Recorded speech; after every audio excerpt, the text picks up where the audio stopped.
Looks like that's working. And simulcast there. Booyah! Let's check everything. Alright, so we're live there. Excellent connection. We're not dropping any packets. This is just your pre-flight checklist. This is Nexius, your captain speaking. We're doing one final test of the chats. And then we're going to take off. There we go. Boom. All set.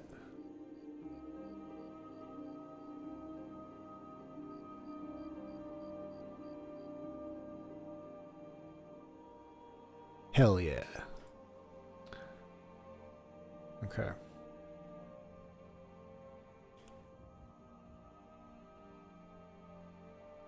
And then let me post a couple of things really quick here. Let me go to the Discord channel real quick. So we want to go. There we go. And here, live streams have started. Agenda is posted above.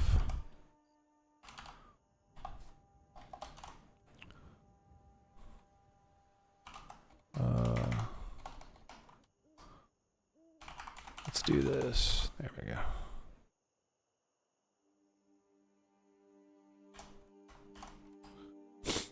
And then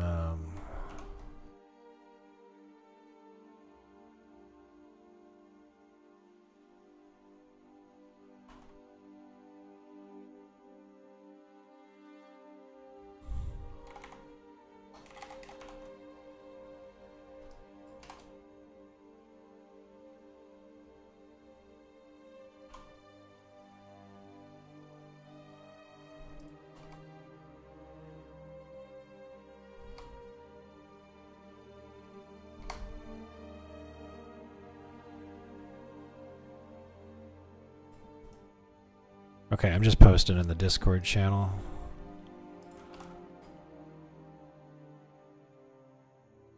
What is this? 26 nostalgic photos of the greatest gathering of nerds, the LAN party. Oh my god, yes. Yeah. Oh, I remember those. The LAN parties were real. Oh my gosh, what is that? He's hanging up from... Oh my gosh. Got all that duct tape. Yeah, look at those boxes. Oh, nerds! That's okay. I was right there with them. But Mom... Look at those CRTs, Ben. Oh, look at all that do. Holy crap. Look at all that code red, too. Rare historical photos.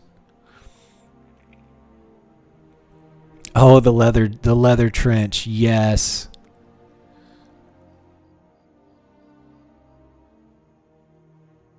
The basement. Yeah, the basement play. Oh my god. That's too good. What do we got there? That's Quake. That's Quake 3. What's that? Somebody's dead. He's on the side. That could be Counter-Strike.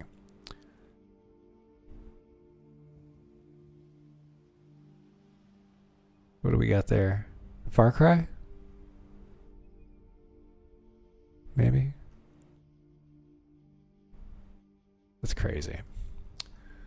Oh my gosh. Let me respond to Phoebus really quick. Oh my gosh.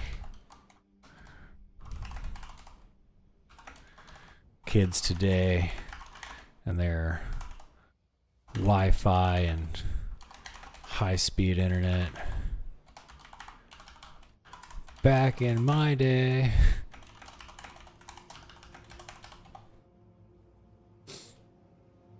Okay, and then I need to upload like 2 pictures really quick to thank Deathforge.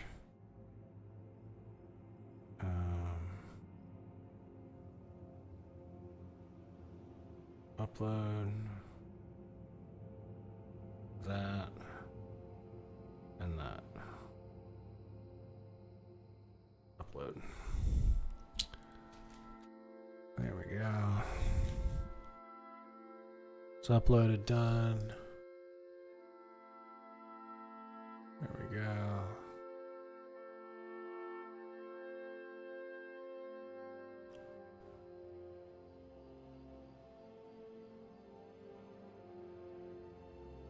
Because Deathforge got me a new air fryer, so I just want to sing his praises.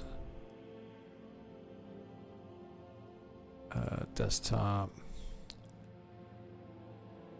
That's the old and rusty. And that's the new hotness.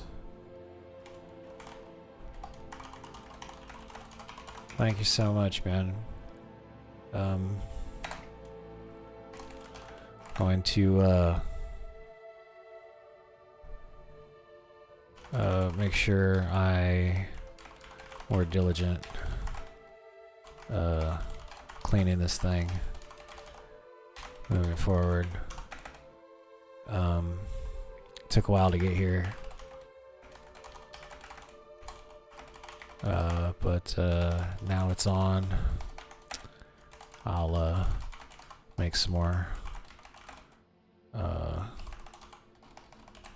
cooking / baking in the air fryer videos. All thanks to you. Okay.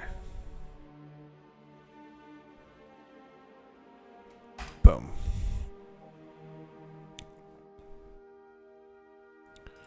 Yeah, see, that's the old one. That's the new one. The old one just it started to stop. It's started to stop working. What kind of a sentence is that? It would think that the lid was open. Like there's some sort of sensor, and I could never find where it was. And I've taken the thing apart, and I tried to clean it multiple times. And then if it thinks the lid is open, like the coil and the convection fan just stops. So like it wasn't cooking my food basically. So he donated to get me a new one, and I'm super thankful for that. So, you know, just shout out to Deathforge for the new air fryer. Thanks again, buddy. I don't know if you're in the stream or anything, but I want everybody to know Deathforge is the shit. In fact,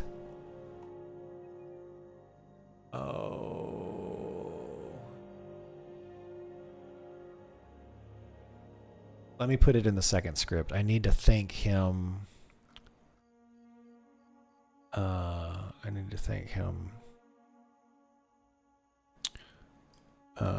We'll write this later. Fryer, show pictures. There we go. Got it. All right. Whoops. Okay, so all the chats are working. We're all set there. All right, that's the script.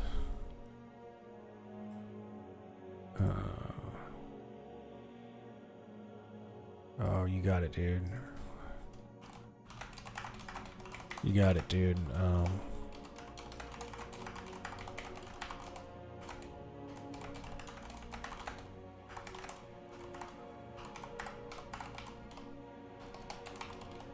Tutorial.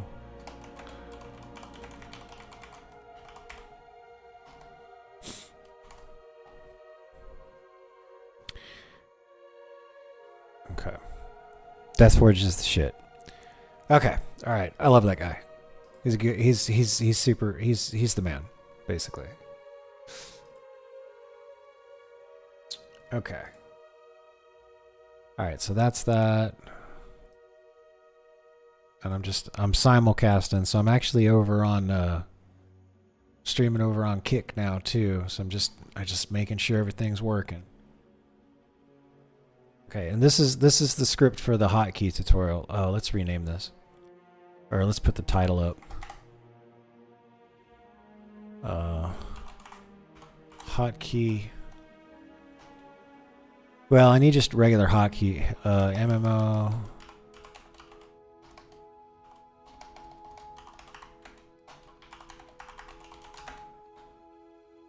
Maybe we call it the tutorial series. Turtle WoW.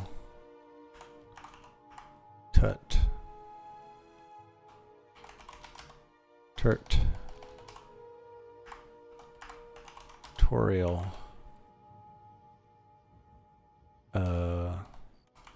Series.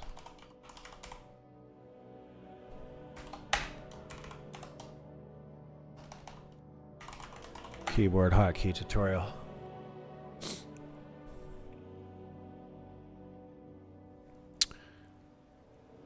Okay. All right, that's fine.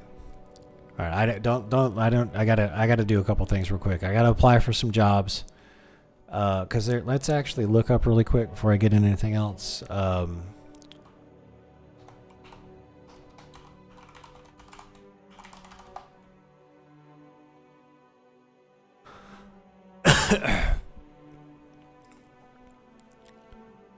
Okay, heavy rains expected in Puerto Rico and Virgin Islands. Aaron strengthened into a hurricane on Friday as it approached the northeast Caribbean. Property and forecasters warn of flooding and landslides. The storm is expected to remain over open waters, though tropical storm watches were issued for Barbuda, St. Martin, St. Bart's,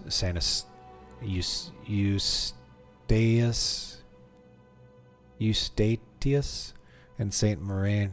Heavy rains are forecast to start in eastern Puerto Rico, up to 4 inches, as expected. Okay.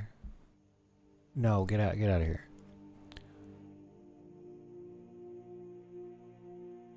Okay, where's the Hurricane Aaron path? Latest path, first hurricane. Okay, here we go. Okay, there's where I am, right? You see it right there? That's where I am. So, oh no.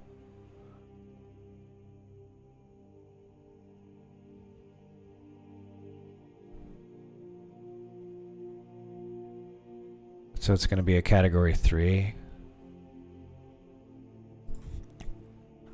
Okay. This is why I need to apply for jobs, because if I don't do it now, if we lose power. Rough surf. Okay. Okay, so we should be okay. But it looks like we're just going to get a ton of rain. It's actually sunny out right now, which is weird.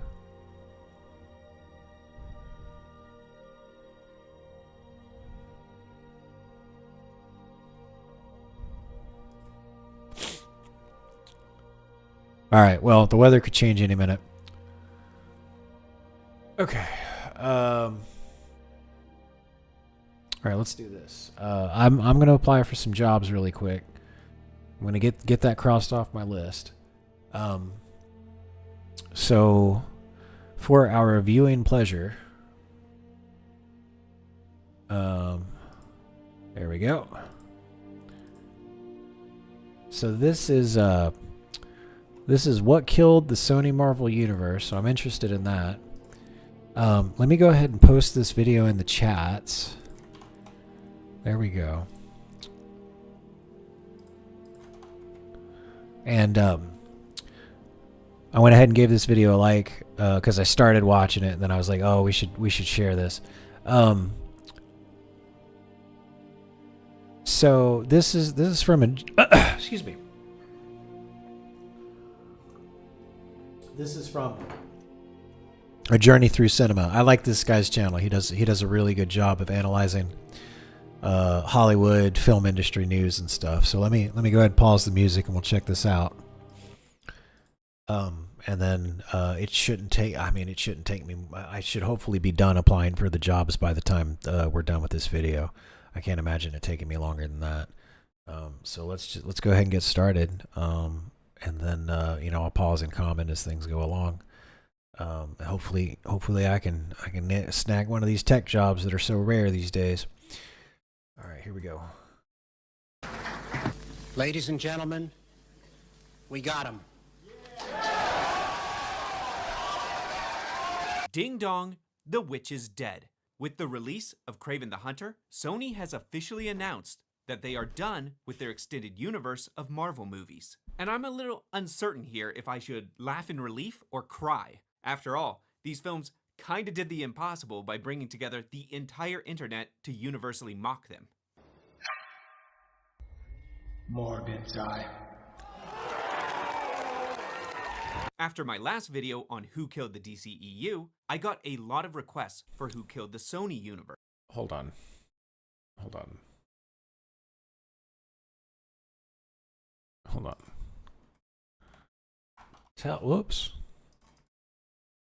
Tell me about how Sony got tricked concerning the Morbius movie.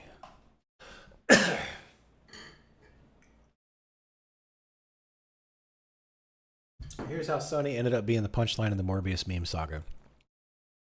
It was all a meme. After Morbius flopped, grossing about 167 million worldwide against expectations and earning scathing reviews, it became a full-blown meme fest online. Users sarcastically praised it as the greatest movie ever made, inventing absurd stats like $1 trillion earnings or 203% Rotten Tomato scores and cooking up a fake catchphrase, "It's Morbin time." Sony missed the irony. When Morbius, that's how out of touch these companies are. When Morbius started trending on Twitter, executives apparently thought that it meant genuine demand. Oh man, is there anything more out of touch than CEOs and other executives on Twitter?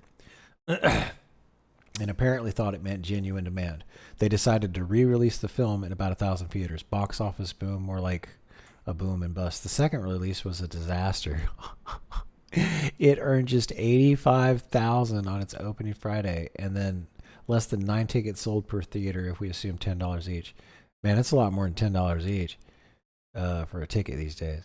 The weekend haul was around $300,000, averaging about $289 per theater. Then Sony pulled it entirely, entered the punchline. It quickly became clear Sony had misread the hype. They fell for meme culture, taking it as real interest, and ended up burying themselves in literal laugh tracks. They bought into the joke. As No Film School put it, memes got Morbius re-released, but executives weren't in on the joke. Another article added, Sony bought into its own hype by listening to the Morbius memes, but the movie's second box office failure means the joke is on the studio. Users ironically praised the flop and coined the term "It's Morbin time," misinterpreted the hype as genuine demand. Re-release with very low earnings pulled shortly after. Sony unwittingly became part of the joke. In essence, Sony got trolled by the internet. Fans created a satirical frenzy, and the studio, not recognizing the irony, responded as if it was serious. The result: a painful, literal second bite that didn't taste as good as all. Here, I'm just curious what would happen if I throw that statement in there. Is there anything more out of touch than CEOs and executives on Twitter? I just want to see what it says. If you mean out of touch with the tone, humor, and subculture of the internet, then CEOs and executives trying to be relatable on Twitter are definitely high on the list, but they do have competition. Here's some of the contenders that can rival or even surpass. Corporate social media teams misreading memes. Stock photo marketing. Fellow kids movements. We at Megacorp are totally vibing with this new product drop. No one under 25 has used that phrase since 2019. Investor call with unrealistic projections. When leaders enthusiastic talk about capturing the metaverse or revolutionizing blockchain synergy, while the actual product is a half-baked mobile app with 14 active users. Tech demo disasters. On-stage reveals where supposedly groundbreaking AI, robot, or VR product fails in real time, but executives insist it's part of the plan or a learning movement. Yeah, well, that's if there's anything executives and CEOs are good at, it's reframing things to make themselves look as good as possible. Anyway, all right, sorry, that was a little segue there. Let's see here. Oh, there's the bot. We got it. We got our first bot, everybody. Let me hit the delete button. There we go. We deleted the bot's message. Come at me. The band hammer will fall. The band hammer will continue until the bots desist. Here we go. But this is way less of a murder mystery because we pretty much know who did it. It was this guy. Yeah, so that's not all that fun. But then I got to thinking, the death of the Sony universe is not so much Avi Arad in the library with a candlestick, and more a case of SEAL Team 6 storming a building to take out a moderately annoying figure on the FBI's most wanted list. It is a collection of reoccurring and compounding mistakes, the same issues being repeated over and over again with each movie. So no, the death of the SSU, if we want to call it that, it was not a murder. It was an assassination. The question is not who did it, but why they did it. What is the leading cause of death that made this universe deserve a shallow grave? Now, as the mortician, I have 7 suspected causes. Like last time, the answer honestly is kind of all of them are at fault, at least to some degree. But I don't deal in half measures here, no. So there is a singular cause of death, and we're going to find it, beginning with suspect number 1, the Sinister Six. It's fantastic. Say that again? It's fantastic. Guys, I got it. This was a strange obsession for Sony. Ever since the Avengers lit up the screen in 2012, Sony has sat there in the dark, watching the money roll in for Disney and fuming. That is until someone, Avi Arad, got the brilliant idea of, hey, why don't we just do the exact same thing? Kind of like how everyone else was trying to do the exact same thing around this time. There's just one tiny little minor problem with all that. Where the MCU had a massive library of properties from Iron Man to Captain America to Hulk and Thor, at this They point, just had Sony Spider-Man. only really owned the rights to Spider-Man. Right. One character. It's kind of hard to form an entire universe off of just one character. Back in the 1990s, Marvel was going bankrupt, and in order to keep its head above the water, it sold off the film rights to its most popular characters at that time. As a result, these characters got scattered just around multiple different studios. Universal got Namor and the Hulk. Fox got the entire X-Men library, Daredevil, and Fantastic Four. Then Sony purchased Ghost Rider, and most importantly, Spider-Man. Now, it was this last one that was the real steal. Spider-Man was and is easily Marvel's biggest character, with tons of supporting characters, anti-heroes, and villains. Even better, it had already proved profitable with the successful Sam Raimi trilogy, bringing in a total of $2.2 billion at the box office. A rich vein for Sony to mine. And that's exactly what they were going to do, by golly. Avi Arad was the one who helped spearhead a lot of the efforts in the early 2000s for the Marvel films. And some came out as big successes, and others complete disasters. Very hit and miss. Avi Arad, he had co-produced Iron Man back in the day, but had been effectively forced out of Marvel Studios after Iron Man. One can only imagine he still dreamed of creating a franchise to rival Kevin Feige. Yet, it's in early 2010s that he began to lay the groundwork for a reverse Avengers. Instead of a team of superheroes assembling, Sony would assemble a team of villains. On paper, that doesn't actually sound like that bad of an idea. After all, the Sinister Six, they may be Marvel's most iconic team of supervillains. It's tackling a similar idea, but from a new angle. They even had a brand new Spider-Man to tie it all together. The Amazing Spider-Man had come out the previous year to a moderate financial success and moderate critical success. No one was really kind of singing its praises, but they went, it's all right, that's fine. In order to catch up to Marvel, Sony felt like they really needed to fast track their world building. This was a mistake that also the DCEU had made, where the first film had potential, especially with the talented Andrew Garfield in the lead. The sequel effectively became a series of disconnected setups for sequels and spin-offs. Seriously, there's a whole plotline in The Amazing Spider-Man 2 where there's this cold open about Peter's parents being spies, and it never comes back into play in the film. There's no reason it's there. And that's kind of how it all is. A bunch of branching plot lines and seeing what maybe in the future has potential for franchise material. It's in rushing to the Sinister Six that The Amazing Spider-Man 2 became a massive mess.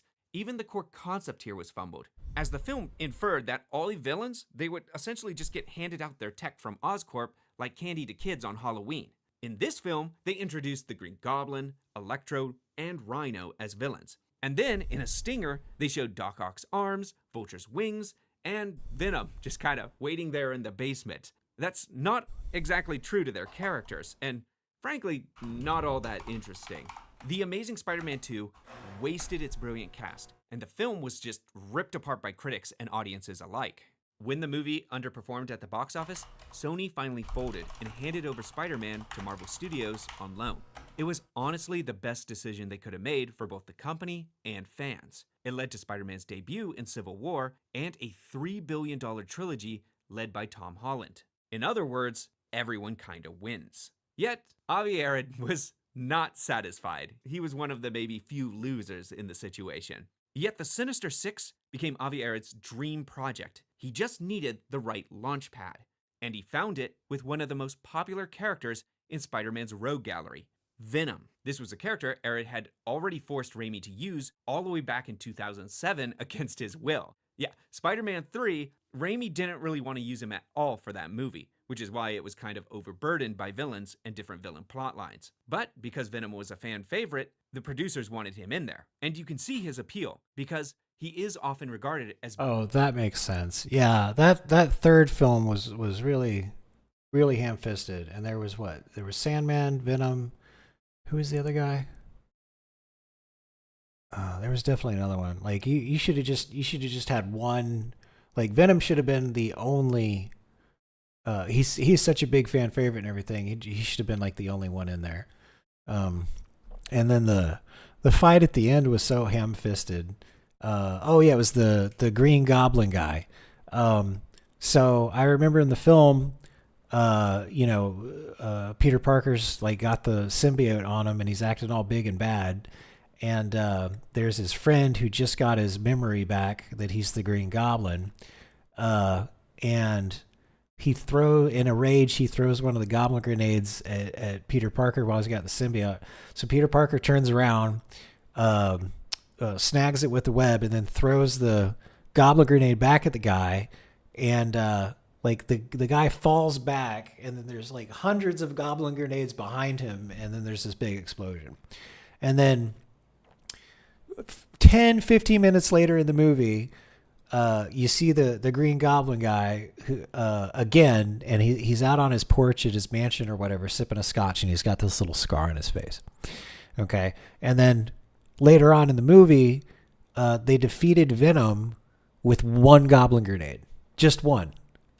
It didn't make any sense. It was very, very ham-fisted.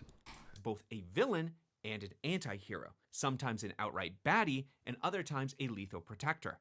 Yet a lot of Venom's origin is really intrinsically tied to Spider-Man. The whole origin really is that Spider-Man finds an alien costume, learns that it's a parasite, and then gets rid of it, and then that parasite finds a new host and comes back for revenge. And keep in mind, at this point, Spider-Man was in the MCU and was locked down over there, so they couldn't use him in a Venom movie, which leads to the question, how do you possibly do a Venom movie without Spider-Man?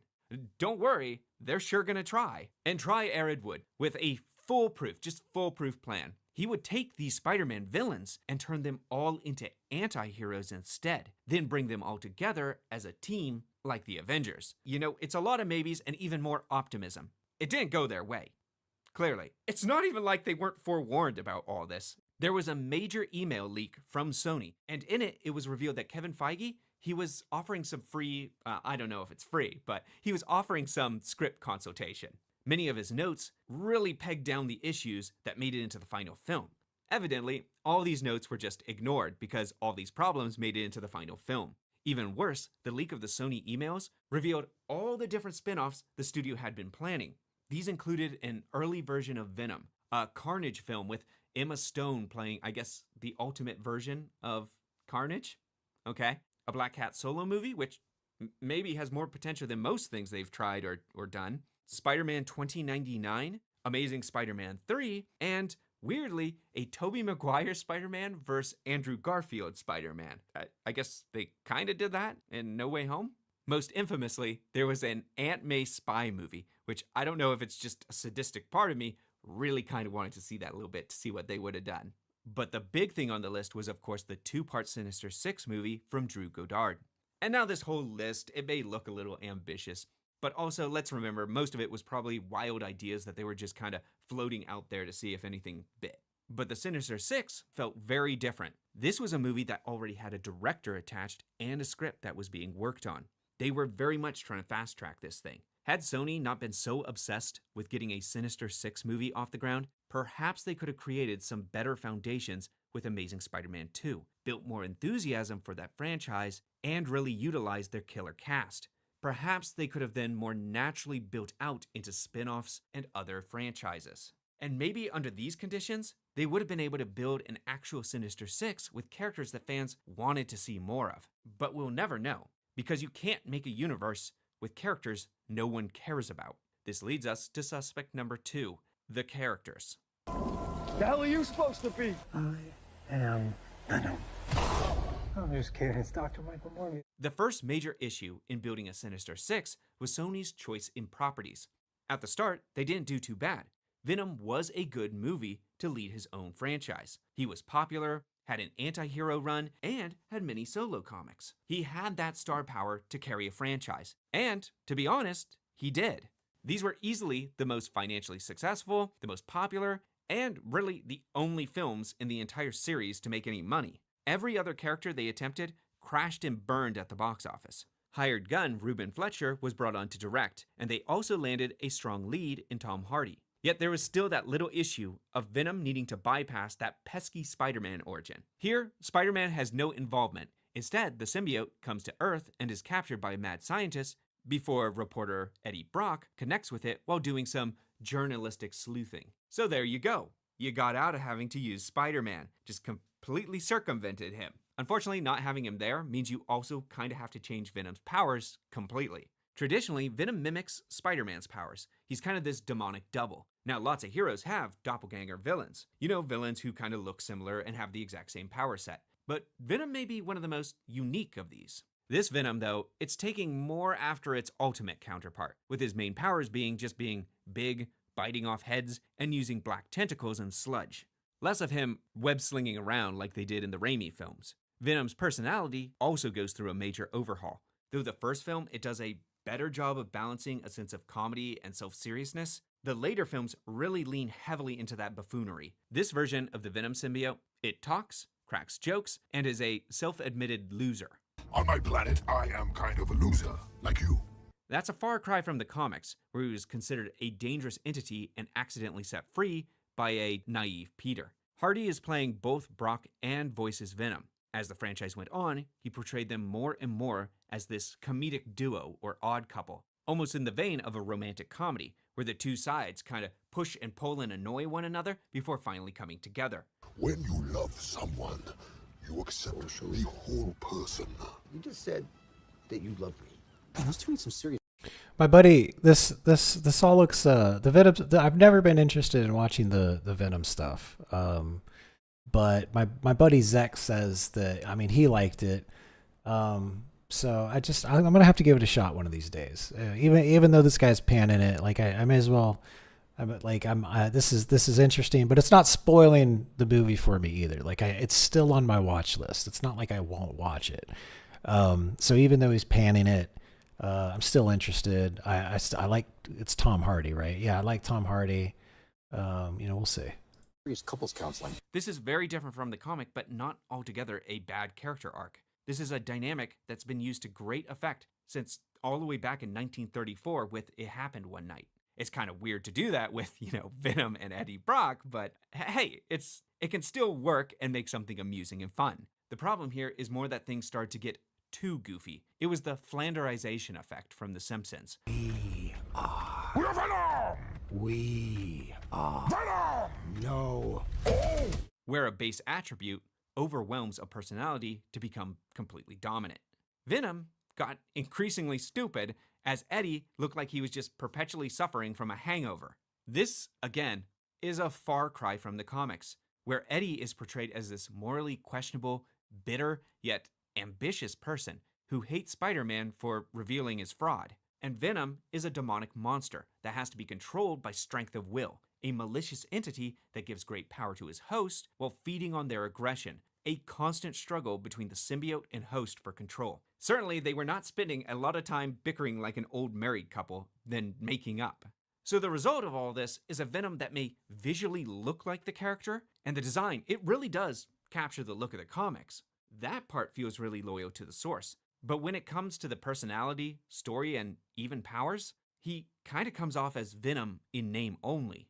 Hell, even calling him an anti-hero is a stretch. No, here he's just a straightforward hero who sometimes kills bad guys. And in my opinion, that's a lot less interesting. When Sony ultimately decided to expand on the Venom franchise and start building their other sinister crew, their choices of subjects could be just painfully head-scratching. In the original comics, the Sinister Six team traditionally consisted of Dr. Octopus, Sandman, Mysterio, Vulture, Kraven, and Electro. Instead, this one seems to be going with Venom, Morbius, Kraven, at least he's from the original team, maybe Vulture from the MCU gets sucked in, and Madam Web? You really do have to wonder who was asking for a Morbius, Madam Web, or Kraven solo movie. Anyone?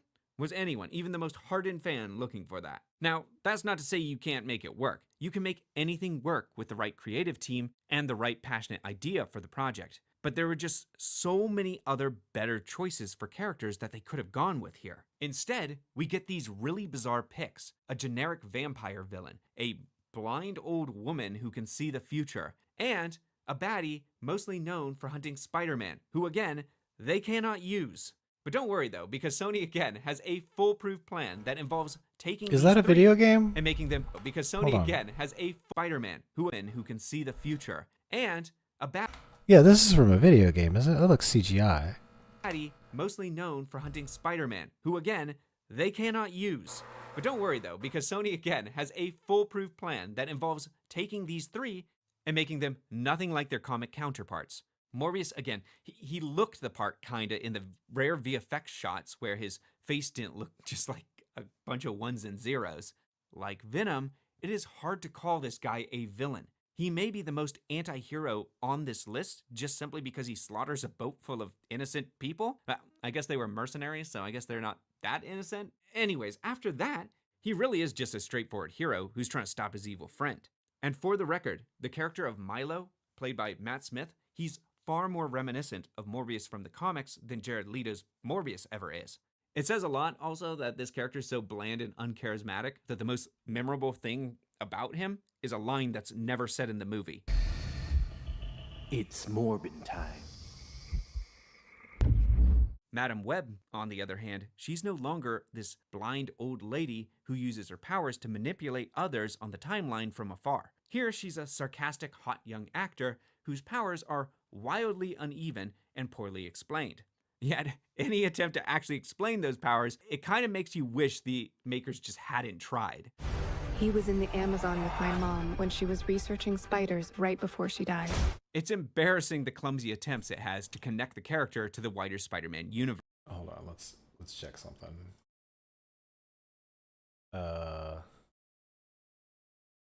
Let's just ask Bob. What was the cost of Madam Web to make and advertise, and what was the box office take? Because I think that was a huge flop, wasn't it? Okay, production budget officially, Sony reported a net production of around 80 million, but they figure it could be closer to 100 million. Sony repeatedly spent 60 million on promoting the film. So in total, film likely cost a ballpark of 140 to 160 million. Worldwide gross was only 100 million, so they took a bath on it. Domestic 43 at the U.S., 49 in Canada. Included 2-day Valentine's Day release. Okay. So Madam Web underperformed. That's one way to say it. The film production possibly up to 100 million plus the advertising, which is 60 million total. Yeah, they spend around half to a little bit more than half just to advertise a movie, far exceeding its 100 million worldwide gross. It's generally considered a box office bomb as the studio did not recoup its combined costs from theatrical revenue alone. Tell me about how Sony would use this loss to reduce taxes owed. When a studio like Sony takes a loss on a film such as Mountain Web, there are several ways they can use that loss to reduce their tax liability. The mechanics are pretty similar to how any large business offsets income with expenses, but film studios have some specific accounting and tax strategies. The money spent to make and market the film is treated as an ordinary and necessary business expenditure under tax law. If the movie earns less than it costs, the net loss reduces Sony's overall taxable income from other profitable projects. If Sony made $1 billion in profit with other films or video games or consoles or whatever, but Mountain Web lost $60 million, their taxable income could drop to $194 million, lowering the total corporate income tax owed. Studios often have multiple releases in a fiscal year. Losses from one release can directly offset gains from others, reducing the overall corporate tax bill. This is one reason studios sometimes release flops strategically in the same fiscal year as big hits. The losses can be paired against the hits' profits. Oh my gosh, yeah, that's Sony's strategy right there. They intentionally, I don't think. Maybe I'm sure there's times where they intentionally set out to make a flop, but I'd imagine most of the time they try to do something good, and when they watch it and they realize it's a flop, they're just like, okay, let's hold this until we have a massive success, and then, oh look, we're doing so good, we're making a ton of money, quick, release the flop, you know. If the loss exceeds profits in the current year, Sony can often carry forward the unused loss to offset taxable income in future years. Damn, I want to do that. In some countries, including older U.S. rules and certain special cases today, companies can apply carryback losses to prior years and amend the fuck? Oh my gosh.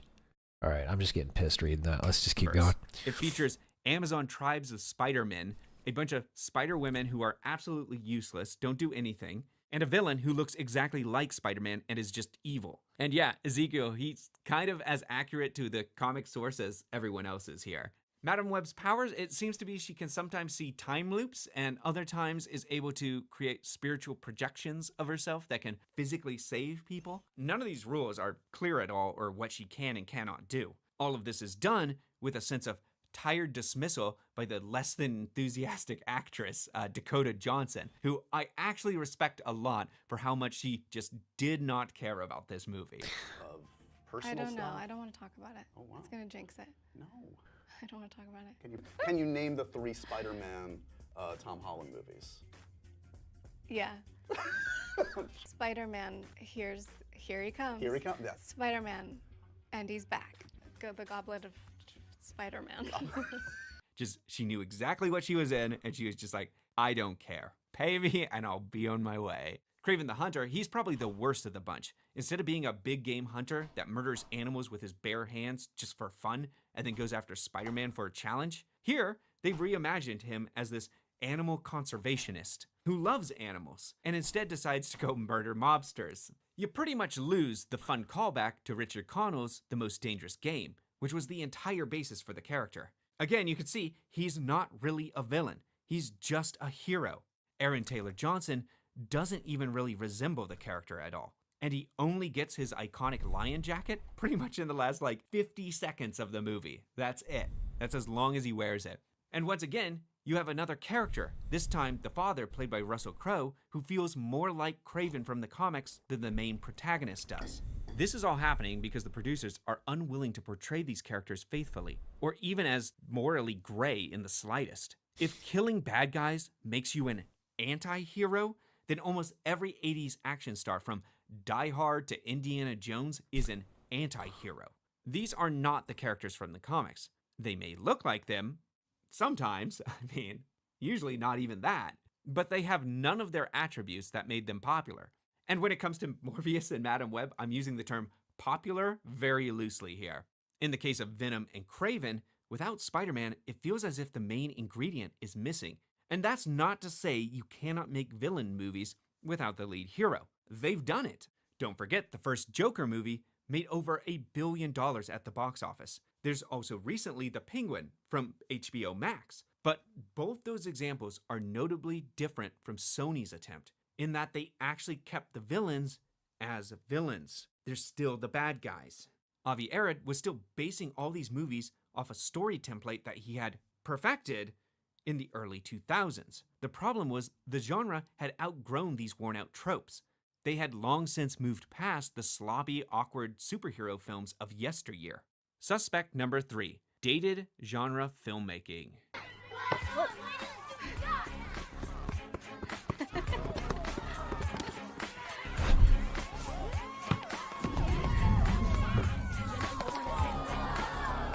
I dare anyone to try this test. Go back and watch Catwoman. Yes, the terrible one with Halle Berry. I know you don't want to, but it's for your own good. Immediately after you finish it, turn on one of the SSU movies. Any of them. It doesn't matter which one. You will be overwhelmed by a just dreadful sense of familiarity. Whether that be Venom yelling at his neighbors to turn down the music. Yeah, I'll just turn right down. Thank you. You could turn the music down just a little. Or Milo's cheesy evil dance. Or blatantly bad dialogue in Madam Web. Where's my spider? They took my spider. What a perfect idea. Or a stone-skinned baddie whose main power seems to be that his skin's really hard in Kraven the Hunter. Skin like living marble. Yeah, look, I can keep going on these forever, all right? You can mix and match clips to pretty much any movie from the 2000s. Have sex, excel, put my hands against, put my best against, put my ten. Every one of these Sony films feels like something from a bygone age.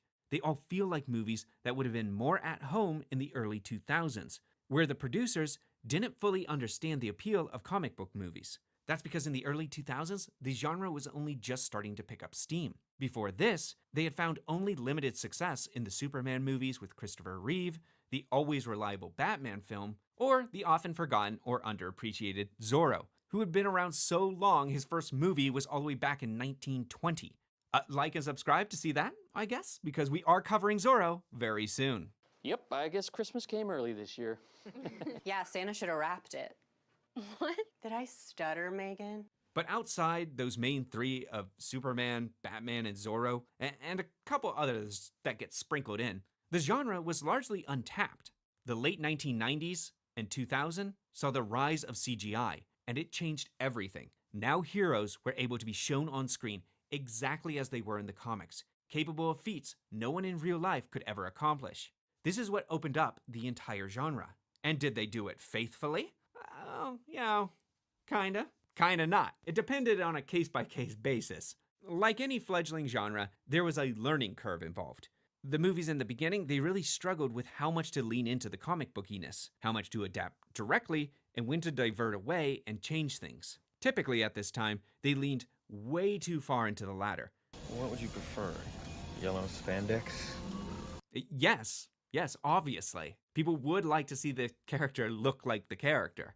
Instead, these early films, they often, fell back on safe and familiar elements. X-Men, Daredevil, and Catwoman, they all had a very similar aesthetic. They all wore leather costumes similar to The Matrix. Spider-Man, it leaned into the heartwarming but sometimes cheesy Richard Donner sentimentalism. Punisher was probably the safest one of all, as it became a standard issue 1990s shoot-'em-up revenge flick. Ang Lee's Hulk was really the one that tried a big swing by fully embracing its comic roots, down to even the editing. And the result was it was largely ridiculed for it, sometimes fairly and sometimes unfairly.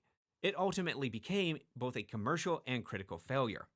Because of this, the message to the producers was clear. Stick to what people know. Certain elements of comic books were untrustworthy and risky.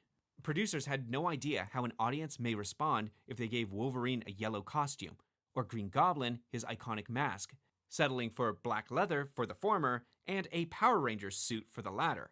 It may be corny, but at least a known entity. We can't be scaring children with a comic-accurate demonic goblin mask, okay? Which they did build, by the way. That thing was great. They should have used it.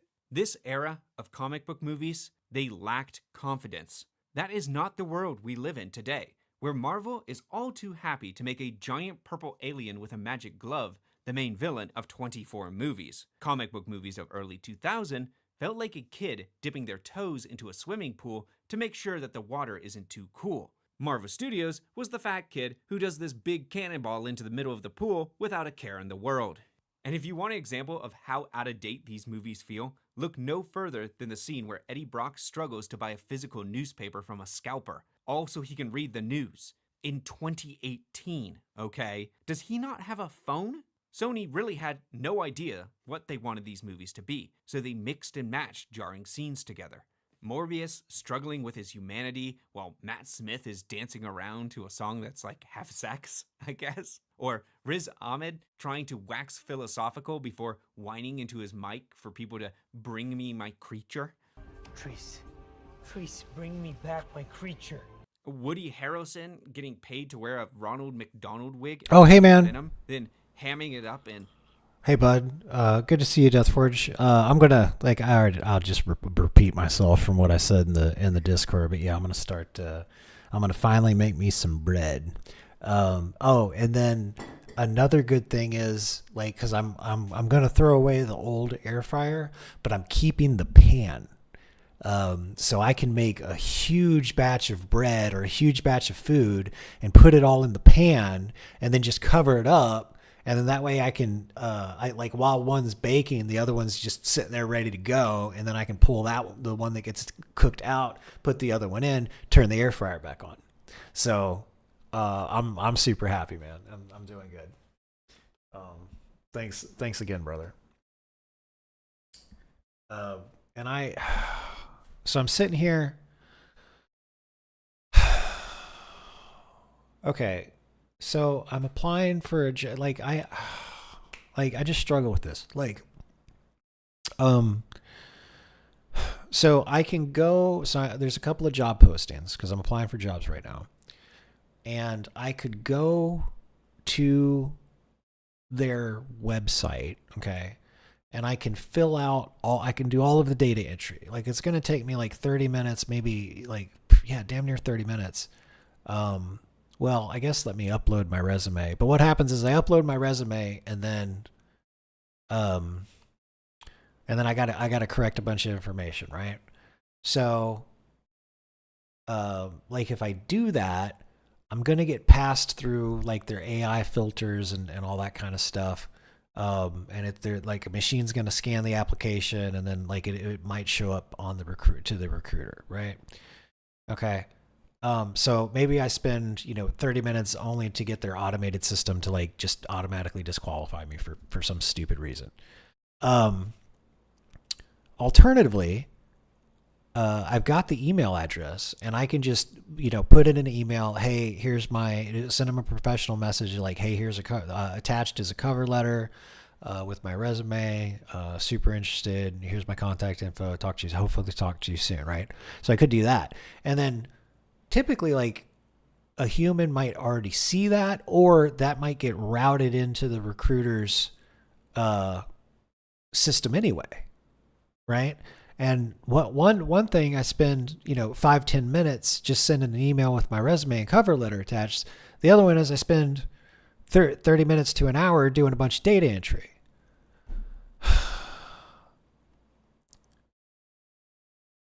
And I just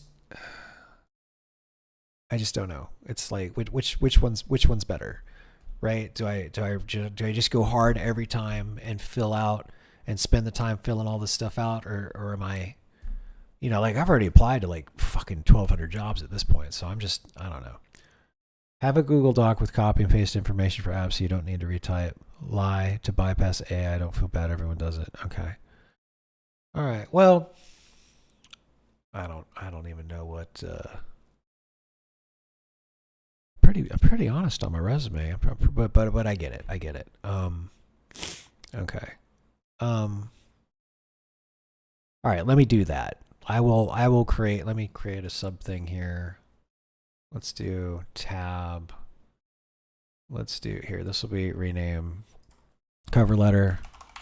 I can't share my screen. I got all my real info, personal info up there. Let me rename this, and we'll call this copy, paste, info, website, file via website, copy pasta. Okay. All right, let's do that. Here, let me. I've had some coffee and some tea, so give me 1 sec. Let there. Hold on. I don't like to run like somebody else's videos while I'm taking a quick bio break. There we go. That should look pretty cinematic for everybody. Okay, let me. Where's my message?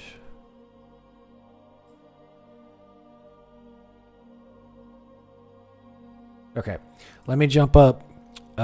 Take a quick bio break. Deathforge, that's a great suggestion. As I'm filling, I'll spend the time, and I'll file via the website. And while I'm doing that, I'll make sure I copy and paste some of that stuff into a Word document, like a Google Doc, like you're saying. And then the next time that happens, I'll just copy and paste that stuff back over to another website. So it'll take me a little bit more time now, but it'll save me time later. So thank you for that suggestion. Okay. Here, let me get rid of that. Okay. A little extra 913. Hold on. I'm sorry. I got a reminder. It just popped up on my phone. 9 hours, 13 minutes. Okay. Okay, just got a ton of work to do. But hey, that's what these live streams are. All right, let me go to the little boys' room real quick. I'll be right back. I think we're gonna edit a short. Shouldn't take me very long, and then we're gonna put the finishing touches on the hotkey tutorial, and then we're gonna start recording that. And then when I can't take it anymore, when my brain's too tired, we'll move over and just kick back and play some WoW. So Google Doc will save you typing time, taking that 30-minute down to maybe 15. And if you're doing like 7 apps a day instead of doing 200 minutes, you're now doing 105 minutes. No. Yeah, absolutely. It's great suggestion. I'm definitely going to do it as soon as I get back. See you in a minute.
Okay, I got me some green tea.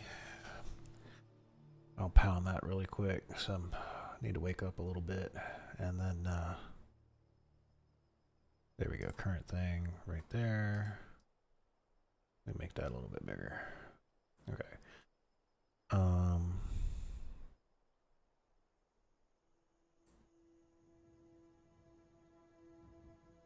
Okay.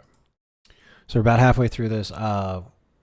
At the rate this is going, I've got plenty of other videos for us to check out. So probably need a little bit more time because I'm doing the job thing. I got to get it done. I could do. Let me apply to one or two. No, I just need to get it done today because I might lose power or something because of the hurricane.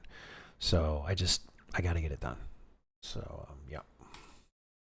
Be Carnage, or Madam Web, who has to bring in 3 different Spider Women, put them in a bad CW costume, and then proceed to not show how they got their powers, why they got their powers, or how they even become those superheroes.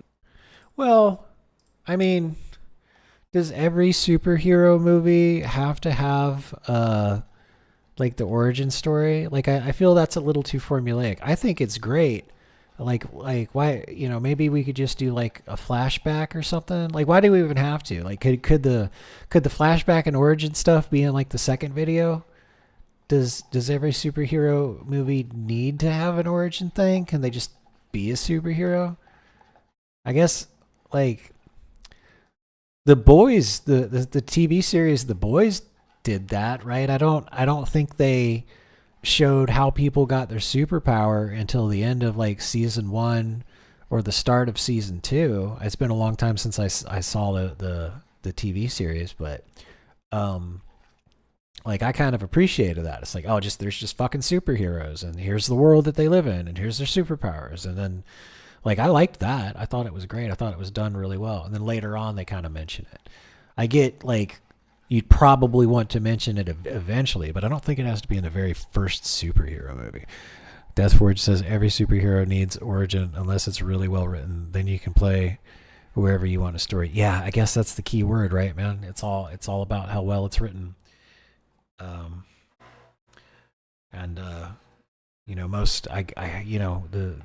Most studios and stuff don't trust their audience anymore. So, everything's got to be spelled out. Oh well. It's one of these days I can get my studio up and running.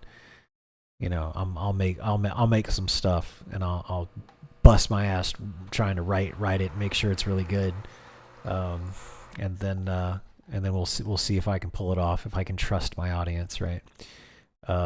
There's a lot of the times where like there's all those throwaway lines where one of the characters says exactly what it is that they're doing and why, and it's like the screenwriter didn't trust the audience. The screenwriter was like, people are going to be asking what the fuck is going on, so I need this person to tell everybody exactly what's going on in a throwaway line.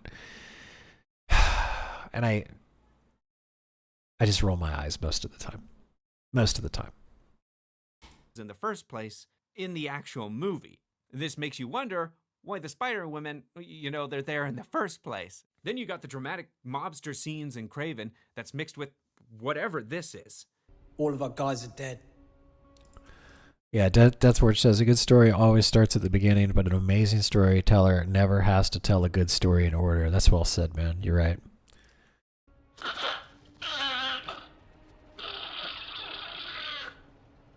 There is no sign of a cohesive vision for this franchise. It's missing that confident stride forward. The closest I think Sony ever gets is when they brought in Andy Serkis for Let There Be Carnage.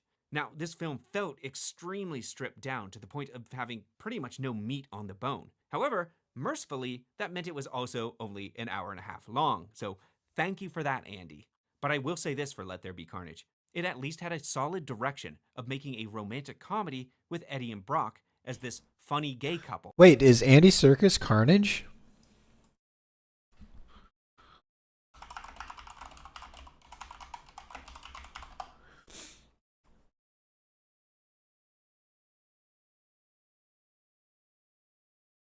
Oh, Woody Harrelson is Cassidy. Who's that? Who did Eddie Serkis play?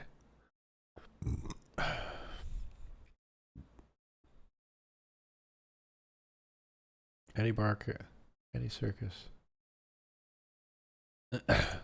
Is Eddie Circus is the guy that, or Andy Circus?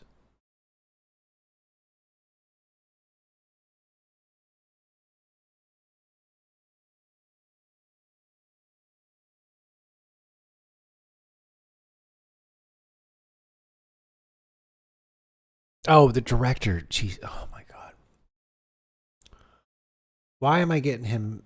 No, it is the guy who's. Oh, so he's the director. Oh, I thought he was in the movie. Well, he is in the movie because he is the director. I didn't know that he directed. Well, now I really want to see Let There Be Carnage. God, why's my throat so dry? Oh, that's fucking great. Oh man, I'm glad he got to direct something. What else did he I had no idea. Director previous. There's a 2005 film of Animal Farm. Well, I don't know how I feel about that. I guess I'll have to watch it. I wonder how Hollywood screwed it up. Venom, Let There Be Carnage, Mogwai, Legend of the Jungle. Mowgli, Legend of the Jungle. Okay. The Ruins of Empires. Breathe. Heavenly Sword. Dramatic director. Okay. I didn't know that he directed stuff. All right, well, I learned something from this video. Here we go. I am out of the Eddie closet. And that's not me knocking it either, okay? That's at least some sort of a clear vision, even if the results were wildly uneven. Most of the other Sony movies are just reverting back to the safe and familiar, things we've seen before, almost to the point of just being completely overburdened by cliches, such as the scene where Morbius decides he's going to stand. Yeah, I saw that. Of course, like, I mean, he's definitely a great voice actor.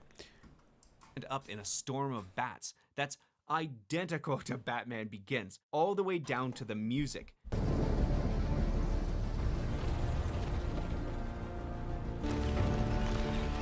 Oh wow, they just stole the scene. It's taking everything from somewhere else, and even when it doesn't, in the rare scenes where it is being original, someone else comes along and completely outperforms them and outdoes them. And I'm not talking about Marvel here. Venom got outdone by a very little indie film called Upgrade, a film about a man who's also dealing with an intrusive consciousness who is guiding his actions, protecting him, and forcing him into these morally questionable decisions. And it pulled it off with far more style. Madam Web is a time travel movie that does... Wait, hold on. Okay, I need to focus on getting this job application out. Set in the near future, technology controls nearly all aspects of life, but when the world of Gray, a self-labeled technophobe, is turned upside down, his only hope for revenge is an experimental computer chip implant. Okay, so it's cyberpunky. Logan Marshall Green, what a handsome man. Oh my gosh. Oh, it's got a 7.5. Terrific original science fiction. Okay. All right. Well, let me leave this up here. Okay, there we go. I will end up watching that. That sounds cool. Nothing with its central concept, and is outdone by Nick Cage's next film from 2007. And next isn't exactly a high bar to clear. Morbius was outdone by basically... Oh, who? Is it Andy Serkis in Expedition 33 or the dude I was just looking at? Logan Marshall Green. I'm sorry if I got it confused. Every recent vampire movie in the last 10 years. Take your pick, but let's go with Sinners and Nosferatu for this one. Getting back to Catwoman again here, because I know you guys really wanted to get back to that. When I say it's pulling from its playbook, I really do mean it. There are many more parallels. You have a character who barely represents her comic counterpart.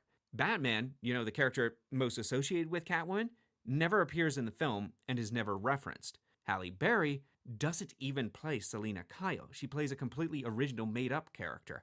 It goes with this entirely original backstory while giving Catwoman powers she never had in the comics, and a costume that only reflects her comic counterpart at the most basic level. The ears. It's the ears. It does this all while shoehorning in iconic lines from much better movies.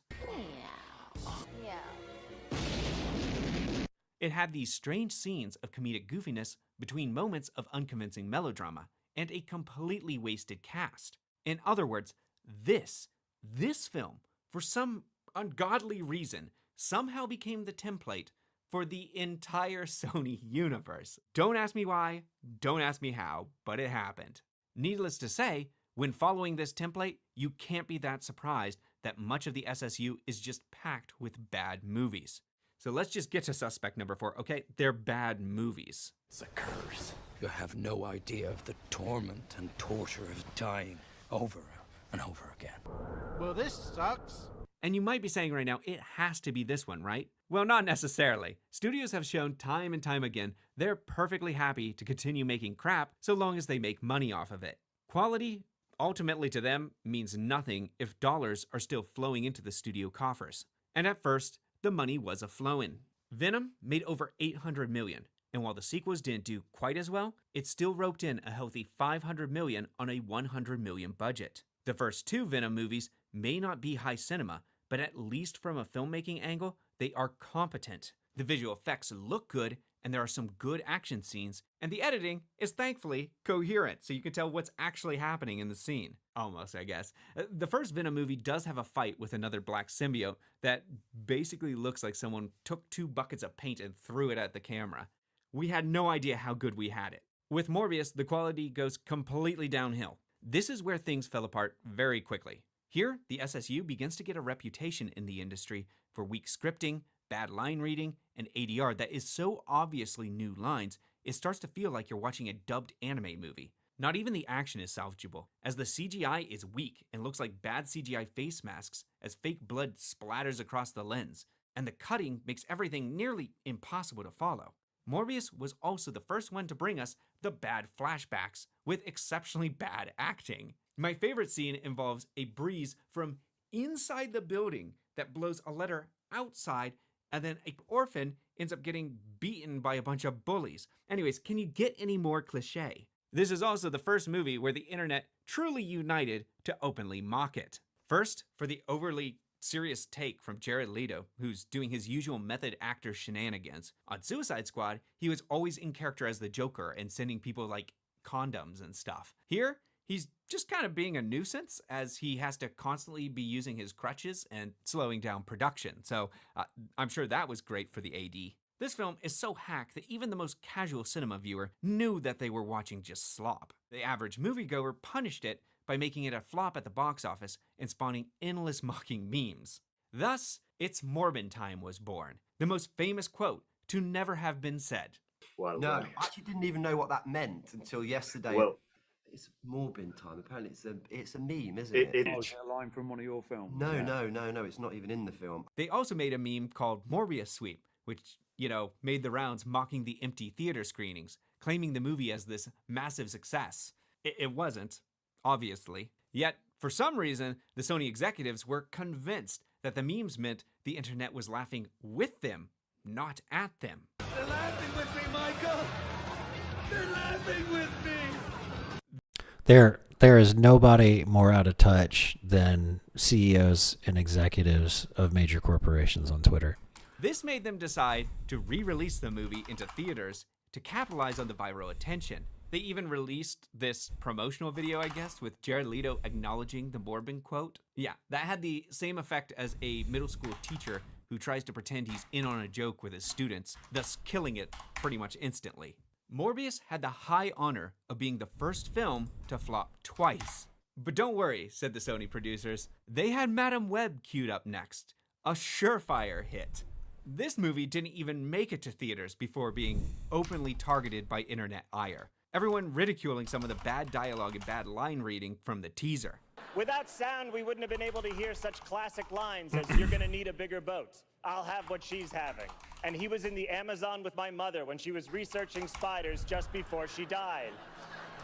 That one line alone let everyone know exactly what they were in for. Every problem in Morbius is basically taken by Madame Web and just cranked up to 11. I have an entire review, so you can go check that out for my full thoughts. But it is crazy that professionals worked on this movie. Scenes do not fit together at all, and so ADR is often used as this crutch to the point that it starts to feel like you're listening to characters' internal monologues. You feel like you're starting to go crazy or that your audio isn't synced on your TV.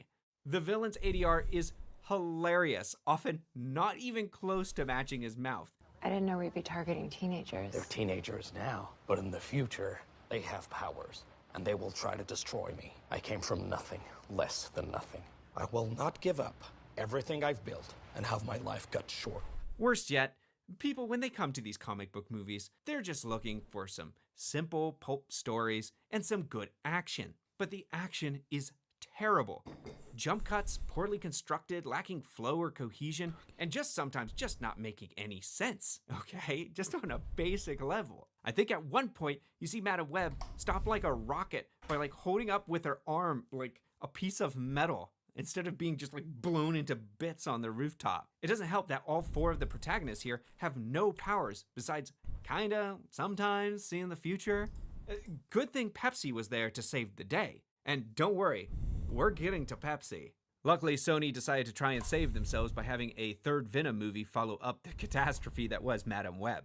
Now, certainly the flagship franchise, and oh my god, that hurts even saying that, but hopefully the flagship series could deliver halfway competent action sequences. But no, a lot of those same problems from Morbius and Madame Web, they continued to lesser extent, but were still present in the third Venom movie. Most of Venom's dialogue here felt less scripted and more like it was improvised. Often his comments sounded just like what someone thought would be funny in an ADR booth. Kids, Echo and Leaf. A lifetime in therapy. Don't.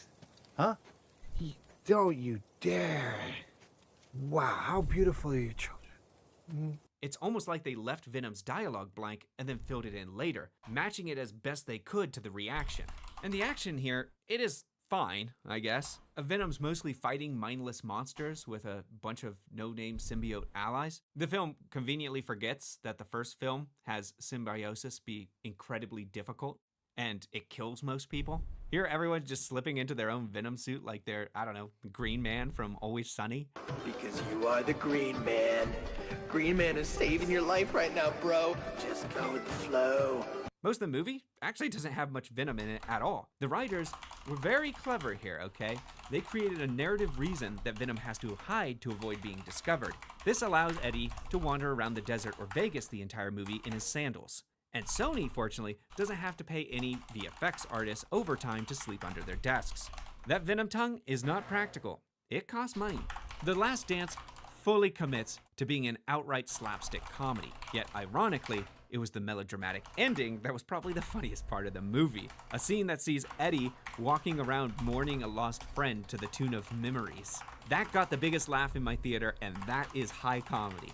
Now, I don't want to be too mean about it, because it is still a major cut above Morbius or Madame Web. Don't get me wrong, but shaving with a blunt razor is more fun than watching Morbius and Madame Web.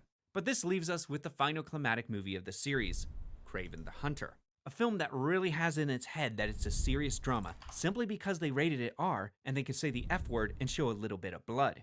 It features flashbacks with bad acting, poorly constructed action scenes, talented actors just kind of wondering if they should fire their agents, actors in villainous roles who give laugh-out-loud performances, and a sense of self-seriousness that's completely oblivious to its own absurdity. You have again those bad ADR scenes. This time, so terrible that they literally have a still picture in the movie with CGI blinking eyes and moving lips. It's like that joke from The Incredibles DVD come to life. Why's everybody got lady lips? Are those human lips? Whose lips are those? I was told it was a new process. Oh, new process. A breakthrough. And what would that new process be, Mr. I? Cheap-orama? And now you have me involved in this commentary, further connecting me to work that is clearly inferior and connected me to a rabbit! Kraven the Hunter managed to hit every single beat of a bad Sony movie. And make no mistake, I'm not saying you can't still have fun with these movies, ironically or otherwise. Enjoy them, watch them over and over. No skin off my nose. But when it comes to Morbius, Madame Web, and Kraven the Hunter in particular, these are not just subjectively bad movies. they are objectively bad. To kind of loosely quote the words of Robert McKee, filmmaking is based on principles. Principles are not outright rules. A principle says that something works this way for a reason, and if you break it, you better know what you're doing. A good example of this is breaking the 180 line rule in The Dark Knight, where you're supposed to stay on one side of the 180 line, and Christopher Nolan breaks it continuously. But it's a very direct and purposeful choice. It's not accidental. The stuff here is all accidental. They were breaking old Film 101 rules left and right without a care in the world, and breaking them for really no clear or good reason. The result is some truly bad movies worthy of all the ridicule and mockery. And bad movies lead to bad box office returns. And our suspect number 5. Poor, penniless, bankrupt, no more money. We've got to have money. Let's not spend too much time here. We all know that money talks. So certainly this is the primary reason that this universe died. Well, let's not be too hasty. Money is certainly one of the biggest reasons to close down the doors and call it a day. However, the Venom movies were still making money. Even though The Last Dance was the worst performing of the series, it still was a reasonable success. It made over $400 million on a $120 million budget. That's still profitable for the studio, and I'm sure they were happy about that, even if their numbers were going in the wrong direction, especially compared to the previous Venom movies. So who knows why they really decided to end the series? It's possible that Tom Hardy was only contracted for 3 films and fulfilled that contract. It is also possible that they didn't end this series. Bit of a spoiler tag here for all of you, so if you want to jump ahead, I guess I'll add the code into the video. I'm not sure if anyone cares, but just to be safe, whatever. At the end of The Last Dance, Venom dies. Oh no, you're weeping. Yet there's a piece of him that still remains in the MCU and could easily just be brought back to his universe again, and then there you go, Venom's back in the game again. And all of this would get jump-started a second time. So that's great. That's a dark timeline to consider. It is also possible Marvel Studios has plans for the character in Secret Wars or the upcoming Spider-Man 4. I certainly hope they don't try and merge these two franchises, but who can say how much control Sony has or not? As much as I would love to dance on the grave of the SSU, there is still a good chance that the Venom franchise could rise from the dead. The other movies in the series, they're not really that big of a mystery because they all bomb spectacularly. Remember, a movie must make double their production budget to be considered profitable within the production window. This is all due to the additional marketing overhead. Morbius made $160 million on an $85 million budget. Madam Web made about $100 million on a $100 million budget. And Kraven the Hunter felt the most pain with only $65 million on a $120 million budget. That was a massive money loser for them. In the case of Madam Web, Sony may have offset their losses with some good old-fashioned product placement. This really was some of the most brazen advertising that I have seen since Shazam decided to save the world by taming unicorns with Skittles. Taste the rainbow. This one's about on par with that. Pepsi here may as well have been a supporting character. Hell, it should have gotten top billing, as it's actually Pepsi who defeats the main villain. Money talks. I can see the studio moving away from these solo films as most of them have bombed, but Venom still found success even if each movie was making less money. For that reason, I'm not entirely convinced that the characters won't be back in the search for more money. And at this point, you may be asking yourself, where's Marvel in all this? Yes, we're bringing Marvel back again as suspect number 6.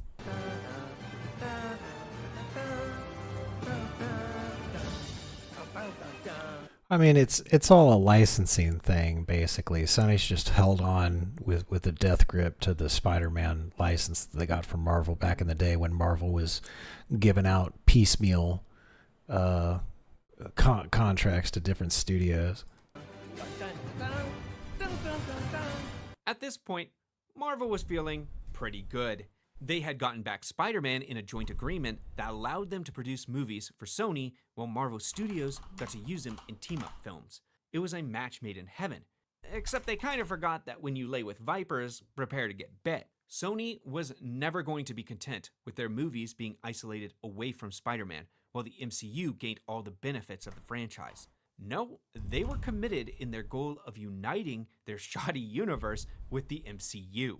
And if Kevin Feige wouldn't allow them to do that, then Sony was perfectly happy to confuse the general audience into thinking that the Sony Marvel movies were official Marvel Studios movies. Rewinding back to the 90s again, when Marvel was selling off their characters to stave off bankruptcy, they made a condition that their logo had to be shown in front of every movie featuring their characters, all to raise brand awareness. And so the famous flipping page intro was born. However, this demand may have come back to bite them in the long run. I can only imagine Kevin Feige sitting there at the beginning of every Sony movie, just seeing those flipping pages that say, in association with Marvel, and just putting his head in his hands, just hiding his face. No, you're not associated with us. This opening logo used to be a requirement. Now, I don't think Marvel could stop Sony from throwing it up even if they wanted to. The benefits, they now cut in the other direction. And Sony was going the extra mile to convince the audience that their movies were part of the larger MCU, all the way down to the promotional campaign tour on Spider-Man Homecoming, which saw tension between Feige and Sony producer Amy Pascal. Well, those movies will all take place in the world that we are now creating for Peter Parker. I mean, there'll be adjuncts to it. They may be different locations, but it will still all be in the same world, and they will be connected to each other as well. So there is a chance that Tom Holland as Spider-Man will pop up somewhere over there? There's always a chance. If you want to see a man's soul flee his body in real time, look no further than this clip. You can tell they never discussed this, and Feige was put on the spot in the moment and smiling through his clenched teeth at her response. Amy Pascal may have revealed way too much of what Sony was actually hoping for.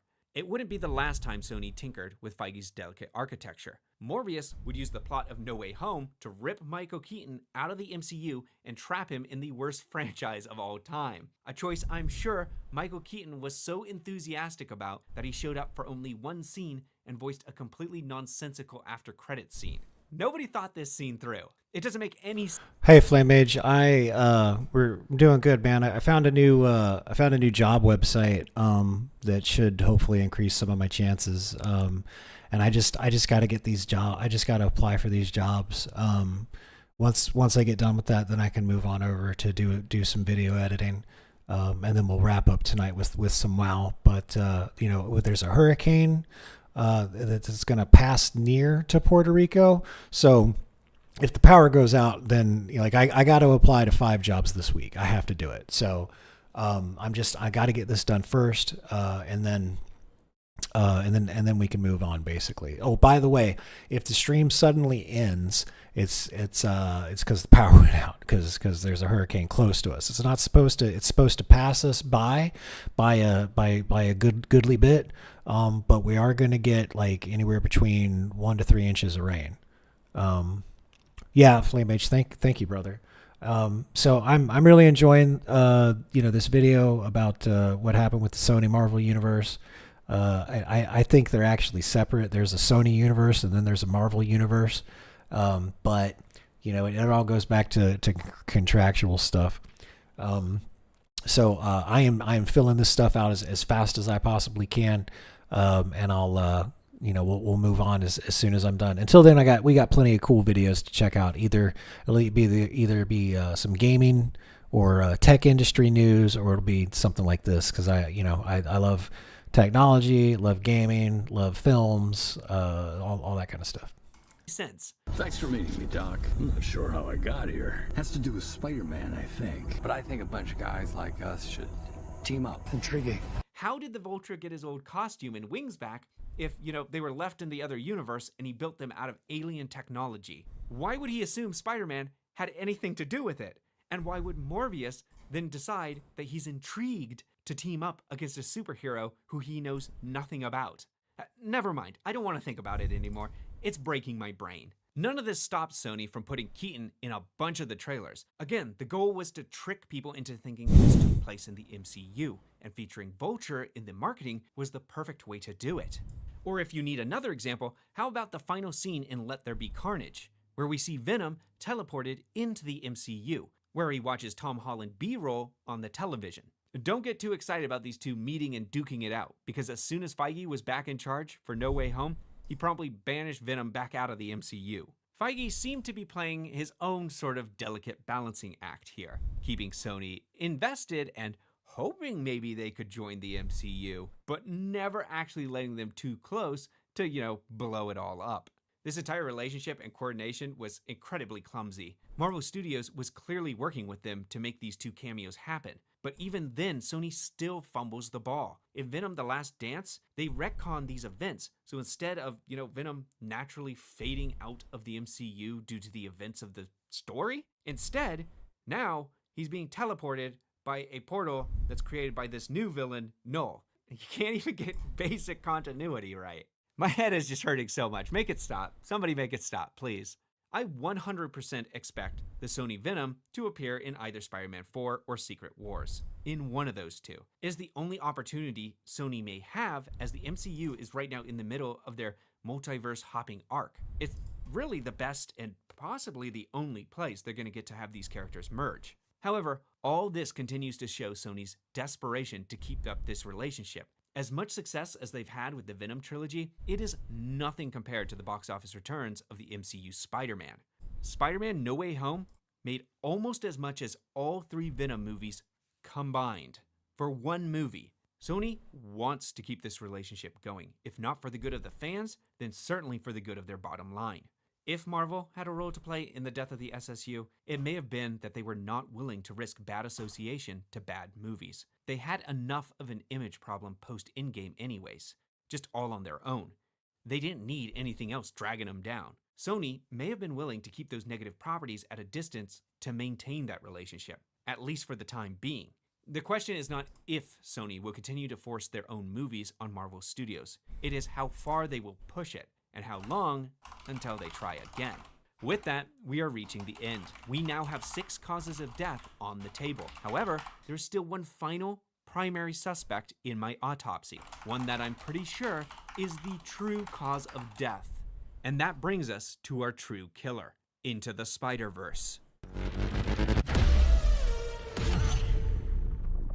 Did that do good or bad? I guess we're about to find out. Yeah, I'm considering the Spider-Verse films to be the real killer of the SSU. Now, when I first wrote this part, I decided that the real killer was the fact that they couldn't use Spider-Man. The lack of Spider-Man in general within these movies. It is a massive elephant in the room, but as I thought about it, I started to think it was a little bit more specific than that. It wasn't just Sony realizing that missing Spider-Man was the problem. They had to see it for themselves. No one can deny that Into the Spider-Verse was a massive success and revitalization for the franchise and the Sony animation brand. Into the Spider-Verse was not just one of the best Spider-Man movies, if not the best Spider-Man movie. It was not just the best animated movie of the year, and it was not just one of the best animated movies. Give me 1 second, y'all. I need to make sure something doesn't pop up on the screen screen here.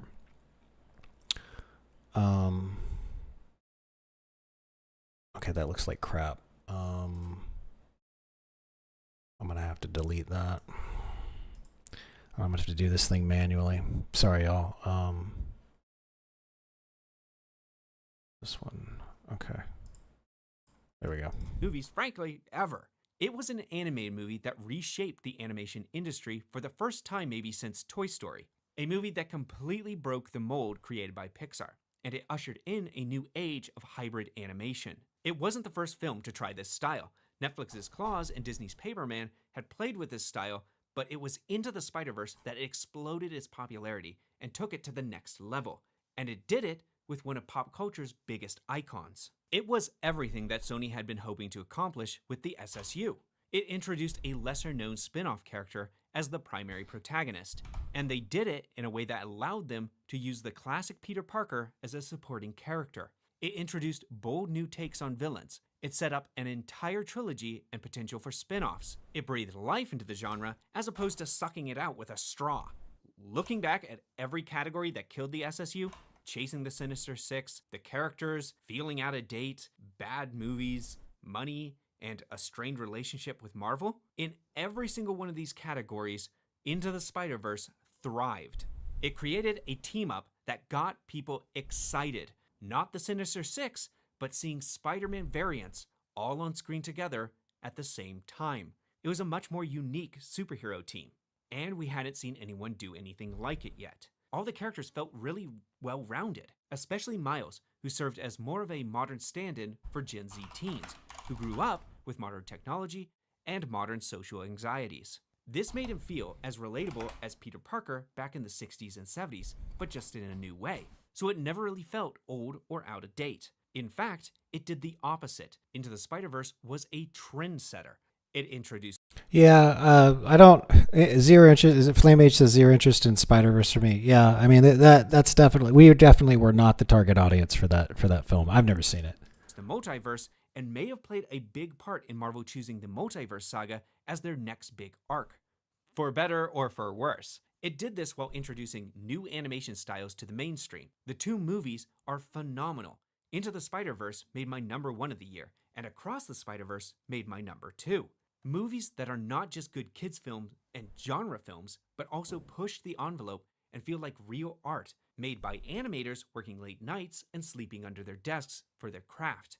And it shows on screen, with every frame looking like a panel from a comic. So much is going on that you will catch new things every time you watch. This makes the two movies endlessly rewatchable. Box office returns for Spider-Verse are heading in the right directions. The first film made a healthy profit of nearly $400 million on a $90 million budget. The sequel nearly doubled that gross on a very similar budget. Unlike Venom, the box office grew with each movie going higher and higher. That's exactly what you want to see from a new franchise. And Kevin Feige, he's been nothing but glowing about this movie. Again, he may very well have been trying to copy it to much less success over in the MCU. When you've got Marvel Studios trying to replicate what you're doing, you're moving in the right direction. This is a franchise Marvel Studios seems to want to be involved with. It's not some shakedown. So when you ask what killed the SSU, it is that collection of all these failures. They did fail to achieve everything on this list, and each failure cut deeper and snowballed into a bigger and bigger disaster. So can you be surprised when a film comes along and achieves everything that they were attempting, and that the producers then make the choice to pivot? Let's give some credit where it is due. I've been really punishing Amy Pascal and Avi Arad over this video, but they know a hot success when they see it. Of course, full credit goes to Lord and Miller and their killer directing teams and animators for bringing it all together. Changing your focus in the direction of success is needed for any studio to succeed. With Spider-Verse, Sony has actually found a film franchise that is unique, pushes the envelope, and is beloved not just by the fans, but by also the critics and even the Academy, taking home their first animated Best Picture. Is it a surprise that they threw out the old SSU with yesterday's trash? No, not really. And to be honest, I'm perfectly okay with it remaining in the garbage bin. Sony has found a better track to pursue and invest their money and efforts into. Don't take your eye off the bullseye now. And that's all I've got for this video. Do you agree with my solution here? Is Into the Spider-Verse the real killer of Sony's Marvel Universe? Let me know in the comments down below why I am so correct or so wrong. As always, thanks again for watching. Like and subscribe for more historical film flashbacks and modern movie analysis. We will be back soon with the highest grossing film of 1920, as well as a new Mission Impossible series. Thank you, and as always, keep those reels turning. Okay, this guy's really good. I've already given this video a like. Let me just post it again for you guys to check him out. I'm already subscribed to his channel and everything, so there's that. I am struggling with this freaking website. Sorry, but can you react to my edit? But it was fire. Yeah, well, like I can. I'm in the middle of filing for a bunch of jobs right now, so I'm just gonna put up something over here on my other screen, and I got to get this stuff across the finish line because I could lose power at any moment because I'm near the hurricane because I live in Puerto Rico. So be happy to take a look at it. You know, post a link or something in the chat, and I will definitely get to it. Let us find. Let's do view channel. Let's check out, where is old boy? Let's see, Never Knows Best has got something new. The entire history of horror games. Oh, this came out 9 days ago. I love this guy. He does a bunch of in-depth. If you want, he does a bunch of in-depth documentaries. Some about movies, some about like corporate scandals, that kind of stuff. So this guy's called Never Knows Best. Let me go ahead and toss him a like, and then let me share this video as well. Whoops. There we go. And I am just struggling with filling out the stuff on this website. I filled a bunch of things out, and then it's like, okay, upload your resume, and I did, and it reformatted everything on the form. So I have to fill it all out again manually. Thank God you are off of that thing about movies. What, the Spider-Verse thing that we were watching? How Sony and Hollywood have fumbled making Spider-Man movies for the last 2.5 decades. Yeah, I guess. Maybe, yeah, I don't know. I find all that stuff interesting. All right, let me make sure this is framed correctly. Yes. Okay. By the way, hi Phoebus. Oh, hold on. We got. Okay. Well, this guy's not going to be bitching about movies. I like to watch the stuff bitching about movies because it's an example of what not to do, and I eventually want to get to where I'm making short films or something. Clear. Obviously, I got a lot of things in front of me before I can do that. Okay. Cool. Yeah, man. Actually, let me sign in. I'd be happy to chat with you. There we go, live streaming. All right, cool. I'm on the Discord now. I'm currently filling out job applications and stuff, so I got to keep going. Let me put this on so we can check it out in the background. Again, this is Never Knows Best. Like, I'm already subscribed. It does a great job making long form documentaries. I love this stuff. Let's check it out and let me get done applying to these jobs. And then we move on to video editing, and then we'll play WoW towards the end when my brain is completely tired. if you want to understand the Okay, yeah, Phoebus, I'm gonna be around. This stream's gonna be going for a couple hours, so I'll let you know when I move over to the video editing stuff, because I can do that in my sleep. We can chat then. All right. Here, without further ado, Never Knows Best: The Entire History of Horror Games. If you want to understand the entire history of horror games, you need to understand the importance of one simple thing: familiarity. Horror always contains a bit of the unknown. Without this, it isn't horror. You can put a character in countless dangerous situations. You can make them run from terrifying monsters, and you can evoke a sense of dread at inevitable tragedy. And none of this is enough to make something scary. Because it's not fear of negative consequences where horror comes from. It's the fear of not knowing the consequences. What could be lurking in the darkness? What might that monster do if it catches you? And what nightmares are out there that you can't just wake up from? Horror needs the unknown. But how do you turn this into gameplay? After all, gameplay is about learning rules, recognizing patterns, and making progress through repetition. All things which make the unknown intimately familiar. And the challenges don't end there. A horror film usually has a runtime of under 2 hours, where only a fraction of that time is spent actually showing the scary subject matter. Video games, on the other hand, tend to run many more hours than this, and are often forced to show what's scary far more frequently. Then there is the challenge of balancing gameplay that is enjoyable with creating vulnerability through disempowerment, and of having consequences for failure that add tension that don't just become tedious, and of how to survive and create new experiences in a market obsessed with sequels and brand recognition. The unknown is elusive, and yet as challenging as making a good horror game can be, the rewards for horror fans can be all the greater. Horror films work through making you empathize with on-screen characters and then evoking dread and excitement over what might happen to them. Games, on the other hand, cast you, the player, in the starring role, making you one layer closer to what's happening. A movie might make you scared of what's around the corner, but a video game can force you to be the one who has to go and check. Games create agency. Survival becomes your responsibility. Events are made more immersive through participation, and the nightmare can penetrate closer. And then, at the end of it all, you're left with not only the satisfaction of overcoming gameplay challenges, but also the thrill of having faced your fears and made it out the other side alive.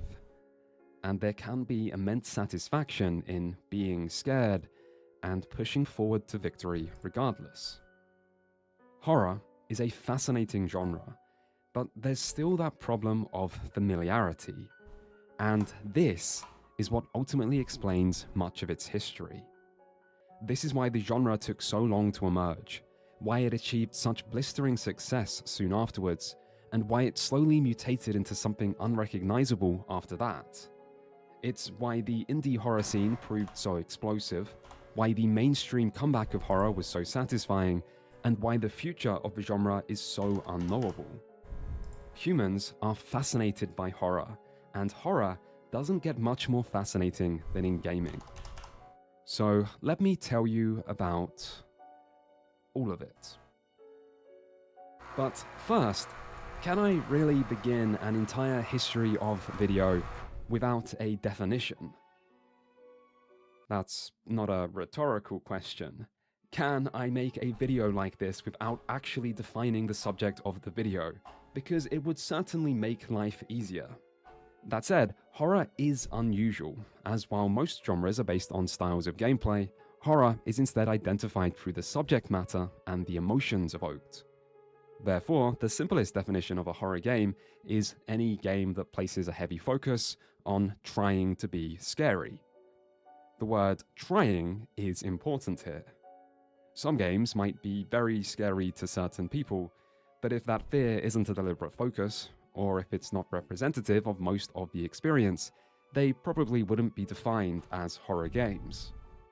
Likewise, any game that makes clear attempts to be scary would probably still be considered a horror game, no matter how unsuccessful its attempt may be.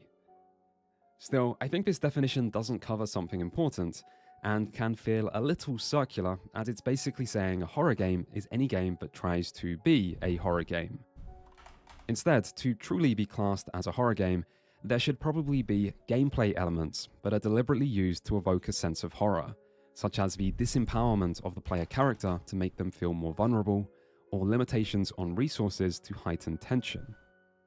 Survival horror games show these elements most clearly, as features like limited inventory spaces or saving restrictions might be seen as design flaws in other genres, yet can play an important role in enhancing horror. Still, in 2025, horror surely extends beyond just the classic survival formula, meaning the specific ways in which gameplay has been used have become more varied. But this definition means that games featuring horror subject matter without reflecting this in their gameplay design would not be classed as horror games.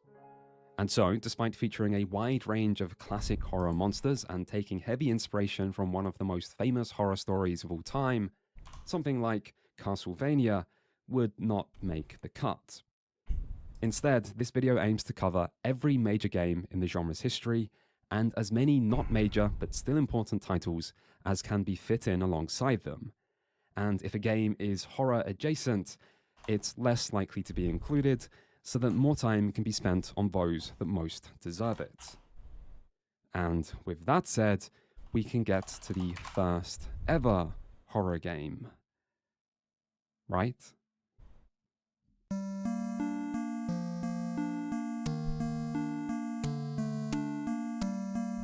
For once, the first horror game is not an unsolvable mystery. Before there was Pong, there was the Magnavox Odyssey version of Pong, table tennis, which Pong famously copied. And on that very same Odyssey, there was Haunted House.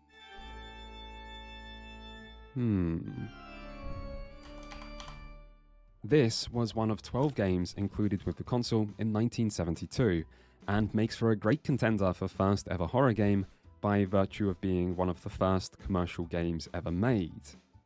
The only problem is that it wasn't particularly horrifying. As with many Odyssey titles, the gameplay revolved around players controlling a white square on a black background with the use of a physical overlay, in this case the horror genre staple of a spooky mansion. Haunted House was two-player, with one person controlling a detective gathering clues, and the other a ghost who's trying to catch said detective. And while this might be charming in an antiquated manner, it's hard to imagine it as scary. And this is the problem with most early contenders. Like 1973's Hunt the Wampus, a text-based adventure game where you play hide-and-seek with a monster in a series of connected caves. These caves are in complete darkness, so players had to locate the wampus by descriptions of its smell or sounds, but it's hard to argue this alone constitutes horror gameplay. Instead, the best contenders for first ever horror game arrive in the early 80s with a trio of games released in close proximity. Haunted House on the Atari 2600, 3D Monster Maze on the ZX81, and Space Freighter Nostromo on the Commodore PET. Exactly which of these is the first depends on who you ask, or in the asocial age of the internet, where you look. For example, IGN's History of Survival Horror claims it was Haunted House, as does an old article on GameSpy. Meanwhile, in 2006, Edge magazine said it was 3D Monster Maze, while Kotaku and Giant Bomb both have pages on Nostromo describing it as the first survival horror game. These differences of opinions might have something to do with confusion over release dates, and look no further than Wikipedia for an example of this confusion. I mean, Wikipedia's list of horror games gives a release date of 1981 for Haunted House, but then on the actual page for Haunted House it says February 1982. Meanwhile, on 3D Monster Maze's page it says December 1981, but then the list of horror games that provides a source says it's December 1982. Nostromo is more straightforward. It is universally listed as December 1981, including by the man who made it, and I guess if anyone should know, it's him. Haunted House is also easy to solve, as more reliable sources confirm it to indeed be February 1982, which just leaves 3D Monster Maze, which really is 50-50, but the 81 claims seem less reliable. In fact, the Wikipedia source for a supposed 1981 release date, when actually checked, says that the game was completed in late 1981, but didn't launch until February 1982. And so, by process of elimination, I'm content to give the title of First Horror Game to Nostromo. Cue the applause. More importantly though, how are the actual games? Nostromo, as its name might suggest, was inspired by the hugely influential 1979 film Alien, and featured a player trapped aboard a spaceship who must avoid a deadly roaming @ symbol. The graphics were rather basic, as tended to be the case in early PC games, but it's the gameplay that reveals its horror intent. Nostromo is a stealth game, with developer Akira Takiguchi being inspired by first ever stealth game contender Manbiki Shonen, or Shoplifting Boy. Takiguchi made one important change, however, as while Manbiki Shonen's shopkeeper is always visible, the alien instead moved in and out of sight depending on its location to create suspense and even basic jump scares. Nostromo also featured limited resources, with the player needing to move around and collect items to successfully escape, making it hard not to see this as horror-focused gameplay, even if the visuals are rudimentary. 3D Monster Maze also shows similarly impressive gameplay and similarly rudimentary visuals. The game featured a randomly generated maze that the player traversed in first person, but the player wasn't alone. 3D Monster Maze uses text to communicate how close your pursuer is, and you start seeing that text long before you actually see the monster, so as to build tension and create a sense of paranoia. Reading ominous warnings of "he is hunting you" or "run, he is beside you," followed by the very short period between the monster appearing and the player being eaten, is effective horror. And while the pixelated T-Rex itself might not hold up today, at least it's scarier than an @ sign. In fact, 3D Monster Maze's creator found it so effective that after making himself jump while testing the game late at night, he added a message into the beginning of the game warning players about it because he was worried he might get sued for giving someone a heart attack. Haunted House also forces players to run away, with no option to fight its various roaming bats, spiders, and ghosts. Navigating said house was made challenging by the fact that each doorway only allows travel in a single direction, either up or down but never both, and by its complete darkness, with the player's character represented only by his animated eyes. To win, you had to escape after collecting 3 parts of a magic urn, which you found using limited matches to light up your surroundings. Other challenges included locked doors and a chasing ghost, to create gameplay that, while basic, had much in common with later horror classics. It seems noteworthy that each of the big 3 first horror games was designed to deliberately disempower the player through restricting their vision. This was a time when games faced great technical limitations and didn't have the memory to display much on screen, and so these games seemingly embraced this limitation to turn it into an advantage, using the fear of not being able to see something, i.e. that important fear of the unknown, to generate the horror. Still, as impressive as these early attempts might have been, they weren't representative of the years that followed. In fact, it seems quite coincidental that these 3 games would all release within 3 months of each other, because for many years afterwards, examples of effective horror gameplay were rare. Although that wasn't down to a lack of horror-themed games. The 80s saw a boom of horror cinema following the success of classics like The Texas Chainsaw Massacre, Halloween, and Friday the 13th, which led to plenty of video game adaptations trying to cash in on this cultural trend. First on the Atari, and then later on the NES. Looking back today, however, makes it clear that most developers didn't really know how to make actual horror gameplay. Take 1983's The Texas Chainsaw Massacre for the Atari, where the player controls the villain, Leatherface, and earns points by running into and killing your victim. Oh, sorry. Let me mute my mic so you guys don't hear me smacking while I'm stuffing my face. I got applied to 4 more jobs. got one down. Took forever. Their website was crazy. How long until we get to Alien Isolation? That's probably my favorite horror game.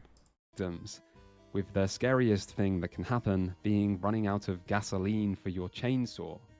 Something which doesn't really capture the spirit of the movie. Wizard Video's Halloween adaptation does a little better, in that at least you're trying to stop the killer this time, and yet the gameplay still feels like it's from a non-horror game. In it, you play as a babysitter, and score points by rescuing children and finding a knife that you can use to stab the pursuing Michael Myers. Score enough points through this and you can advance to the next level, where Michael gets faster.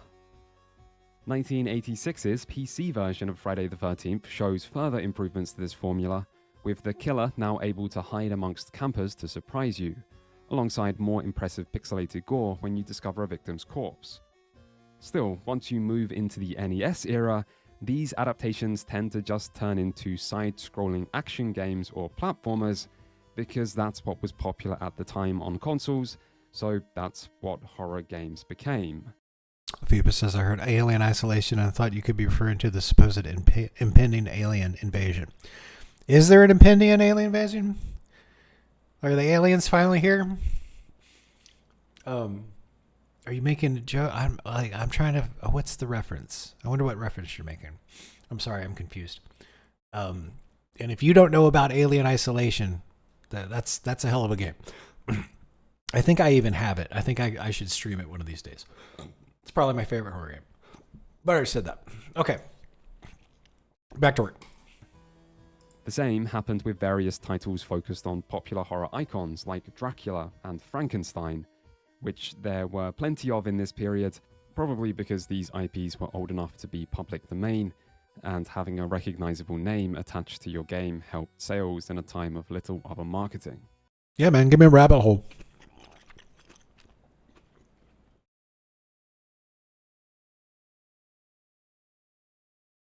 I like all. Some sort of impending alien invasion. So the aliens are here. Is that what all the objects in the sky are? I got really into aliens when I was like 10 or 11. I used to get a lot of UFO books from the library. Well, is there some sort of phrase or something where I could look up a video on YouTube that would explain it? That would like intro it to me? It is back. Like, no, I remember, what was it? What was the movie? Close Encounters of the Third Kind. Like, fucking amazing movie. And then there would be shows on television where they would interview people that had gotten abducted by aliens, and then they had all this low budget. They had these low budget actors that would just like, they'd be out in the middle of a road on a country road somewhere, and then they'd film this bright light coming down on them. And it was just, I just loved that stuff. I absolutely loved it. And then I would read the books and like these print books on aliens and stuff.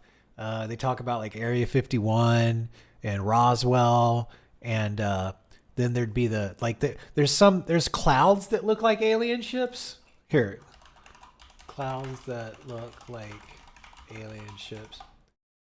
And Peoples was trying to say that these are how the aliens disguise themselves.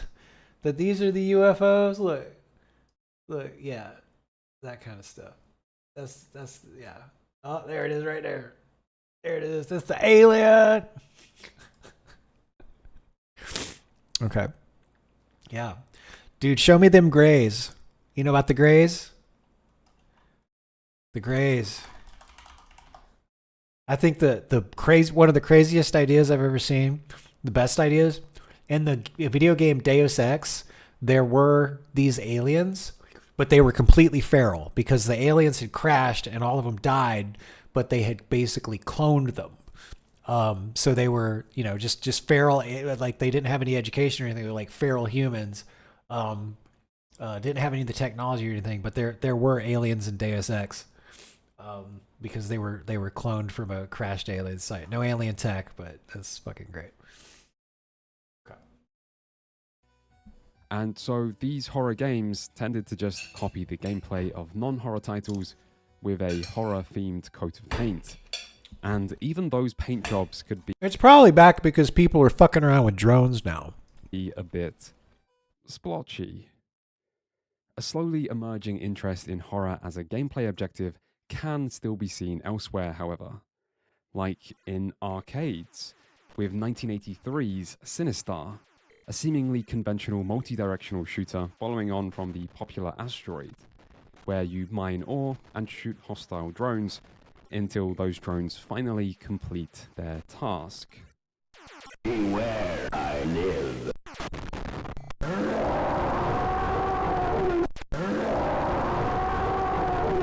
The sudden and loud arrival of Sinistar, who continuously hunts you after this and can only be taken out if you've stored up enough missiles, was famous for scaring unsuspecting players, and no matter what you did or how high your score grew, it always kept coming back.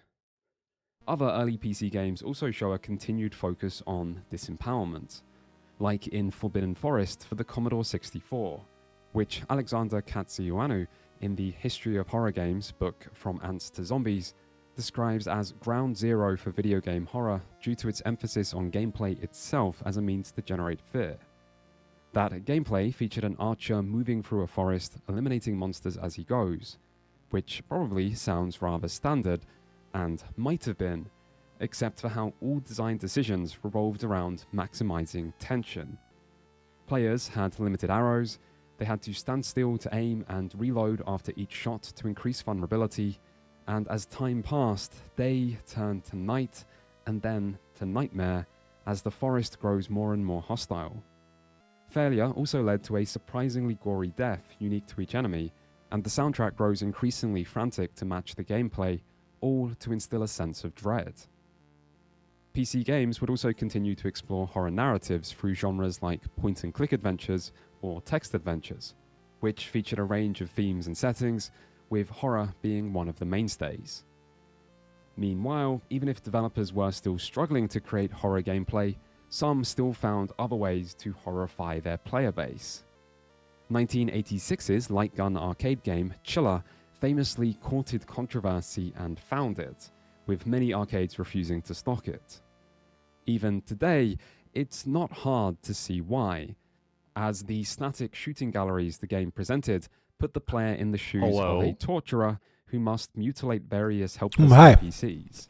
Oh, hey, buddy. Chiller Okay. was simple yet sadistic, God, that's and while its relatively basic gameplay is important in the ground. There we go. I had to pause the video. That's a great video. Great video. So far, so good. Yeah, I mean, never knows best. Truly, like, just a fantastic video essayist, right? Yeah. You know, He puts in the work. well Yeah. formatted, good tone. I mean, just like it's good stuff. Like, I Right. mean, you know, like it's Yeah, I want to be like Never Knows Best for my tutorial videos. sure, yeah, absolutely, right? Like, I completely agree. So there is a rabbit hole and a half, and I mean, well, here, I guess, you know, for the potential of other audience members that may not know me as intimately as you do, you know, I am. To be clear, I am an open-minded skeptic that values the scientific method greatly, and am always on the search for knowledge, right? For information. You know, like, you know, people, you know, we grew up at a time where, like, you were talking about unsolved mysteries before, right? And you know, the X-Files was on TV. Such a good show.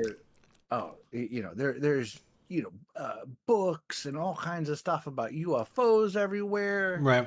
You know, in different places. I was living in Colorado around that time, and there were all the black helicopters flying around and stuff. Yeah. You know, like, I mean, hell, like, if people want to know deep UFO lore, go watch old X-Files. I mean, it's as simple as that, right? Yeah, that's basically what it is. They took all that stuff and threw it. The writers did a really good job of incorporating it in the TV show. It's so good. And frankly, in a way that was like, you know, is yeah, It was basically it's like how actually it's actually shocking, like, how good of a oh my god. Well, like, okay, so there's yeah, the Law and Order episodes, like if you watch Law and it in Order, such a nuanced way with everything, and it was Right. respectful of everybody, and they Right. weren't like, no one was trying to like dunk on anyone or make anyone like look like they're stupid or anything like Right. that. Like, it was, you know, like, it was legitimately like the best X-Files episode was the Cops one, where they used the film crew from Cops to film, because like Cops was one of the. I don't remember this at all. The Cops was one of the very first. Yeah, the Cops was one of the very first reality TV shows, and I'm familiar with it. Right, and they were both owned by Fox. Fox did X-Files, and Fox did Cops. Right, so they got the crew from Cops, and they used all the same equipment and the same crew and all that stuff to film an episode of the X-Files. And like, this is back when like television, you couldn't watch stuff online. Downloading a video on the internet wasn't even a thought in my mind at the time. It did such a good job of like blending the fiction with the reality side of it. It's my favorite episode. It really is. Sidebar. You definitely should, if you're not familiar with it, and this goes for anyone listening, if you're not familiar with this, I 1000% recommend looking it up on YouTube, and you can find it just by putting in "Cops Snake Guy," and it's a classic episode. It's short; it's not even a full episode, but from the '90s, and of a guy in Florida that keeps snakes. I mean, if you're not salivating already, then you don't know Florida, right? I mean, Jesus. So I don't know. There's been, over since like 2017 or so, there's been, like just stuff keeps coming out on the news. There's been a few congressional hearings about like, UFOs and UAPs and stuff, right? Mm-hmm. Sure, whatever. Like I'm open to things, but also like, I definitely don't think we're the only life in the universe. I don't even think that we're the only sentient life in the universe.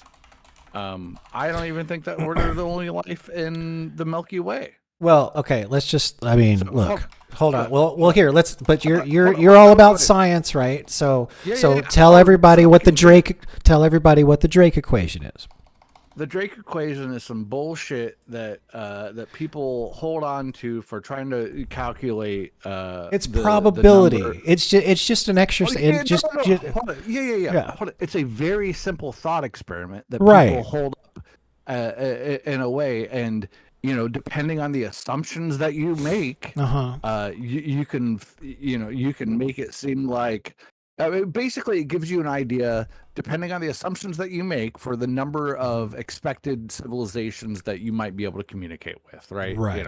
Right. But whatever you do with the Drake equation, nobody ever plugs 0 into that equation. So your statement that there are other things out there is, do the Drake equation, right? And it's the numbers are completely made up, but the number is never 0, right? Well, sure, yeah, and if you want, we can do a thing where you have you have somebody that's demonic born gaming is the real nexus. Yeah, hold on. Let me do something so you can recognize me. There we go. So I still got the shades, but I'm an old man now, so I'm wearing my reading glasses because I'm filling out some job applications while I'm talking with my friend Phoebus here. We're actually going to move. Good, man. Thank you. As soon as I get some contacts, I'll start wearing them again, and I just have to turn the gamma up on my monitor so I can see what the fuck I'm doing. But I do that at the hardware level, so it looks normal to everybody else. Demonic Born Gaming, if you stick around, which I hope you do, there's a hurricane coming. If I lose power, I'm screwed. And I've made a goal to apply for five jobs a week. So I'm currently getting that across the finish line. I got one down. I'm in the process of the second one, and then we got 3 more to go after that. As soon as I get done with that, we move over to video editing. So I'm going to edit a short, and then I've got one video in a series that's already finished. And it's basically an introduction tutorial for people that want to get into playing World of Warcraft on a private server. There's this Turtle WoW private server that I started playing on. And then the second video in the series, and the one that I'm going to start recording when everything else is done, is going to be a hotkey tutorial. And I'm releasing both of those at the same time because I want people, if they watch the first video and want to get into Turtle WoW, they have the hotkey tutorial so they can start developing good habits right away. And then the reason I'm playing in Turtle WoW is because I'm currently leveling up a priest. I'm like level 52 right now. And then when I get level 60 and geared up, I'm going to make some old school PvP videos. Like nobody's doing that anymore. So I'm actually going to make a bunch of old school videos. And then one more thing. I miss the WoW days too. Kind of reliving it with Turtle WoW. They have managed to capture the magic. And then, I promised the I promised a little something called the Skyrim music video, and I am happy to announce that the Skyrim music video has actually been released. Released it about 3 months ago. You're the reason I got into the Frost Mage. Oh, thanks, man. Yeah, so I'm gonna. Nice. You might be the reason that you get into a Shadow Mage or Turtle WoW. Here, let me toss Shadow you this. Mage. Shadow Shadow Mage. I mean, Priest? well, no, I meant Shadow Mage because that's what they are. Because you want to you screw Spirit as a Shadow Mage. You want intellect and stamina. Like Spirit doesn't do any good because of Vampiric Embrace.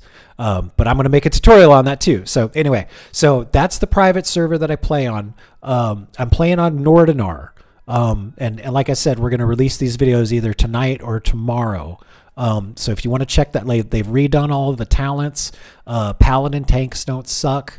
You can actually be a shaman tank. They've changed a lot of things that are, like, if Blizzard had done what these devs have done on the private server, it would have been my number one favorite game of all time. They've just done such a great job updating the stuff on the private server. Yeah, what's up? Are these the?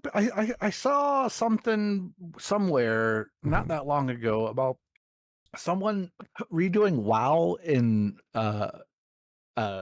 Unreal 5. Yes. So they've got Unreal Engine 5 and it's currently in like an alpha and they're testing it. So they're going to like, you know how they did the Oblivion remake? It's still over the Creation Engine, but it's just got the graphics of Unreal Engine 5. They're doing the same thing for WoW. So we're going to have Unreal Engine 5 graphics on top of this vanilla WoW server, and that's one of the other reasons I'm excited to be making content and start getting into the community and stuff like that, because it's gonna make everything look amazing. So I can't wait to it's probably a ways out for them to release that, but yeah, that's the private server where they're gonna upgrade to Unreal Engine 5 graphics. So gonna be fucking badass. Pretty cool idea. Yeah. Pretty cool idea. Pretty impressive. So. Just for the reforging, I mean, when you were going over the rotation, the big thing was do not spam Icelands. Oh yeah, man. In fact, let me see something really quick. Hold on a second. Kata tutorial? So no, I made a Cataclysm. So I made a couple of tutorials about how to play a mage when back during Cataclysm, because I think that's Cataclysm. What the fuck is Cataclysm? It's an expansion for World of Warcraft. Oh, yeah, it came out. Is that so the there's one that came out after Vanilla, or is that the one after that one? Vanilla, which I played, Burning Crusade, which I skipped, Wrath of the Lich King, which I played the end of because that's when I started working for John again. Then Cataclysm came out, and I made a couple tutorials during that time, and then I think it was Mists of Pandaria, and I think I played a little bit of that, and then I got out of it because of my health issues. Stopped playing video games for a while. The thing that he's referring to is that some of the abilities that they gave mages, you had like this instant cast that you could spam it if you wanted to. Yeah, I also did a Fire Mage tutorial. So I'm going to do that for a Shadow Priest on Turtle WoW, and I'm going to level a mage too, and I will make some more content for mages on Turtle WoW. Let me see if, hold on a second, buddy, because I might be able to hook you up. I think, let me go to videos, because I hit a bunch of the older videos because I don't know, I was in a bad mood. I didn't like all of them. Let's see here. Let me see if I can find. Hold on. Do you still have? Do I don't think you do, because you've indicated such in the past. You don't have a copy of Lord of Warcraft somewhere, do you? No. If you search Lord of WoW. Yeah, I found like some Lord of bootleg versions of that shit somewhere. Yeah, before, it's up there. I don't have, because I used mainstream music. I used like Prodigy. I used I used the Crystal Method, so I can't actually have that on my channel and get partnered. So it's not on my channel for that reason. How to build your own computer. Wait. I didn't ask if it was on your channel. I asked if you had a copy of it. No, I don't. I would have to pull the copy down from somewhere. Okay. Let me see here. Mages, World of Warcraft, Swifty. Okay, here we go, buddy. Hold on a second. Let me see. So that one's got a copyright strike. That one's reloaded. It does not have a copyright strike. So here's what I'm gonna do, buddy. Let me go. Let me hit options. Here, let me open this one up. So this one does not have a copyright strike. So that's the Fire Mage one. And then let me see. Frost Mage PvP tutorial featuring Nexius. WoW gameplay. There we go. That one right there. Let me load that one up. Okay, there's that one. Okay, hold on a second, dude. I'm going to turn them back on for you. I also need to make a thumbnail. Let me put edit 0. Whoops. So edit 0. Give me a sec, dude. I'm going to turn them back on. Edit 0. This video was marked private for a long time, but by popular demand, it has been. You mentioned the Discord. You mentioned what? You're breaking up. Say it again. Discord? The Oh. your Discord Oh, yeah. server? Okay. All right. Yeah. So, okay, give me a second. Edit. This video was marked private for a long time, but by popular demand it has been re-enabled. Enjoy. Enjoy. Let me put thank you for everyone who has sent a kind word over the years. Now that I'm back to making content, I hope you enjoy. Thank you, everyone who's sending. This video was marked private for a long time. By popular demand, has been re-enabled. Thank you for everyone who has sent a kind word over the years. I am now back.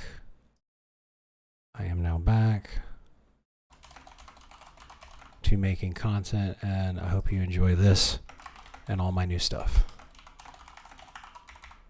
Okay, there we go. So there's that, and then let me put the. I've already got some stuff copied here. Let's scroll up. So there's description links. Okay. If you enjoy the videos and streams, links. Okay, there we go. Copy. So let's put.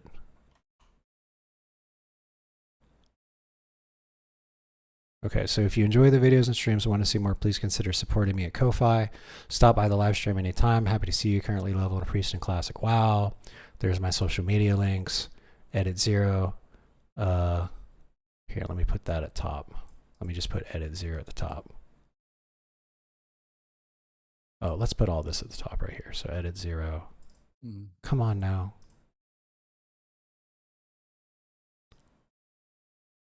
All right, copy. Yeah, dude, I can't.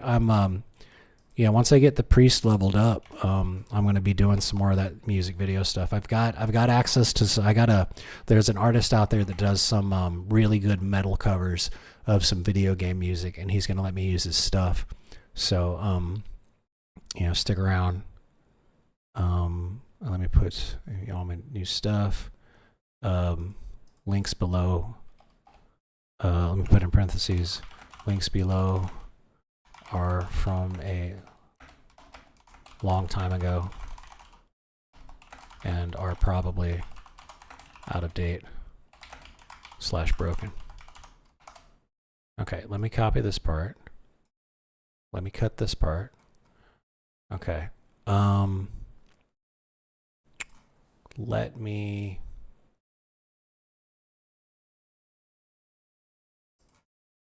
Okay, I should have done this a while ago. There we go. Okay. Now,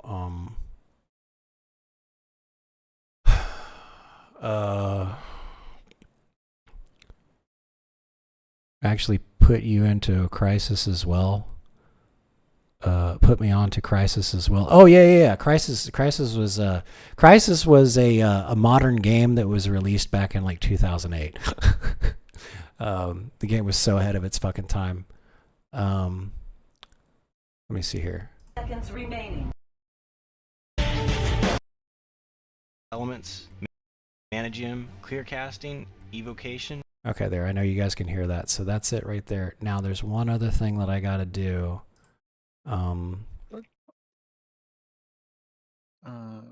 And I just need to just bear with me, man. I can't share my screen because I've been applying for jobs and I got a ton of stuff up there, but I need to make a thumbnail really quick. It won't take me long. It's okay. The video is showing, buddy. Okay, cool. You can probably just hit play on the video and do whatever you need to do. Okay. Let me see here.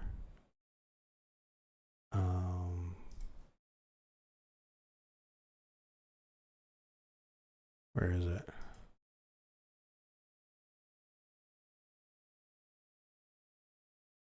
What do you need a thumbnail for? For the video. This is before like you could I don't know. I think this was before thumbnails were actually like a thing. Ask Bob to make a thumbnail. Okay. Well, I could do that for you. Well, I mean, I want to see, this was back in Cataclysm, right? So let me get a picture of WoW Cataclysm. I mean, listen, images. Sure, you could do that, or you could ask Bob to make you like I don't know, an image that would do it that has some degenerate appeal. We'll say. No, I got something. Get those right clicks. Here. I got you. No, I got something right here. So let me get this picture. Okay.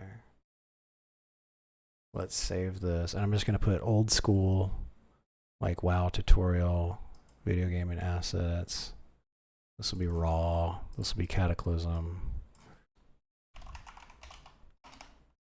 Cata art. Okay, delete that, close that. I'm going to import that media into this project. Import media. Live streaming assets, raw assets, Cata art, boom. Okay, we're gonna pull that down. All right, and now, where is that text that I like? I'm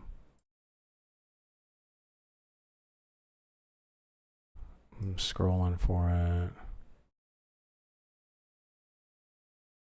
There it is right there. Let me grab this text. Copy that, bring that back over here.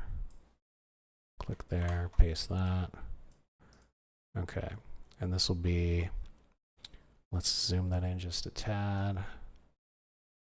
And this is going to be, this will be Nexius presents Nexius.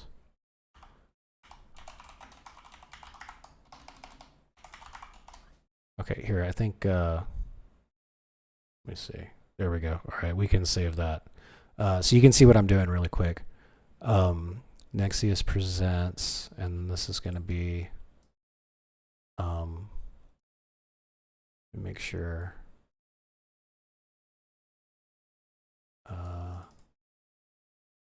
hold on a second. Best would not click on that video. I got to be careful.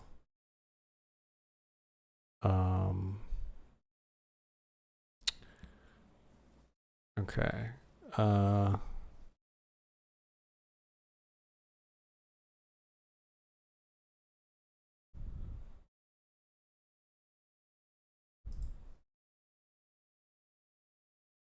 Well, here. Let me get a different screenshot. That's the intro.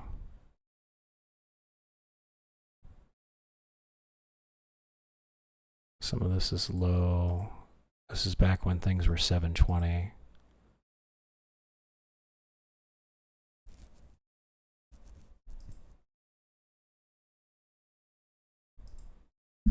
There it is. Okay. Let's turn this into the screenshot.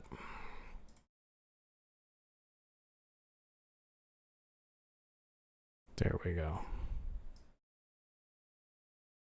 Save. Save. And we'll put old school. Next. Save. Okay, let's go back into here. Import the media.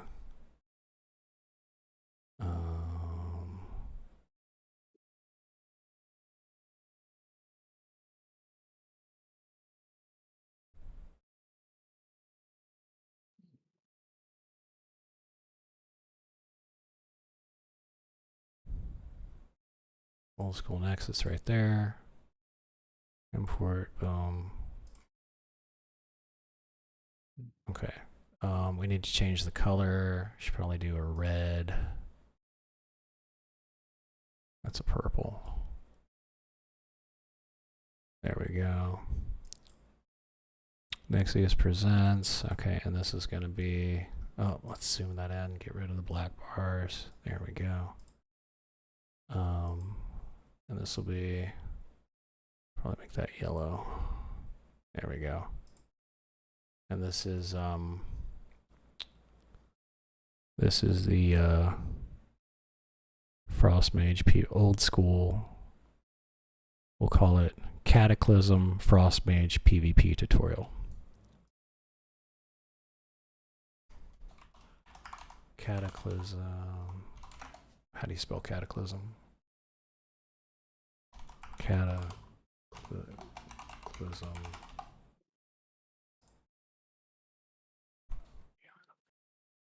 Cataclysm.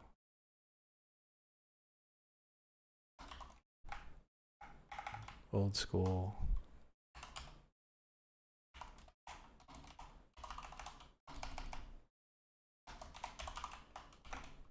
Old school Cataclysm PvP. Wait, is this old school Cataclysm? This is the Frostmage PvP tutorial. Okay. So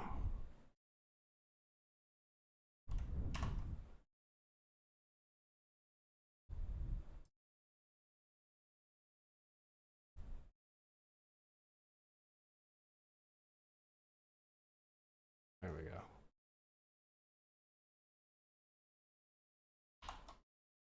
Old school Cataclysm.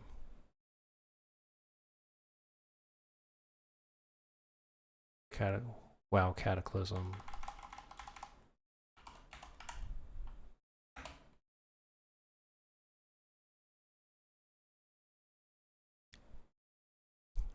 Old school WoW Cataclysm Frostmage PvP tutorial. Okay.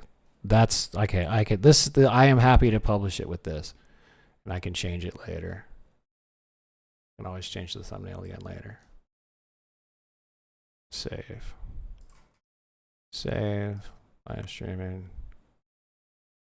Released. And this is going to be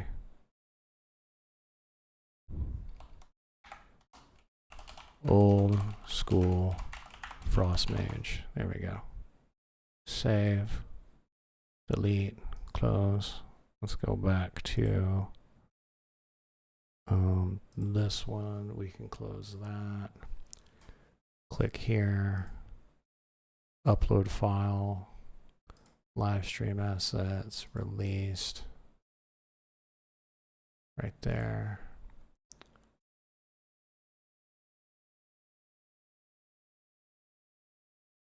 Open.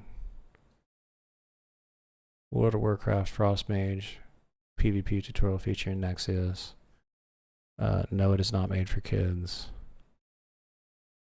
Let's hit. Okay, so that should be everything. So we're changing it from private to public. Done. And then we'll watch this together really quick. And then I'll release the other one in a little bit. I got to finish applying for these jobs. So now what happened here?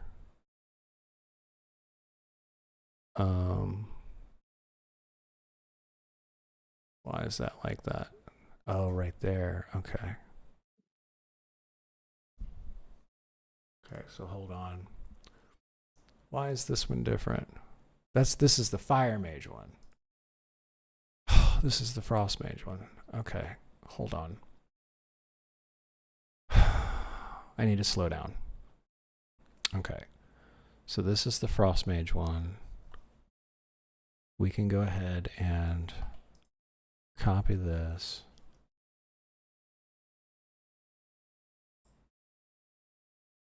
Okay, good. I saved all that. So copy.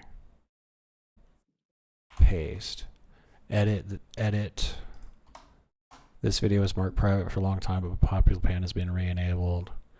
If you enjoyed the streams, blah, blah, blah. Stop my live stream. Currently 11 a priest in classic WoW. Frostbase. A ton of information condensed down. Yeah, this is back when YouTube limited you to 15 minutes. So I had to cut everything down. Okay. So this should be it. Oh yeah, this says Frost Mage. There we go. Save. Okay, cool. Let's go watch it.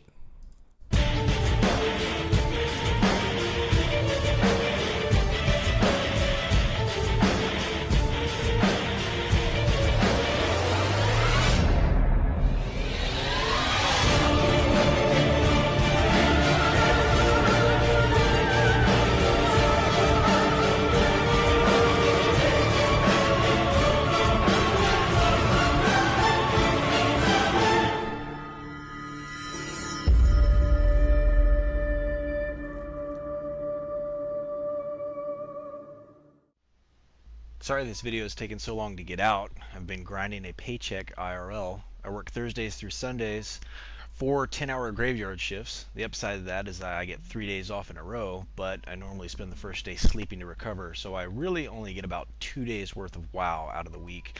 Thanks again to everyone who subscribed, and thanks for your patience in waiting for the video. Alright, the main question I get from everyone is for me to explain my frost spec. So here it is. It seems for some reason there are a lot of mages out there asking me why I don't stack int and haste like the rest of them, so I hope this video will adequately explain that. To begin with, we'll go over basic stats needed for any mage PvP spec. For those of you new to the mage class or even new to the game, it should be very informative, and for those of you with more experience both with mage class and the game, I hope you will find it a pleasant review. You get your stats from gear, so think of this as the gear portion of the tutorial. Hit chance should be close to max as possible because you don't want any of your spells to miss. When you mouse over your hit chance, you will see there are other levels listed. The higher levels are for PvE only, so concern yourself with just the first tier because that's the level of other players. Spell penetration reduces the chance your spells are resisted. There are a lot of buffs that give resistances, such as Mark of the Wild, Mage Armor, and the Paladin Aura. The most resistance granted is from the Paladin Aura, which gives 195 resist. So when I say spell pen capped, I'm talking about having enough spell penetration to negate that aura.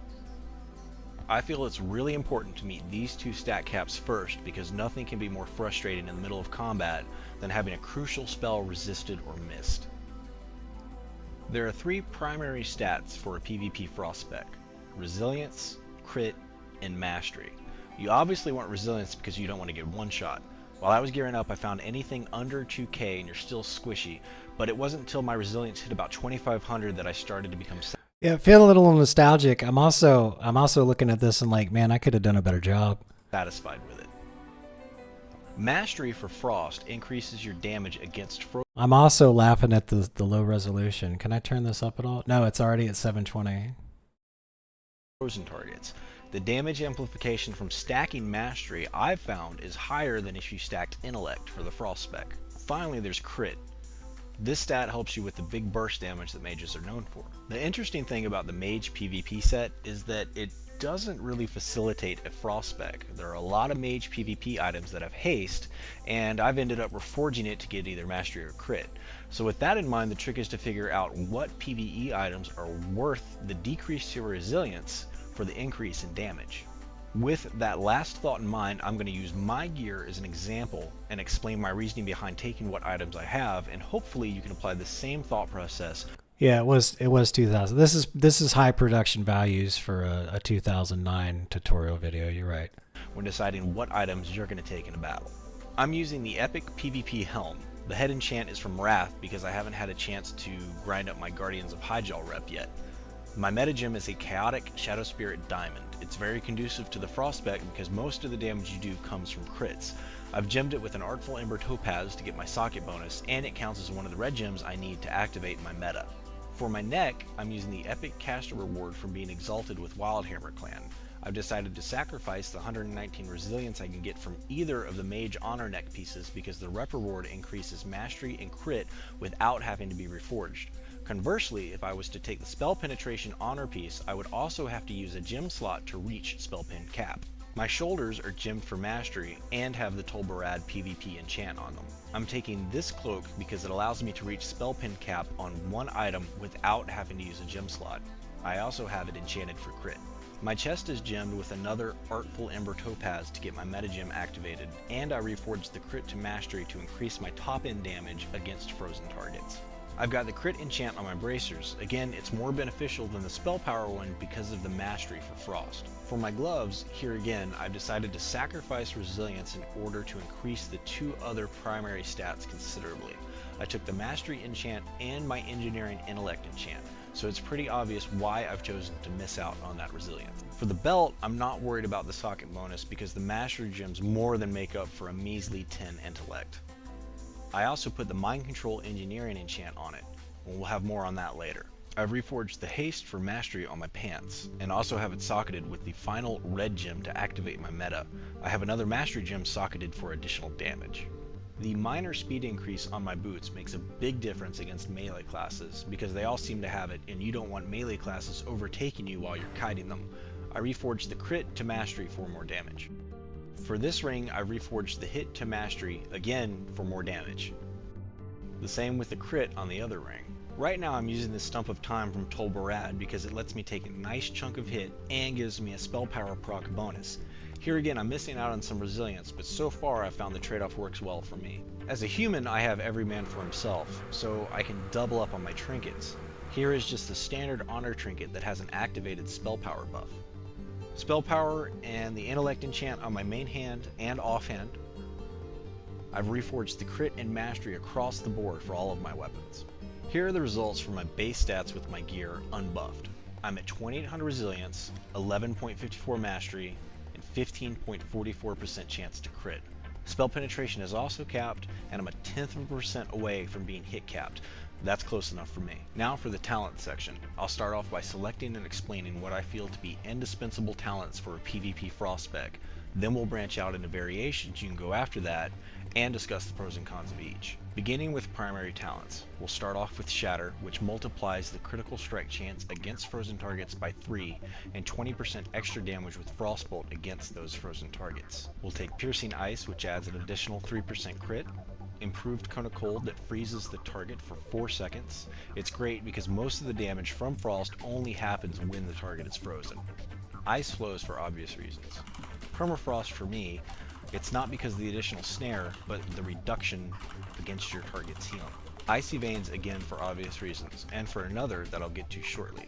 Fingers of Frost all the way, first for the extra damage, and second, when the proc is up you aren't dependent on the target being frozen. Improved Freeze because it allows your pet's ranged Nova spell to give 2 stacks of Fingers of Frost on demand whenever you need it. Cold Snap, obviously. Brain Freeze, I'll explain soon. Ice Barrier for damage mitigation, and 2 points in Frostfire Orb. By placing the points here, every time Frostfire Orb does damage, you have a chance to get the Fingers of Frost proc off of those ticks. So right now we're at 26 points in Frost, and we obviously need to get Defreeze. Here's the spec I'm currently running with. I've taken 2 in Enduring Winter, which at first glance might seem like a PvE talent, but in a moment I'll go over the glyphs and how abilities stack, and you'll see why I've chosen it.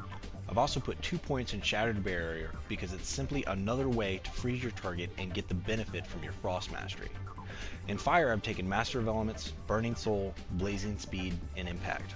Here are my current glyphs and how all these abilities stack together. The first prime glyph I've taken is Molten Armor. So remember I was at 15.44% chance to crit. Now, with a glyphed Molten Armor buff, it's over 20%. It also stacks with Piercing Ice for an additional 3%. And now Shatter, which multiplies my crit chance against frozen targets by 3, I'm actually sitting at 70.32% chance to crit against frozen targets. The downside to running around with Molten Armor is that you burn through your mana rather quickly. To mitigate that, I have Master of Elements, so every crit will refund 30% of its base mana cost, combined with the 6% mana cost reduction of Enduring Winter, as well as the 1% mana regen proc it grants. This saves me from having to stop DPS and using a mana gem or evocating to get my mana back. The other two prime glyphs I have is Ice Lance and Frost Firebolt. The extra damage I get from the Frost Firebolt glyph is at the cost of Frost Firebolt not snaring the target, but I find this is an easy trade-off to make because as a Frost Mage you have plenty of other ways to snare a target. Let's take a quick break from all this information and demonstrate how it all comes together. This is my Guildmaster and Threes partner Realm. My other Threes partner is my girlfriend Liliqui. Our rating isn't the best yet because we're still getting her DK, a full set of PvP gear. But once we finish that up, we'll give arenas a more serious attempt than this trying to win the minimum amount of games for our conquest points. For this demonstration, instead of a target dummy, which is mainly for PvE, I'm going to use Realm. As a paladin, he has almost 3,400 resilience, and I've asked him to put up his resistance aura, so he's at 195 spell resist. We'll start off with Frostbolt. I'll freeze him in place with Nova to get the mastery benefit, and as you can see it crits him for 20k damage. Next we'll try out Glyphed Frost Firebolt. Again he's frozen in place to get the mastery benefit, and it crits for almost as much as a Frostbolt. This gets even better when Brain Freeze procs, because then it's an instant cast. Here's the damage Ice Lance can do.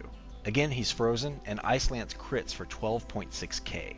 I got an impact proc off on that. Normally it's best to save it for an interrupt, but this is just a demonstration. Here I'm going to hit him with Ice Lance, but he isn't frozen, so not only does Ice Lance not benefit from mastery, but its overall damage is reduced by an additional 40%. Here is a good spell combo demonstration on doing burst damage. I'll open up with my pet's Range Nova that grants me 2 Fingers of Frost procs, and it freezes my target in place. I'll cast Frostbolt, so it will get the Shatter benefit from the Range Nova. It crits, breaking the Nova, but now I use Ice Lance that benefits from my 2 Fingers of Frost procs. Unfortunately, the first one doesn't crit, but I do get my Spell Power proc off my trinket from it. My next Ice Lance, with Fingers of Frost, does crit, this time with the Spell Power proc buff for a nice chunk of damage. To finish the glyphs up, for Major Tier you'll want Evocation to get your HP back, Ice Barrier for damage mitigation, and the glyph Icy Veins lets you get out of another snare and you can even cold snap it. For the minor tier you want Arcane Brilliance. This really helps if it gets purged off because it's a pretty big hit to your spell power, so this assists in recasting it. Does anybody else remember farming Light Feathers in Westfall? I'm so glad we don't have to do that anymore with the Slowfall glyph. I'm actually running out of time, so unfortunately I have to be a little more brief than I'd like to be for variations on this spec. Mainly, I'd like to discuss improved counterspell. To improve counterspell, or not to improve counterspell? That is the question. If you interrupt someone with counterspell, you silence them. The recent patch brought this down from 8 seconds to 7 seconds, but there's still a difference of 3 seconds to consider. My personal preference is not to take it. I find Deep Freeze and Impact stuns more than make up for it, but your situation might be different. Your latency is a huge factor. If you get some bad lag, improved counterspell can help out a lot. You'll also want to base your decision depending on who your arena partners are. They might already have a silence that can be used instead of you having to spend the talent points on it, but you might need to take it still if you want to chain silence while bursting down a target in arenas. Effectively switching between the 3 types of spell armor can really make a difference. By default, especially when expecting world PvP, just run around with mage armor. This way, if you get jumped, you're guaranteed to have most of your mana unspent and ready for the fight. Use mage armor against shadow priests and locks because of the dot duration reduction. You want to use frost armor against melee like DKs, rogues, warriors, and pallies, and switch to molten armor against other mages or when bursting down your target. Finally, let's go over some of the spell combos for Frost. I've already shown you while casting Ice Lance against a target that isn't frozen is a bad idea. So, with that in mind, the first rule of Mage Frost spec is do not spam Ice Lance. The second rule about Mage Frost spec is do not spam Ice Lance. And the third rule is, you know what, I can't think of anything clever to follow those two up, so let's just say something along the lines of learning from your mistakes, or if anything, it's just a game, have fun. Those would probably be the top 2 contenders for rule number 3.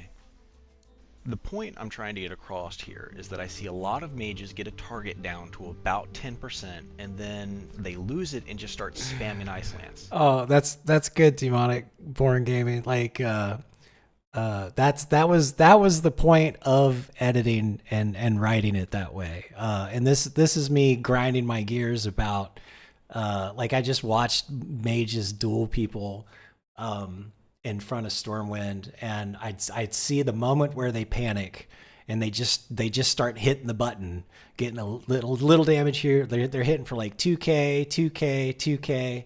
When, you know, if you'd calm down, run away, and then freeze the target, you'd hit them for like 18K. You know what I mean?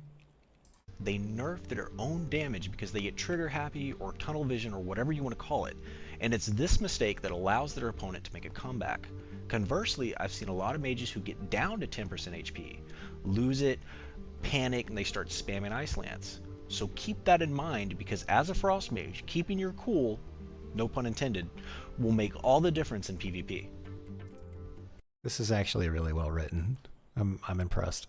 Since I'm limited to 15 minutes here on YouTube, I've created the following charts to illustrate what I feel to be the most effective spell combinations for Frost.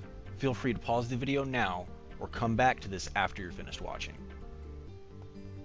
That pretty much covers the academics. In conclusion, I feel that covers probably 90% of everything there is to know about Frostbite. The other 10% is really highly situational tactics. I'll read up in the comments below and see if there are any questions I can answer in a follow-up video.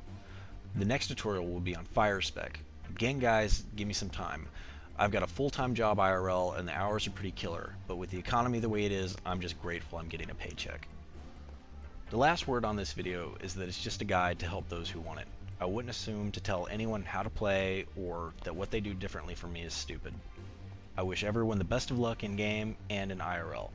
Above all, have fun, enjoy the game, and enjoy life.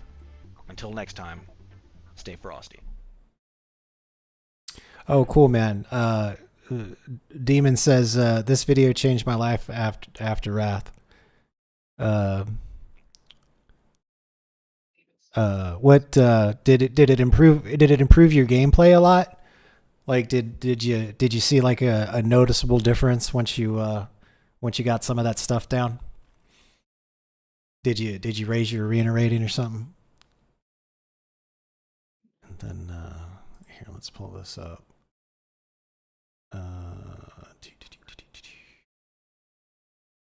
Oh, you know what I need to do? Hold on, where is it? Twitch. Hold on, let me get that link. Let's open a new private window.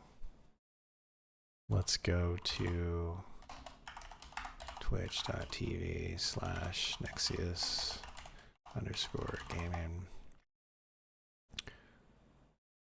Okay, there's that. Let's pause that. Copy link address. There we go. Here you go, Demon. If I'm starting a Discord server up, man. So if you want to join, just click that link. I post a bunch of behind the scenes stuff in there. Hey, our priest, happy Friday. There's the other Fire Mage one, and I will re-enable that one a little bit later. I'll re-enable that one tomorrow or something. You know, a lot of, like, you and Demon over here have commented a lot. A lot of people have commented that they really wanted to see those videos, so I re-enabled that one. And I'll re-enable the Fire one the other day. Let me go back here, edit video.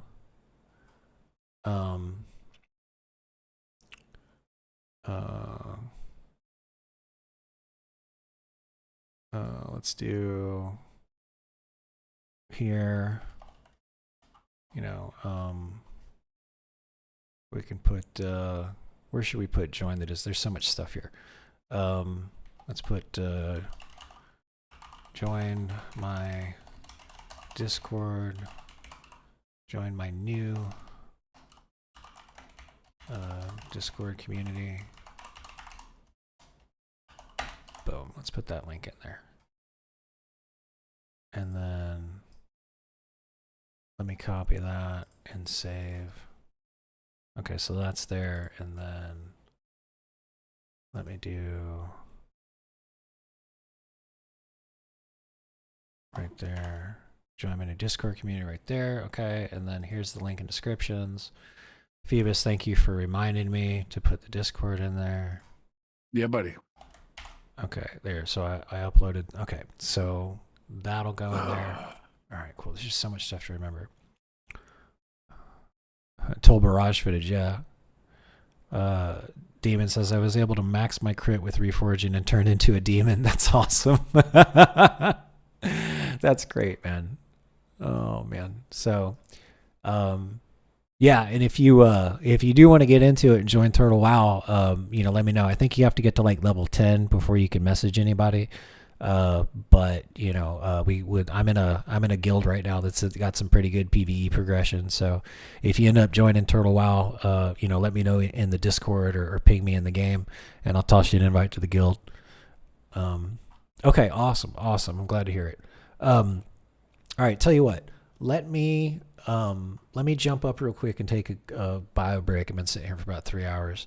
I need to hide this and do this. Okay. So Demon, that was for you, man. I'm glad you stopped by, and thanks for all the kind words. Let me jump up really quick and take a bio break. When I get back, we're going to chat with Phoebus while I'm applying for some jobs. I'm in between jobs right now. So I got to apply to 5 jobs a week. That's the goal. So I've already got one down.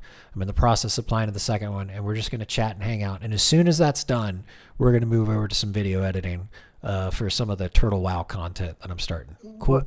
You can't use Bob in agent mode to apply for jobs for you?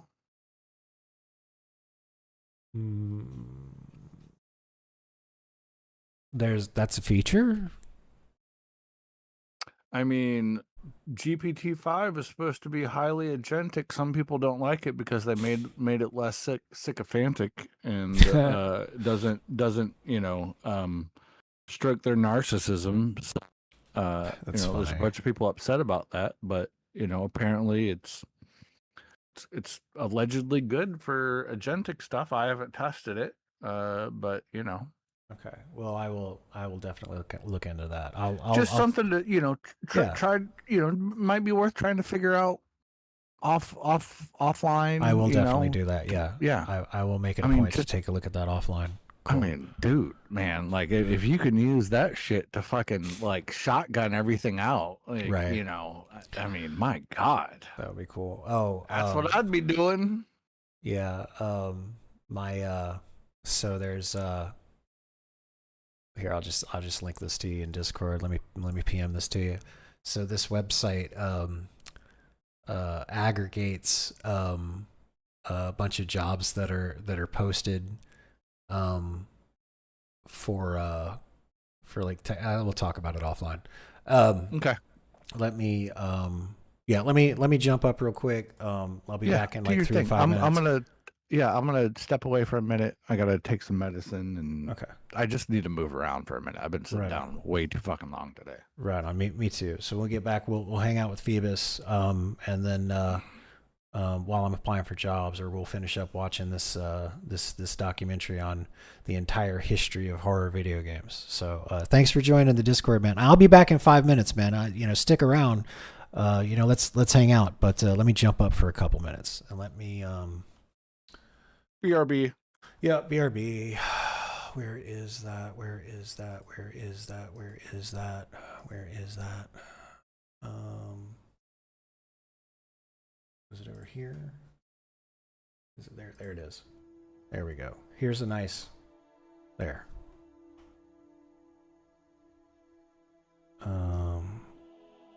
There we go. There. Now the stream looks nice while I'm AFK. I'll be right back.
Okay.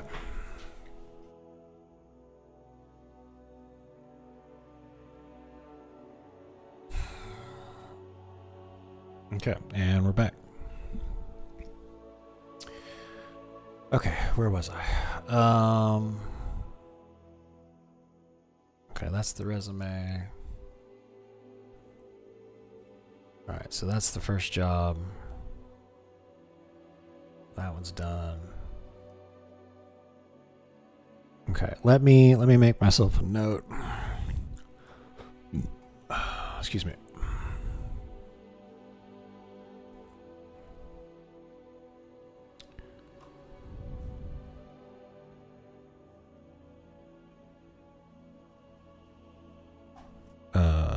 Set Fire Mage tutorial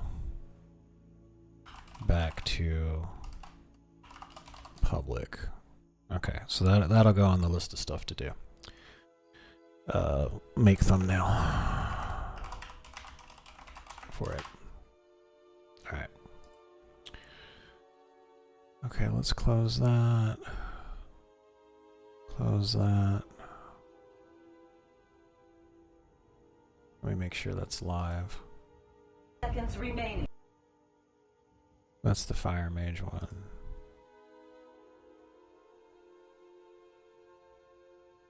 I think this is the YouTube one. Frost Mage. Yep, that's it. That was a perfect guide.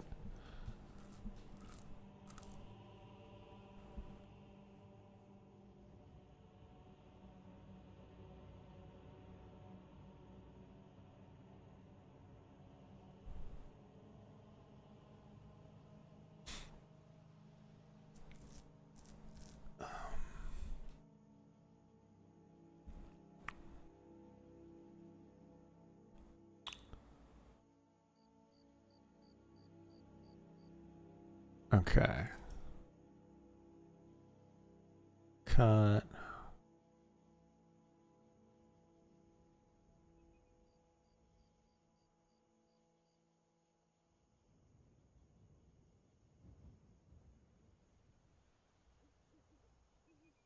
So let's move that over there.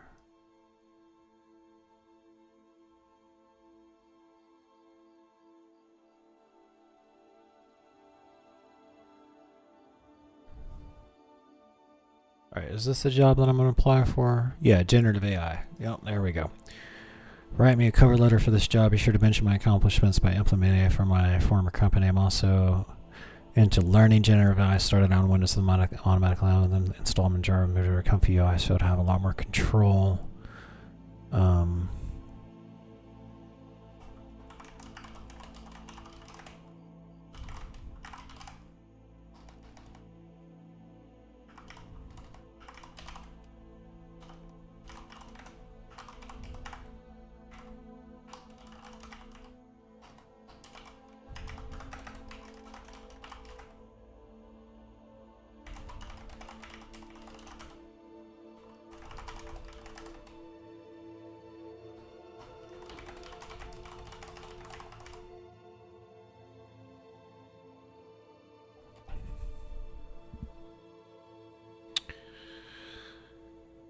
Okay.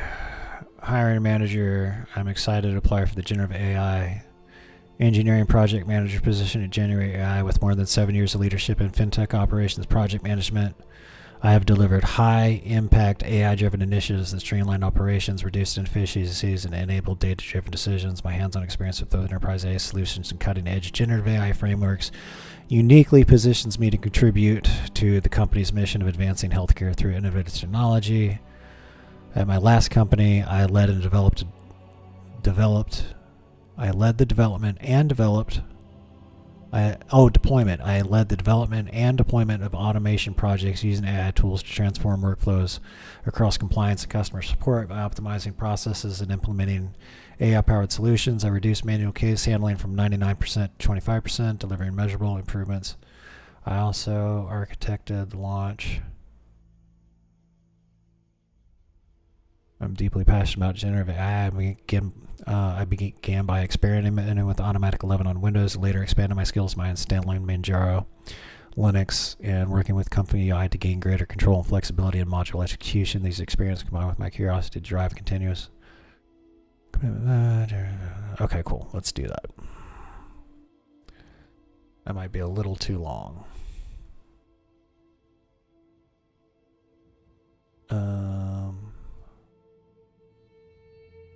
Let's see here.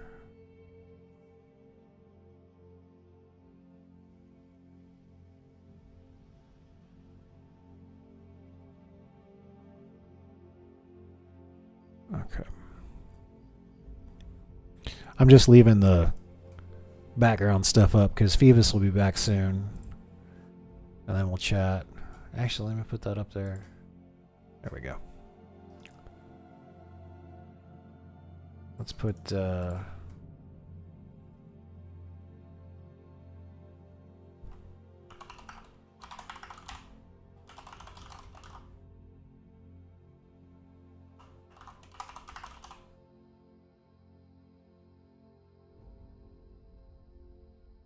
we go. Okay.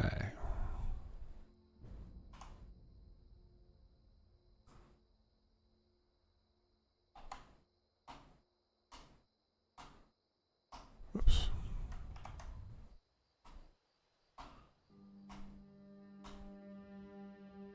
Oh my god, that actually fits.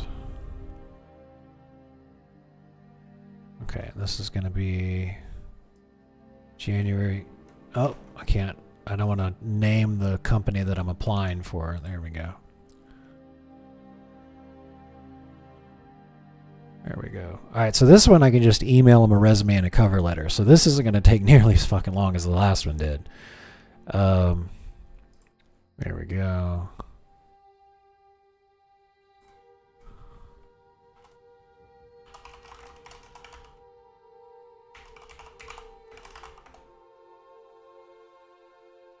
Save. There we go. Today's the 15th. Yes.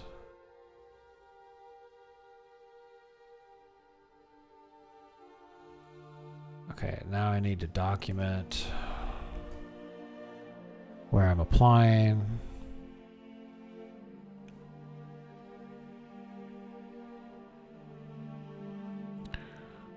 Eight 15/2025.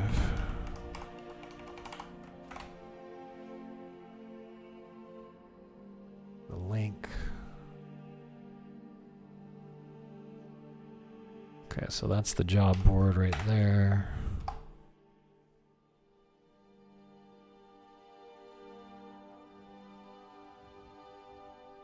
Generative AI Engineering Project Manager. Fuck yeah. Give me that job.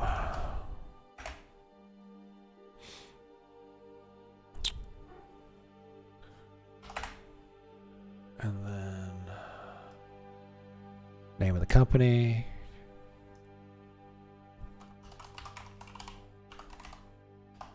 Okay.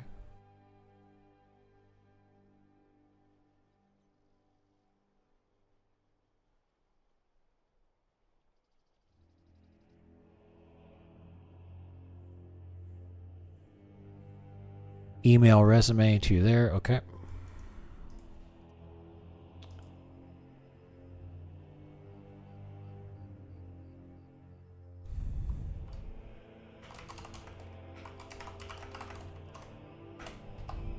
Okay.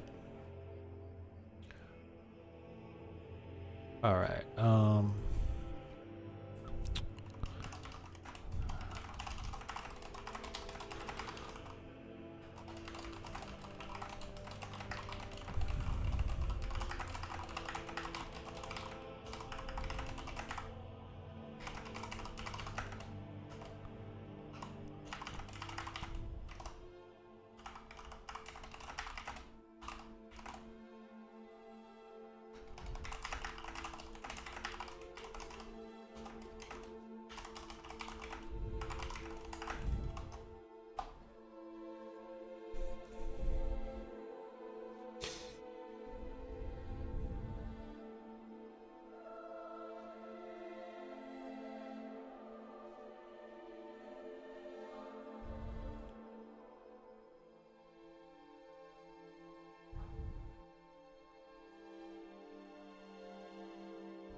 Okay, so we're going to send this email off.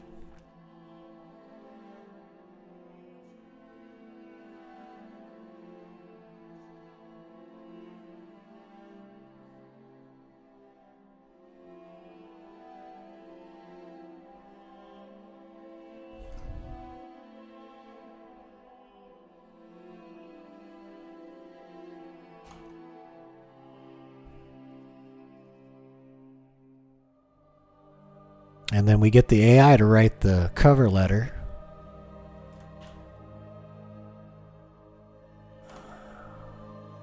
There we go. There's that. Okay, let's not forget to attach the resume with the cover letter.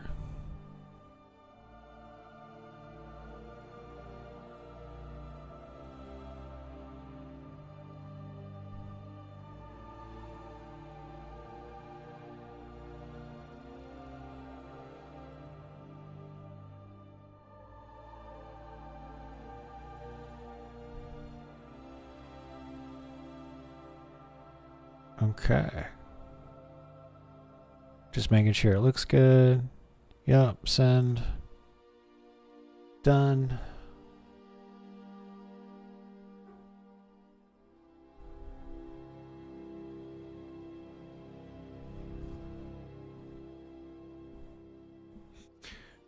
What was I doing in 09? Was that 09? That wasn't 09. Hold on a second. That couldn't have been 09. 09 was before when I was working with John. Let me see.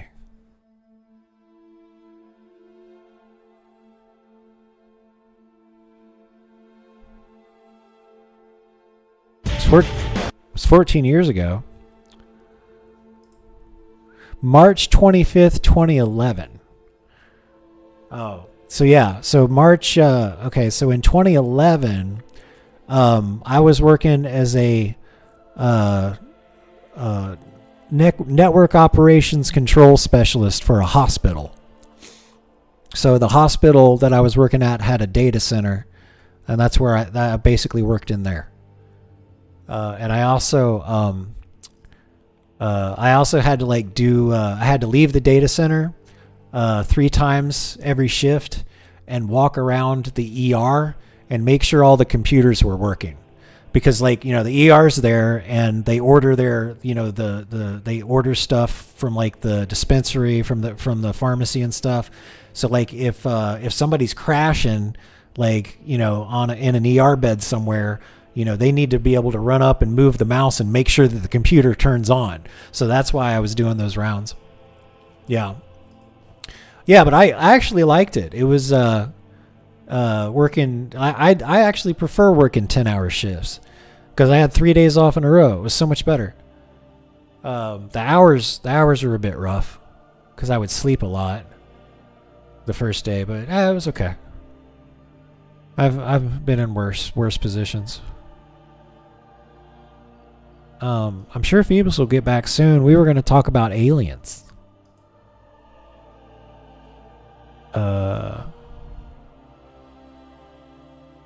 Yeah, I talked to John a couple of weeks ago, actually. A lot of people have, requested that we get back and do some content together and stuff like that.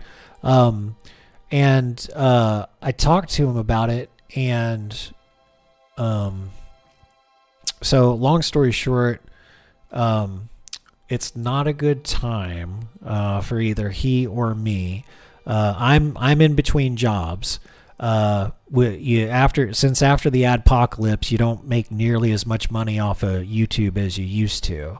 So if I was going to start working editing videos again for John, I'd be making a tiny fraction of what I used to make when he paid me originally. He paid me really well too.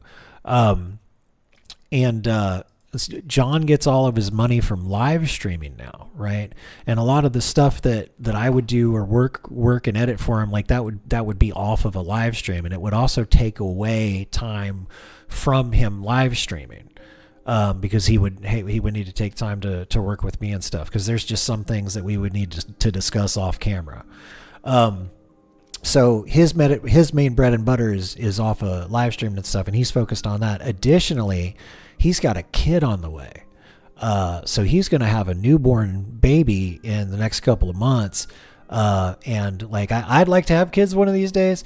I know I've got a lot of friends that have kids, and I know that the moment that newborn comes around, they are busy for the next 2.5 years. Right. I'd love to work with the guy again. It's just not a good time, but I really want to get my channel built back up, build the community back up and stuff like that. And like, my dream is to open up like a recording studio, a media studio somewhere. So I'd like to get a place where like I could set up a corner where we'd have all the green screen stuff and cameras and the lighting's right, so I don't ever have to take it down. Because I got so sick of like putting all that stuff up, doing the shoot, and then taking it back down. And then I'd like to have an area where like I could build a bunch of props and get some 3D printers and make some stuff, because I want to do short films and movies and all that kind of stuff. Good day, Next. If you hate your job, you duck it up while applying for something new. Well, I wish I had a job at all. I mean, I consider this stuff my job. I got laid off a couple of months ago, but so I'm in the process of just looking for anything. I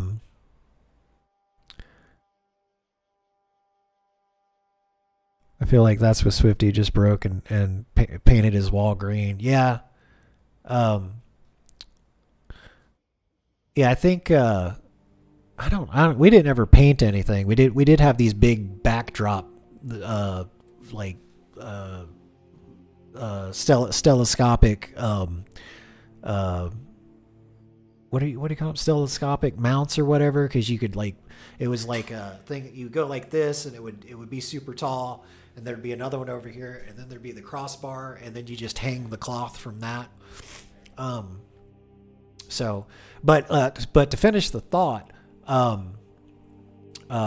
if I get to that point where I can open a studio, I'll do it somewhere that's within driving distance from John, so he can come down to the studio anytime he wants, and then we can do some videos and collabs and stuff together.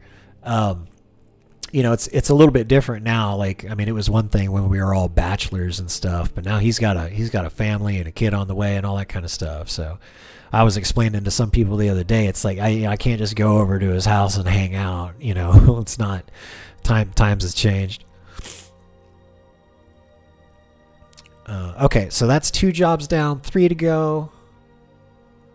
Let me make sure I documented all of this properly. Yes. Okay, moving on. Okay.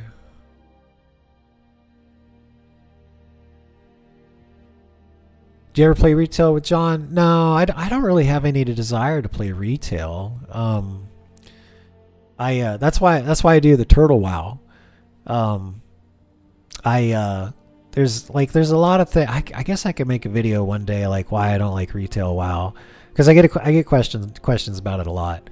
I really enjoy the vanilla experience that I'm getting on Turtle WoW, because there's no flying mounts.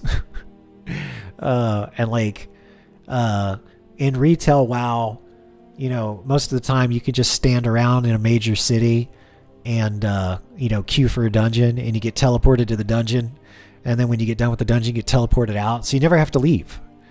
And for me personally, that takes away the sense of adventure. And then there's all like the cross realm stuff, so there's no server community anymore.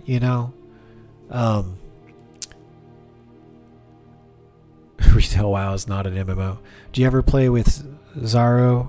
Or was he? Yeah, Zaru. Yeah, he sounds like after my time, sadly. Because I had really bad health issues for a little while, so I didn't even play video games for like 8 years. I just built this computer in November, and I didn't actually get around to start live streaming and stuff until I think about March.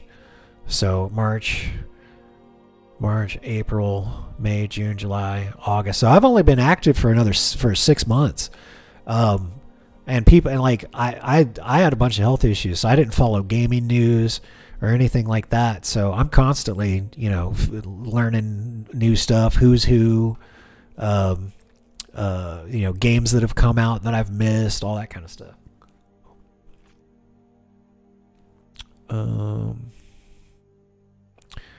Let's see here, senior project manager.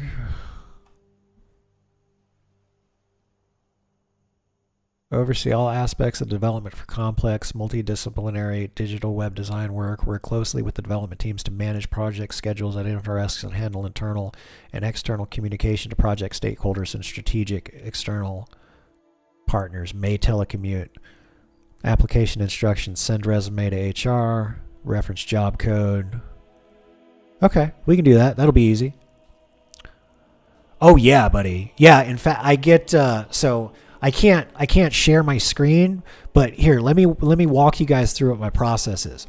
So, I'm looking at a jobs board website right now. Here's a job posting that I think I qualify for.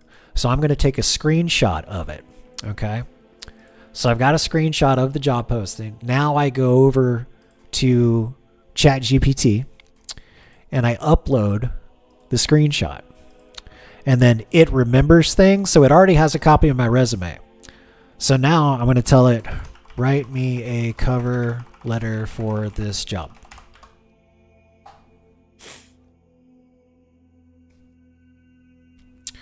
Okay, so it's writing the cover letter, and I've already given it instructions on how I want it formatted. So it's got my job email address, it's got my LinkedIn profile, it's got the date. I'm just reading through it to make sure it didn't say anything stupid. I'm writing to express my interest in the senior project management position, reference number. With more than 7 years of leadership experience in fintech operations project management, I have successfully delivered large-scale initiatives involving complex integrations, multi-stakeholder coordination, and strict regulatory requirements. My ability to manage end-to-end project delivery, from defining scope to ensuring measurable outcomes, aligns closely with the requirements of this role.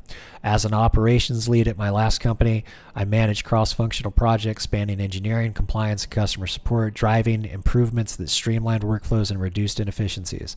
I designed and launched the company's CRM minimum viable product in 3 weeks, scaling it to support more than 10,000 daily customer interactions and creating the organization's most advanced reporting suite. These efforts directly improve transparency, product development, customer engagement. Additionally, I reduced manual case handling by 74% through AI-driven automation, demonstrating my ability to implement innovative solutions and deliver measurable impacts. That's actually why I got laid off, is because I implemented AI and they laid off like 80% of the support staff. I bring a strong background in Agile and Scrum methodologies, risk assessment, and change management, with proven expertise in keeping projects aligned to business goals while managing dependencies and risks. My experience also includes developing communication pipelines that improved collaboration across multiple departments and stakeholders, ensuring projects stayed on track and delivered value on time. With your focus on delivering complex, multidisciplinary digital projects resonates with my experience leading initiatives that require both technical fluency and stakeholder engagement. I am confident that my ability to manage diverse teams, drive innovation, and deliver results would allow me to make a meaningful contribution to your organization. Thank you for your consideration. I look forward to the opportunity to discuss how my experience and skills can help you achieve its project management goals. Sincerely, Nexius. It doesn't say Nexius.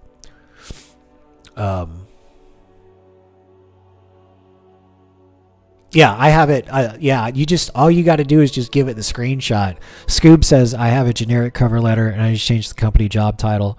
Yeah, so all you got to do is just take a screenshot of the job posting, upload the screenshot, and upload your generic cover letter, and upload your resume, and then tell it to custom tailor, because you want some of your accomplishments and stuff to shine through in the cover letter. So it's working. All right, cool. Let me update. Okay, so we've got, I read, and one thing, let me tell you this right now. Read through the cover letter that it writes for you, because once in a while it will just make shit up. It'll say that like I'm really fluent in some sort of software suite that I ain't never even heard of. And I'm like, where the fuck did you get this? Sometimes it makes shit up. Okay, so we got that. So we're gonna apply to senior project manager. Okay, where's this going? Let's go right here. All right, let me post this. Okay, let me reformat. Here we go. Okay, that looks good.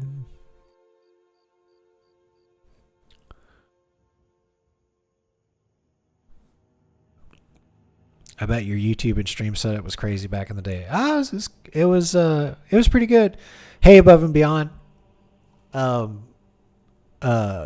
were so we got Demonic Born Gaming over in one of the other chats.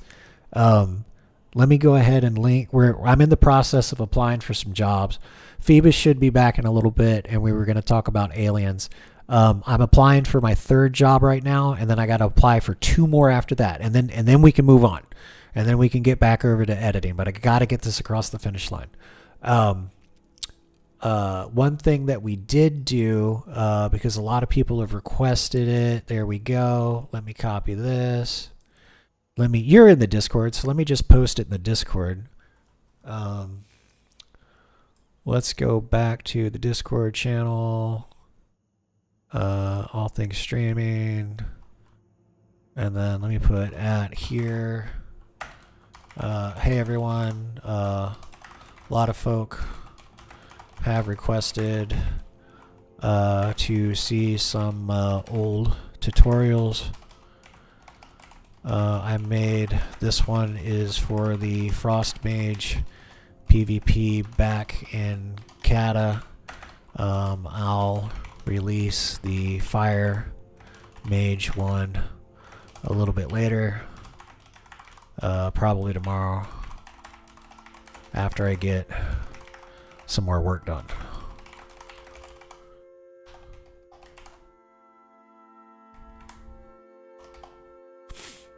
Okay, there we go.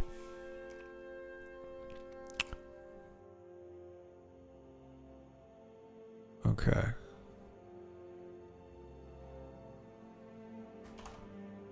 There we go. There we go.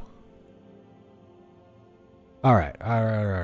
So that's done posting in the Discord. Do I work from home? Well, yeah. I mean, I do. I used to work from home for a company, and then I got laid off, and now I work from home, live streaming, making videos, and applying for jobs, because that's what we're doing right now. I can't share my screen because I'm in the process of applying for jobs. I'm almost done.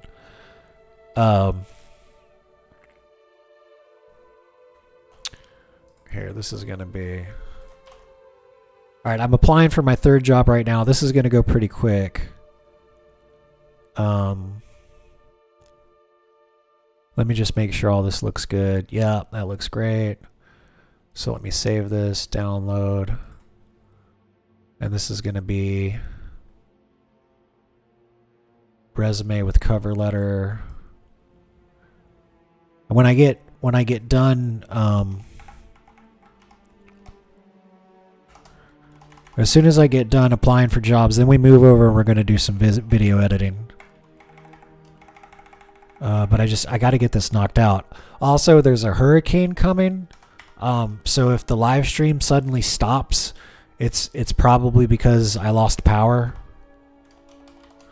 And that's one of the other reasons I'm rushing to apply for these jobs, because I need to get it done this week, and I might be without power later tonight or tomorrow or the day after, just because of the hurricane. Okay, so this looks good.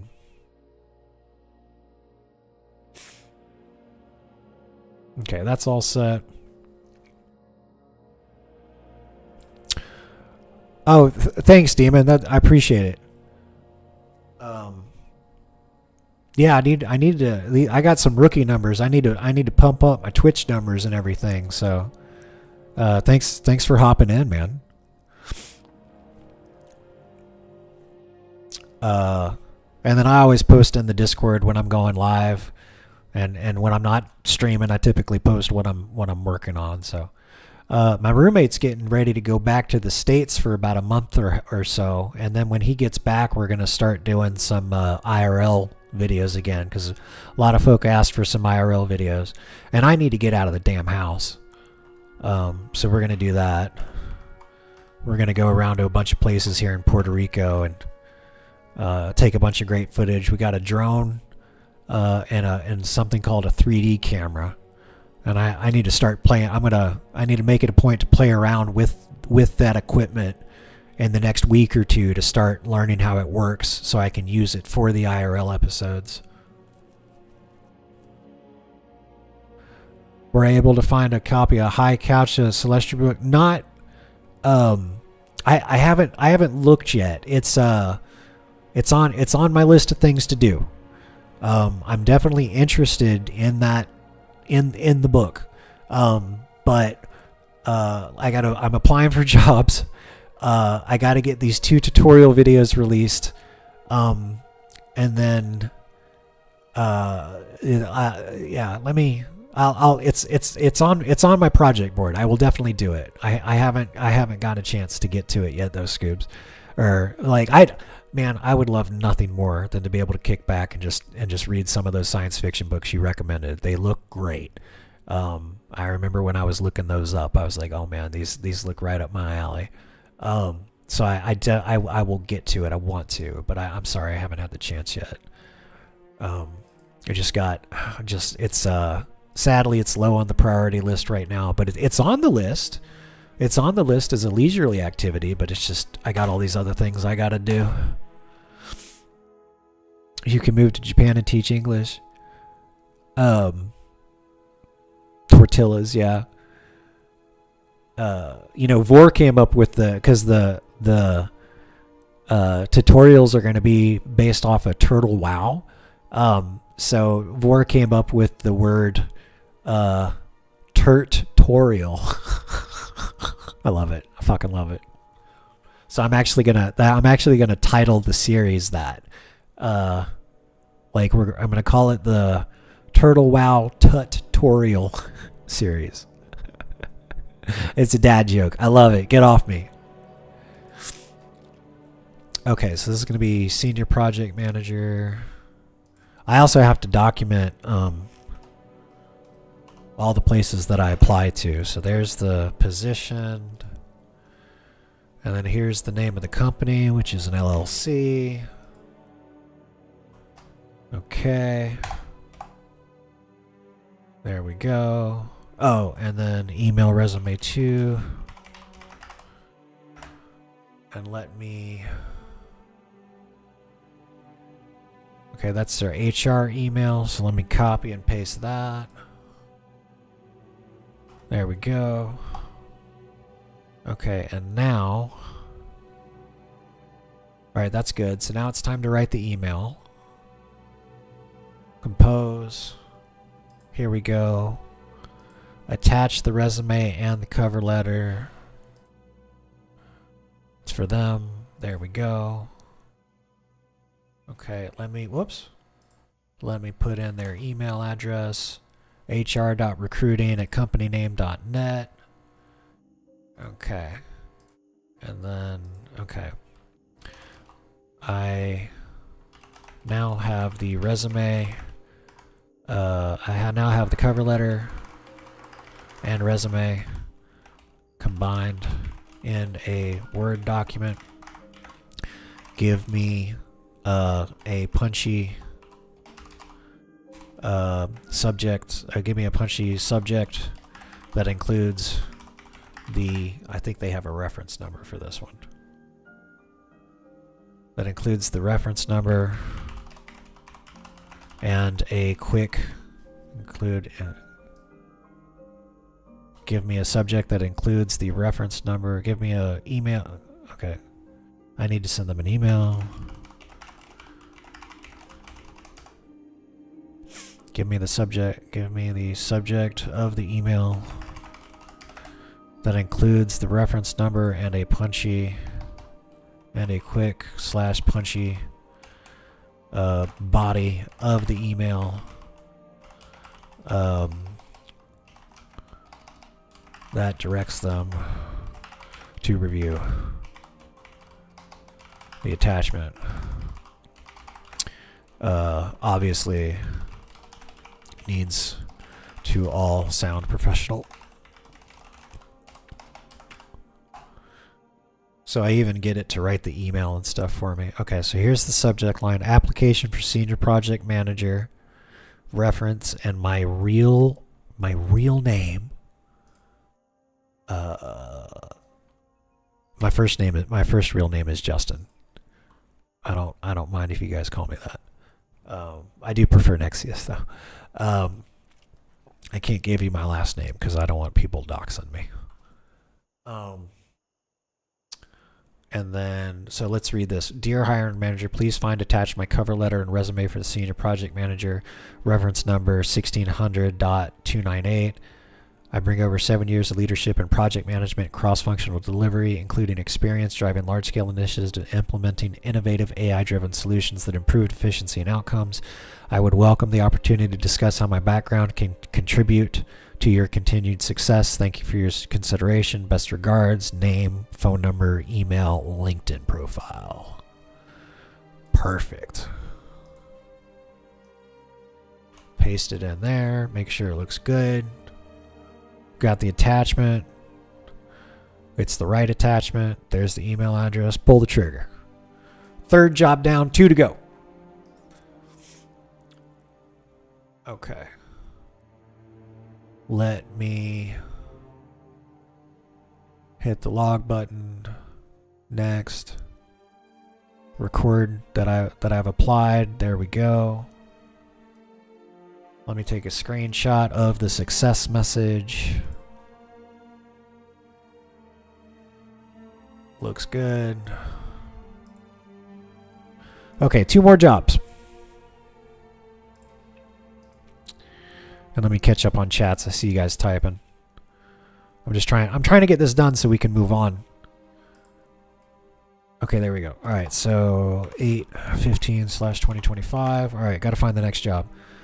Why live in Puerto Rico instead of Florida? Because the rent is like 50% cheaper here in Puerto Rico than it is in Florida. Because I moved back to Florida in the middle of the pandemic in like, when was it, 2000, 2001? And I got, I got an apartment. It was like $1,200. And then the next year, a lot of people moved to Florida, and the rent was raised by $100. And then the next year, more people moved to Florida, and they raised the rent on me again. And then like over the last like 4 years, like millions of people have moved to Florida, and the rent prices are freaking crazy. So like I got family there. I want to move back there. I'd like to get my own business started and get a studio set up over there, a recording studio and stuff set up. But I moved over here just to save some money on rent, and thank goodness I did that. I didn't plan on getting laid off, but I have rent paid here until February, so thank goodness. Average rent in Texas is now $2,000. Oh my God. You should apply to your company. Really? Okay. Where Oh good. You got my friend request on Discord, didn't you? Above and Beyond. I'm interested, dude. Message me. You can DM me on yeah, I sent you a friend request on Discord. Hit me up, dude. Tell me where to apply. I'm looking to work, dude. I'll do anything. I'd love to do PM work. I'm this close to starting to drive Uber or something like that, so buddy, yeah. And I'll study, I'll learn, I'll do whatever it takes. Demon says, that's why I just left Vegas again after being back for 5 months. The 3 years I was gone, the population went up over 2 million. Yeah. Yeah, it's just interesting times. Lots of people moving around. Okay, so that's that job. Okay, delivery director. Let's see what they want to do. Seeking full-time delivery director, IT project manager, bachelor's degree in computer science, computer engineering, 5 years of professional experience. I don't have a bachelor's degree, I have an associate's. 5 years of professional experience in postgraduate roles such as well, I got more than that. Willingness to travel, relocate to unanticipated locations in the U.S. on short notice. Telecommuting permitted, yes. Apply instructions to apply, email, resume, reference, job title, and ID in subject line. Okay, I can do that. All right, here we go. I'm going to apply for this one too. So let me take a screenshot of the job. This is the job posting. Okay. Now for documentation purposes, I need to put that URL right there. And then I need to copy this job posting title, which is delivery directory, IT project manager, and the reference number. And now I need to put the company name next to that. There we go. And then email, resume to Above and Beyond. I'm serious about that, dude. Like I will apply in a heartbeat. If you guys need some project managers, I do not to toot my own horn too much or anything like that, but I have heard that a lot from engineers is that there's a lot of project managers out there that aren't very technical. I am. It's like, how do you some project managers I've worked with like don't even know the basics of how some things work. And it's just like, how can you manage a project like this if you don't even understand the at least ask educated questions about some of the underlying technical issues? That's one of the reasons I make such a good project manager. Is like I'll dig in and learn enough stuff, and I can ask a bunch of questions, and typically I end up finding some requirements for the project that we need to add so we don't have a problem when the minimum viable product is released. And I've worked with other project managers, and I was like, hey, you should probably add this to the list of requirements. Oh, we'll be fine. We don't need to do that. And then they launch the MVP, and the thing that I told them was going to happens, is then something breaks. And then they end up in the next iteration doing the thing that I told them they should have done from the beginning. So, delivery directory, email, resume 2. Heyo. Hello? Hey, what's going on, dude? Hey, man. Well, I don't think they can hear you now because the voice gate. What's going on? Well, Nuggets is hello. Above and Beyond was telling me I should apply to his company because their project managers are dumb. And I said, DM me, bro. I'll do it right now. What do they do? I don't even know. I'll take anything. How close are you to San Jose? Well, I'm in Puerto Rico right now. So, I mean, depending on the pay, man, I'll relocate. Are you talking about San Jose, California? Or there's a San Jose, Florida. There's a San Jose, Texas. Yeah, I guess Texas. Yeah, dude, I'll move to San Jose, Texas. No. Yeah, I'm in Puerto Rico. I can see why you would get Costa Rica and Puerto Rico confused. I can see that. That's okay. Okay. I was gonna say, man, like, as cool as everything is, man, I wouldn't send anyone to that area of Texas. Yeah. That's like McAllen, you know. Oh, okay. You don't want to live there. I gotcha. No offense to whoever's working. No offense to anybody in McAllen, Texas, right? Yeah, actually, you might be alright. You're pretty white, dude.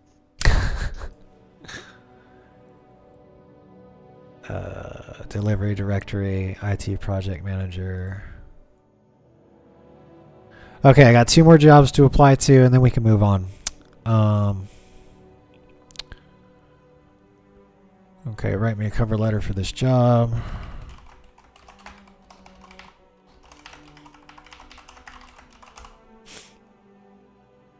We're out and about, right? Yeah. We're, doing the shopping and blah blah blah blah. Right. Got some upgrades and whatnot. Actually, we did like a whole thing for Nugget's death. She'll show pictures probably later. When, Okay. when she's done organizing. Battle station upgrade. Oh yeah. What's up, babe?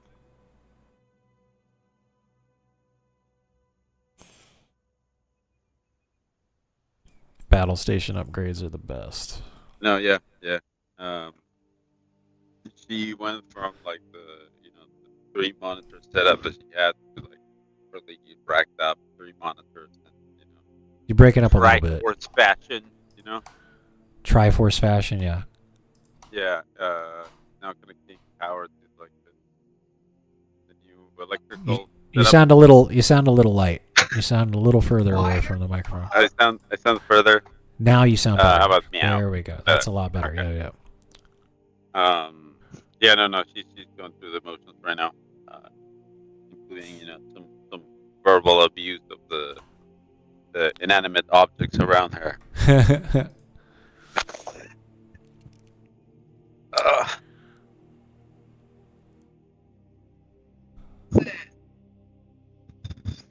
That I think is like a 12 gauge. Okay, did I keep that? So that's Yeah, it's thick. Well, that's the whole point, Yeah. It is a pain in the ass. okay. File, download. And I think you can direct charge out of the CNA that it has. Like you can plug directly to it.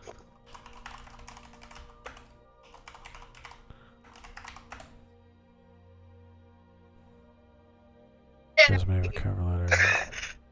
Come on, APC is pretty good. Yeah, it is. It is very nice. APC is like an actual decent brand. Same with what's her face, Eaton.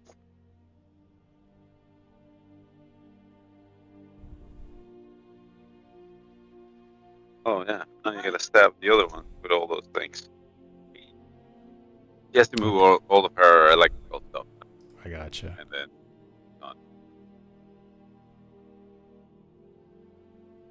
Okay, this is going to be the 4th resume. To them. Okay, and now...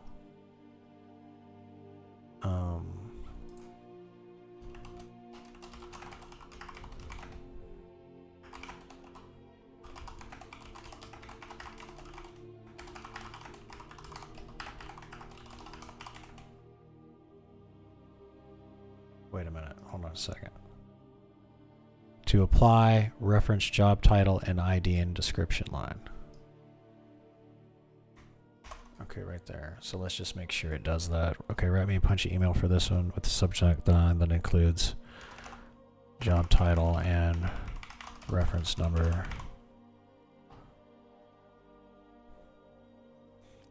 Okay, application for delivery director, IT project manager. 690240. Let's make sure that's correct. 690240. Okay, good.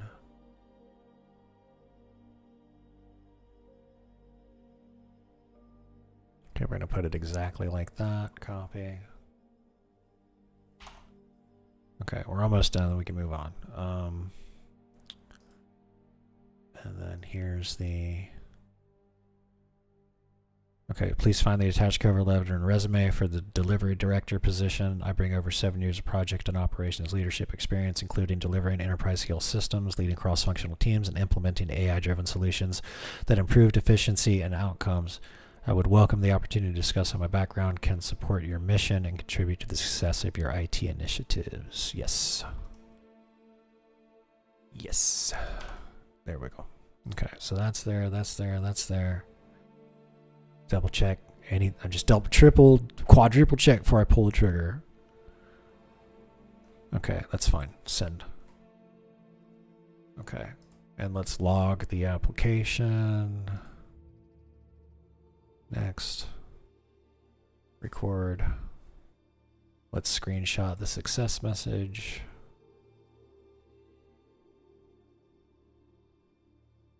Save. Delete. Let's post the screenshot. Okay, there we go. All right, y'all, last ones. Let me make sure. 1, 2, 3, 4. Yeah, this is the last one. All right. 8:50. Then I can close everything down. I can share my screen again.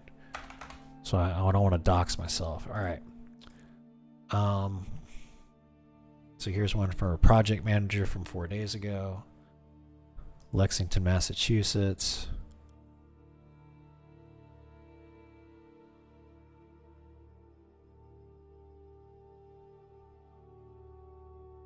Provide project management and operational support for both internal research and discovery and therapeutic area research projects with research teams.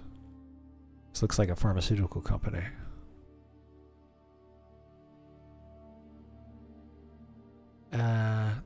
That might be a little out of my field. What about this one? Senior R&D engineering and project manager. Position supervises 4 direct report employees in the position of senior and principal test engineer, eligible for remote work up to 3 days a week.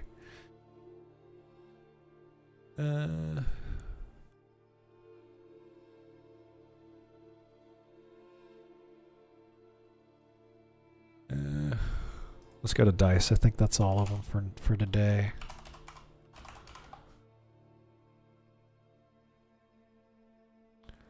Let me log in.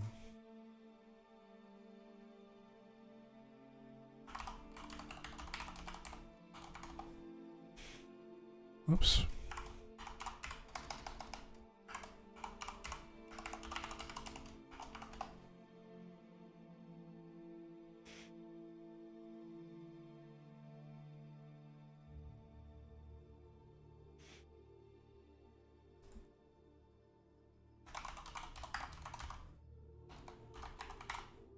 Project manager, remote, search.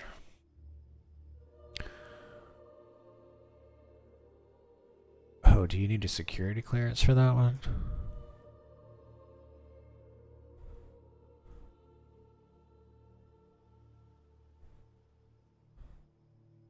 Mission domain experience in RF space and ground-based technologies. It's a defense contract. Nope.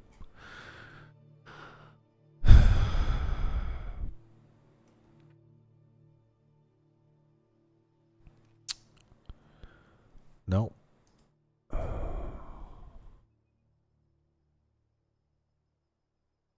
Ooh, Frisco, Texas. Show me that.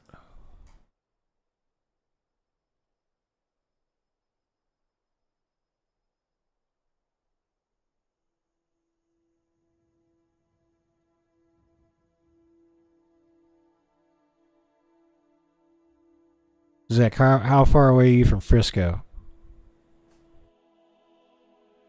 Or dude, I'm in Houston. Oh. Yeah. Yeah, I stick to the rational place where I don't need a gun. I try to at least.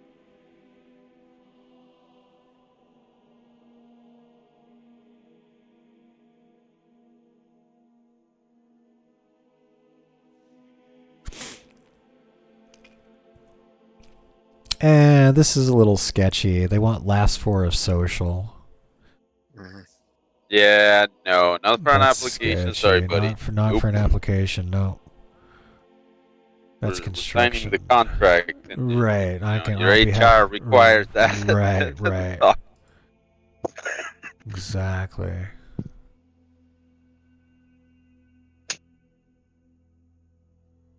Just beware anything Texas, dude. Like really, we run a lot of scams out of here. A lot of Yeah. employment scams. Same with Florida, man. A lot of employment scams run out of there too. Right.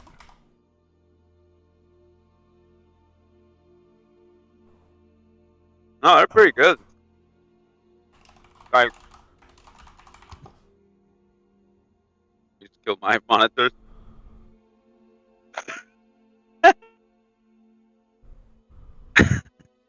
You're fine. You're fine. All I did was take things out of these. That's all I. You okay?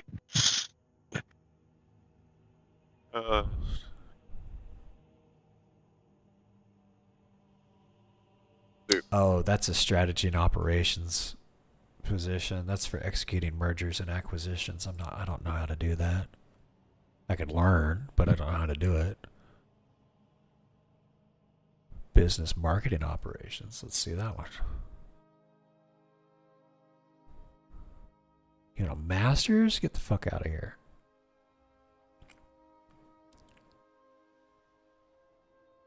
No. Masters, bro. Pay $50 an hour.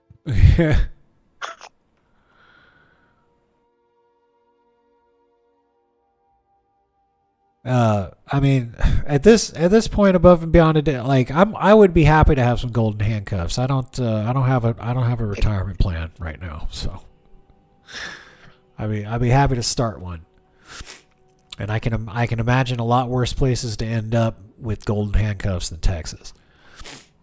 Well, we can chat about it later, buddy. We don't have to get into it right now.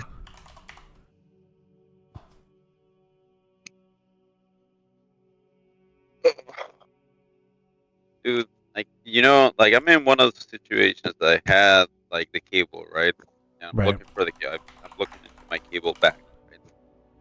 I know I had it. I saved it to the cable, right? Right. I can't find the goddamn cable now.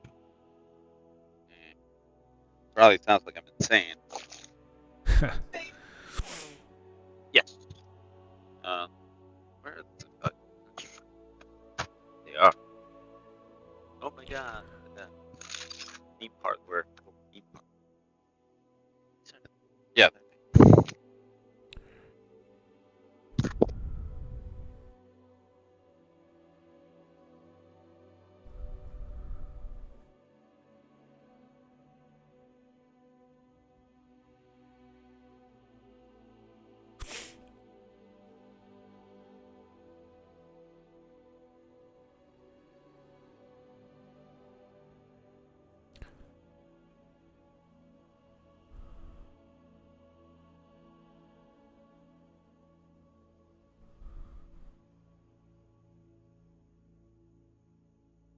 Sorry, I'm still looking for the fucking cable.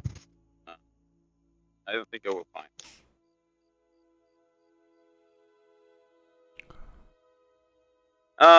It's like a wireless. It's a wireless cable. Yeah, my brain is Wireless cable. What are you gone. doing? Gone. Put me in the what is it called? The sanitarium. You know, like forget about me.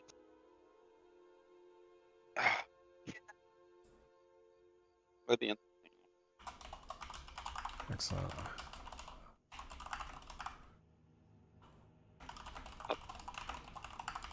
Nice people. That one. Okay, let's It's gone. apply now, easy apply.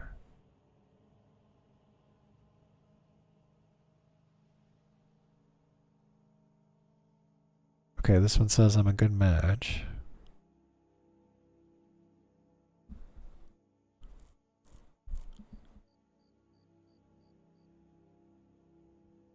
Okay, it's remote.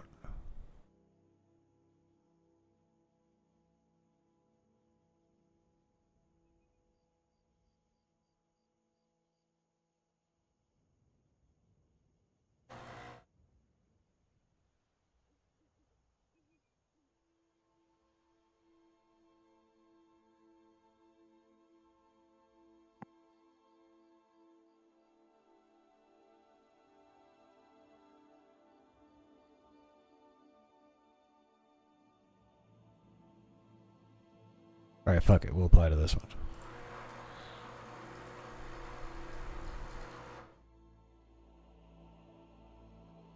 Save.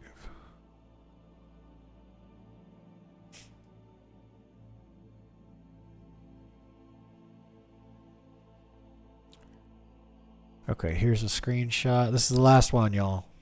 We move on. There's a screenshot. Write me up a cover letter for this one. You gotta take care of life. Your time. Okay. Wait. I saw that you said you got dinged. What the fuck was that? Okay, so last night I was talking to Above and Beyond, and he was saying how he might get his 9-year-old to watch the hotkey tutorial video. And yeah. I was thinking of ways to like how would I change this if a 9-year-old watched it, right? And the thing that I came up with was like get them to practice typing. And I was like, well, what's the easiest thing to get them to practice typing? And there's a website called Type Racer. And it basically puts a little car on the screen and the thing that you're supposed to type, and when the light turns green, you basically just have to type, and you have to type accurately. And then it lets you know what your words per minute are and your accuracy and all that kind of stuff. So I went through one of the races, and I didn't recognize the song at the time, but it was to the lyrics of a song. And what was it? Above and Beyond? What was the it was some sort of like 80s pop band, not even a pop band. It was just I pulled up the song, and and I pulled up the music video, and what I did was I muted my desktop broadcast audio, so I could still hear it, but the stream couldn't. But I was still talking, so they could still hear me talk. And I was watching the video. I was like, oh, I think I've heard this song before. You know, this is a long time ago or whatever. And I got dinged for the visuals. So I got a copyright strike for having the visuals of the music video on my stream with no audio, with like 30 seconds of visuals from the music video with no audio. Me talking over it. Serious? Yep. That's what I was flipping out about. I was like, holy fuck. How is anybody supposed to discuss anything? Yeah, how the fuck are you supposed to like? Yeah. Like, dude, if you're looking at some other shit, right? Like, right. Okay, because that kind of falls under like fair use. Right. Kind of like, you know. Like, all right, so let's say you're doing a movie review. Right. And it shows like a frame, you know, from like the trailer. Right. Like, is that allowed now? Well, hold on. Am I gonna get digged? Are you watching? Like, go to my stream. Let me show you how bad it is. Go to my stream really quick. Yeah. Let me load up the. So there's this other guy. There's this guy that does a good job on like science fiction, covering science fiction literature, and he's got some philosophy and stuff like that. What's his name? Where is he? Let me find it because I got a really good explanation. What the fuck is his name? Charity, make out Hill Design, Rios, all subscriptions. Right, where's this guy?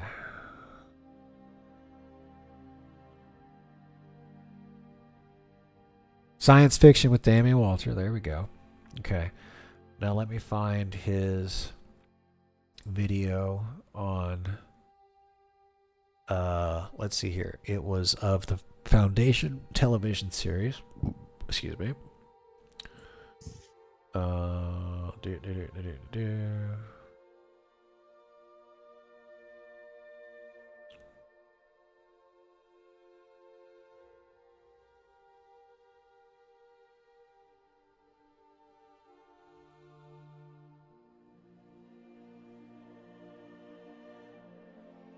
It was it's called Psycho something. There it is right there.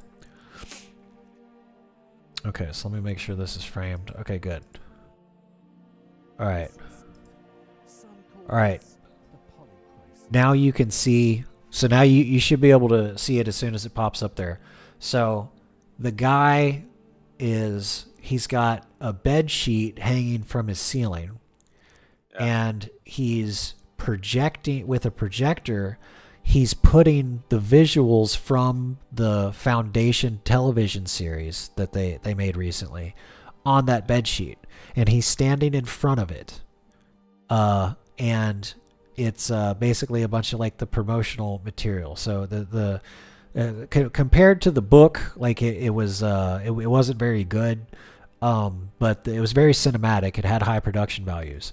So notice how there's here's a quick little scene that's full screen, but it's like really chopped up. Okay, so that was maybe 5 seconds of stuff from the video that was just chopped up and put in the timeline, and then everything else, all of these other visuals are behind him with this bed sheet, so it's like slightly distorted and all that kind of stuff.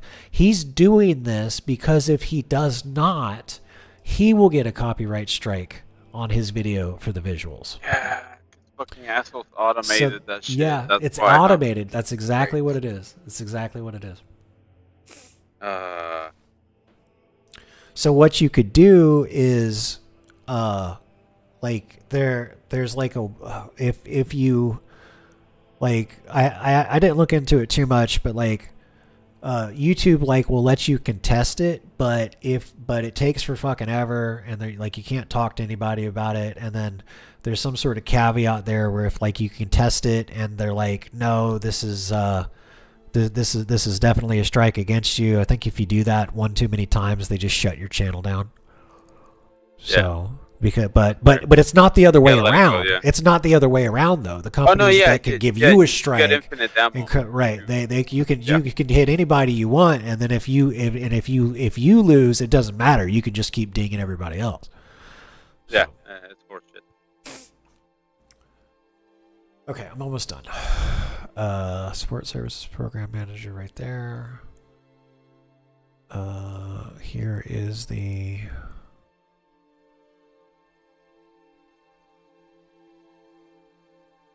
Hey, Vor. I forgot to say hi. Hi. Alright, so this is the thing. So I'm copying this. I'm almost done applying for jobs. There we go. Boom. Whoops. This is the cover letter. This goes here.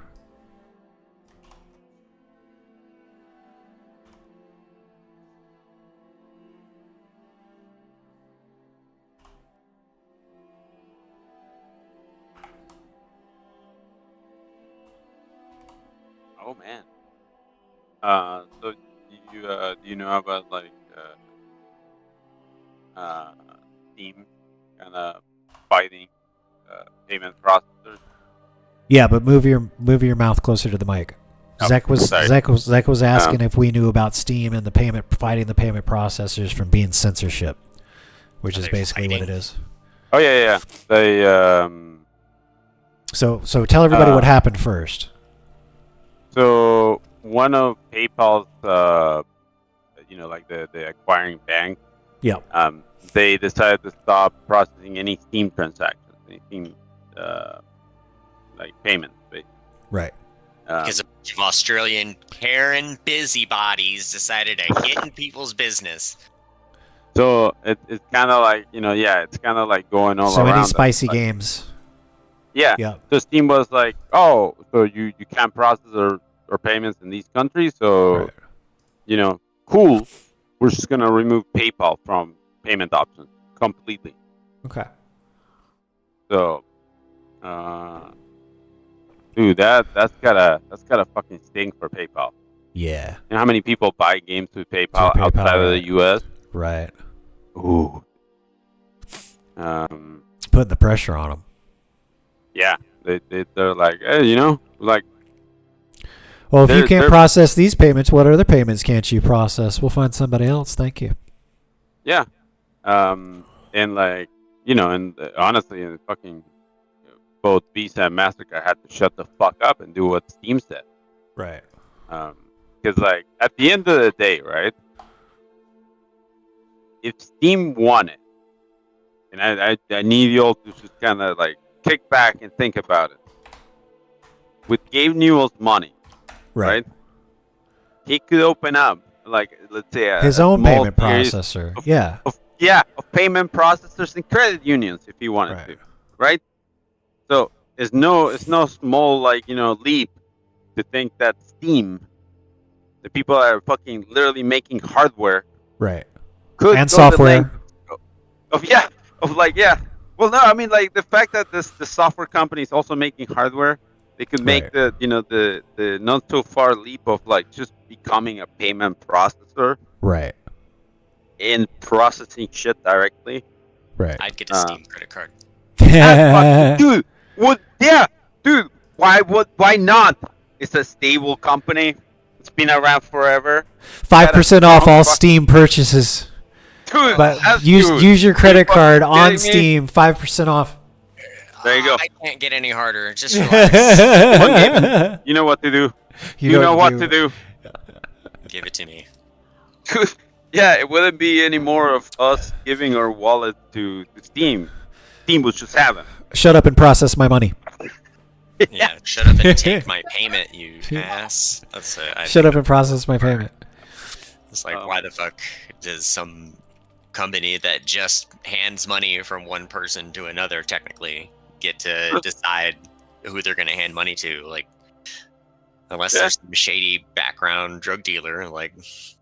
No, and the best part about the whole thing, right? Like Mastercard, Visa, all the like fucking huge payment processors, right, online. How did it all start? How did they get online? Why did they get online? For what kind of money? For that porn money. And now they're like, like the years have passed, and it's like, oh no, porn bad, bro. Right. Well, and literally the only reason they're doing it is because of collective shout. Because the fucking goddamn Karens. Right. Oh yeah, but it happened before too. If you remember a few years back, it's the same shit. The same garbage was happening again and again and again, dude. It's like, why? Yeah, but why did they do it last time? It was to stop fucking payments to OnlyFans and some other shit.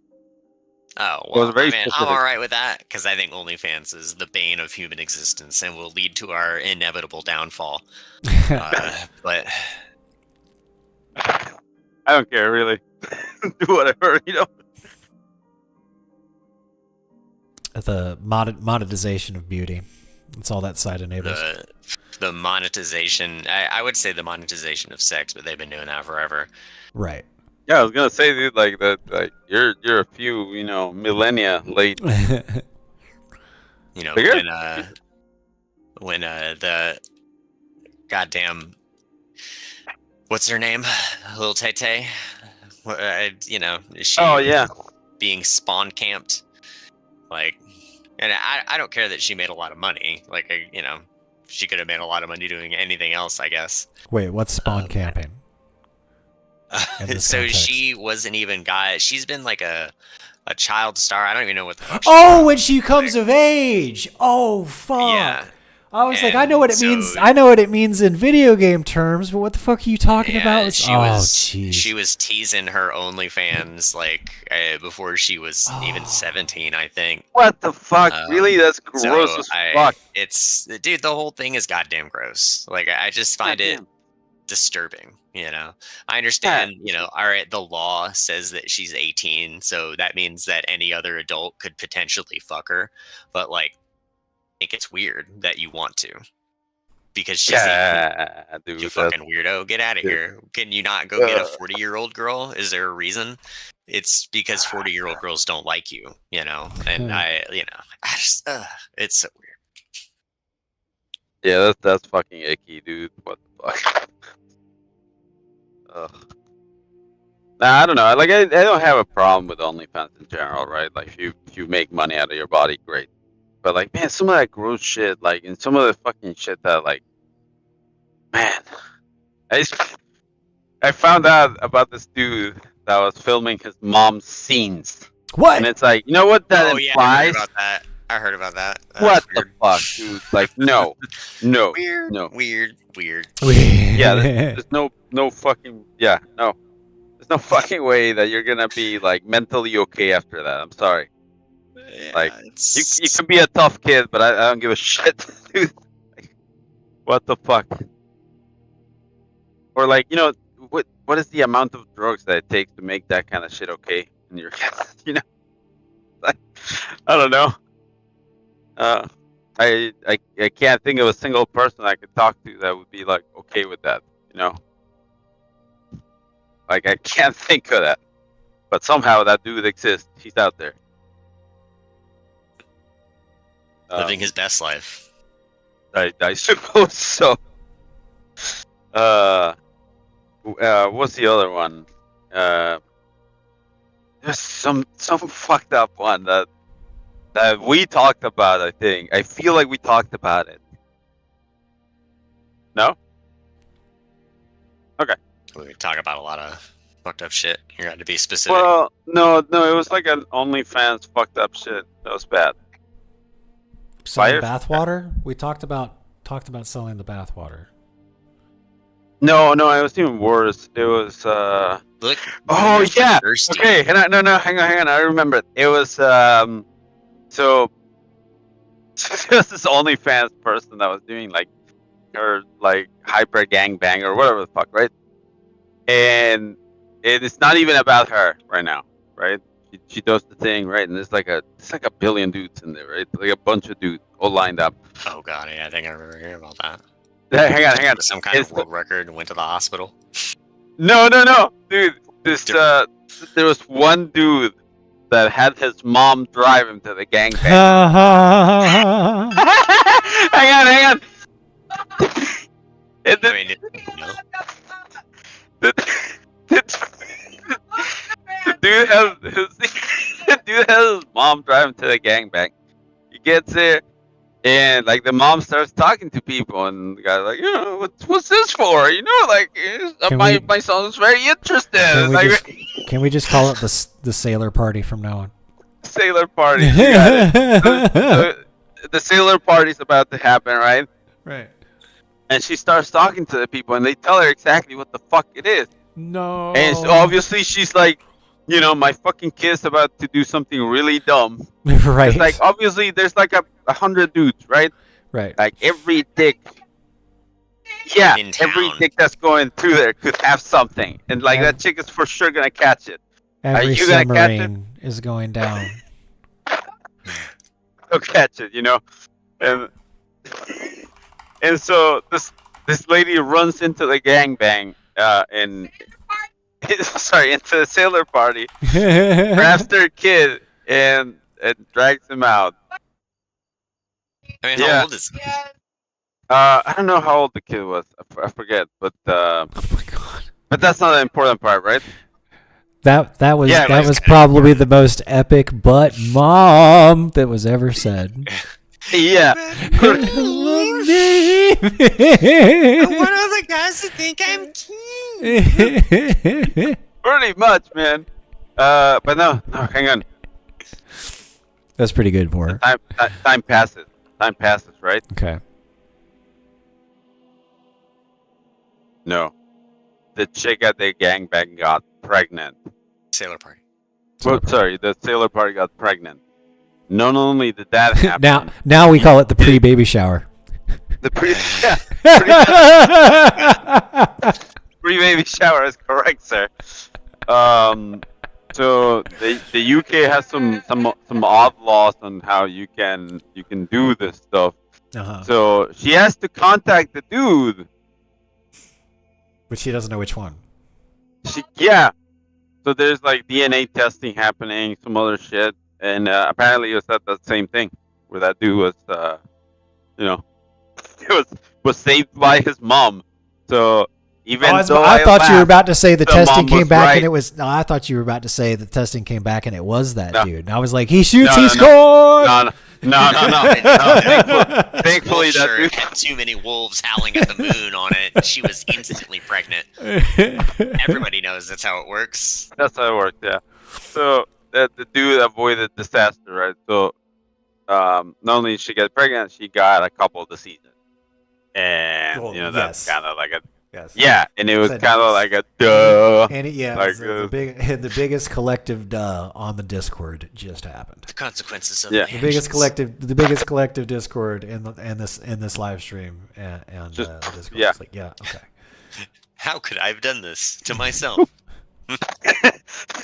Yeah, exactly. It's like, what do you expect that the result was gonna be? Just fucking weird, man. No,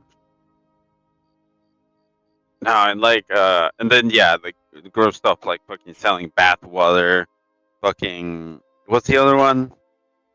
There was another one that was really gross. It wasn't any bodily fluids, but it was just kind of like a gross thing to do. Well, they got those vending machines in Japan. No, that's all consensual, dude. Like I don't mind, dude. Like, dude, like as long as you shake it, and you're saying like, yeah, we're adults, like, like this is all above and board, like blah blah blah. I'm good with that, dude. Like, do whatever you want, right? It's I mean, legal. I don't know. I buy it from a vending machine. I don't really know where they got them. That's fair. Yeah, where's the quality control? Yeah. Let me get into that industry. I need to be the official independent Japanese painting vending machine dispenser in checking. Yes, those are from man. Miku. She's a lovely lady. Look, man, if you're like honestly concerned about, like, if your panties are ethically sourced, I think maybe there should be someone. I need to Yeah, there have might at be least someone 30 that- yards that's- of space. There may be someone that that checks in on that. That's fair. I think that like. I just, you don't know if it's consensual. I don't even I don't know who stocks those machines. Who knows where No, he gets I'm those not gonna panties say from. that's horrible. Nugget said something horrible that would horrify all of us. So I'm gonna save us all. Good. I'm gonna apply herbal remedies to save myself a moment. I need that memory loss. Okay, there's Gotta cut that one out right now. Okay, so I have been thrown a monkey wrench.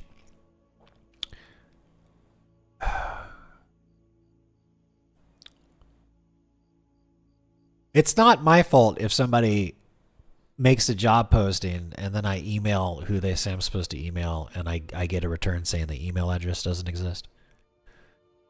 Did I Scam, baby. Did I That was a actually scam. did I actually apply for the job or was there never a job there? Like, would that technically count as applying for a job? That sounds like a scam. But I would apply for one more. I'm gonna apply for one more. Yeah. All right, here we go. Because they really want to kick you off the the money that you have put in there. So So let me apply for this one too. All right, so this is gonna be an easy one. All right, one more and then we're done. All right, let me take a screenshot of this. Yeah. Because I was reviewing all my emails and like mailer demon, blah blah blah blah blah. I was like, what? Oh, that was for the AI job I really wanted. Well, okay. So write me a cover letter for this one.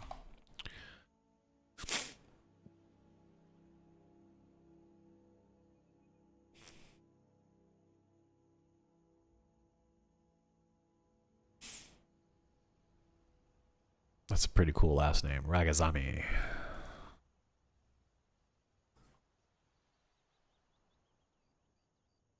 Oh, shit. This took me way too long today.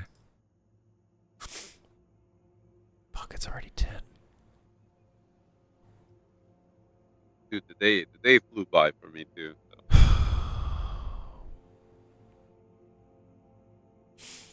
Oh yeah, dude, we were in Walmart for like 2 hours. Like, time's just, While the world sucked up all the time. dude, like the energy, like we came back and like passed out. Kinda, Whoops. yeah, I died. Ow.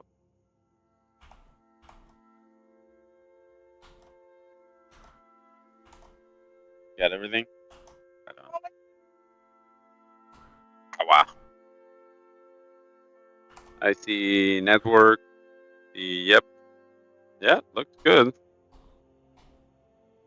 Everything came on. A moment. I'll be right back. Good luck.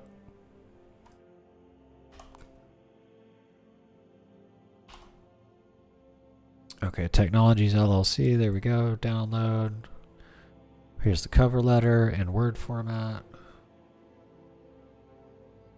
Okay, and this position is for Senior Technical Architect. Okay, and then this is the name of the company. There we go. And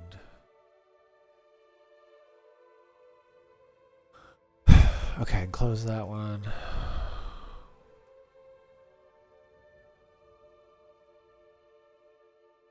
Yeah, we'll close that one.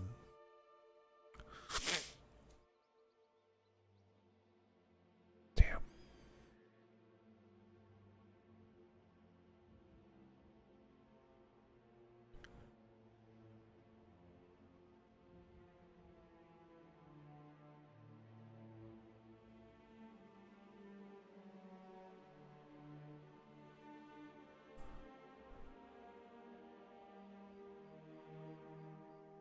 Live streaming. Application cover letters.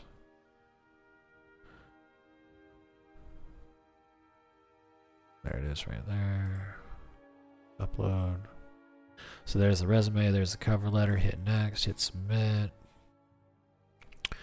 Screenshot the success message. Save it.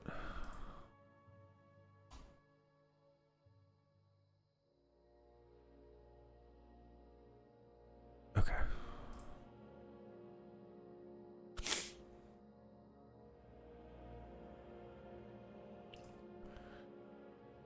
Okay. Rename week of 8 to. Okay. Okay, so we're done with that.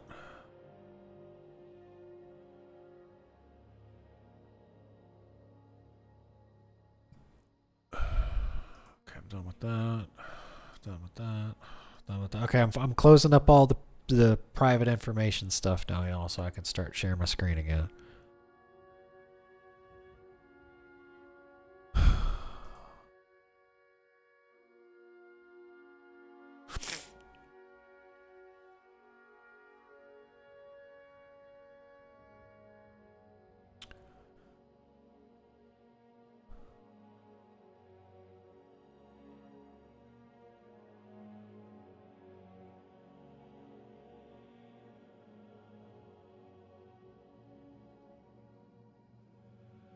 Okay, there we go.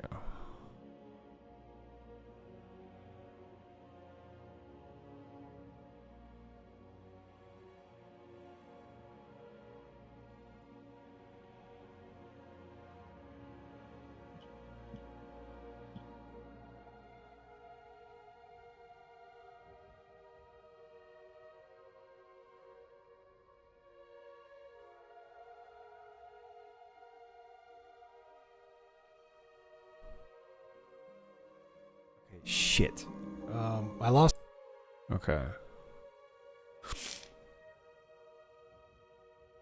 Okay, let me make sure everything's closed really quick.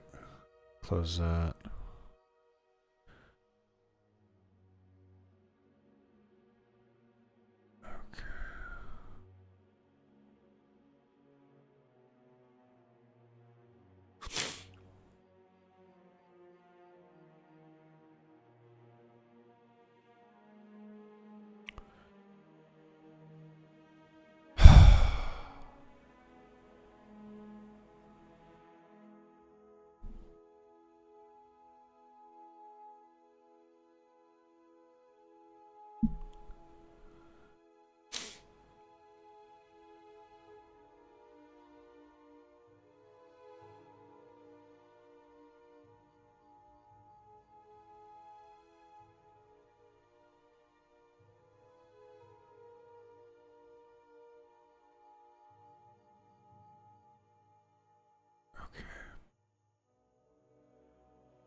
End screens can be added to the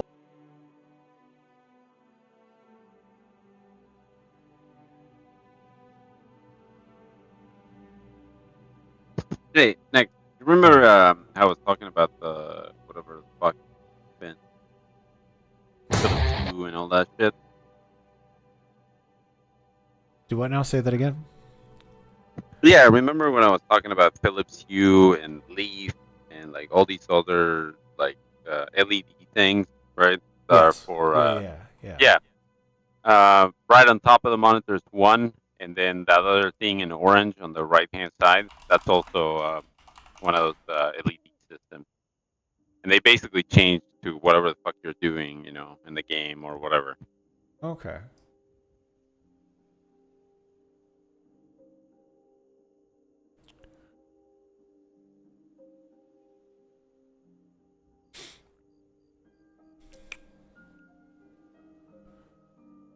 Okay, 913.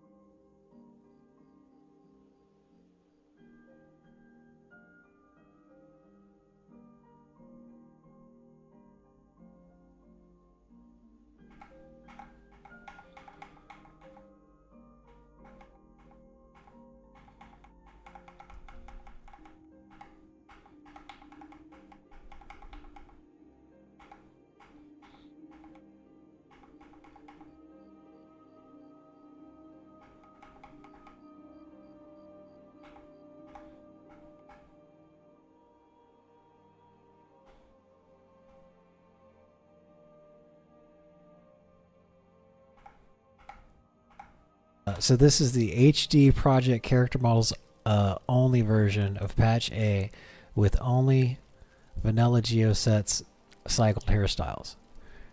Okay, so there's the little something extra right there. Just a little more thickness. If you like a girl like them girls that do them squats, you know those girls at the gym, you're there for an hour, you're there for 90 minutes, and you get your 3 muscle group workout group in, and she's been on the squat machine all 90 minutes. That's what this mod is. Them girls that like to do those squats. But where torn cakeness. Torn cakeness. Oh no. Oh. It's only those alliance. It's only those ones. Yeah, but that's right off the client mods section of the Turtle WoW wiki, so it's like pretty legit, you know. Right. Yeah. It's like sanctioned by the TWoW folks. Yeah. It's funny. Okay. Well, there. If you don't use it, you can get a laugh out of it. Right. Okay. I feel good that I got to put that tent down, so I stood out there using somebody else's tent. Put your tent up in a public space. I'm gonna use it. Steering gorge, so that way when I sign in, I can. Did you mining stuff? That's right. To turn in the thing. Darnassus from Stormwind called.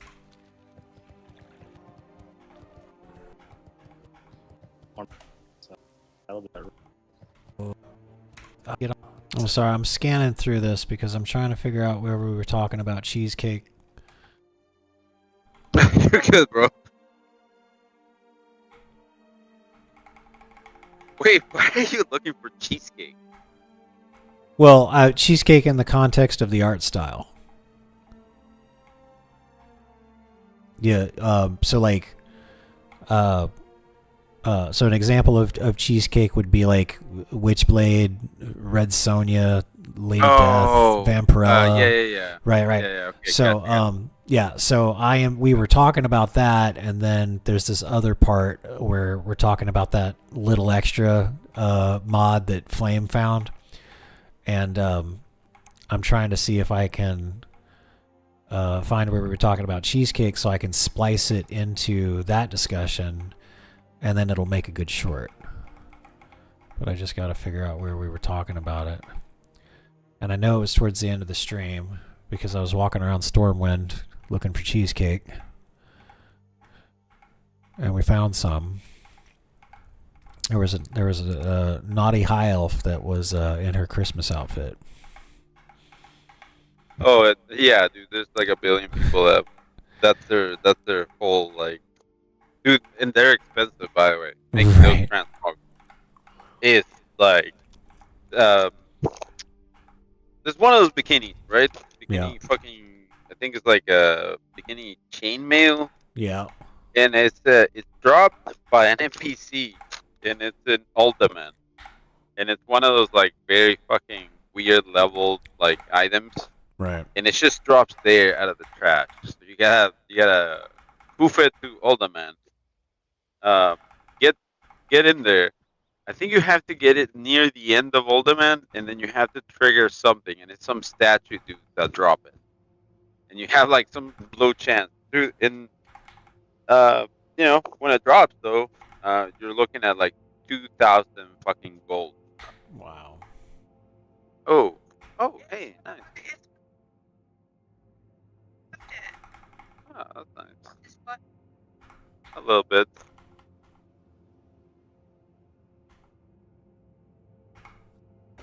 Nice. Beyond also another one. real If you video find on it it and because see it, it's called Pendulum of Doom. That Yeah. actually sells for a lot. It's a BOE blue. Okay. Is it for the transmog specifically? No, it's there. So, okay, so you know with this patch that they Yeah. put in. Right.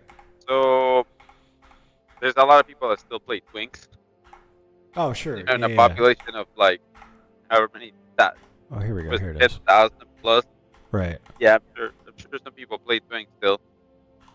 And now there's more of an incentive for people to go into Battleground. So Yeah. all the Twink items are going up in price, like, you know, 19, Oh, yeah. 29, 39. Yeah. Those, yeah, all those are going up. Yeah. All the twinks are like, I like playing chess without a queen or bishops. It's like, you know, It's like, okay. or you know, Have fun. Or my king has a shotgun.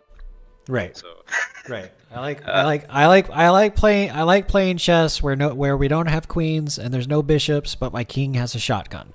That's what twinks have always been to me. Yeah. So all those twink items, they sell for quite a bit. And that's fine if that's how you want to play the game. But I'm just gonna play the full game of chess over here. See you later. Okay. So Nugget's still working on decorating this area, but very much looking. This is her. I'd say very much her style. So picture coming whenever she's done. Gonna have to wait. Okay, I was like, did you post it yet? No. She didn't post it. Okay. Gotta wait for perfection. All right, I'll be back in a minute. Okay, cool. Yeah, I found where this is this even gonna work? Oh, it won't let me do it. Damn. Okay, so I'm gonna have to record this part. That's fine. Let me watch this part to make sure I'm in the right space. Cool that is. That does look cool. That does look. A lot of the vanilla stuff looked really good. And then we got some of the there's a lot of cheesecake in vanilla WoW too. Let me see. Let me find some good cheesecake. There we go. They got like some sort of winter thing. Oh my gosh, that is scandalous. Oh. Santa, hurry down the chimney tonight. Good Lord. He's on his way. Love me some cheesecake. You got there. Lady Death, Witchblade, Red Sonja. I love me some cheesecake. I see. There. Yes. Just gonna shut down in maybe 30 minutes. It's right here. You know what? Let me. Close to those other pins. Okay. Let me take a note of that really quick. Oh. Lady Death.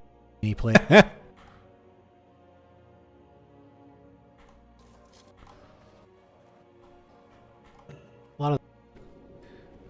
A lot.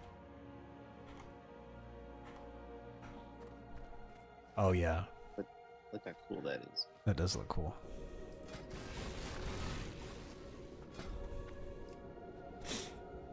Yeah, that does look badass. A lot of. On that guy standing by the auction, I can see that skull flame shield on that. Okay, so from 9:05. All right, so I need to record from about right here. All right, let me get up and get something to drink really quick. And then what I got to do is, because of that damn copyright strike in this video, I have to basically record this part so I can use my own damn video. So I'll do that, and then I'll fast forward to the other part, record that, and then I'll put it all together in one short. And we'll keep it going. Give me 3 to 5 minutes. I'm just gonna jump up real quick, get something to drink, and then I'll take a quick bio break, and then that way I can settle in and we'll do a bunch of editing. Whew. All right.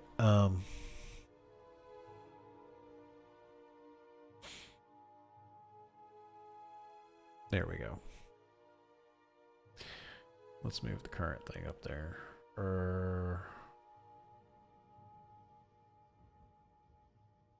Okay.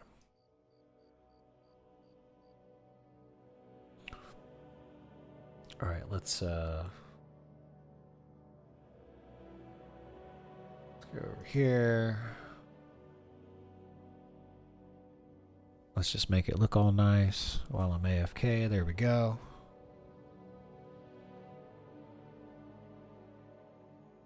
All right.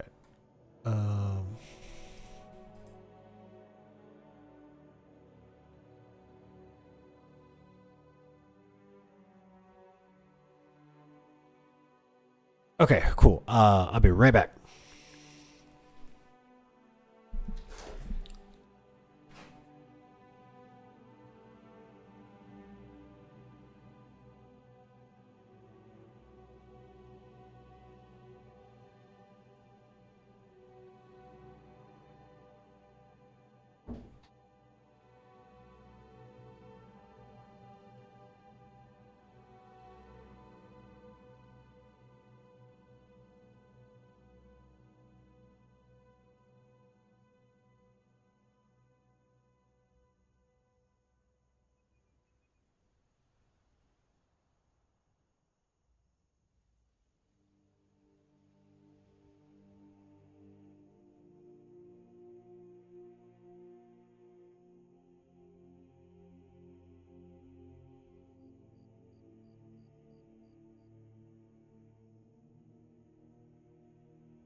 I'll be AFK for a few minutes.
Okay.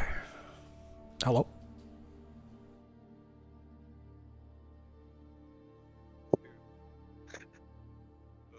Sorry, I'm back. Hey. Dude. So, Nugget's leaving, right?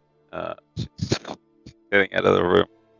But before that, she went and opened these drawers. And the cat knows that that's where the treats are. So the cat was like, all right, cool. Right. You know, like went over It's there. treat time. Yeah. And yeah, and so she closed the thing. She took off. She was like, bye. You know, waved at the cat. The cat's cat was mad? like following her. Yeah, the cat followed her all the way and just sat and like just looked at her, like closed the door. Where's the treat, motherfucker? No, and the cat started getting mad. like you know, the growling and everything, like right there and then, dude. It was just so Close fast. the door in the cat's face. Recognition, dude. Yeah, like close the holy door in the fuck. cat's face, and the cat just starts growling. You bitch. It's like fuck, you know. Yeah. So yeah, so we're gonna be nice. Be nice to the cat. What do we got here? Uh huh. Still pissed, you can tell. She opened that drawer to get me a treat. You've programmed me Yeah. to respond to that noise. This what this is called is like I'm playing appeasement. Yeah. Kitty. You can't trigger that Pavlovian response in a cat without honoring it. Yeah, So yeah. They can get away with that shit with dogs because the dogs will just sit there with a stupid look on their face, like, "Is there no food?" But the cats will be like, Yeah. "I'm gonna fucking murder you." Yeah, you gotta sleep with sometime, mother. You have to sleep sometime tonight, motherfucker. I don't know if you heard that, dude, but she was still pissed after I gave her the treat. Yeah. It's like, that's not funny. cat's It's not okay. It's not okay. Yeah, that shit is not okay. Oh man. Like, dude. So we went shopping, you know, and we got a bunch of stuff, right? Right. Like, dude, it's been a minute since I had cherries, right? Okay, yeah. I straight up devoured like 30 of those motherfuckers, like back to I'm gonna be feeling that in a minute. That, kids, it's not gonna be a good time. Are you by allergic then to I should cherries be, or something? Are you cherry intolerant? No, I'm just gonna shit my pants, but I'm gonna do it on, you know, on company time, so it's all right. Gotcha. Oh, So about 9.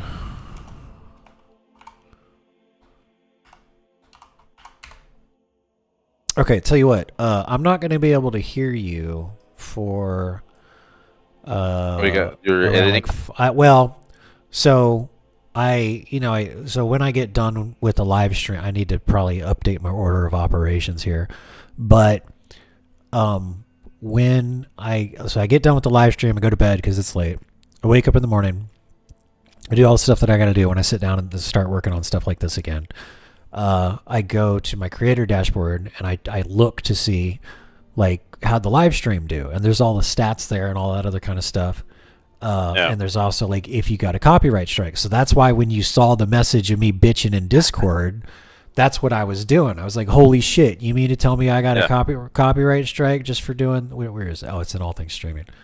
Oh, that looks nice. I like the cat. I just picked that out of Reddit. That looks good. Oh, that's out of looking for Reddit. Okay. examples. Okay. Yeah, yeah. So that's why, you know, so you see me looking at my stuff and it's like, oh, you got a visibility copyright strike for that thing. So that's what I was flipping out about. Now, you have the option in the studio thing. You have like 4 options. If it's music, they've got an AI that can pretty much scrub it out of there. And you can probably still hear the person's voice, maybe a little distorted. You can just mute the bitch. You can choose a different audio track to go over that period of time, or you can trim it. So I just fucking trim everything. And after you get done trimming it, you can no longer turn it into clips through the web UI. So now what I have to do yeah, so now what I have to do is I just have to, like, I got OBS right here. All I got to do is just hide all the ancillary stuff on the screen, make the video full size, mute everything but the audio desktop, and then just record it myself. So I have to record my live stream from YouTube, basically. Oh, damn. And then when I'm done with that, I can cut it back down. So basically, we're all, so like I said, I'll be back in like 5 minutes because we need to go from about, so it starts from about right here for like 9:05, and then here, where are we? 9:05, and then 9, so 5. So I don't want to record all 7 minutes, so I'm going to record like, there's a stopping point with this one that's about 90 seconds because it's like we talking about cheesecake, and then the conversation deviates, and then we come back to the thing that I need to splice together to make a good short. Oh. Yeah, so I'll be right back. That's fair. I'm gonna be eating this delicious pizza. Okay, I'll right be on. back myself. Okay, I will be. I'm gonna mute everything. I will be back. Okay, so sorry guys. I don't know what. Jesus, man. My throat's just been dry all day. Okay, so we gotta go right here. We're gonna start here. Now we're gonna mute this. Okay. So like, if you guys weren't following, I basically, I already edited this, so there's a jump somewhere in here that took out the copyright strike, but now I can't just download clips of it from YouTube. I have to record it myself, so that's what we're doing. So, let's get rid of the banner message. Let's get rid of the current thing. And we're going to get rid of the webcam. And now I'm going to mute myself. And then I'm going to make this full screen and I'm going to record it. So here we go.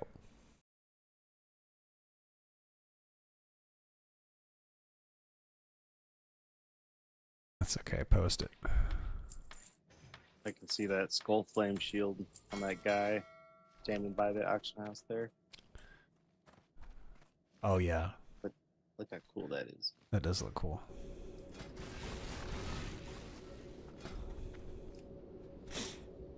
Yeah, that does look badass.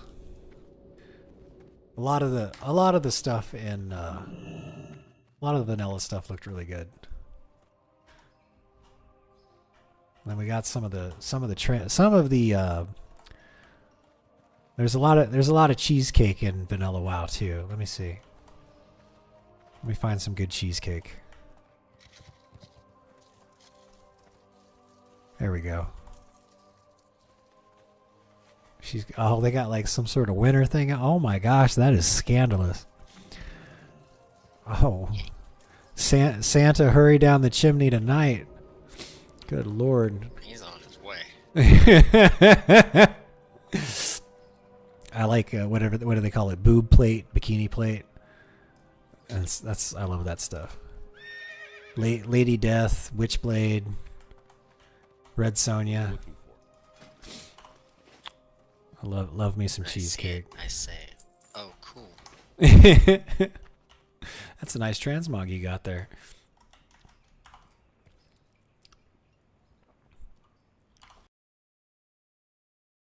Okay, so that's one part. Now I need to go over to 913. And then I need to record the second part.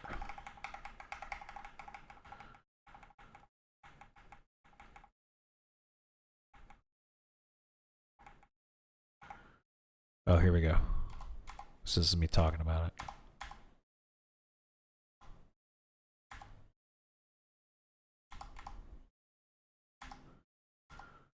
Okay, here we go. Mute my...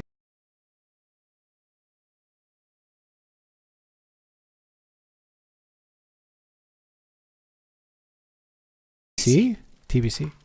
And TBC. Blizzard's decision to place Blood Elves on the Horde side was driven by a mix of gameplay balance, faction population issues, and story design goals. And it gave him a way to give Horde Paladins. I played above beyond. Yeah, I played above. I played a female blood elf to stare at the chick's booty. Oh, speaking of which, where is that? Let me so Flame Mage, so in Turtle WoW, Flame Mage found an add-on that you can get. Let me find it. It's called a little something extra. Let me find it. It's here in my history. Let's search for it. Something extra. No. A little. There it is. A little extra. Here it is right here. Okay. So this is the HD Project Character Models only version of Patch A with only vanilla geosets cycled hairstyles. Okay, so there's the little something extra right there. Just a little more thickness. If you like a girl like them girls that do them squats, you know those girls at the gym. You're there for an hour. You're there for 90 minutes, and you get your 3 muscle group workout group in, and she's been on the squat machine all 90 minutes. That's what this mod is. Them girls that like to do those squats. But where Tauren cakeness? Tauren cakeness. Oh no. Oh. It's only those alliance. It's only those ones. Yeah, but that's right off the client mods section of the Turtle WoW wiki, so it's like pretty legit, you know. Right. Yeah. It's like sanctioned by the TWoW folks. Yeah. It's funny. Okay. Well, Even there. if you don't use it, you can get a laugh out of it. Right. Okay. I feel good that I got to put that tent down and I got to give back to the community because I felt like a leech for a little while. I can't tell you how many times I've stood out there using somebody else's tent, so I'm happy to contribute. Look, if you put your tent up in a public space, I'm gonna use it. Right, it's true. It's true.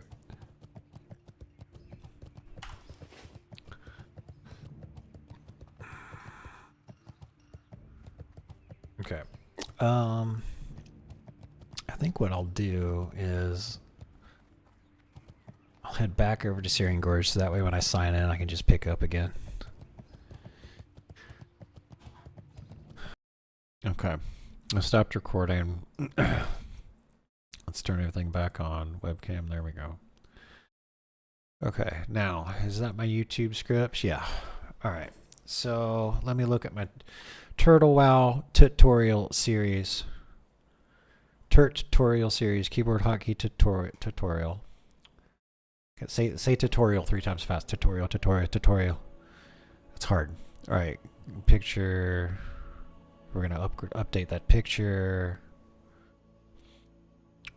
This is where we do the carpal tunnel thing. Quick review of typing basics. Practice typing. Definitely. Okay.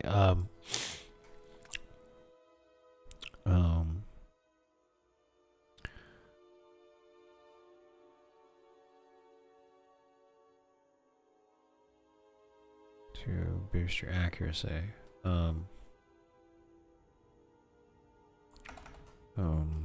The website basically gives you a quote from a book or movie, maybe sometimes song lyrics, and you just have to type the words there on the screen to get your car to the finish line. The faster and more accurate you type, the faster you get there.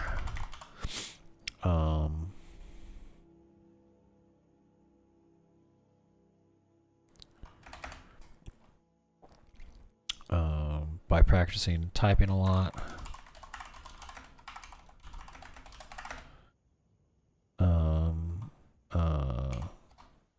You will, it will help you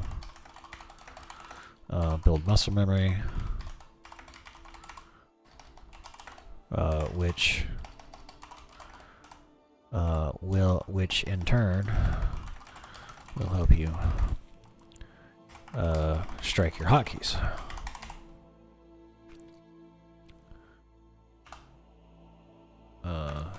As you can see here, I type about 70 words per minute with some pretty high accuracy.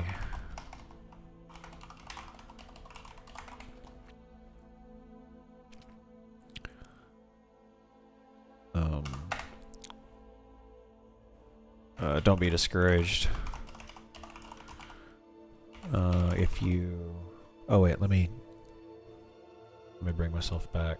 Let me don't be discouraged. Well, let's just finish it. Don't be discouraged if you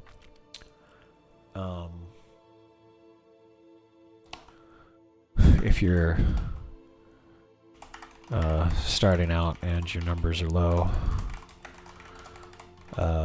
I started out that way.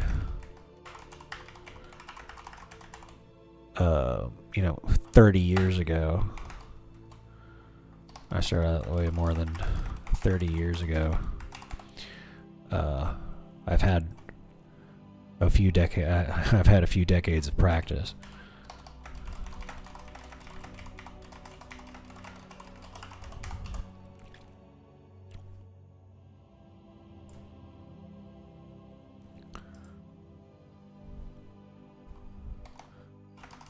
As you can see. Okay.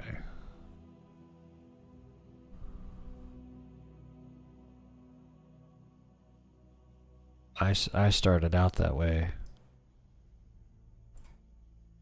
too, but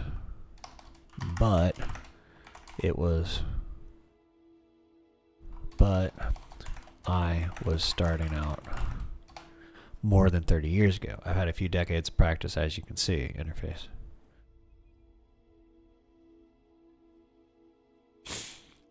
Interface settings. Alright, let's get started. Once you sign in a while, blah blah blah. Key bindings.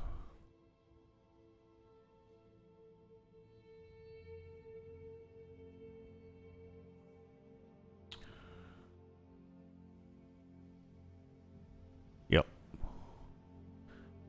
Is there another comment up here somewhere? Right there. We're gonna replace that picture. Okay. Okay, I don't think we're getting this done today.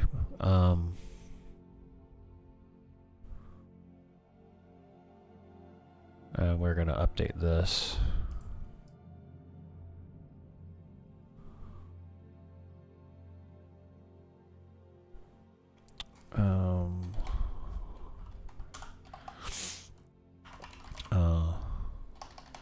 Greatly appreciate the help. A special shout out to two of my supporters. First off, Deathforge, who donated specifically, who donated an air fryer because mine broke after getting near daily use for about 2.5 years.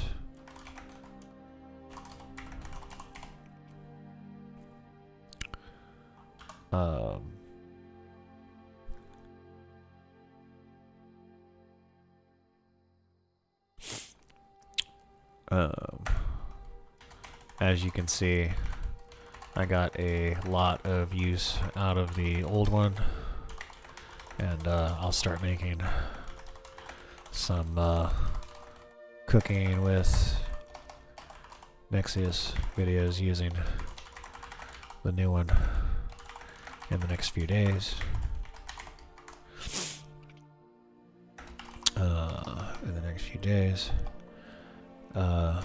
Another special shout out to Above and Beyond,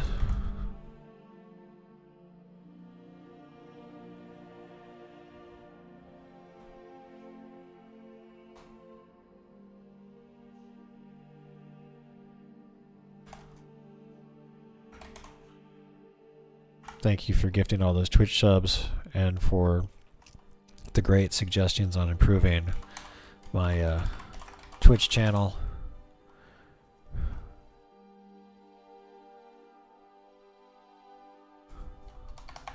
For the Twitch subs. Thank you for the great suggestions on improving my Twitch channel. And finally, thank you for the donations. I really appreciate it. Finally,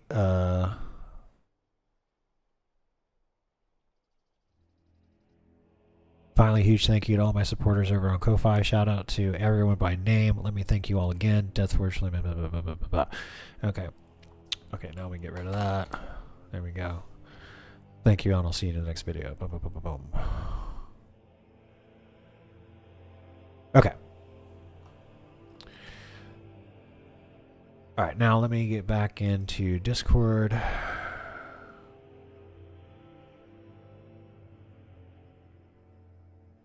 Okay, I should be back in Discord now. Hey, dude. Hey, bud. Welcome back.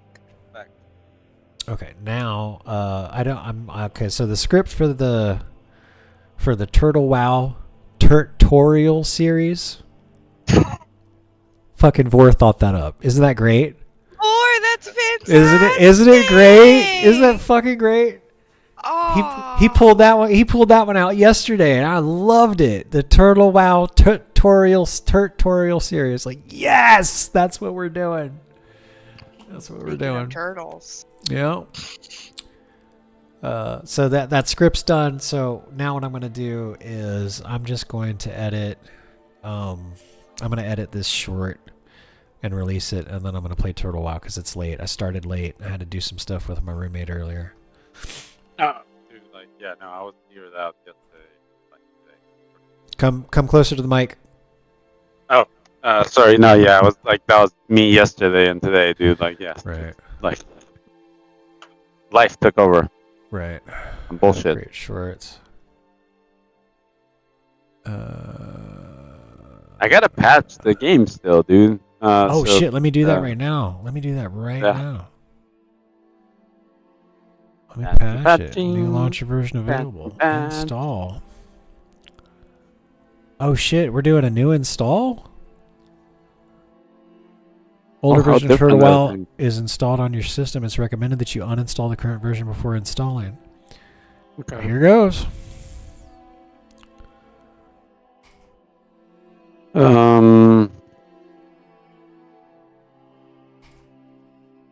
Oh wait. There's some pre-configuration settings now. Seeing this? Maximize visuals and fidelity. Oh, look at that. Yeah, let's maximize the fuck out of this shit. Oh, nice. Okay. So this has all these included fixes. Okay, yeah, some more Linux stuff. Very nice. All right. Go.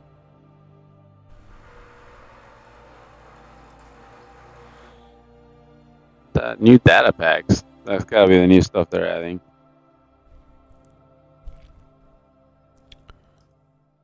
Okay.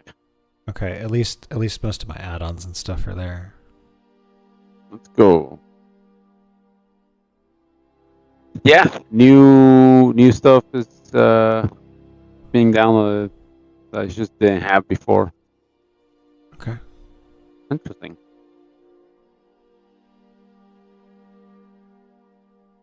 Now the question is, do I need to redo the Talent? downloaded and stuff? No, do I need to redo my video?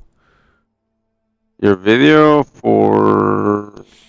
Because they're not gonna. That's like the experience that I just got is for people who already had Turtle WoW installed. The video that I've got up there is for. Oh yeah, right. Yeah. So it should be fine. No, it should be fine. Like yeah, as long as if you do the steps of install, you're gonna get this version, like the latest version. Okay, and if you're playing, that's when you gotta deal with update. Okay. All right. So, Cool. I'll leave it. I'll leave it. Alright, save project. Okay, open project. YouTube Shorts. There we go. Alright, let's go get that video. Is this one? Oh yeah, some ads are gonna be updated, huh? Yeah, I just Good got match, the clicking new all the version. buttons. Yep.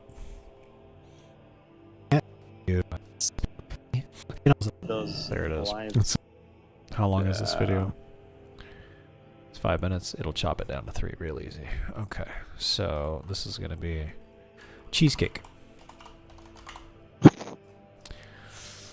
That's gonna be the title of the video. Fair enough. Man, I forgot those fucking comics existed. By the way, I remember Witchblade, right? Because it was related to the Darkness. Right. If you ever, Yes. Yeah. I know about Darkness. the Was yeah, great, yeah. by the way. Yeah. Like, and so was Witchblade, and so were some of the other ones. As much as like it was like displaying as the biggest tits and the biggest ass as possible. Right. Some of the stories were actually really good, and the Darkness got adapted into like I think video games and like a kind of like series. Yeah, I played the first one. Yeah, it was great. Yeah, the second one was the better game, honestly. Oh, I haven't Darkness played the 2. second one. I'll have to play that one. The second one is an FPS. Okay. YouTube Shorts. Yeah, and it's the better game, honestly. I like the first one, don't get me wrong, but yeah, the second one much better. 14. And and in the second game, you continue the story kind of right after the first game. So after the events of the first game, your family gets attacked, and you picked up from there after years of not using the Darkness.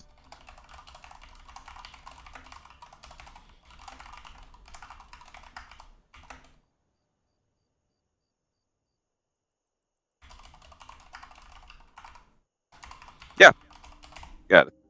Okay. All right. So we're killing 2 birds with 1 stone. We're updating the game and we're editing, so we're doing good. Yeah, no, these updates are pretty massive, but this is something else. The amount of stuff they must have added here, man. It looks like a lot, and I'm actually impressed with the download speed that I'm getting, considering. Yeah, I mean it's all volunteer donation work, man, and I'm getting a download speed this fast. I'm impressed.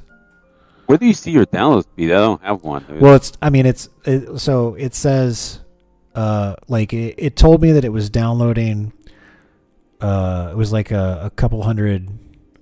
Oh, the amount. The amount. So I'm just kind of calculating it intuitively in my head, because I'm at 27%. We got 12 minutes left. That's not doing bad. Yeah. They say to change the download mirror to world in the launcher. Oh, so if I go to settings. Oh, there's world. No, oh my gosh. I got 75 ms on the Western Europe download mirror. I'm sticking with that one. China's over 9,000. I got 58. Damn. Yeah, 55 for Western Europe. So those Texas data centers, though. Oh, man. The fucking data centers here suck now. Everyone, while you're in your settings, make sure you have it to clean your WDB on each launch. Yeah, that's little help. Now it really counts. So if you come into this and you log in without clearing that, it's gonna load up all the old data for the old items. You're gonna crash on the new zones. You're gonna crash on any new content. That might be okay. So let me turn that on. That also might be why I had somebody link me an item and it was just brackets. So that could have been why. Oh yeah. Okay. That sounds like exactly it. Right. Video project. What do you want, Kat? YouTube short. No, the treat. We want you to open that drawer again. Oh no, different cat. This one knows about the treats too, though. She's just lost her mind, dude. Because they have catnip in them, right? Oh. Yeah. Damn it. I gotta clean up. My dog just made a mess. I'll be back. Again? Is he Your sick? sister just cleaned up one too. No, That's she okay, tinkles post it. when she's excited, Oh. which is often. I can see that skull flame shield on that guy standing by the auction house there. Oh yeah. Look how cool that is. That does look cool.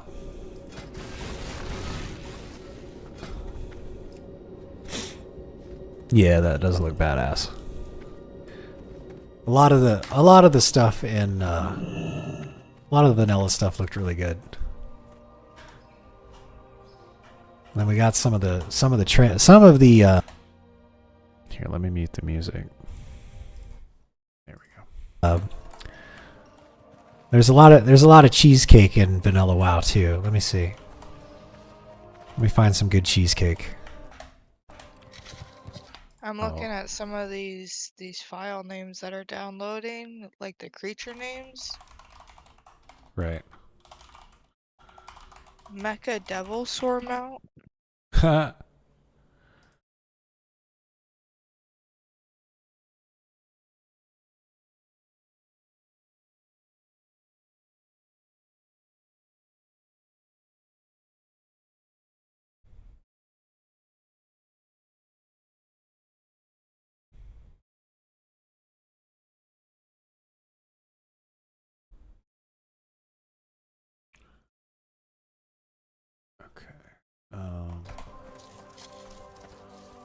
There we go. They got like some sort of winter thing. Oh my gosh, that is scandalous. Oh. Santa, hurry down the chimney tonight. Good Lord. He's on his way. I like what do they call it? Boob plate, bikini plate. I love that stuff. Lady Death, Witchblade, Red Sonja. I love me some cheesecake. I say, oh cool. That's a nice transmog you got there.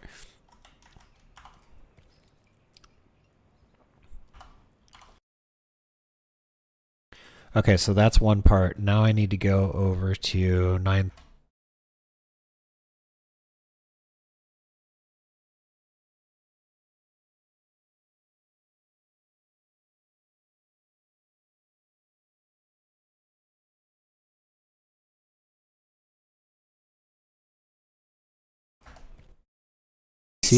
TBC? And TBC. Blizzard's decision to place Blood Elves on the Horde side was driven by a mix of gameplay balance, faction population issues, and story design goals. And it gave him a way to give Horde Paladins. I played above beyond. Yeah, I played above. I played a female Blood Elf to stare at the chick's booty. Oh, speaking of which, where is that? Let me so Flame Mage, so Spent some time playing with my pup. oh. I played above beyond. Yeah, I played above. I played a female Blood Elf to stare at the chick's booty. Oh, speaking of which, where is that? Let me so Flame Mage, so in Turtle WoW, Flame Since I saw her earlier. Sounding good. Mage found an add-on that you can get. Let me find it. It's called a little something extra. Let me find it. It's here in my history. Let's search for it. Something. I think maybe she was a little sad because we were walking around our neighborhood this afternoon, and there was a very attractive lady. And little Gigi loves to kind of walk towards everybody and like smile and wag her little tail. Right. Because she likes it when they go, "Oh, she's so cute," because Right. she knows they're talking about her. Right. And the lady just looked at her and didn't fucking say anything, and she just looked like she was having Immediately a bad zero. day. Yeah, and that's what I was like. Wow, you were attractive. I am not attractive. Like, That's good call, Vora. I'm so proud of you. But like, did you said she looked like she was having a bad day? What do She you had like mean? a frustrated look on her face. You know, she was like a little bit Oh. frowny. Are Maybe we that was talk- just the way her face looks. Are you we know? talking about the dog or the female? The lady. Okay. I mean, the only good girl I see here Yeah. It's is the funny. one that was happy. Right. Mm-hmm. Pretty girls She was should just smile more. Okay. You, Well, you there. don't use it. You Well, can get like, a I'm laugh not out saying of it. she's got to smile all the time, but you can call my dog Okay. cute. I feel you know? good that I got to put that tent down. Pull your head out of your ass and take a look at what you're looking at. The cutest dog in the world. Yeah. You know you mean it. Puppy smiles are super cute though. Yeah. Like even when I'm like super duper sad, when animals are cute, they're just freaking cute. It's so weird. Sometimes I think, like, you know, it's like seems like she knows like what you're saying, because like I'll bring her in from a walk, and my grandma, you know, she'll run over to see my grandma, and she's so happy to see her. My grandma will say, "Oh, did you say thank you?" And she'll turn to me and smile and wag her little tail, and I'm like, "Yeah, you're welcome." Like, so it's like she knows, but even no, I know she doesn't know. But Wait. she's I don't. adorable. Hold on a second, Vora. Like, pull up my stream really quick so you can watch this. Sure. I'm always watching. I'm gonna show you. Well, here, I'm gonna let you turn the audio on because I want you to watch this. Okay.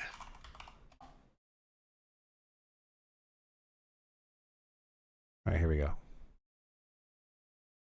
Oh yeah, this cat. Yeah, I've seen him before. Yeah, shit's wild. Where, Dad? It's like, does he really know? He does. Of course he does. He's got all those different buttons, and he's got a vocabulary, man. Right. Have you guys seen Bunny the dog? Bunny the dog, as he talks here. Let me look up Bunny the dog talking. Here we go.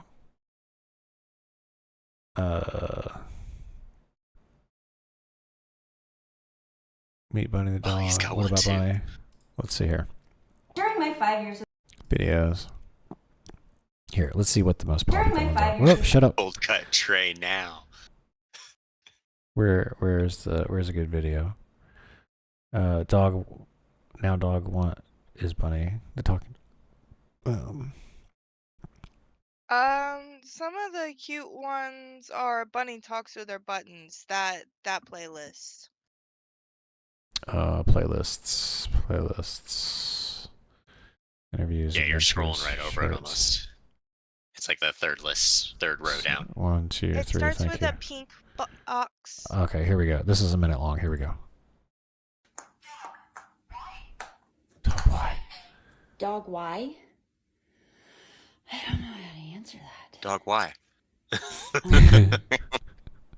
Dog, why? Because. He's questioning his existence. Because. So Bunny Because Bunny recognizes that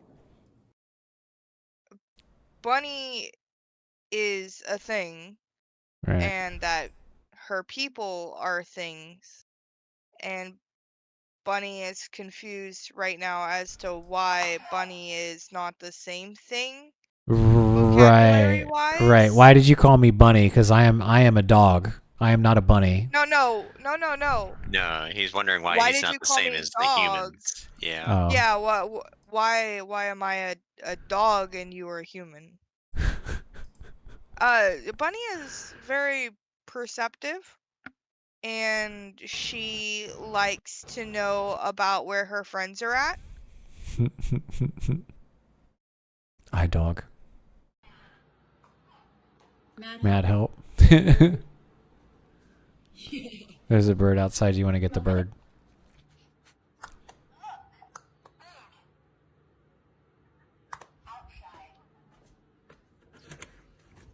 Yeah. I want to get that bird. I want to get that bird. See, how can... Yeah, so there you go. That proves the dog knows what it's saying. And so I took this idea, right? Because I started seeing Bunny around the time I got my cat. And so I started talking to her in just very plain terms. And like Yes. anytime I would do something, I would be like, He's super this is smart. what I'm doing, but in Right. simple terms. And now I'll look at Lottie and I'm like, "What are you doing?" And she'll sit and she'll talk to me about what she's doing. So Smart. I don't know. No, I don't think my dog's that smart. I mean, like her eyes don't really look forward. They're both kind of like angled out. So that's She's- part of what makes her look cute. So she's a And little she's got, like, derpy. Yeah, so she's got like a little bit of an underbite too. So So like her you- when she's with her face, her like bottom teeth kind of like show, and that's super cute. So she's just a super cute pup. So She's you so have cute. you have a special needs The dog. underbite showing with the little legs kicking is just, Let me oh my see. god, my heart. Let me see pets. Where's Gigi? And by the way, Vor, why don't you tell the audience? So your dog's name is Gigi. Why don't you tell the audience what Gigi stands for? Does it stand for good game? It stands for good girl, obviously, because she's a good girl. You are a good girl. Yeah, she gets so excited when I say it. She's like, "That's me. Gigi, you're That's so you. cute. Yeah, that's you."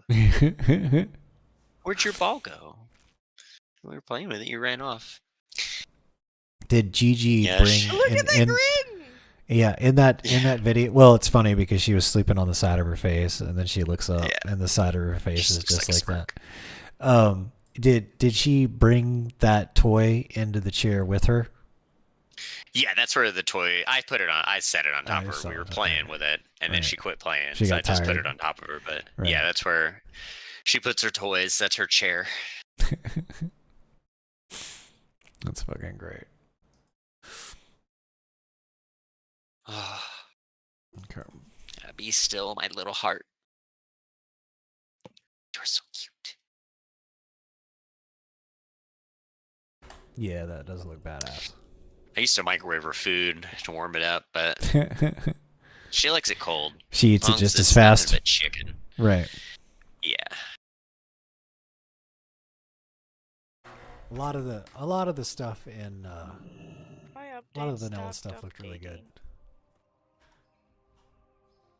And we got some of the Like, pause. there's a lot of cheesecake in Vanilla WoW too. Let me see. Let me find some good cheesecake. There we go. They got like some Stuck sort of on one file for me. Full tier as night. Oh, Zach, now that you're back, if you have the stream up,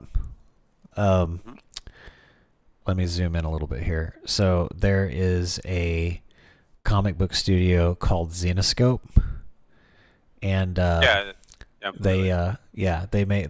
make some good cheesecake too. Here's Little Red Riding Hood, Grimm's Fairy Tales. Yeah. Let's see here. There's Robin Hood. Let's see where else we got. We got some Cinderella in here. No, yeah, there's a lot of that, dude. They've got there's a lot of where it's just the art and stuff, but then there's actually a couple comic books out there that they do that are it's worth a read. It's like called Return to Wonderland, I think. And it's like Alice's daughter goes to Wonderland after her mom basically commits suicide because she mentally never left Wonderland or something like that. I haven't read it in a long time, but it's pretty dark, but it's got a lot of cheese. Like, here we go. Grimm's Fairy Tales presents Clash of the Queens. Oh my goodness. Let's see here. Let's look at this. Asylum Yeah. actually looks interesting. There we go. That's cheesecake right there. That's nothing but cheesecake. Oh, and they got the alternative. We got the alternative comic cover. There we go. Off with their head. Looks like it. Oh, anyway. Okay, I might actually read this one. Reset. And there was hold on, let me find it. Let me find it really quick. Man, you got a lot of fucking tabs open. I do. I'm still waiting on this download. Hold on, let me pull up this one. There is. Let me find it. It's on my phone. Which number is this? This is Judge Dredd.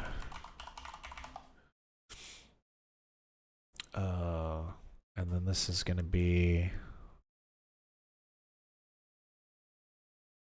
Complete Case Files 42. Complete Case Files.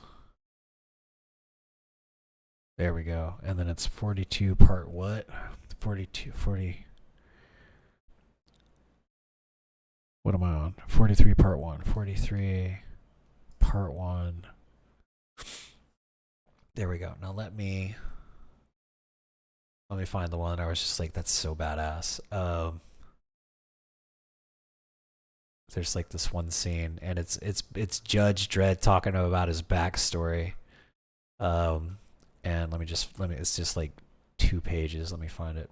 I gotta let it load. Keep going. Keep going. Okay, that's the short story. That's the other one. Keep loading.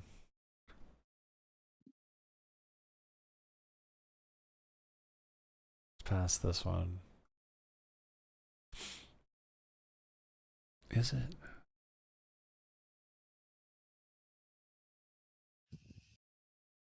Maybe. Oh yeah. Okay, here it is. This is definitely the right one. So there's like multiple story arcs, and like the judges are out in the cursed earth, trying to recover some civilians, and then the Judge Dredd is also ends up talking about his backstory, and so here's the like the background and the times when Judge Dredd was like just a kid. Here they keep going. Hold on, it's a little further down. Okay, yeah, so they're talking about the backstory of like how the Justice Department came into power. And they basically caught the American president cheating to rig the election. And where is it?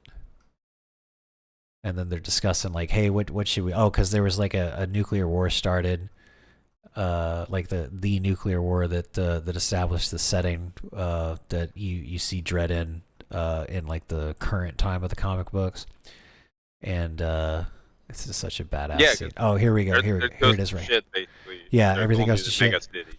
So here it is. So this is like Judge Dredd's father, or the guy that he's cloned from, and they're like, so yeah, so they find out that the president rigged the election, and like they're just if you know about the separation of powers in the United States. There's the judicial branch, which is what they are. Then there's the legislative and the executive. So the legislative makes the laws, the judicial enforces it, and the executive does other things.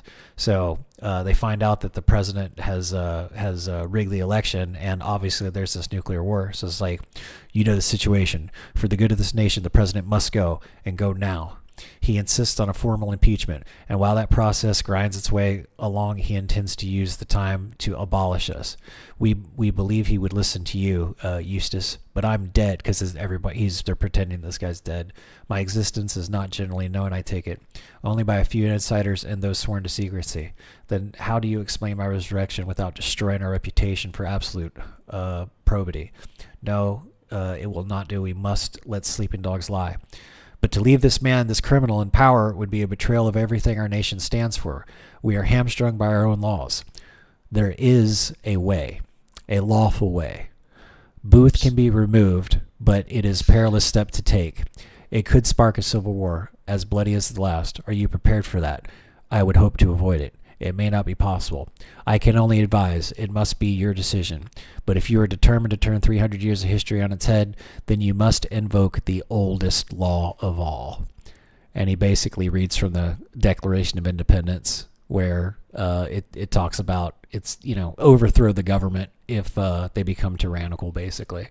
And this is just this fucking great artistic merit. You got the Declaration of Independence behind him, and then this is the speech that one of the judges is giving when they basically declare that I have issued the president both an ultimatum that he resign and surrender himself immediately for trial. In the meantime, I declare his tenure to be at an end.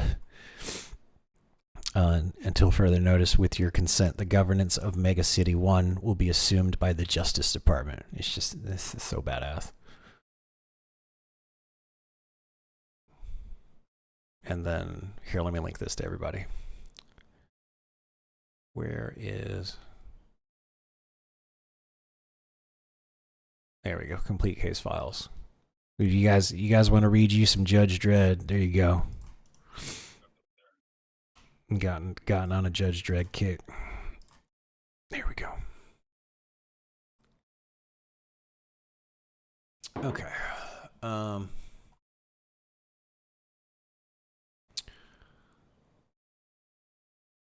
Okay, we're almost done downloading.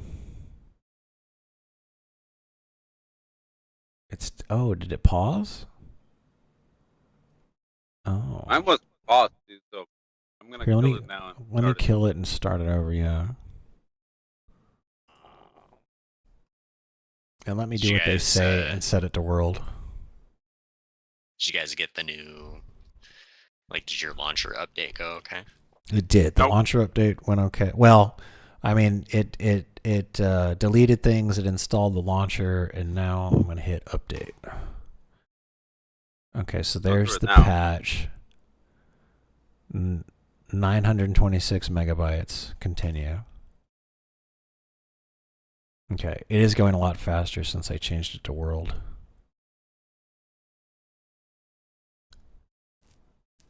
Thanks, FlameAge. FlameAge was the one suggested changing the... Even though I've got a lower ping on the EU server, it's definitely downloading this a lot faster when I set it to world. Because now it's like it's already at 20%, and it's only been 20 seconds.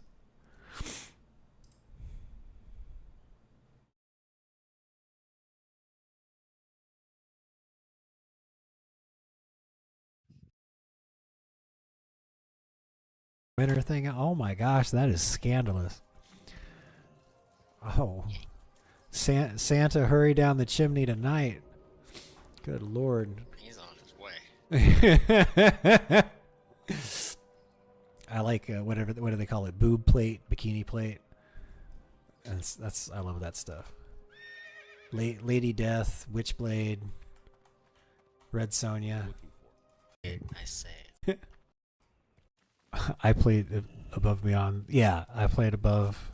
I played a female blood elf to stare at the chick's booty. Oh, speaking of which, where is that?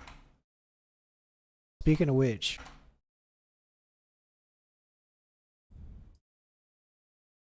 booty. Oh, chick's booty. Oh. There we go.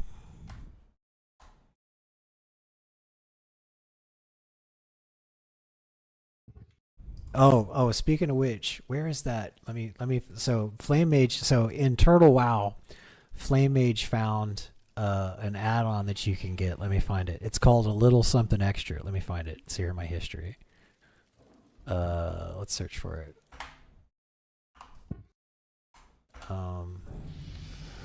Something extra.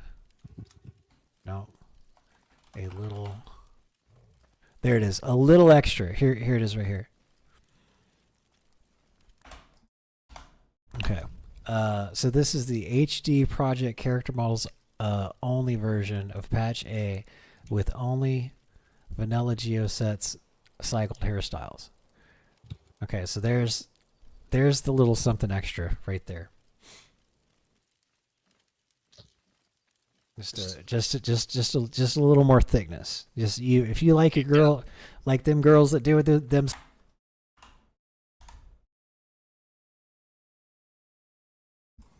All right, let me see how much I got to trim out of here.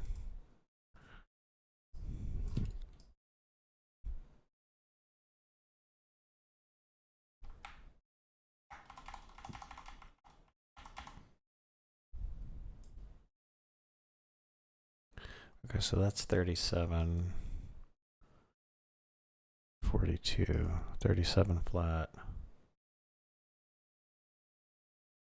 40, so that's 3. So 37 flat to 40 would be exactly 3 minutes. So I need to trim off another 2 seconds and 16 frames. Probably 2 seconds and a little bit more than that, just in case. You been on the squat machine all 90 minutes? That's what this mod is.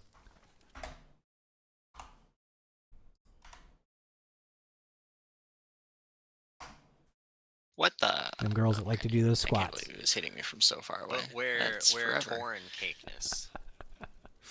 Torn cakeness. Oh no. Oh. It's only those alliance. It's only those ones. Yeah, but that's right off the client so mods excited. section of the My Turtle chair WoW is wiki. supposed to So come it's in like tomorrow. What kind of chair did you get? pretty legit, you know. It's Right, yeah, this it's basically just a really big office chair. It's I can sit crisscross-legged in it, and the sides can lay down like 180 degrees. So if Lottie wanted to come lay down with me, she could. It's a transformer. Right. Yeah, this is And it's got a little foot thingy. like a footrest. Yes, that's the word I was looking for. Thank you. It's like sanctioned by the TWOW folks. Yeah. It's funny. And it's Okay, black. well there. If you don't use it, But you can get a laugh out of it. Right. Depending on what kind of fabric it is, I might be getting some sort of seat cover to put over it. Oh, gotcha. Because if it's like a pleatherish material, because it looks kind of shiny on the thing. Right. If it's a pleatherish material, I'm so putting a soft blanket on That's top. a nice transmog you got there. Oh, speaking of which, where is that? Let me so Flame Mage, so 3 pillows I saw in the picture at least. It's gonna be so nice. okay, so we got that. Got that. Unlink that. Get rid of that. It looks like my download's almost done. There we go.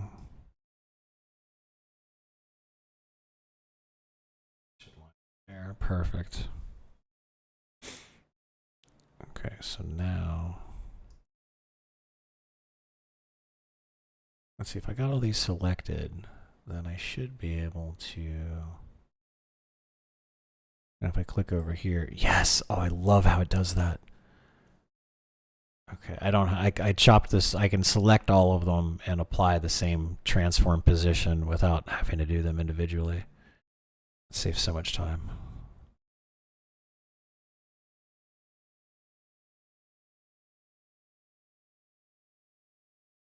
It says 95%. Oh, mine finished.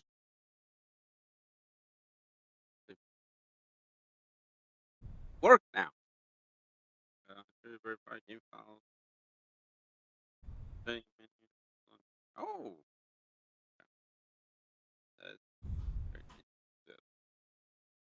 There we go. Do a quick verify. Now launch. Wow. That's okay, post it.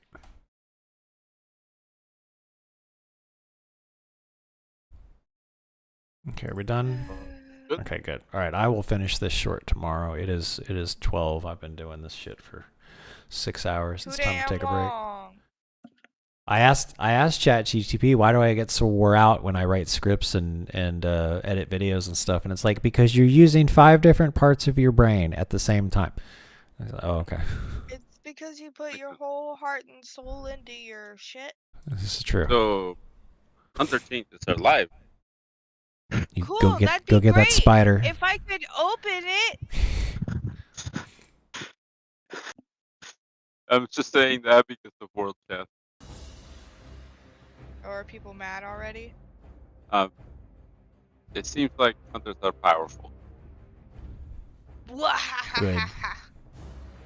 No, that's good, dude. Like honestly, Yeah, no, like it is it's good. better to like, overshoot it and then bring everyone to the overshoot, or like bring him down slowly. Right. And But, then underdo yeah. it. Yeah. And then people don't have fun playing their character because they underdid it. Yeah. It says 96%, but the time remaining keeps getting higher. Oh. I'm so confused. Percentage keeps going up, but the time keeps going up too. It's fixing itself. There it goes. Ooh, C to D. It's doing it. It's doing it. It was doing that same shit for me. What he doesn't realize is before he came over here and glared at it menacingly, I'd been stuck on the same percentage for a few minutes now. Yeah. Yeah, it did that for me too. So you walked away, the time went up again. It's probably because it was doing its file cleanup. So Yeah, sometimes it's installing 'cause I'm things, not- sometimes it's I'm not- removing things. It's because I'm not menacing enough to the computer. The computer's not scared of me enough. It's not My going phone fast enough. My phone reminded me of Fortnite. Disgusting. Yeah, I already well, I see someone. I see a horse raid gathering. Storm. Black people. Want to stay away from. Okay, so they let me redo my talents. That's nice. Oh yeah. Oh yeah, my talent. My talent. My talents are reset. Yeah. My talent. Is there Zach? Where is the actual? Well, I guess it's probably on the launcher. Let me see here. Hotfix. Change log. August 13th.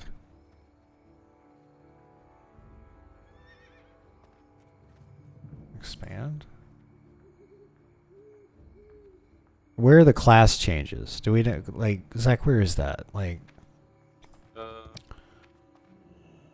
I can't. I want to like, I know they had the 100 changes, but I looked for that post the other day and I could not find it.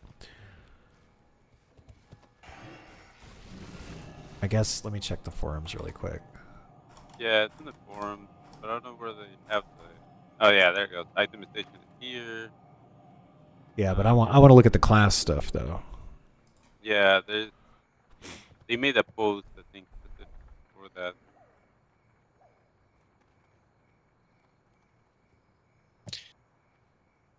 Okay, announcements, patch notes, and change logs. Let's see. That's the new EROM. If you look at the website, Yeah. Up at the top, they just have classes. Yeah. And if you click on priest, oh my it takes God, you right thank you. to. Well, the problem is that this takes me to a post that's from October 24th, or October 12th, 2024.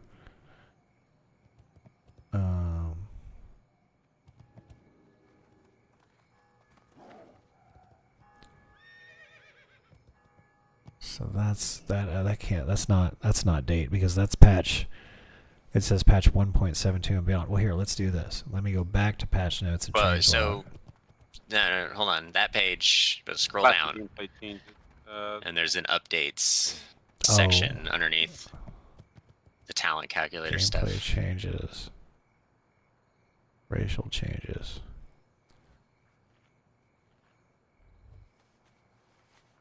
Okay, so this says updates.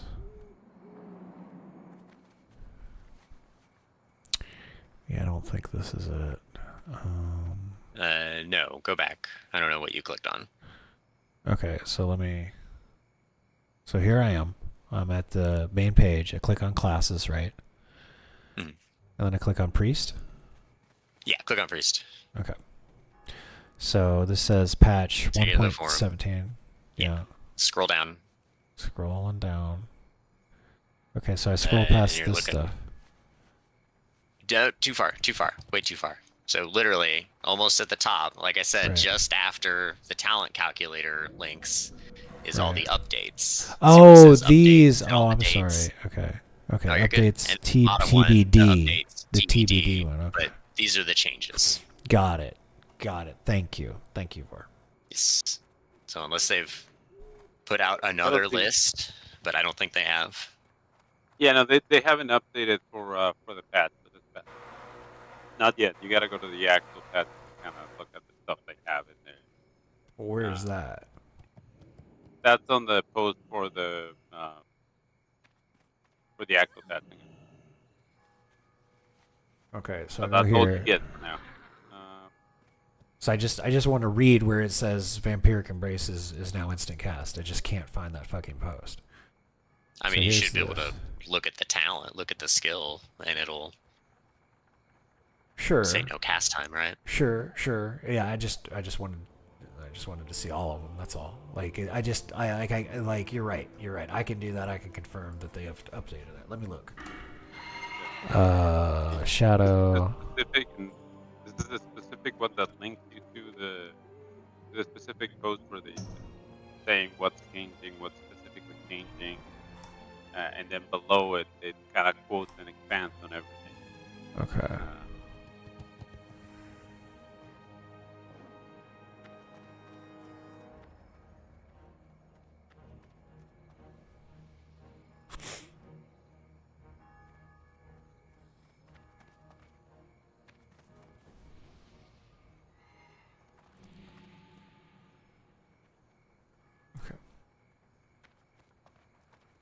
Yeah, I mean, even on the, I'm looking at it on the talent, it says instant cast. Yes.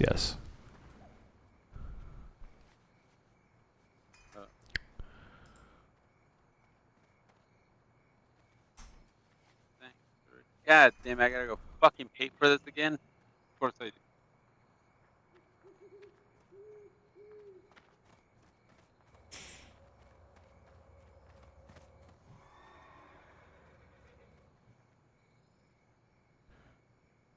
Sure.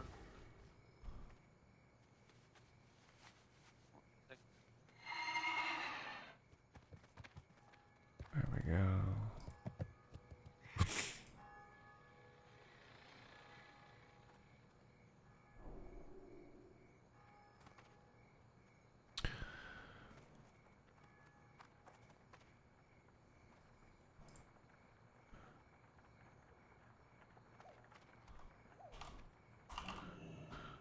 There we go.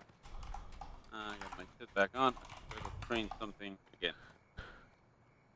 Oh god, I'm gonna have to read the spec for my Scoobs asks if Turtle WoW is free, how do they cover their expenses? It is not pay to win, but they do take fine minerals donation rewards, so you can donate to them, and you'll earn like some in-game credit, and then you can get oh wait, you can get an Everlook broadcast, so you can get the radio broadcasting airtime voucher. So I could broadcast on the channel. Yeah, I was gonna talk to you about that. Remember, okay. I was saying you should join that All right. creator program first. Yeah, as soon as Yeah. well, I am part of the program now. I just haven't made my first post because my first post I want to have those 2 videos ready. That's it. But yeah, let's. I'll look into that definitely. So yeah, Scoobs, you can donate to them, and then there's like some in-game rewards. But notice how it's all mounts and companions and looks and stuff. There's not you don't pay. You can't donate $400 here and get a Thunder Fury. They don't do that. It's all cosmetic shit. Yeah. There's some functional stuff, but it's like, they make it super cheap essentially for like $20. You get like any of the like any of the effects you want or whatever the fuck, or Right. skins or mounts. Nothing is like so ridiculously expensive that it's untenable. Quite nice. Like there's other servers out there, right? I can name them. Like you can buy items. You donate with your cash, and straight up you can buy yourself like a full tiered out, like ready to go tank or healer. Yeah, come closer to the mic. Oh, sorry. Yeah, there's some servers where you can donate. It's just straight up get a character like level 60, like ready to raid, you know. Right. Almost kind of eliminating the point in some ways. But yeah, no, this is not the server for that. Oh my god, someone's cosplaying Arugal. He's got the full set. He looks like Arugal. You Oh, he's a screenshot warlock it. too. Screenshot it. Put it in the Discord. I'll take a look at it. I don't. Who is Aragol? The guy from Shadowfang Keep. Oh, okay. Here's that guy. He looks so much like him. Mark of the Scarlet Crusade does look cool. Right there. Oh, damn. He looks good.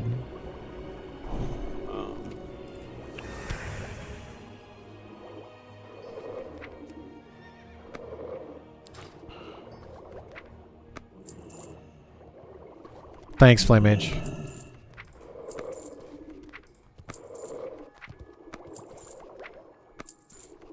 Well, it looks like a lot of my auctions sold.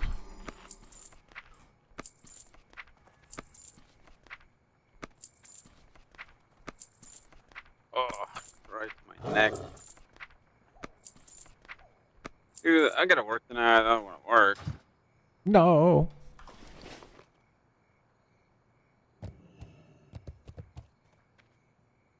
Say that every time I gotta work. Gotta get another mana potion too. Oh wow, look It at this sucks, guy. dude. I know for a fact that I know that they stopped paying me and it was needed. I was like, I got damn it, I'll be there. Right. Begrudgingly. Ah, come on, join us. Hello. Which looks great. Hey, Flame, what's up? Yo. Oh, they have strange shit. Alright. Life is good. Yeah, they just took the talents away. Or they just reset them. As they should, basically. Cool. I wonder if...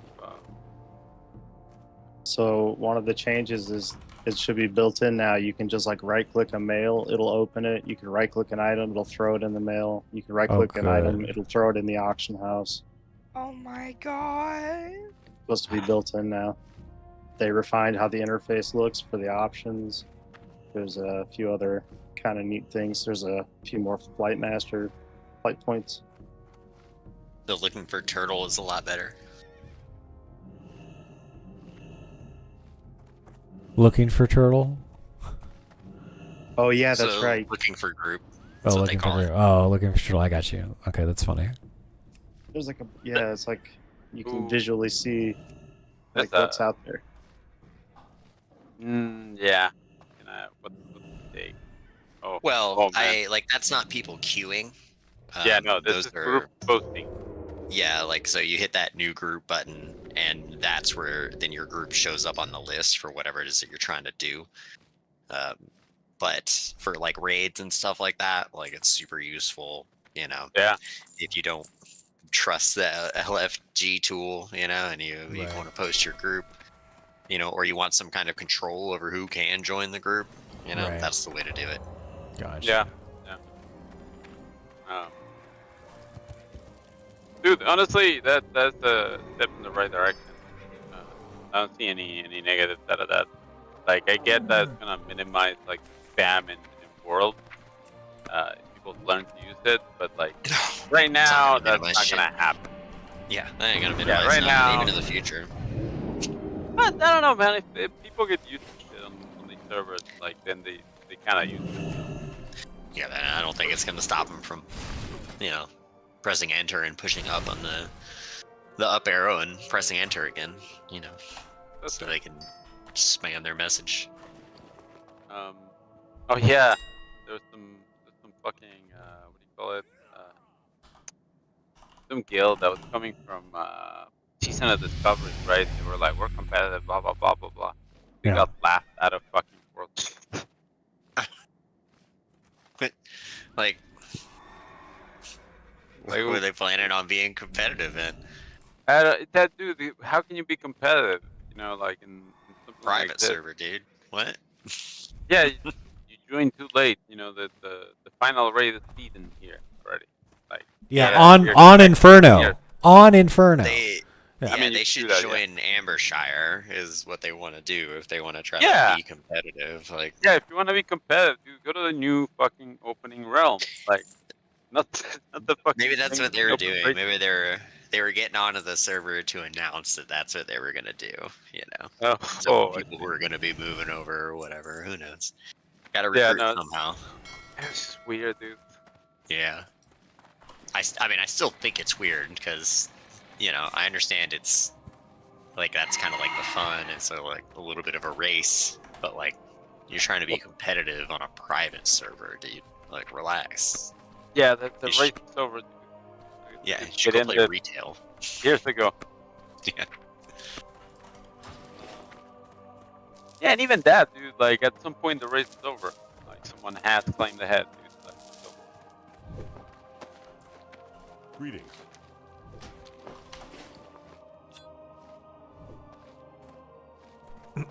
So some of my shit works different. My UI that. Well. Fuck. Good luck getting to the Turtle Wow database to get to your add-ons.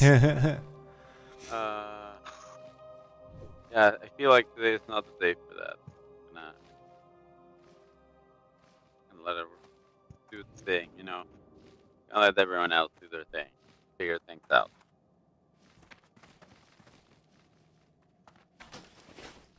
Oh yeah, some people had their fucking keybinds like erased.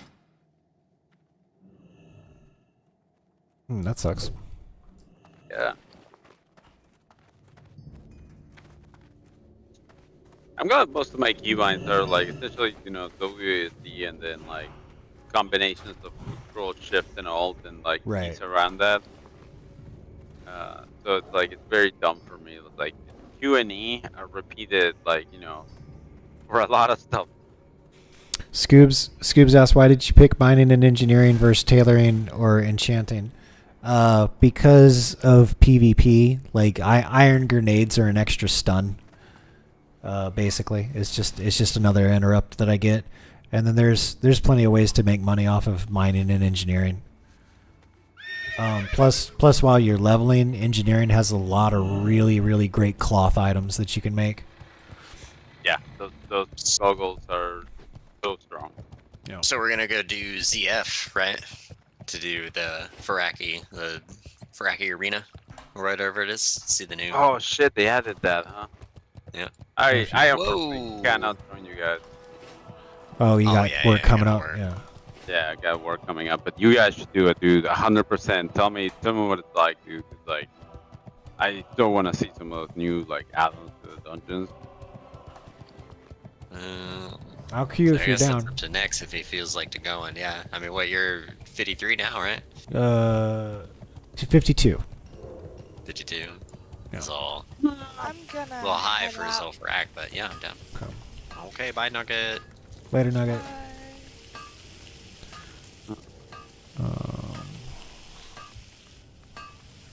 Yeah, so we can queue up. There'll probably be a lot of sitting around waiting for a tank. Dude, one of the hot fixes is Stone Golem no longer drops mutton chops. Mutton chops. Okay. Who found this bug, dude? Yeah, who found and reported that? Like, who is that? Find that person. Oh, look at all these people underneath the ground. I accidentally glitched my screen, just running through Stormwind. And there's like a bunch of people underneath Stormwind. What the fuck? Okay. Yeah. Maybe they found out. Fell through. Can you get down there, or are you just glitching down there to look? I'm just like, my camera's like in a glitch state, so I'm like seeing through. Like, Stormwind's gone, basically. Oh. But yeah, can you see the writing under Stormwind? Yeah. Well, I can't turn my camera anymore. If I turn my camera, then it'll. Oh, it disappears. Stormwind will come back. Yeah. Okay.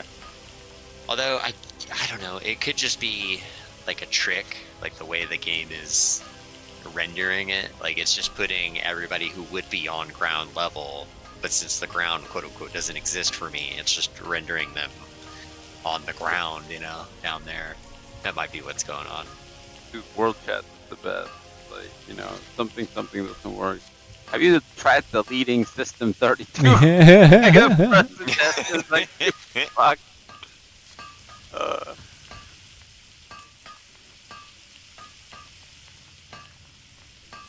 Man, that's nuts. Some of the bugs they found have to do with like the new pet commands they added. Okay. So you can position your pet now, and apparently, the pet command take position. You can tell like your minor demons go somewhere, but the bigger ones will refuse. So it would move, and Warlocks were reporting. I was like, hey, the demon doesn't want to do what I tell it to do. Is this weird. Oh man, that's amazing. It seems like a feature to me. I don't know. Yeah, it seems like a kind of a feature, right? Like, play the demon, dude. It doesn't exactly. Yeah, if hunters were having that problem, then I'd be like, all right, yeah, somebody's got to look into that. But I'm sorry, you're having trouble controlling your demon. You know, maybe think about that next time you summon a demon. Oh man, that's pretty good.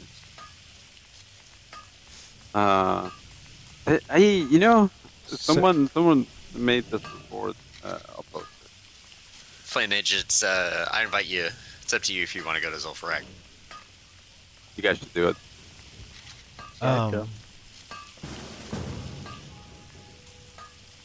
You're a ghost.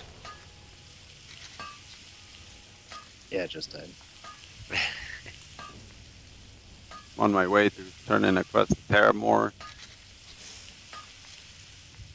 Man, I hope it fucking works. So here's a question, Vor. So, I can forego Spirit Tap, which gives me mana back, because now that I'm, pretty leveled, I can forego Spirit Tap and not get the mana back after killing something. So that'll give me 5 points back. I could even forego Shadow Affinity, which reduces my threat, so there's a total of 8 points. And then I could go Mental Agility, which reduces the mana cost of your instant cast spells and offensive, holy, and discipline spells. But it's basically my instant cast spells mana reduced by 10%. And then... And just as a heads up, Nick, for PvE, you do want to have like some threat reduction. I was gonna say, I was gonna let him finish and then be like, well, you want to put those points back into threat reduction because you know. Oh, well, this is a more effective way to do it. So if I put here's my question next. Porque no los dos? What? What's that? Why not both? Okay. Well, here, that way you can always push all of your buttons and never have to worry about it. Okay, hold on. Let me check something. Because that's shadow spells only. So I guess that's all you do, anyways. So the healing I think is counted as coming from shadow too. Hold on a second. Classes, talent calculator. All right, let me go to priest. All right, so here, let me put this in first. So there's the black. All right, now here it is. So if shadow affinity is 3 points with a total of 25% threat reduction, or that's only 20%. I think I just got ganked. Yeah. Oh, there's just a rogue running around having fun.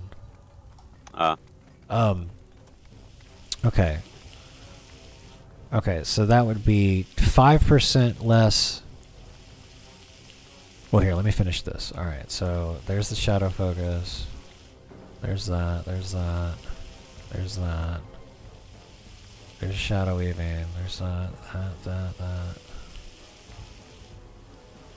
Okay, so the trade-off is going to be...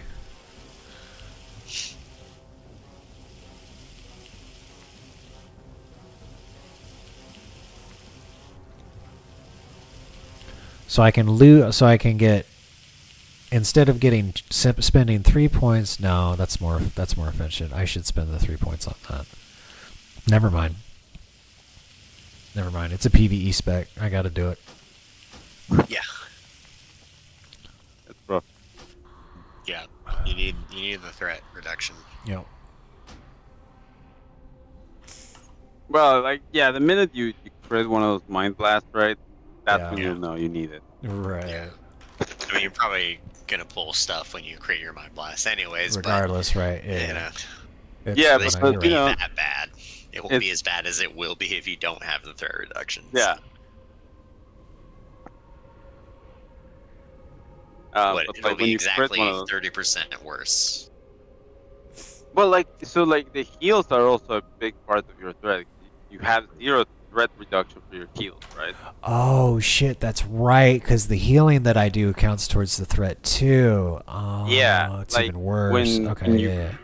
when you crit a mind blast, right, and you have embrace up, like I think you get something like 2,400 points, like raw, like roughly, Right. or between 2 and like this is the range, whatever your damage is times like 1.5.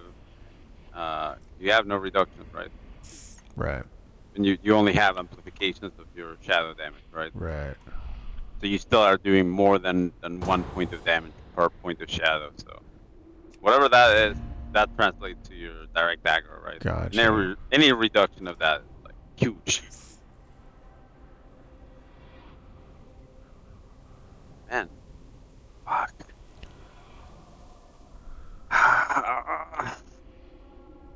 I gotta turn in my quest. Habitat. Fuck.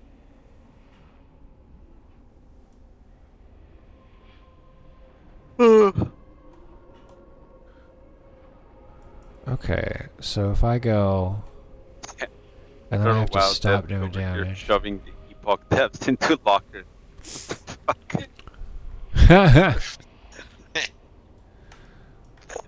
You know, if Sorry, they I want to cut you off. nerdy. Sorry, bro. What were you saying? I'll go flame.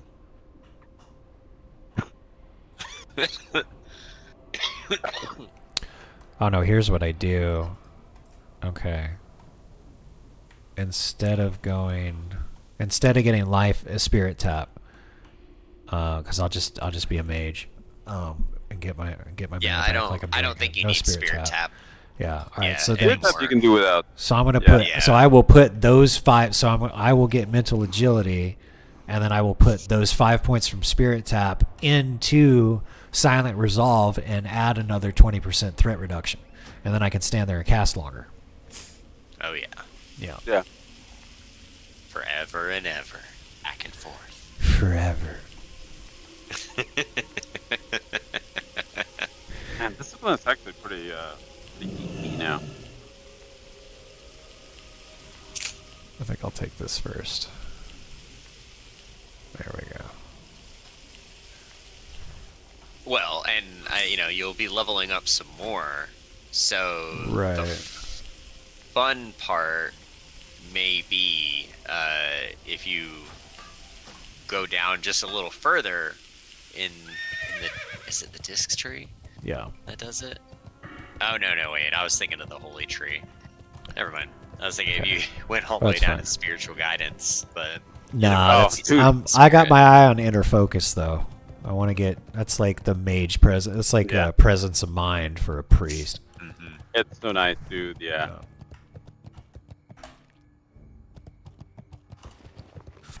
And I forgot to grab some mithril.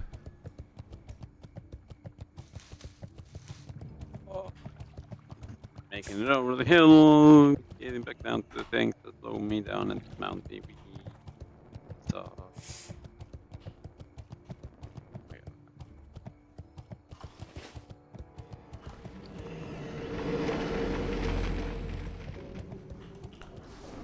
Wait, is that a cheesecake transmog? That's a little bit of a cheesecake transmog. That's a very modern cheesecake transmog. Let me see your stream. What do you got? Oh, let me see. Here, let me go back. Oh, there we go. Private no. Yeah. She got them short shorts on. Yeah. Short shorts. Believe it or not, I have that transmog on my orc warrior. My male orc warrior. Hell yeah, dude. It's all good. Look, everybody likes to have their legs free. That's You right. just have so much room for movement. Tiara of the Deep. Give me the. Oh, I get both. All right, I can sell them. That's good. Oh, nice. I saw it do that thing. Oh, yeah, it's doing that thing where the buff went out in Stormwind, but the lightning is just arcing keeps across going, everybody. right. Yeah. Wigging Just out. keeps- Yeah, it's just chain lightning across everybody across the city. I love that.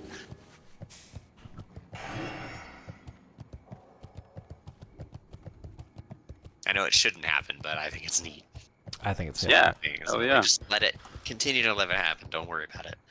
Yeah, it's a bug, but is it really? You know? It seems more like a feature to me. Yeah. Alright. Oh, I've turned in that quest. I'm gonna head back to Stormwind. Christ, Yeah. dude, I gotta do all the man. Yeah, Gotta go you do all and the you man and with a Vor bunch of and material. Flamage. Dude, yeah, we want to go. We gotta go We together. can go in the back door. We'll sneak right in the back side, slide right in. I know, phone. I know. Shut up.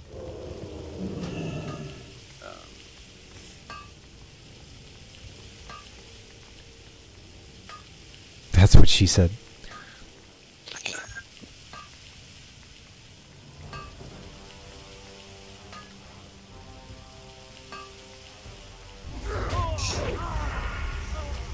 Okay, well, I guess I gotta go to Ironforge to finish making this stuff. Oh, It's yeah. that guy won't leave you He's alone. just, he's No, just it's still like, there. there's that whole raid still in Stormwind. Fucking shit up, dude. I did say that they were around in Stormwind. That's doing fine. this thing. Yeah, but it always says Stormwind Harbor's under attack. Right. No, there's literally a raid still inside Stormwind and fucking roaming around I looking for. left. Yeah, I didn't see roaming for anything. people. I ran around Stormwind a lot. I didn't see nothing. Everything was Right. fine and hunky-dory to me, so that's so wild. I just went up to the Flight Master and was like, yep, I guess I'll go to Hinterlands real quick. Yeah, they're in Old Town right now. They were in Old Town. Oh, I know. Yeah. I was along their path. Yeah, they're going back to the Stormwind district now. Like they're going up there, check on the tram, I guess. So here's Mind Blast. Yeah. It was right there. It's On right the side. rogue, I take it. Yes. Oh no, it was an orc rogue. It was an orc rogue. Oh, Which okay. it's Nordinar above and beyond.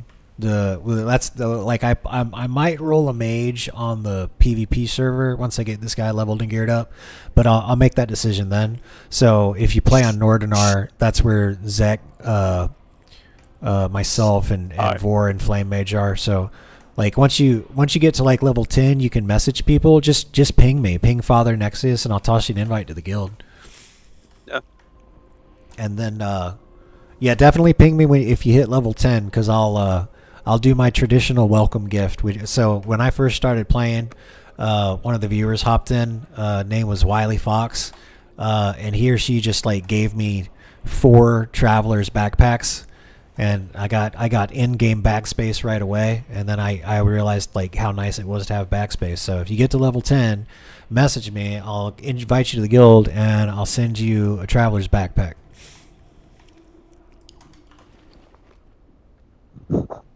I'm doing things to make money right now, so I can do it.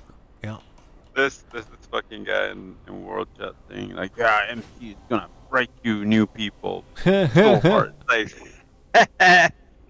so MC is like extra nerfed here. You can have paladins and shamans in your raid, right? Right. But on top of that, they tuned it down, right? So like that people can get into raiding a little easier. Sure. Some of these people are Start getting hilarious. some of that gear right away. Yeah. Yeah, no, at 58 you can go to MC, dude.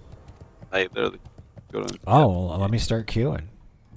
I can do the no, dungeon no. finder for it. Just kidding. It's not a queue, but no, but the guild we're in, right? They Yeah. run it pretty often. Pretty regular, yeah. So if you want in, you know, in the eye for the staff.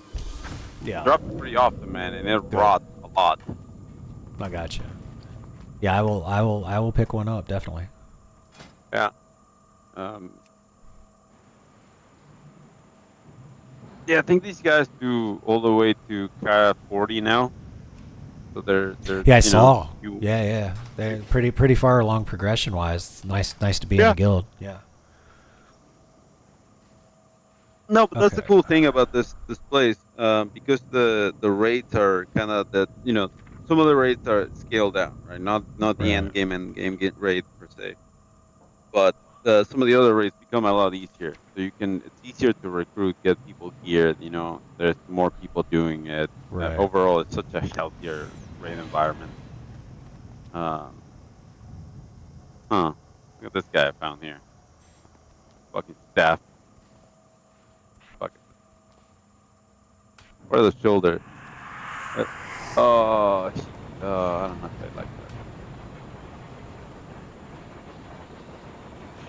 Came apart.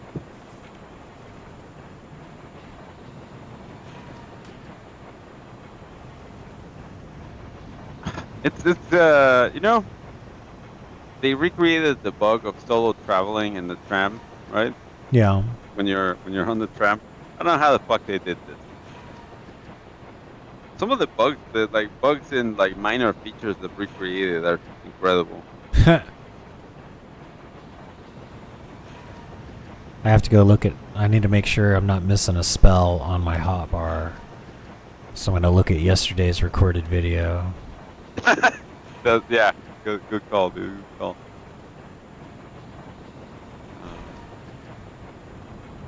Oh man, my warrior's gonna suck to fucking. I gotta redo the spec and then redo macros probably. After I rebuy ranks of shit. Oh, as soon as I gotta get up and go to the bathroom real quick, but maybe you can help me figure out how to write a mount macro that'll equip the carrot on a stick. I will do you one better. Item rack. Oh, okay, item rack. Yeah. You can configure it and it can do it for you automatically. Okay.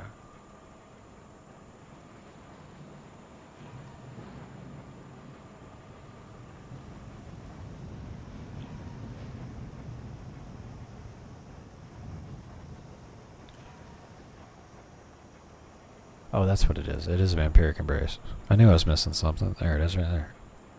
Duh.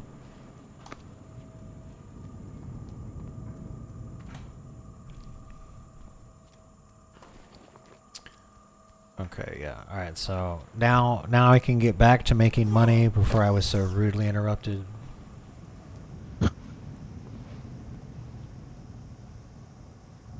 Yeah, there's a couple of the other good thing is like the economy here is really mature, so there's a lot of people that have a lot of money, and some of them just don't want to grind. So, like I sell goblin sapper charges for a good amount of profit. Basically, I just need to mine some mithril and you get some solid stone. It turns into goblin sapper charges pretty good. I probably make on average if I spend an hour farming, I probably make around 15 to 20 gold a session. That's why I'm up to 105 gold right now, and I just spent 10 of it on major mana potions, and probably like another 5 on some solid stone because I didn't feel like grinding for it right now because I'm gonna head up there next, but we're in queue for Zul'Farrak, right? Yeah. Oh man. Okay, I'm gonna get out of here. I got to work and stuff. Take it easy, man. That bullshit that pays the bills. I hate it. Catch you guys later. See ya. Later. There we go.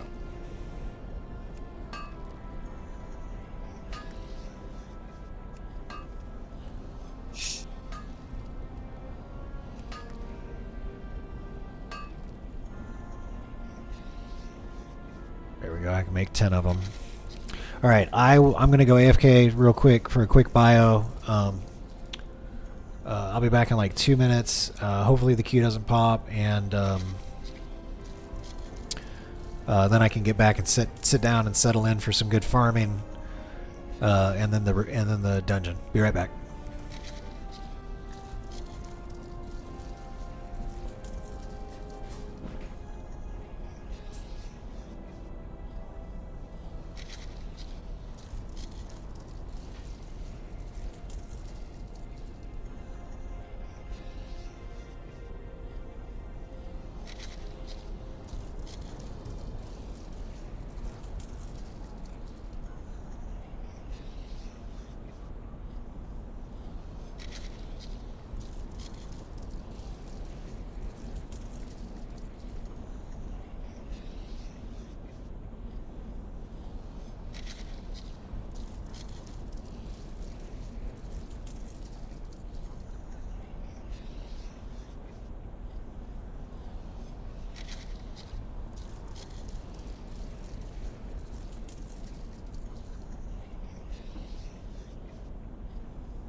Okay, so there's my. I'm alive because there's not a raiding party in Stormwind right now.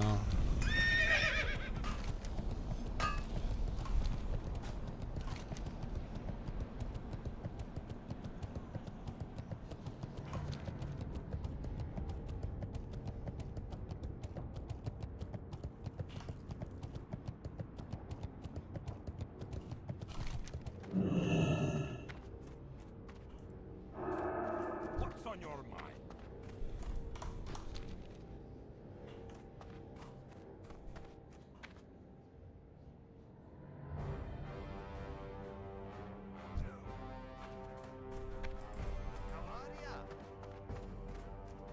What's on your mind? See you soon. Okay, it looks like there's a couple of levels. Well met. The Lost Wars. Oh, Uldaman. We're gonna go to Uldaman later. Speak with Prospector Ironband and Lochmadon. Not doing that.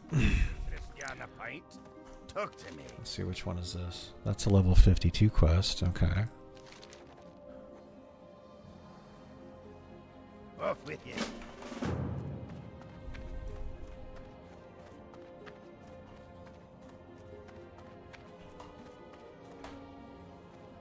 Oh, can't walk through it.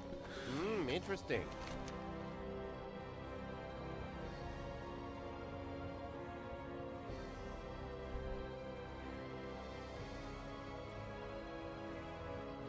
Getting all the Uldaman quests is a damn maze, yeah.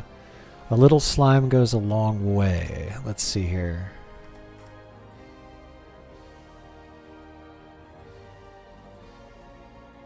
Oh, I guess you can't look stuff up on the... Yeah, database is shut down. Database is down right now. Okay, never mind. I won't even try. I'll grab that quest later. when I can look stuff up. Okay, I guess let's go grab this quest really quick, and then we'll swing by the auction house, and then I guess we're heading back to Searing Gorge.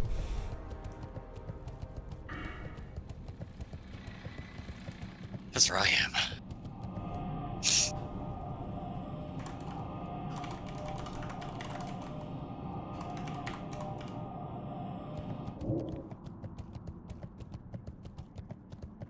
Welcome.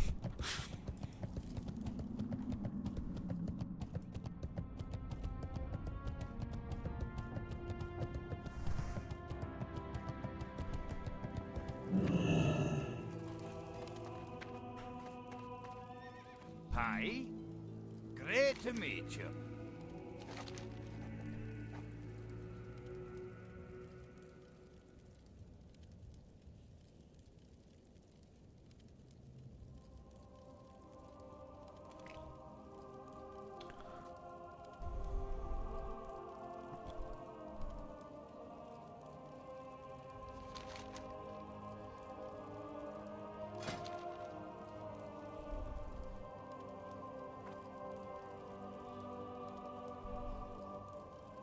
Oh, there we go. Mind Blast. Mind Flay. And Mind Soothe. Watch your back.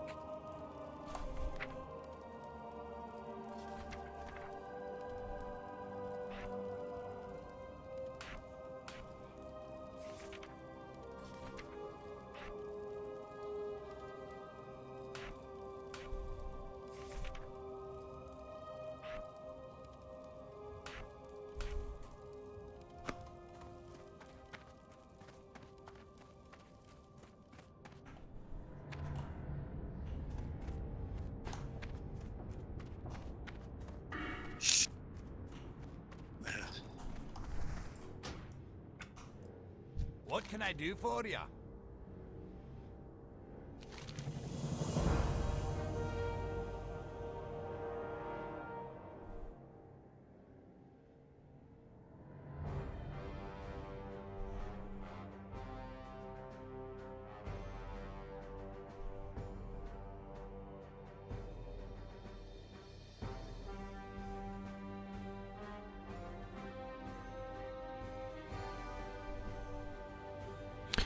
Where is the ruins of Eldorath? That's a good question. Does it not say in the quest? No. I guess I'll look it up later. I mean, I'll go ahead and hit that. It says it somewhere in there, I'm sure. Magic was once as revered as Elune herself to some elves. Some of the most powerful mages created runes and tablets citing rules of the arcane and insights into their findings. They would leave these for all to ponder in public places. I would very much like rubbings of these runes from the ruins of Eldorath. I have a kit for you to make the rubbings with, but it will be up for you to find them. Be careful though. The explorers. Good at okay. the bottom in the quest objectives. The Smile Island off the southern peninsula of the Shara. Oh. I don't even. So they're probably, if you accept it and go look at Ashara, there's probably a bunch of shit all around Ashara. You're supposed to go. You have to accept it first. Okay, but I'm trying to figure out where Ashara is though. Top rightish of Kalimdor. It's the one that's got like a big scoop taken. Oh, I've never even been there. Okay. Okay, well I'll go and accept it that way. You got my attention. Safe travel. I know there's quests to do there. I think as Alliance they've added stuff. I don't think there was a lot to do there as Alliance. And that's also where you start your Douse quest. So. What's a Douse quest? Douse is the thing that you do in MC to summon another boss. Okay.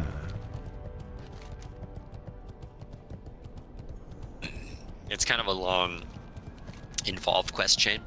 Okay. But the main point of dousing is when you join raids, you'll notice usually when they say, you know, if you come with a douse, they want to know because they give you like a +10 on your roll or something like that. Oh, okay. So it helps you fight the boss or something? No. So like around Molten Core, I think there's 4 or 5 of these fire runes that people who have completed this quest chain have an item or a spell or something that lets them put these fire runes out. Okay. Which, when you put them all out, it summons an extra boss. But when you roll for gear, like when you roll for loot, if you are a douser or someone who has, like you're someone who has doused a rune, then you get whatever roll you do, you get a +10 to it. So Okay. it's just one of them tanks. So basically, like if you're a douser, and everybody's rolling 100, you would roll 110 instead. Gotcha. So you get that little bit extra. So it's an incentive to get the thing done because it helps. Yeah. It's one of them things. Well, a bit of a reward, and anybody can do it. So I will get it done. I want my items. I want my MC items. you just gotta a bit of a quest chain, and you have to get honored or friendly with the Hydraxi and the Water Lords. Okay. Which is the faction that you'll gain a lot of rep with and when you're doing MC. Right. So.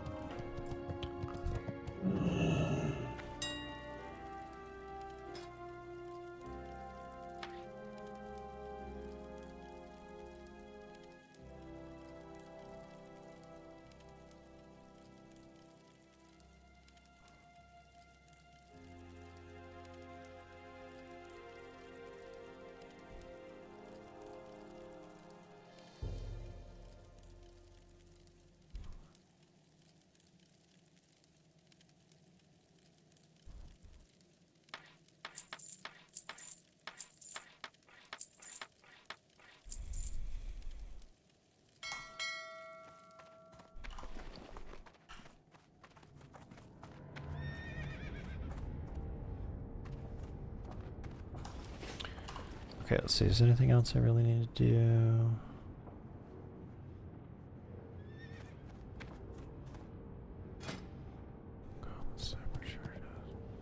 Oh, let me turn those.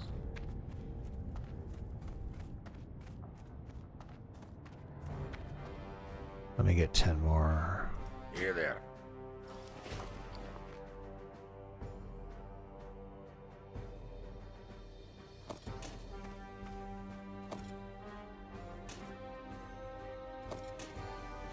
Turn those into unstable triggers really quick.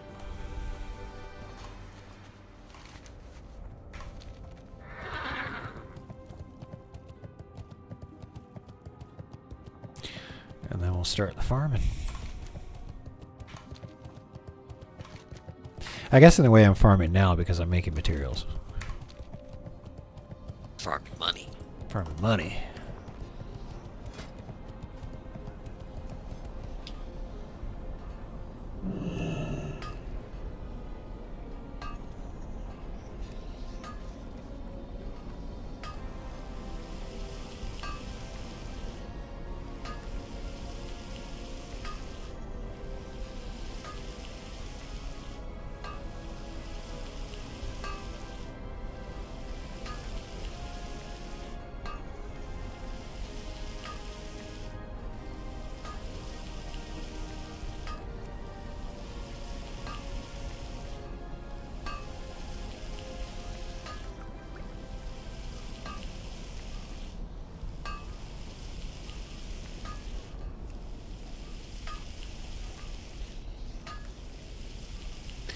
Okay, so those are 10 stacks, that's good to know.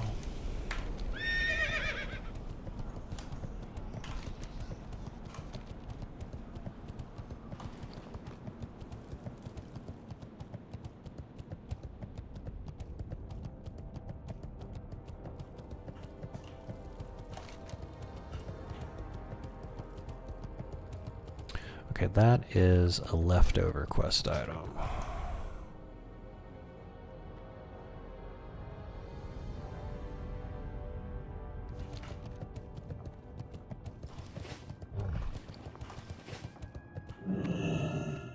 can I do for ya?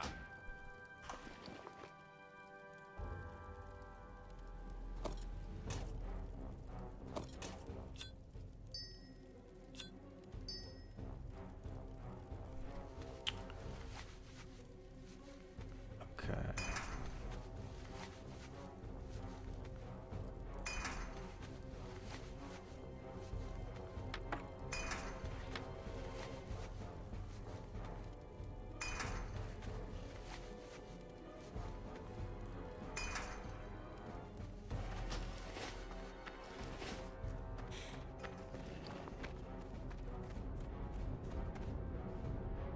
Okay, so I got those. I guess let's get going. Yes, the Rested XP tent will be live on Ambershire, but you have to. Somebody has to have gotten it first, so it's at the bottom. Like the trainer is like around here in STV. That's where the survival trainer is. So somebody's got to get leveled up and get down there first. And if you do end up rolling on Ambershire Priest, Yar Priest, let me know.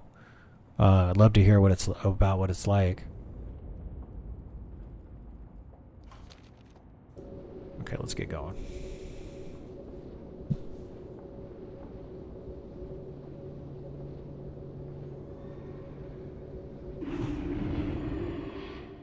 What is going on in guild chat? What's in the box? It's a picture of his junk.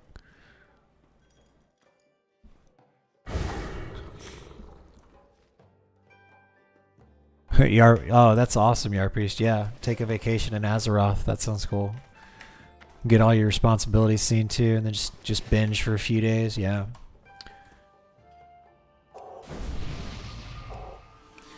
Yeah, man, it's already late. Like I didn't realize how late it was. I was busy seeing to my responsibilities. I get it.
Okay, I don't need 10.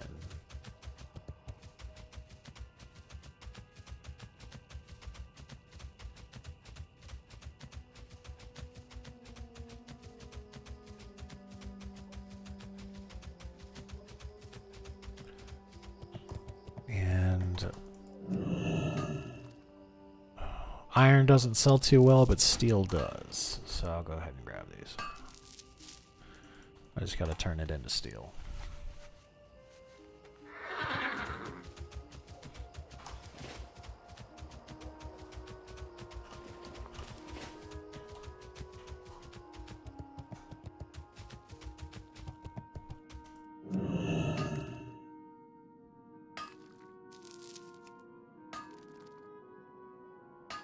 Crazy the friendship you can make on WoW. Just got a message from buddy I used to play a private server TBC back in the day during COVID. Oh man. Yeah, I was super busy during COVID. The company that I was working for at the time, like our sales, like we had a product that was in grocery stores, a financial product that was still accessible in grocery stores, and like since grocery stores were like the only thing open, like our revenue increased by like damn near 1,000% about a couple of days after COVID started when they shut everything down. And of course, like the support requests went through the roof because people were like new people were coming in and starting to learn how to use the platform and crap like that. And the phone was just like ringing off the hook and stuff. So people and everybody's at home, so we're not in the office, and people were getting the people like I was a supervisor at the time, so a bunch of the employees were getting upset and stressed out and all this kind of stuff, and they really didn't have very good tools at the time. So I basically let them know, yeah, I ended up we had phone support at the time and chat support. I ended up turning off the phone support because you can chat with roughly three people at the same time, but like you can only talk to one person on the phone, and people are typically a little bit nicer over the chat, so they were happy about that. And then I got them all a raise, because they were basically working 3 times as hard.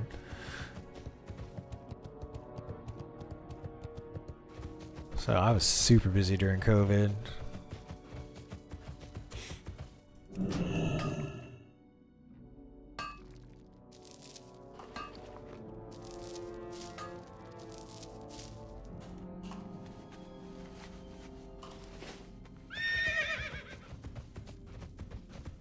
No, Flame Mage, don't die. No. Survive. Chat. Place is densely populated.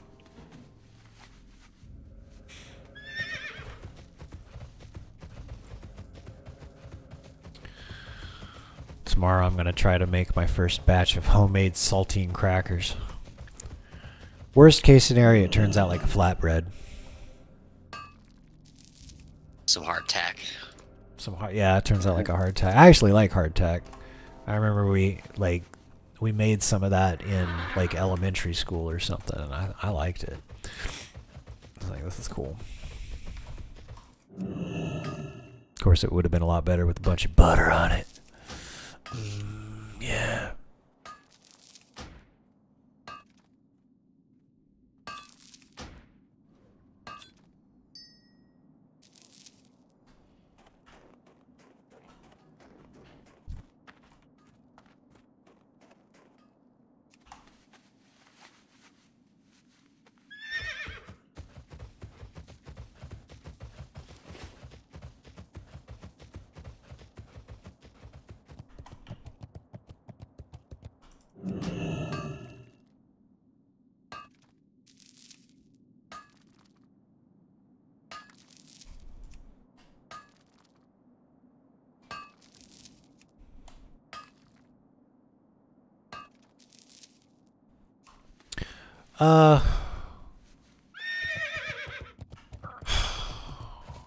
I think, yeah, I got another. I'm gonna try, man. I'm really gonna try.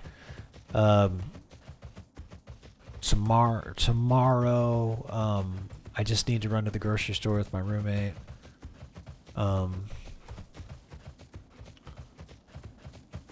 So, as long as we get that done on time, and then I can get back here. Like, I don't have to spend, like, I won't have to spend 4 hours doing job hunting tomorrow. So yeah, I think with like I should be damn close. Should be damn close. And I do want to try to get it out around that time.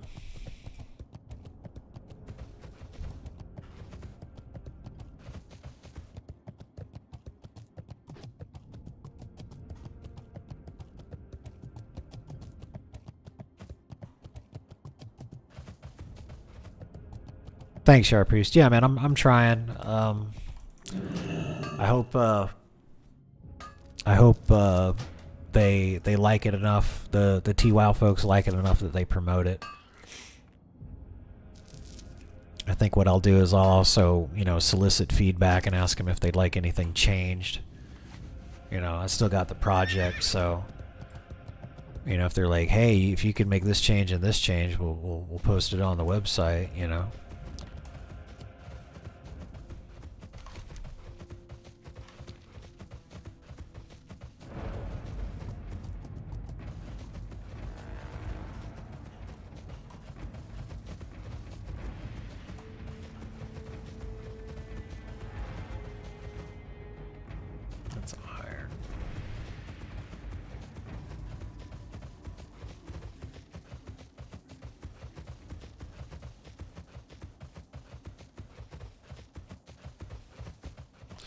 Okay, I think what we're gonna do, that's all the mithril around here.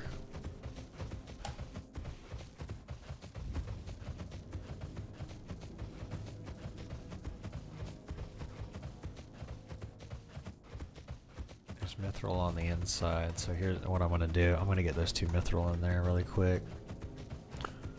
Oh, is that some mithril? Oh yeah, it's on the other side. Let me go. Hey, give her a second. Good luck.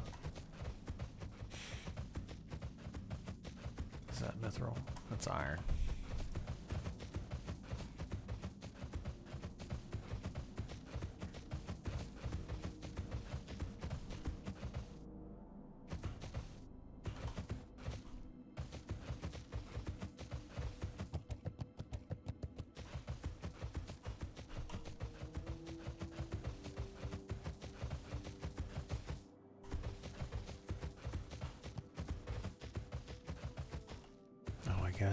I guess not.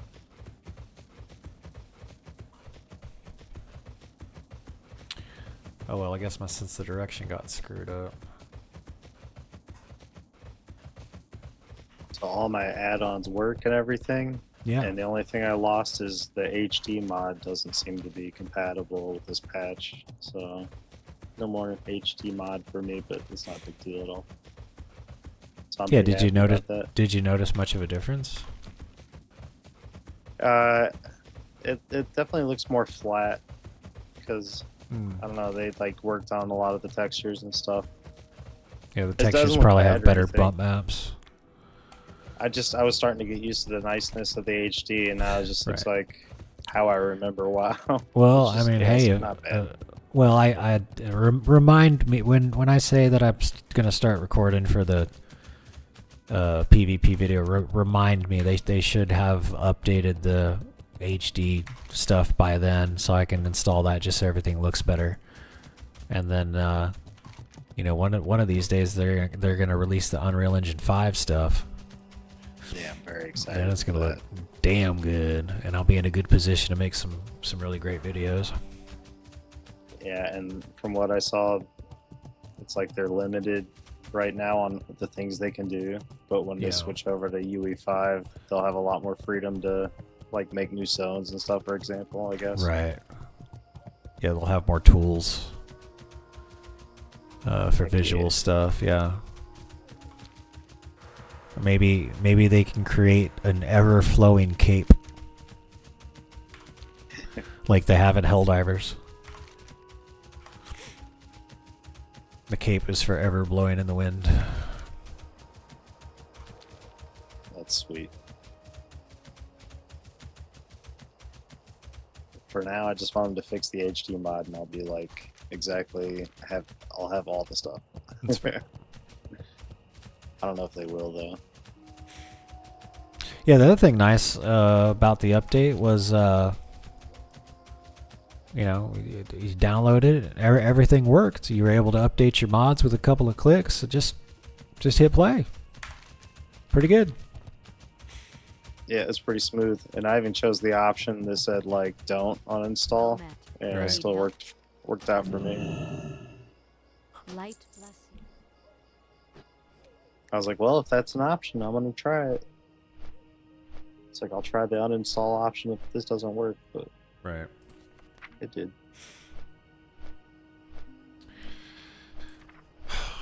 I'm glad. Did say Like, they recommend it though, the Yeah. uninstall option.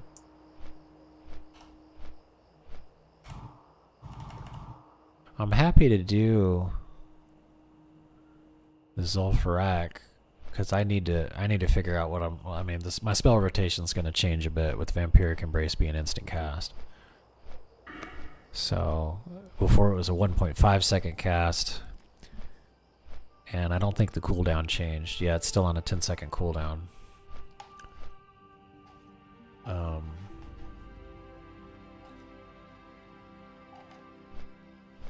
Nice change. Yeah, I mean, it's just gonna help me do. It just buffs my utilities so much more. Like, I mean, a 1.5 second cast is basically a Mind Blast. Yeah, it's like if I put all the points in improved Mind Blast, which I do, it's an extra Mind Blast.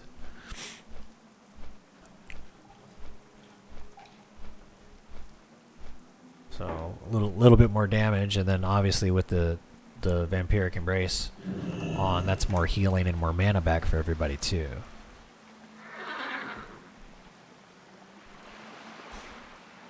And then it'll be easier to switch targets as well. Oh, man. I do not think there's any tanks looking for ZG. That wouldn't surprise me. There we go. Good day to you. Or I guess ZF. ZG. That's... Zol game. Safe travels.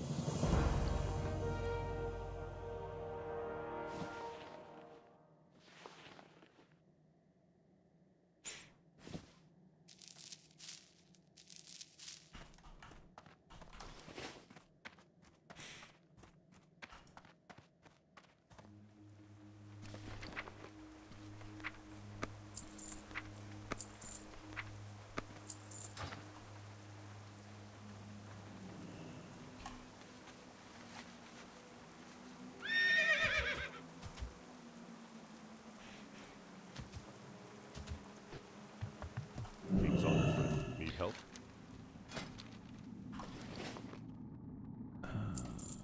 Go with honor, friend. Okay.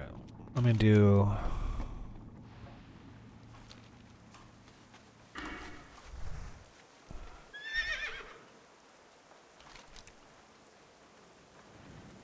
Let me head on down to the west of Gilneas real quick, since I'm here after turning that quest in, and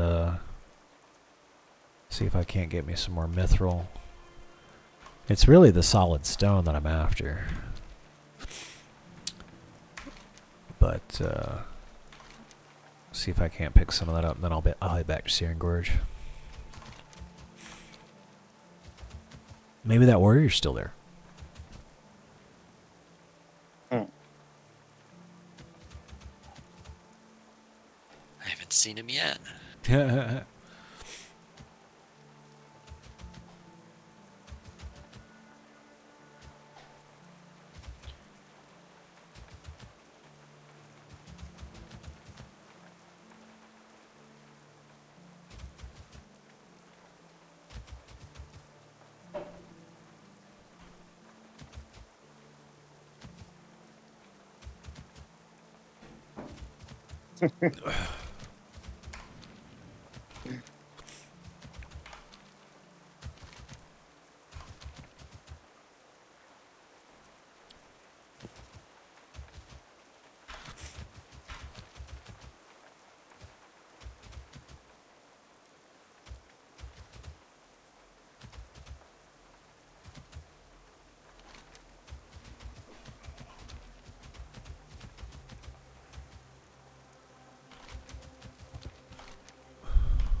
These people in World Chat are talking about pineapple pizza again.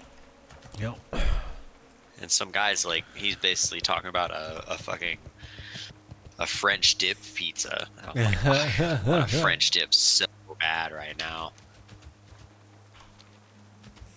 And I do not like soggy bread. Like, if I'm eating something and Right. like, you know, there's other stuff on the plate and some of it's a little watery and my bread gets soggy, I peel that soggy stuff right off. I'm like, no, gross. It's disgusting.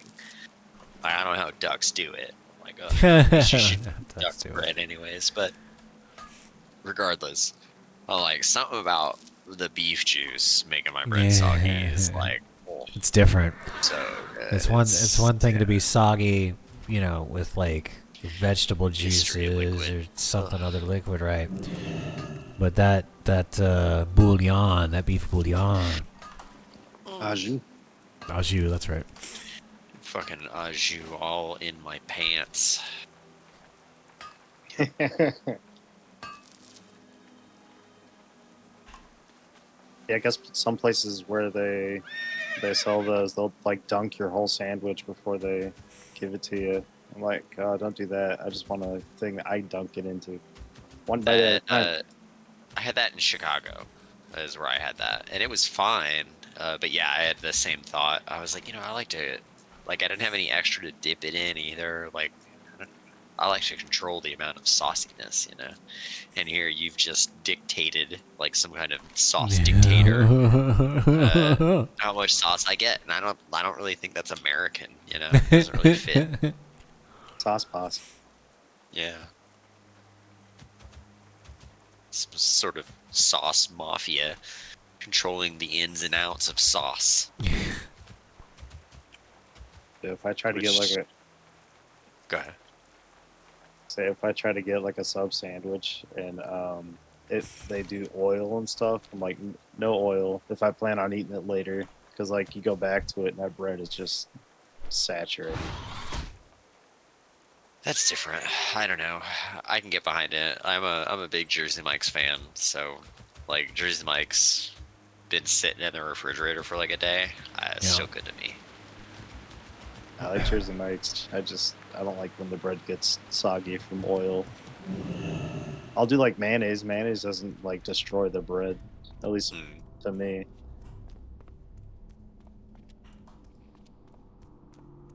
Jersey Mike's pretty fire because they'll do like some hot sandwiches. Dude, Philly cheesesteak. I know it's not a true Philly cheesesteak, but it tastes good in my mouth. Well, I like to get the Philly cheesesteak with mozzarella and the pepperoni.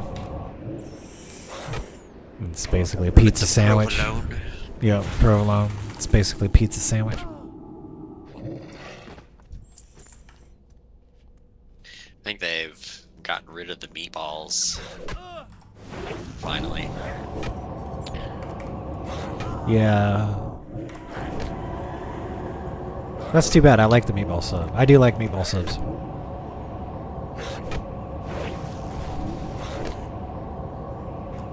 Yeah, I like meatball subs, but every time I go to think about getting one, I'm like, I'd rather just have a ton of meatballs because you get like 3 meatballs. Yeah. Right. I find that every time I want a meatball sub, that's really all I want is just meatballs. Like, just a meatball, right? yeah. I don't want any news on the and the cheese. Yarpriest asked if there's any news on the Epoch situation, and yeah, I think they gave up. I think they're People in chat have been talking about them merging with Ascension, I guess. Something about that, but who knows? Of course, there's also people complaining about the current Turtle WoW patch, so. Somebody said Molten Core was at a very high difficulty. Said it was at 40k difficulty, and I'm like, okay. They're like, we're looking into it. 40k difficulty. Yeah, I don't know. Maybe there's some sort of difficulty rating mod somewhere. No. I don't know, because I saw some guy say the MC was too easy now. Oh. It's like, so I think, we'll just have to give it a week and wait for the people who are about hype and shenanigans to get bored and go away, and then we'll get actual analysis and right. I think it might take a full day before people realize they don't have any talents set. Yeah. Somewhere on the patch notes, I read they increased the health of all the dungeons and bosses and mobs and stuff. I thought it was kind of a general increase or all across the world. Yeah, I think it's something like that though. So it seems like it's power creep if you're reading through some of the buffs classes got, but I think they're trying to counter that with buffing everything else, the monster side of things. I couldn't find it again when I went to look for it, but I'm pretty sure I read it. I think it was one of the first things where I was like, oh, okay. I think I remember reading that as well. So I don't think you're wrong.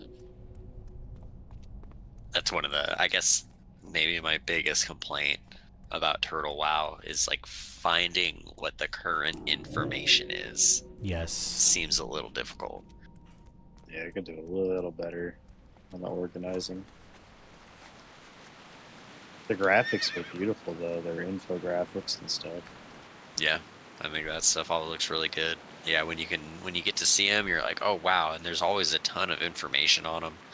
Like I love those, but then sometimes you're like, oh, I don't remember where that was, and then I have to dig through a bunch of forums to try to Right. figure out where that is. Right. It's hard to find the source of truth. Yeah.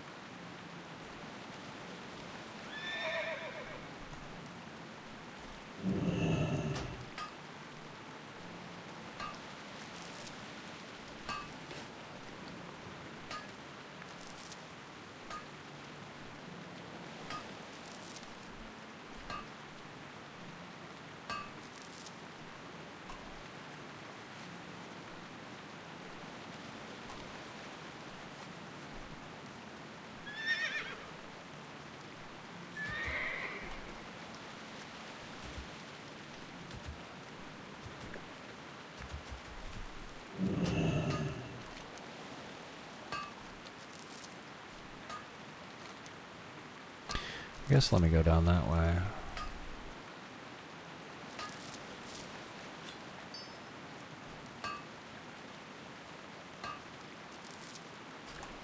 I forgot. I should have gone to Arathi. Oh well. He's mining.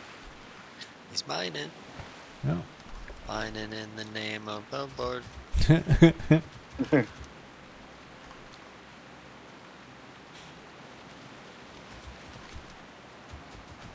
I hope you like mining too.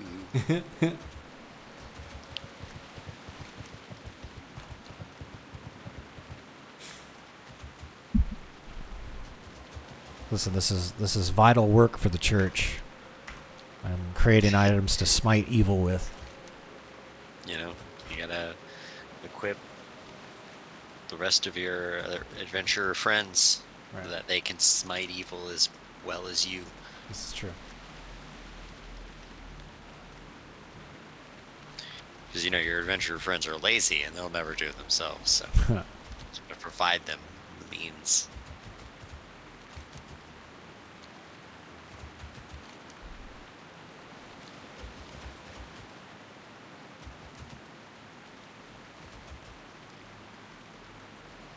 I mount in the water and it's perfectly still, so it's just kind of gliding through the water. A true levitation. Yes. That's what I want. Why not just give it to me? Gotta hop in the water.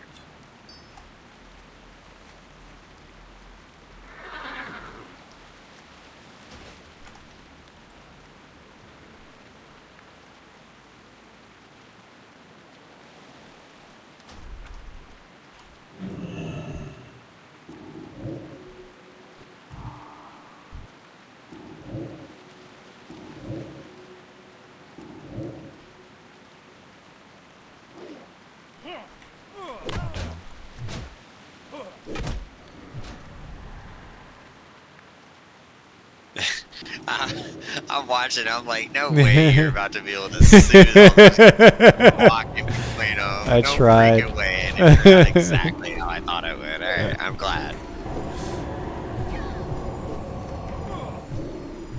I mean, I hope you make it out of that, but I got a new rank of Mindsoothe, and I was like, it's time. Calm yourself, son. Allow me to pass and steal your resources.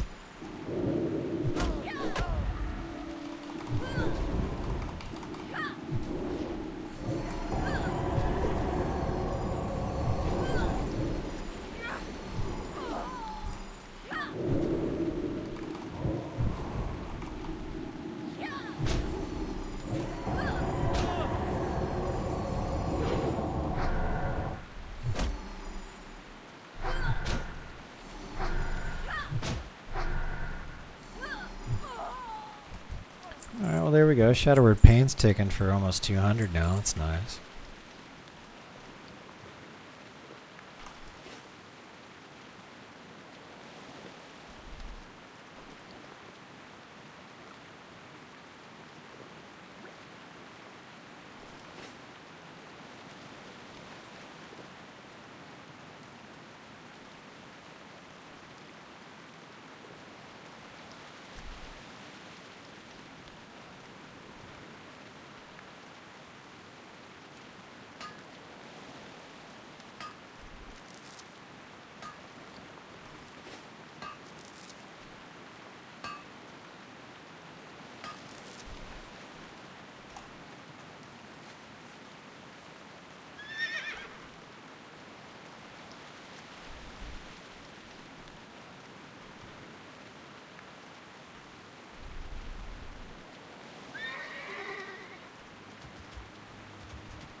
Okay, there's one more mithril node. We'll get out of here.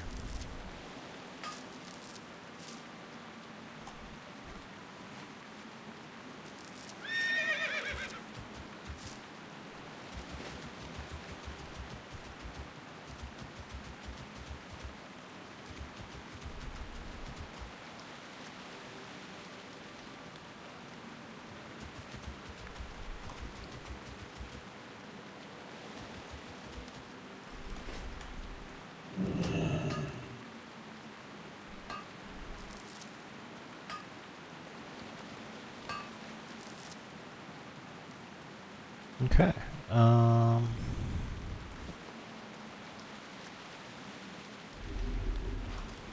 Let's go back to Storm Run really quick.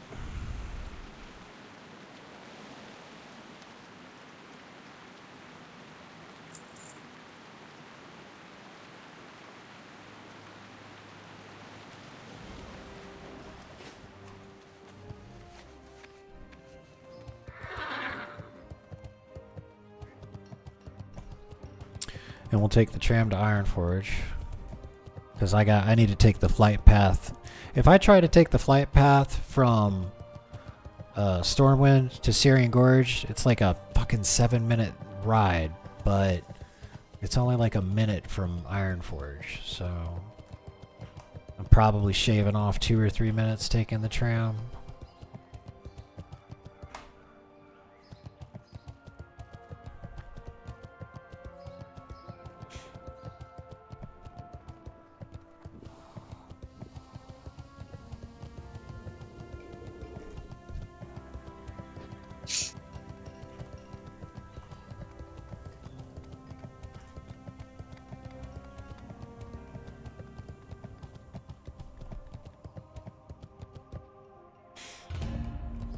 Finkel's Accelerator.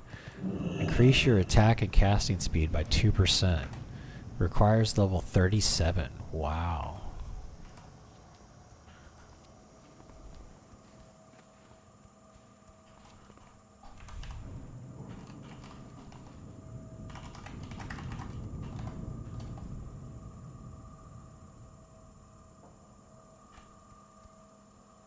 Increase your attack and casting speed by 3%. Increase your mount speed by 3%. Oh my gosh. Storm Vault. Oh wow. Maybe it says it right there. It does not say where that's from. Like the turtle wild carrot on a stick plus. Right.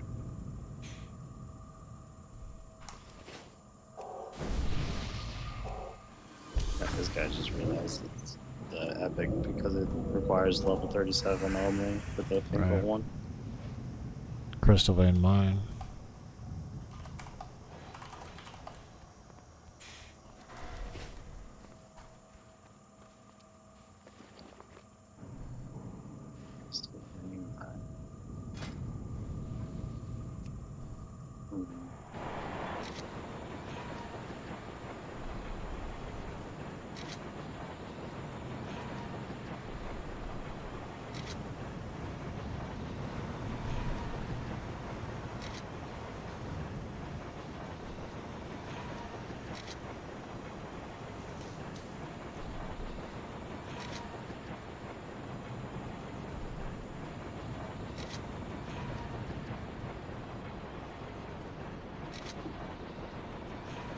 At least I can make solid blasting powder while I'm riding the tram.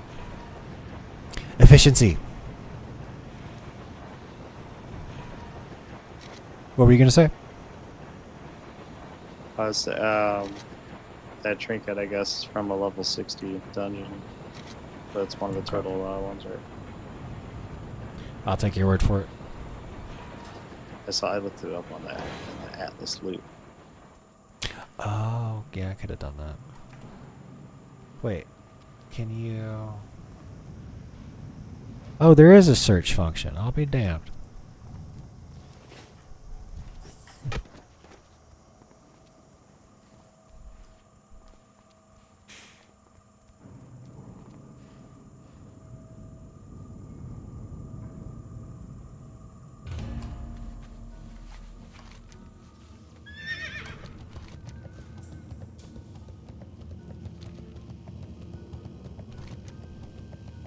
I guess Warframe has something similar, but one of my favorite mods I used to have for a while, I kind of quit using it, but you could start typing a link, like you just do like left bracket formula colon, and it would just Right. give you like options to fill it in.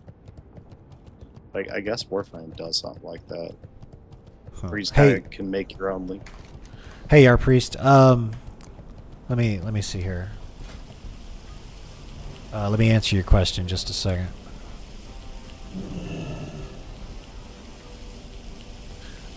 What time do you get up next? You always go live so late. Yeah, I know. I'm on.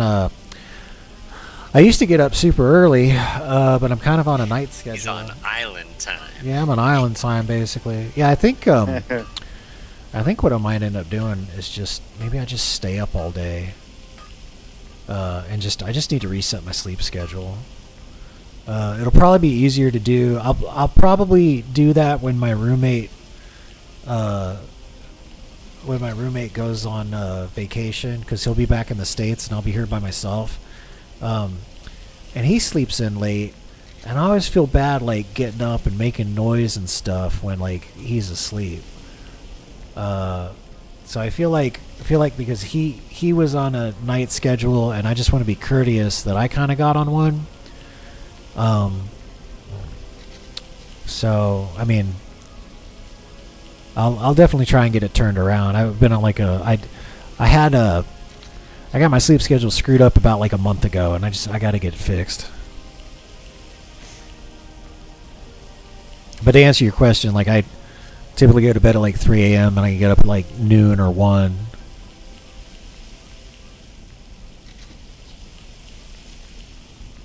And it takes me like an hour or so to wake up, have my coffee.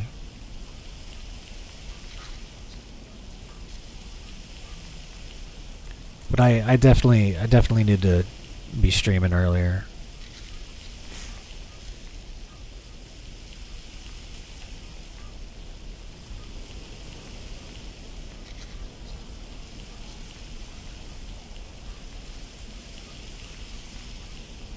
Oh yeah. Yeah, I do get the daily workouts in. I'm gonna have to keep that up when the roommate goes on vacation. I gotta keep going for myself.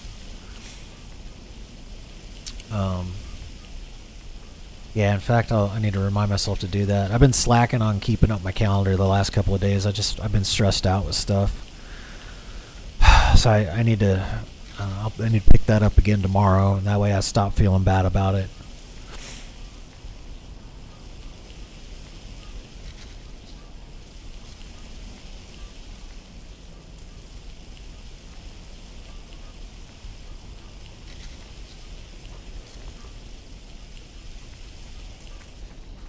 Great to meet you.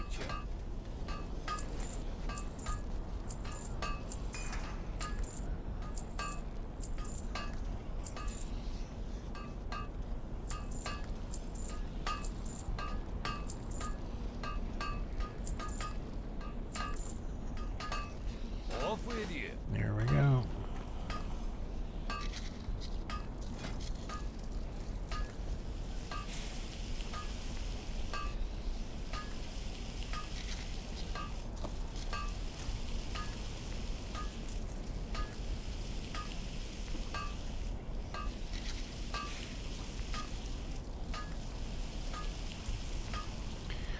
Okay, I know that this takes like a...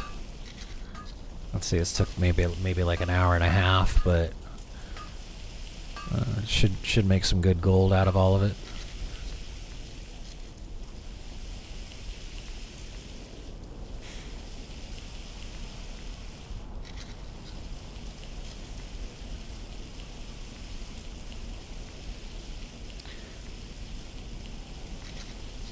Yeah, but Beyonce says I've been trying to find a better way to organize my work, torn between a Kanban board and a whiteboard on my wall. Well, hey, did you see the video that I did on project management stuff? A lot of people were asking me to like show them my system. So this is it right here. Hey everyone. Basically show how like I use my calendar, how how I use a Trello board, which is a Kanban board, and then just like go over my process with tasks and how I use Google Notes and that kind of stuff. So if you haven't seen it, definitely check it out. That might give you some ideas. But ultimately, it's it's whatever's best for you. Yeah, check that video out, man. Let me know what you think. It's long, but it'll give you an idea. For like, I don't just do project management for work. Like I use project management to track a lot of things in my life. If I don't, like I just I got really bad ADHD. I gotta stay organized. I gotta set reminders. I gotta put things on the calendar. If I don't, I just feel so disorganized, and I feel like I never get anything done. And it's one of the reasons I like to put things on the calendars, because I can look back and it was like, damn, I feel like I haven't got anything done this week, and then I look on the calendar and I'm like, holy shit, I got a lot done this week. But I didn't feel like that 5 minutes ago until I looked at my calendar.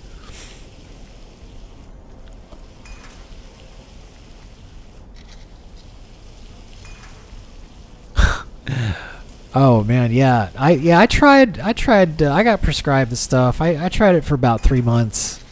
It just wasn't for me.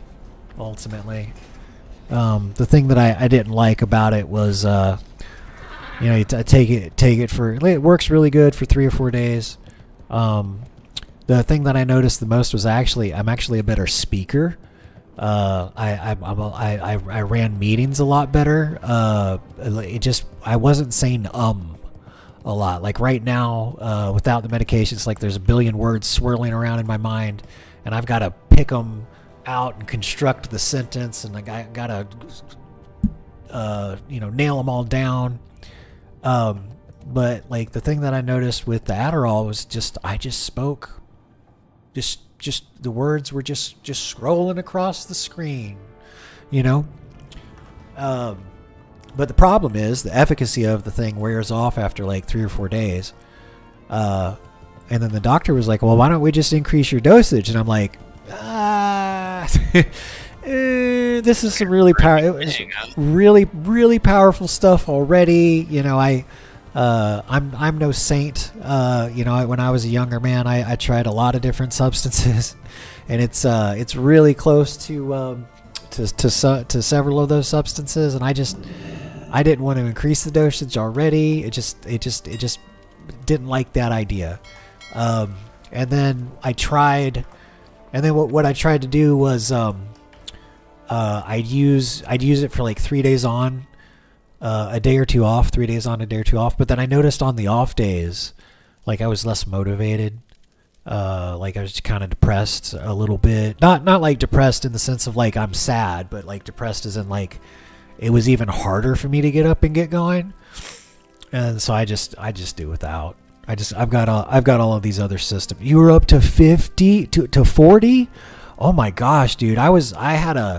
They prescribed me a 5 milligram short release and then a 10 milligram long release. So I'd take the 5 and the long release together and like get up out of bed and be going and all that kind of stuff. But no, dude, no, 40. Geez, man, that's a lot. At least to me, from my experience with it. Everybody's different, but the stuff does work.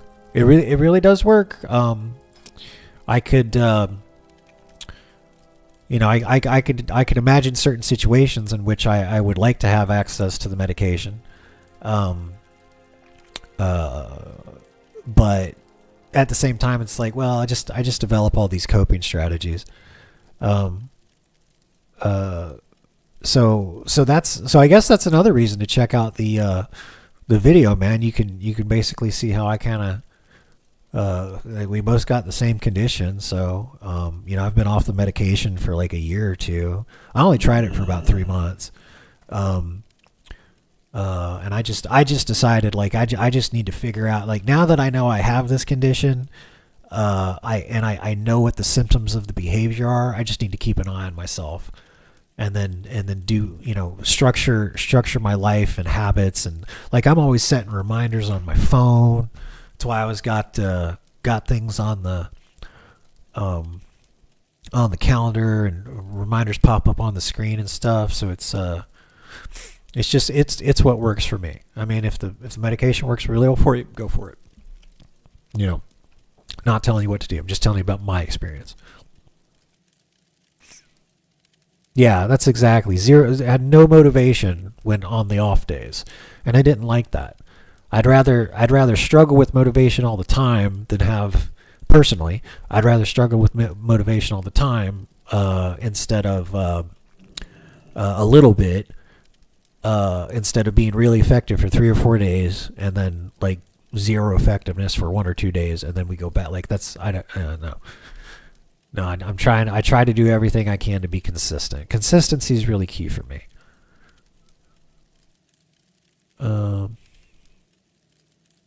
Okay, well, mithril bars are.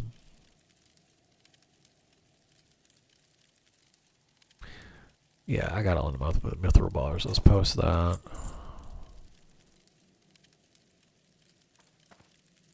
And then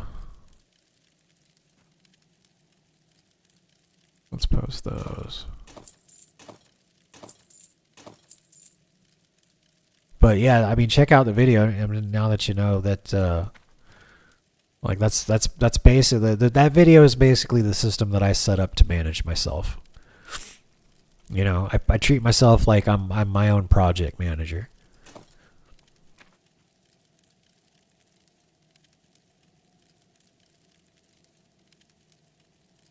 Yeah, see, that's why I stick with Trello. Oh my goodness, are we done? I guess we're out of the. Yeah, this ain't happening. Okay, I gotcha.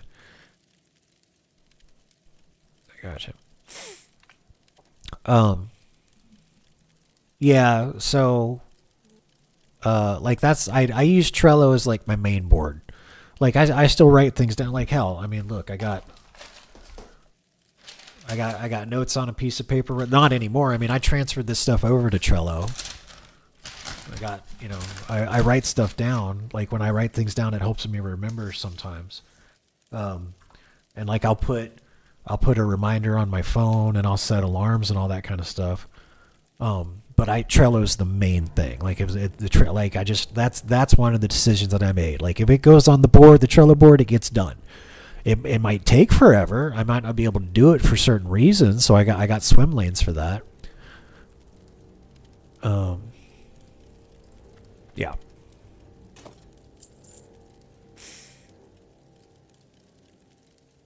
There we go.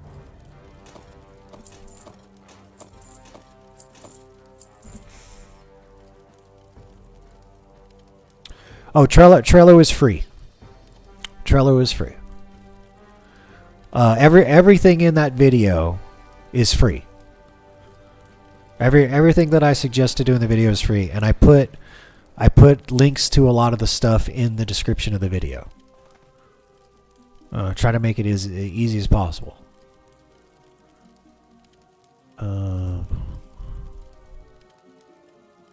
What's Aquamarine going for? So at vendors for 10.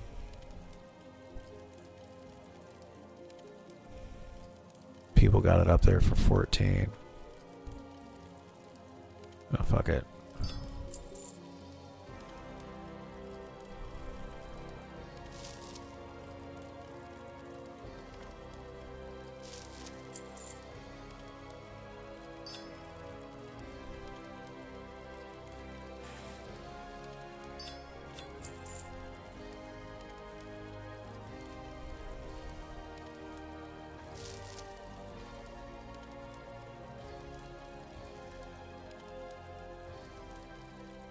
I'm just trying to throw a bunch of stuff up on the AH real quick, and then I'm going to go to Searing Gorge.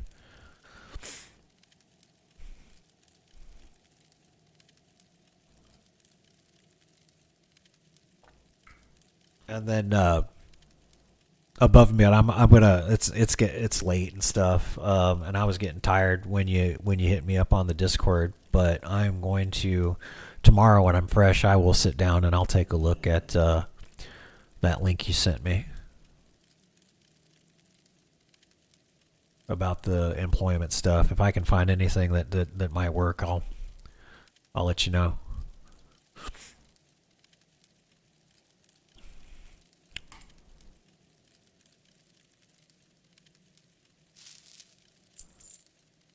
Whoops. Okay, auctions. Post. What else? Okay, yeah, that'll be great, man. I mean, I'll take project manager, program manager, operations manager, operations lead, and anything like that. I don't have to manage, but I'm comfortable with having people report to me. I try not to be a douchebag. I try to be a really awesome boss. As long as you show up on time. Just show up on time. That's all you got to do. Make me happy. Don't be late for meetings. If my ass can make it to the meeting on time, you can make it to the meeting on time. But I mean, the meeting probably could have been an email. Oh no, that's one of the things about project management. Is there's a system in place to have as few meetings as possible, and then the thing when I said that, like the thing that I had in mind was there's a thing called stand up, and you have like a quick little 15-minute meeting, and sometimes they adjourn in like a minute. Because what you do is you or a minute or two, you just go around round table and you ask, hey, what'd you work on yesterday? What you working on today? Are you blocked on anything? Do you need any help? And if it's the same thing I worked, and I'm already aware of all the stuff that they're working on because we plan stuff. We do spend one meeting doing all the planning. So people will be like, yeah, I'm working on this. I got this done. I don't know what to do with this. It's like, okay, let's talk about that after we get done with the round table stuff, and then if let's say nobody else is having a problem, so it's just like, okay, before everybody goes, just give me the give me the elevator speech of what the problem is, then give me tell me and the rest of the group what it is.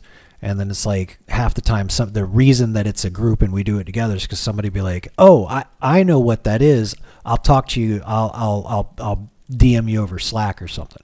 It's basically just a system to do that stuff. But I get it. I fucking hate meetings just to have, like, we're not gonna have a meeting to talk. One or two times I've had a meeting where all we did was talk about having other meetings, but it's infuriating.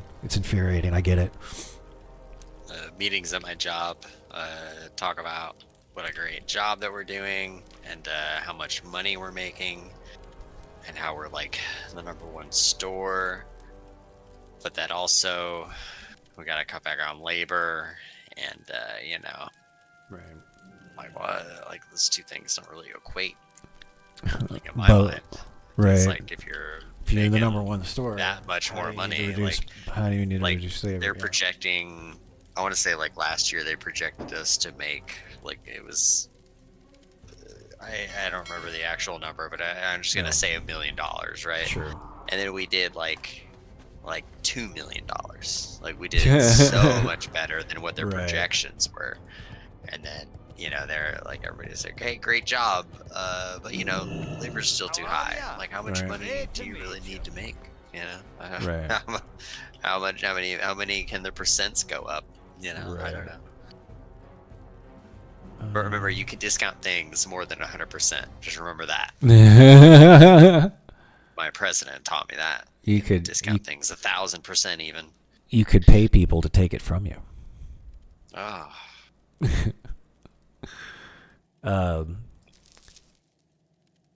Let's see here. Well, Yar Priest, I'm not sorry. Above and Beyond. He says, heck, our service desk and tier 1-2 support each structure. No one here takes notes or follow-ups on meeting. Every time we hops on meetings, it's always a rehash of the same crap from the previous week. Well, I can help fix that. Like, my confidence is actually relatively high. I guess I guess one of the best descriptions of what I do is I organize chaos. So, if it, I mean, check out the video in your own time, and watch it the next day or two. Let me know what you think, and I'll look around for those jobs or something. And like, I've worked in operations for a long time, and I come from a technical / customer support background. So like I'm familiar with things that support departments need to do to be successful, and from an operations perspective, I'm really good at figuring out what's wrong, where can things be optimized, and then how do we get that information, because people are always about getting hard numbers, and at least the C-suite, they always want to see numbers and they want to see data and all this kind of stuff. So I'm really good at getting that and presenting it to drive change. Okay.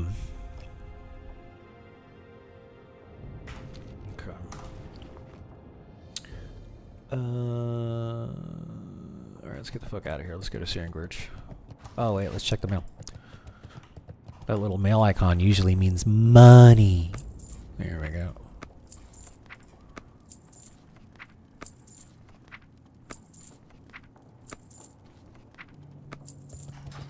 Oh, try the right click. Oh, I'm sorry. I was in the habit. I will try it next time. I was like, oh no, the stream delay. It's probably too late.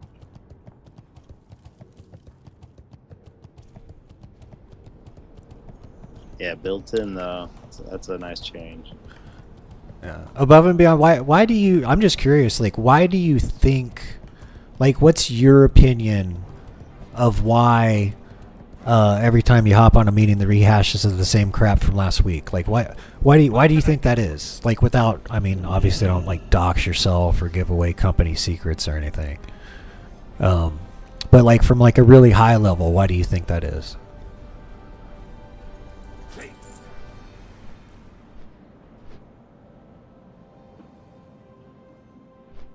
Is it like problems from last week carrying over into this week? Incompetent people. Well, that is a problem. That is a problem. That's one of the other things. So, that's one of the other things about being a good project manager is, let me put my corporate asshole hat on real quick. That's one of the reasons that you need to be rather strict when it comes to running at the Agile Scrum methodology, because after a couple of weeks, if you do everything the right way, make sure that somebody bids their story points, and then they put the actual story points on there, and you show how many times things are carrying over and all that kind of stuff. It can be like, you could have one person like, getting everything done on time and getting it done ahead of time and stuff. And then you could have this one person where everything just keeps carrying over week after week after week after week. And now you've got some data, right? So then you can analyze like, well, why is this person sometimes it's because you've got somebody from a different department, like is messaging somebody over Slack and like interrupting their train of thought. Right, because they're working on something like really complex, and it takes a while to kind of spin the gears up. Like I've run into that issue, and the moment we went over to the other department, and we were just like, you stop messaging this, you message me, you tell me what you need from him, and I will help you get it, or I will help somebody else get it for you. But stop messaging him over Slack. You're breaking his train of thought. Right, so it doesn't even have to be an incompetent person. Sometimes it is, but that's a perfect example of some of the things that I fixed as well. Get some pips going on, yeah. Yeah, I've written up a few pips in my time. I'm happy to say most people, like I've only ever had to fire like 2 or 3 people for performance reasons, and I didn't like to do it. I like the person. I hate firing people. That's the worst thing about being a manager, to have to fire somebody. I hate it.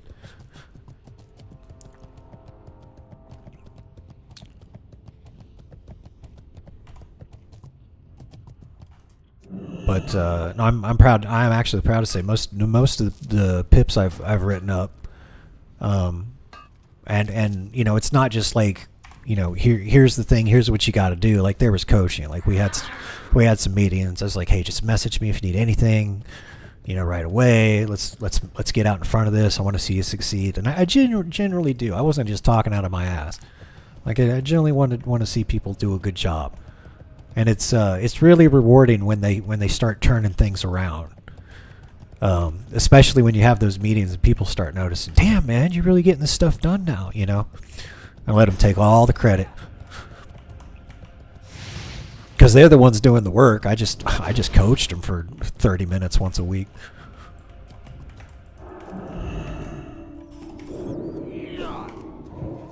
Their eyes glaze. The biggest thing is we have too many PMs with limited technical knowledge. Oh well, yeah, that's a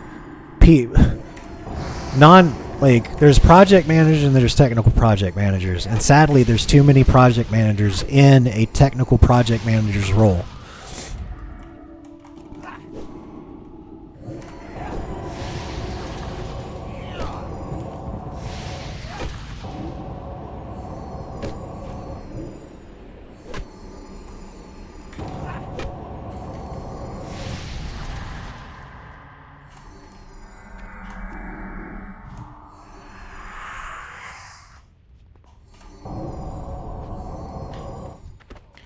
Okay, well that guy was fucking hard. Oh, he was an elite. That's why. Oh my gosh. I can't even loot. Oh, I can't even loot him. I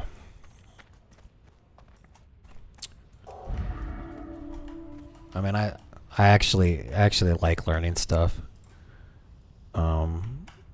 Especially the technical stuff.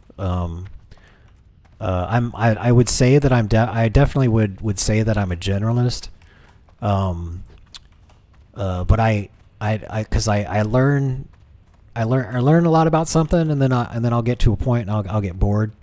But it helps out because like I can typically ask you know, some educated questions, and it all just boils down to figuring out what the problem actually is, and who the experts are, and getting those experts in the room together to one, confirm that is actually the problem, and then two, figure out a strategy to resolve it. I'm not gonna get that thorium. Oh, I turn around and there's.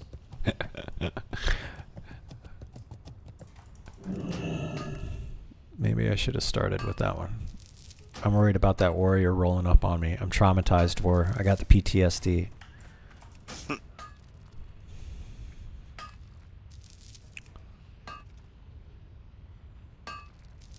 Yeah, they got really good production. Yarpri says, "Wow, this new Azimus video showcasing some of the updates and the new patch is amazing. The Turtle WoW team is something else, huh?" Yeah, they really are. I mean, rumor has it that Blizzard's actually hired a couple of them to work on the actual retail version of the game. I mean, they do an amazing job. I can't sing this game's praises enough. It really does recapture that vanilla magic, if you ask me, in a good way. They've actually resolved a bunch of the infuriating things about vanilla. Like, I've actually had a good time leveling up my priest. I did not like leveling in vanilla. It was a bad time. Of course, I did it within the first couple of months of the game originally being released, so a lot of stuff wasn't completed. But no, this has been a lot of fun. Like, my friends are here. They did a good job of capturing the vanilla feel of the game. It's just all around good times.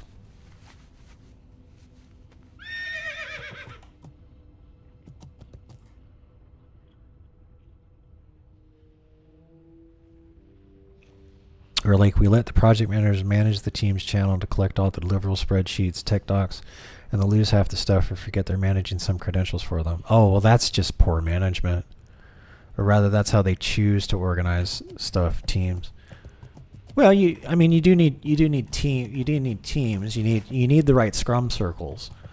You know, even if you know, depending, you know, sometimes sometimes it's appropriate just to have somebody there who actually doesn't have anything actively assigned to them, but they need to sit there and be an active listener because they might have domain knowledge that the group could use. You know, so maybe but that's just shitty project management to like, you know, say you're going to track something and then lose the information. That's crazy. I don't do that. You watch that video, you see I don't do that. I got stuff on that board that I wrote from like a year or two ago. I'm going to get it done. I don't know when. There's a lot of things that are held up because I'm doing other priorities and stuff, but everything on there, like I definitely want to do. I mean, there's even an ideas swim lane, and it's like when I had a good idea, I just threw it on there, and it's still in the ideas swim lane because, you know, I don't, I got plenty of other crap to do, but one of these days.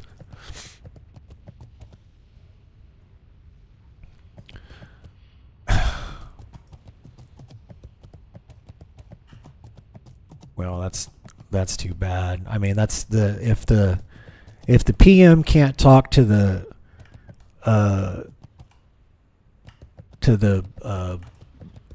business folks, then you know, the PM should at least have a general understanding of what's going good, what's going bad, and what needs to change. If anything, sometimes it's like, oh, we're humming along, everything's going good. This motherfucker, his name's Milky Way, and he is a big Tauren. Look at this majestic motherfucker. Just look at are you seeing this guy? Look at him. He's just RP. He's just Top RP. of the mountain. Top of the mountain, looking out on the Aura plebs. farming is what He's they call it.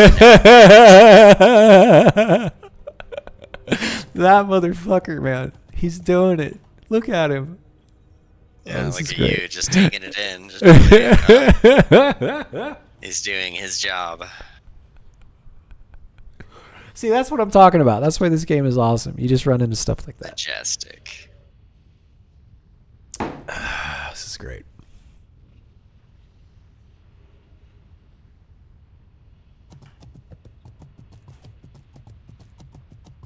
Oh. Well, I get it above and beyond. There's a lot of there's a lot of PMs out there that probably shouldn't be PMs. They have really good social skills. They're really good at making people feel at ease and being friendly, and they can get people to like them and stuff. But then, like, if you actually go and track what their actual ability is, it's probably they'd probably be good for something less technical. Like they've got leadership skills, and they might have some organizational skills and stuff, but there's certain things I can do with my technical aptitude that I know other project managers can't.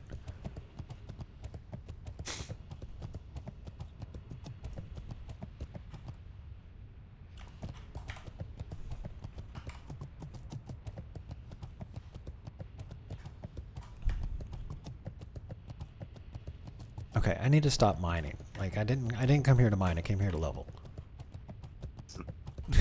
I got carried away.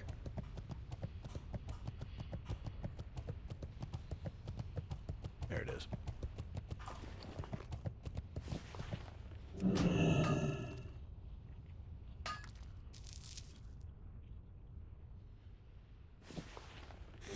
I think I can take you out at lunch, dinner. Sure, yeah. Okay.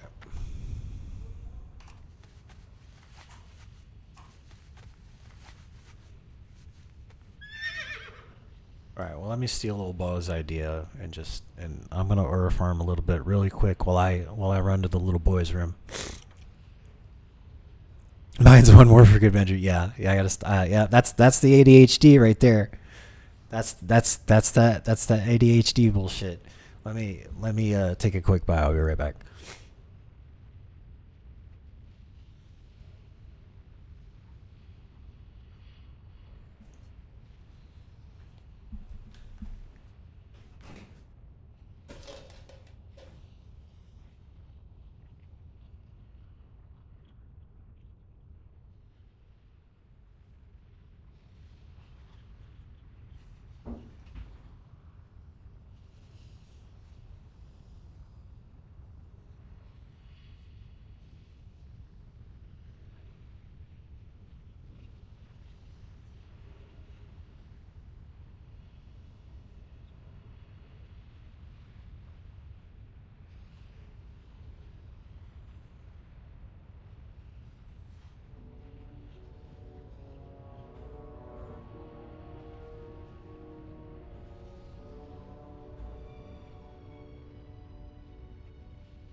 Okay.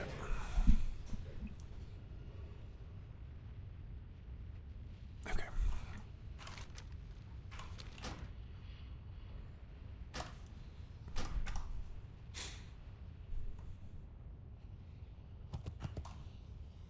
You see me? You see me? I get back here and I'm eyeing that mithril deposit right. I need to stop. I'm done.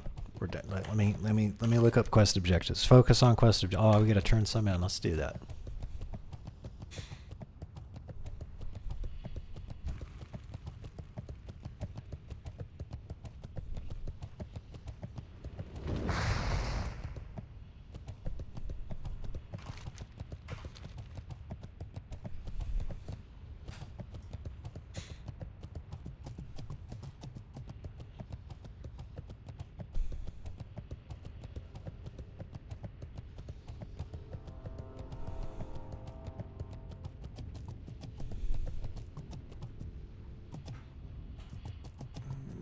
I see it.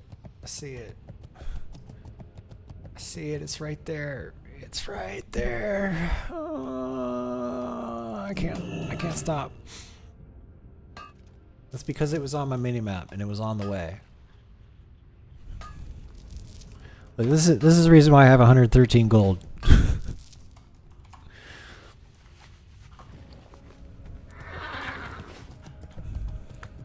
It was on the way to turn in the quest. That's how I justify it. There's one right there. Oh my god.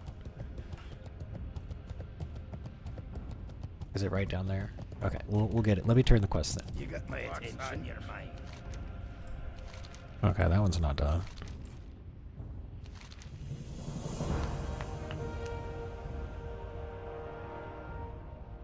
Watch your back. So that one's done. What's that?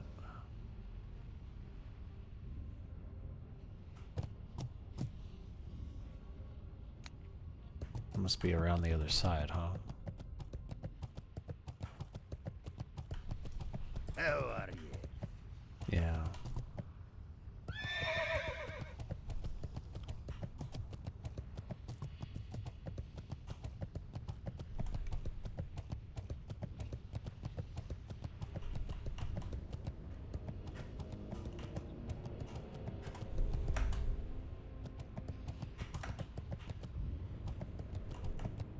No?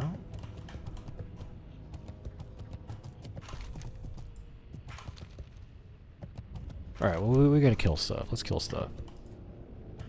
A couple more war golems.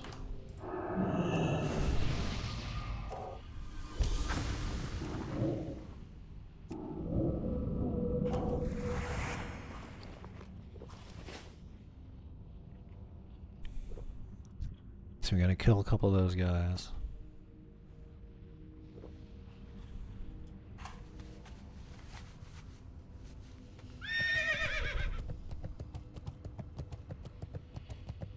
Alright, let's go get some. Oh, so I watched the first couple of episodes of Dr. Stone. Oh yeah, you like it? Yeah, it's good. I like I was they very quickly set up you know, the antagonist. Basically, I was like, well, who's going to be in the you know, the Neanderthal dude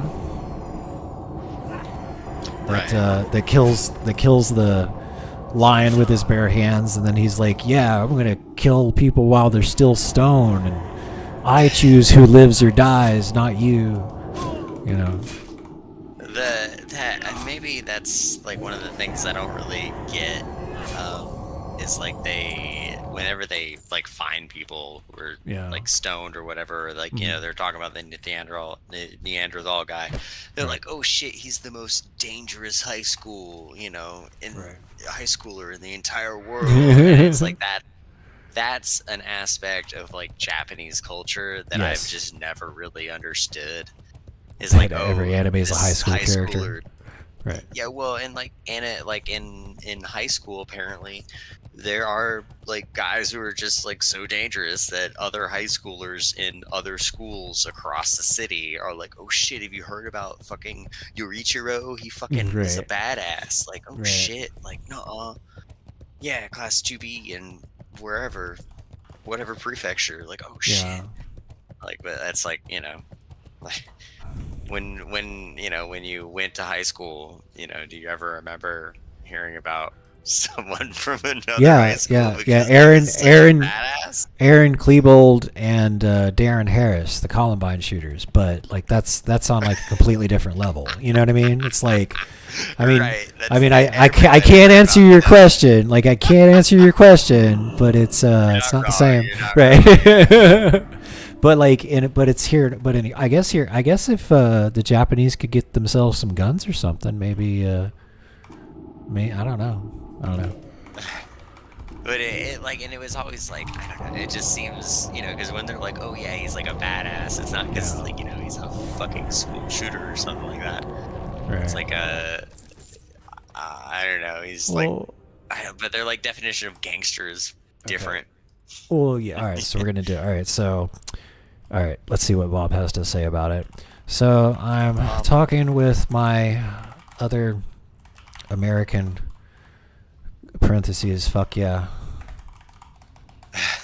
friend, and we are discussing the anime Dr. Stone, and we both don't get why there is character. Well, don't get why the character of the strongest Neanderthal. The strongest high schooler. Like I swear they describe him like that. Yeah, several times. The strongest, like high school aged Neanderthal man is described as a high schooler. What is it about Japanese culture that a large proportion of anime characters and settings take place in high school? My friend also says that he heard the culture is such that in real life there are high schoolers, and we'll put this in quotes, there are high schoolers that are so badass, kids from other schools know about them.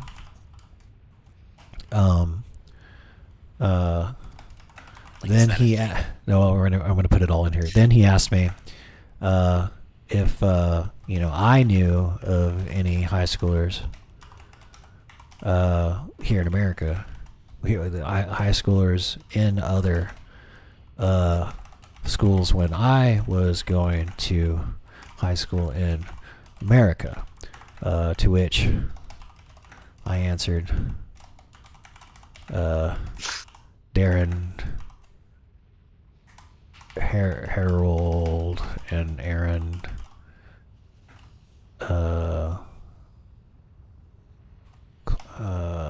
what's his name? Darren, I don't remember their names exactly. I was gonna say I was surprised you remember their names at all. Like I didn't know their names at all. The Columbine high school shooters, but I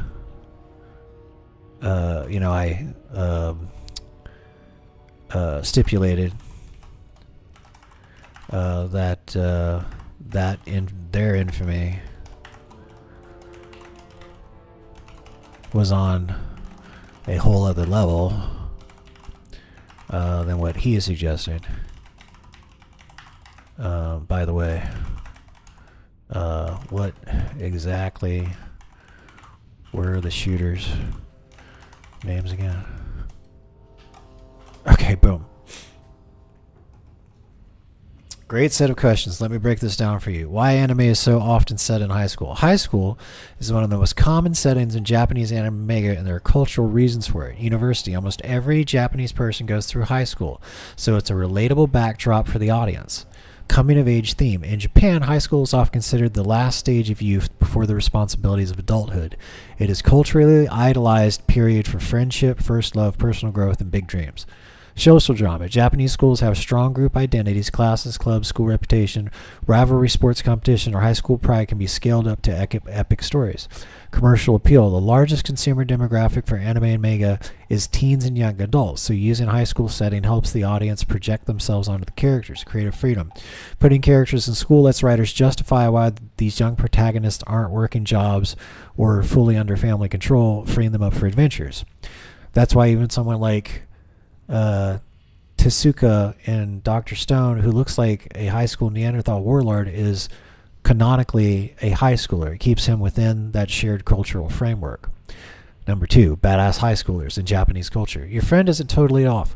There's a whole structure in Japan around Yankee delinquents and bozuku biker gangs. Especially during the 70s and 90s, kids with reputations for being fighters, rebels, or local legends could indeed be known across districts. This idea got romanticized in manga like Crow's Great Teacher Onizuka and Bebop High School. In reality, most students are just normal kids, but the mythos of legendary high schoolers persists in Japanese pop culture, sort of like how American schools sometimes have stories about the football star everyone knew, but with a delinquent badass spin. Comparison: the U.S. Your answer about Columbine highlights the difference. The U.S. high schoolers who become known across the nation usually do so because of tragedy, like shootings, scandals, or sports stardom.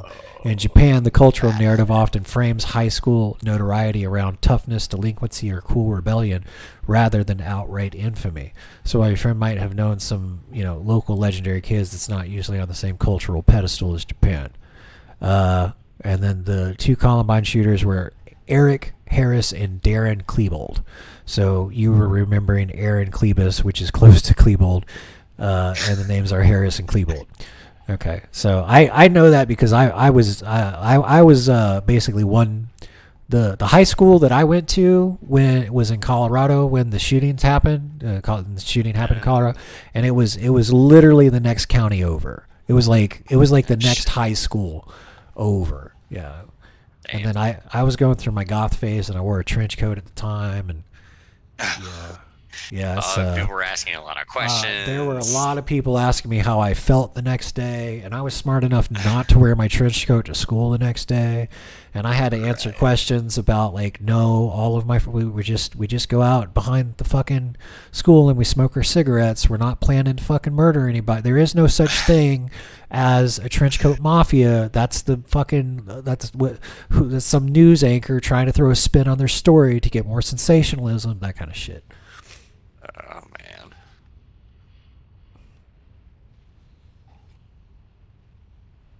I knew a kid because I worked at when I was like 15 and 16. I worked at a Boy Scout ranch during the summer, and I knew a kid that went to Columbine, and we were both the same age, and we didn't really.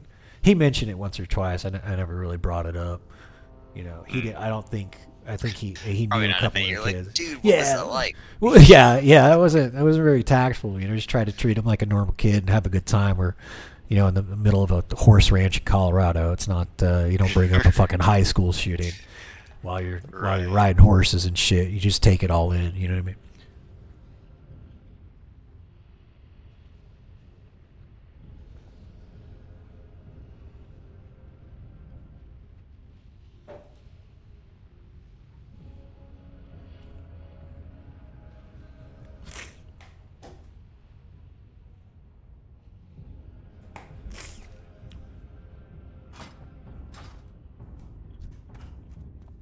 I've made my slow and steady character. Oh no! What class? He is a warlock. Oh.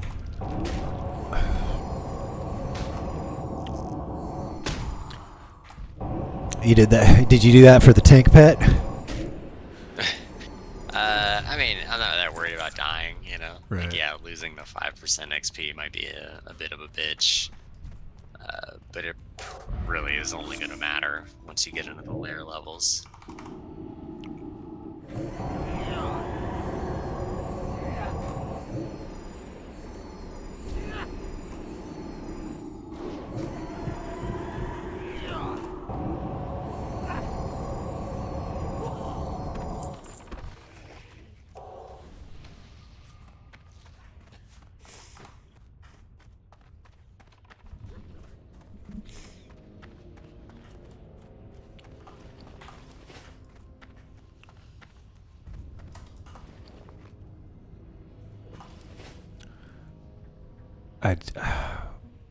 I know I should level up a mage next, but I want to level up the warlock next.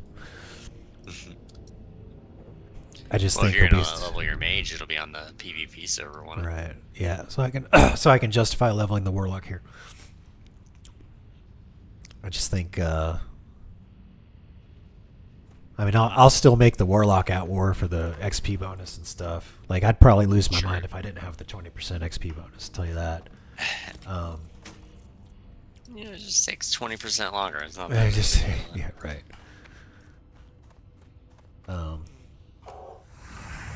I think he'll be stupid strong too if he takes alchemy, especially with what they've done with the elixirs and everything.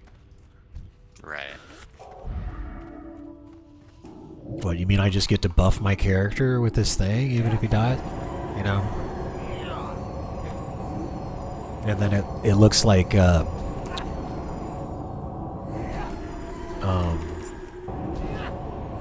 Like you can make decent money as an alchemist making some of the in-game stuff. And then I can pair it with engineering, and I can make the goblin rocket fuel stuff and make some high-end engineering stuff.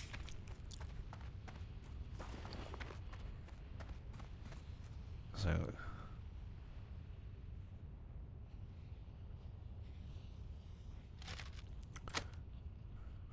what professions are you going to put on your warlock? I don't know. It'll probably be alchemy. Okay. Well, then I will send your character this recipe elixir of greater firepower. Wow.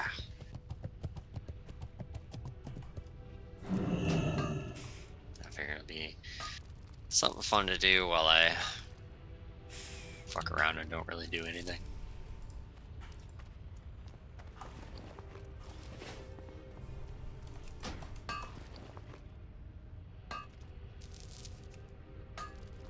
What's your warlock's name? Vorhex? Vorlock. Vorlock. Yes. Yes.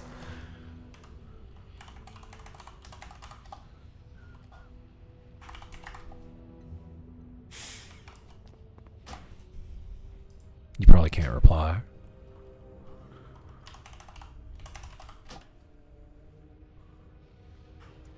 Nope, I can't. Okay. I added you to friends.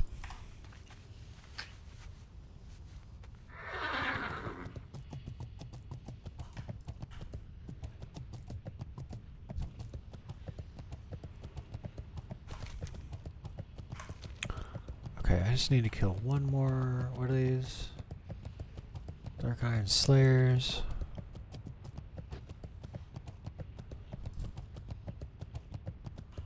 That's the Steam Smith.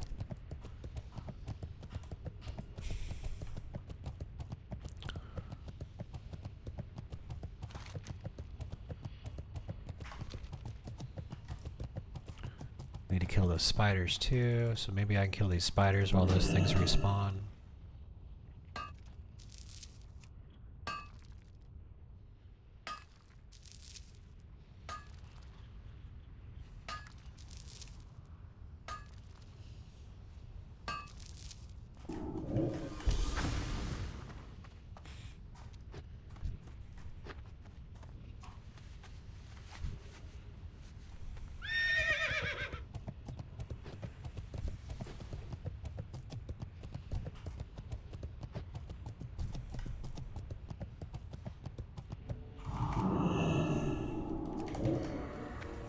Oh, but I also got I've been not playing my hardcore hunter, so because he's right below, I believe, where Ambershire starts, so I can start doing all the cool Ambershire stuff. But oh, that makes sense. I don't want to get into it right away because there's gonna be a lot of people there.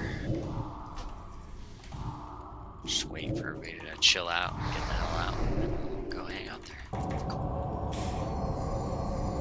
Well, that and, you know, it made sense to wait for the hunter buff. Right, right.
Man, I gotta get in the habit of Vampiric Touch being instant cast. Yeah, you're used to pushing it, having to wait. Yeah. Well, and Your the guy's spell just standing rotation there too. like a dummy. Yeah. Oh yeah, now you can. Because like you open up with a cast. you open up with a cast and then you hit him with the instance, but now it's like now that's an instance, so it's like, well, I guess I open up with Mind Blast. Probably the best idea.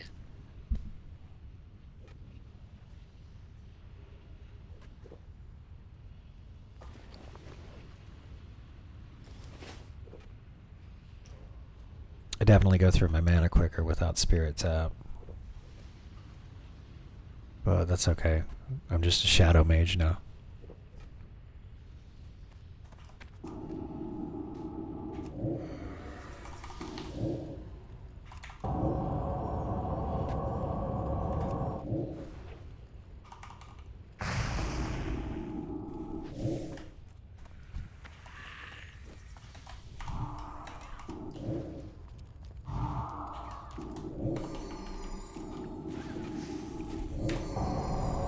It is nice if the target's already engaged, like somebody's already started doing damage to it, like I can just immediately start tag it and start doing damage to it and getting the buff. Like, so it does speed things up quite a bit for me.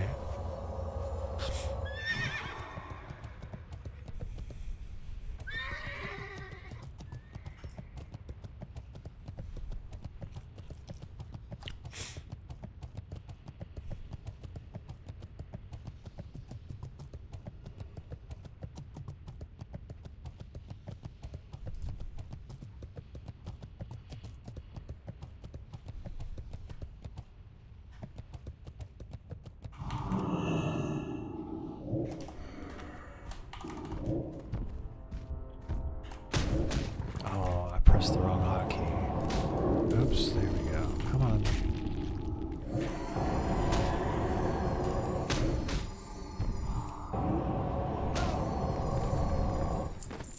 Okay, there's that.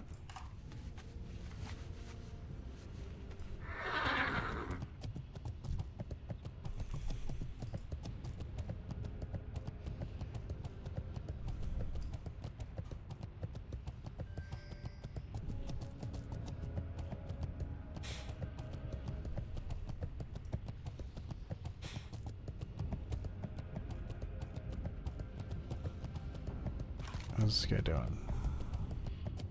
Where is he?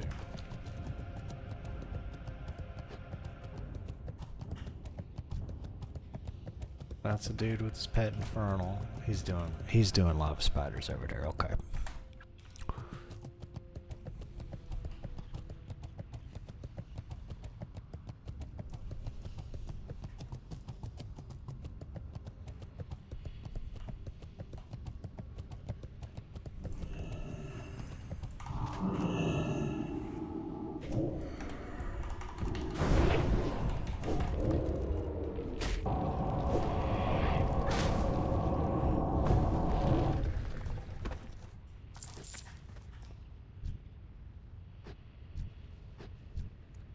Those are some elite boys.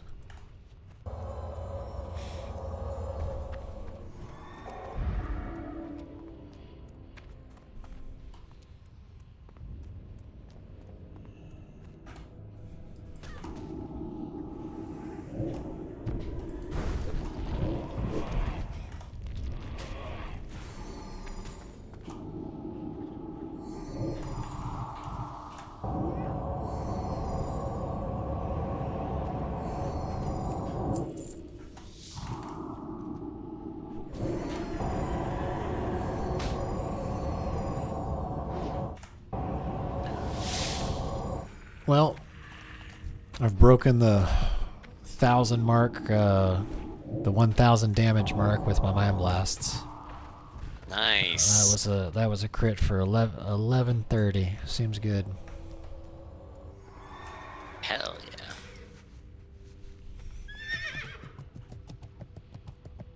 Okay, those are the wrong spiders.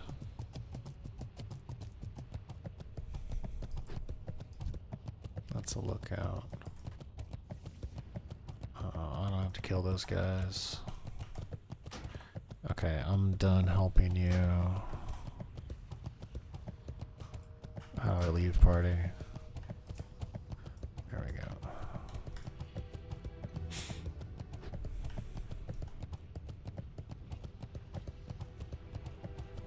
I gotta go all the way around the gorge.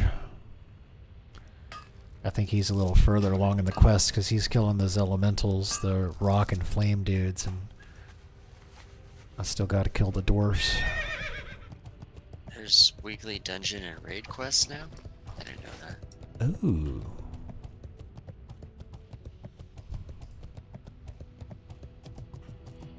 Huh. Oh, did I already do this? Let me see if I can do the silk thing. I think I forgot to do that. Oh, get that. Well, the guy is silk. He needs toilet paper. His poor butthole. Caught. Yeah, there we go. Silk cloth 15. Continue. I have 20 on me. Why won't it let me turn it in? Oh well. Maybe I already did Oh, it. and they got rid of the griffin in Goldshire. Oh, they moved it? Oh, the little pet thing there? That was the guy's pet? Yeah, that you could like ride around, get you around Elwyn Forest a little faster. I guess they got rid of that. Okay, great. Here's a rare.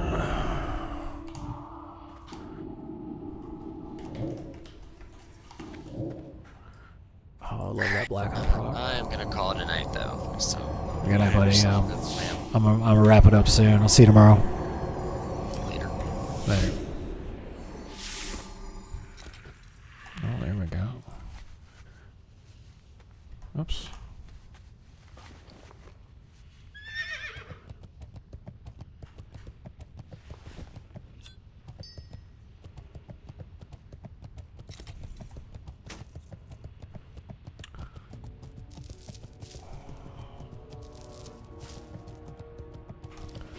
Send that to Zach.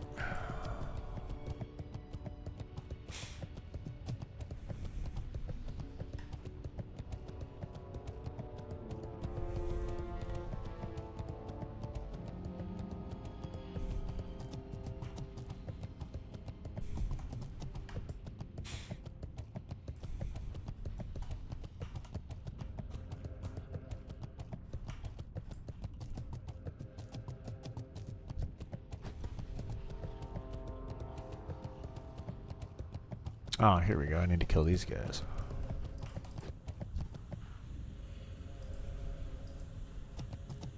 Well, those are all watchmen, so not those guys.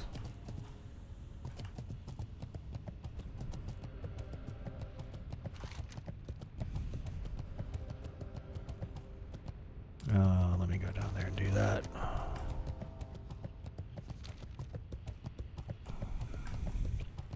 Should have looked at my map and do these while I'm down here.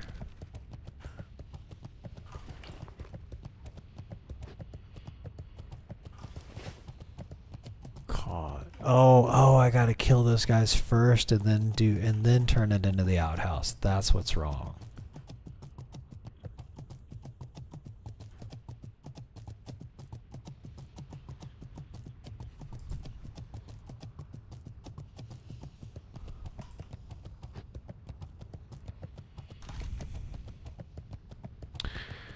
Alright, you know what? Let's get ready to go. Do this stuff tomorrow.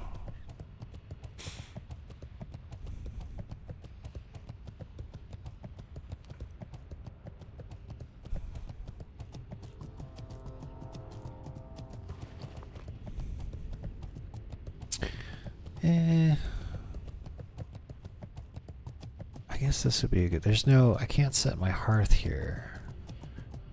I think what I'll do is I'll set my hearth in Iron Forge. Because I can come here and mine mithril and thorium now. And I got quests and stuff to do here. There's some true silver, there's some mithril. Yeah, so instead of mining the mithril up in Arathi Highlands, I'll just start coming here.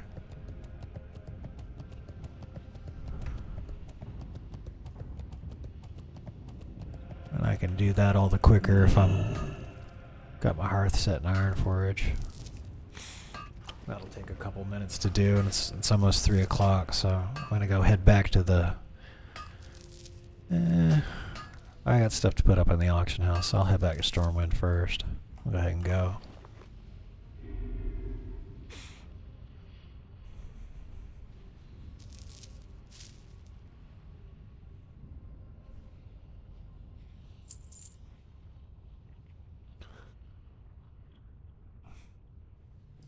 I'll catch you later, man. Take it easy, man. Right on. I'll see you tomorrow. Sounds good. Peace. Yeah.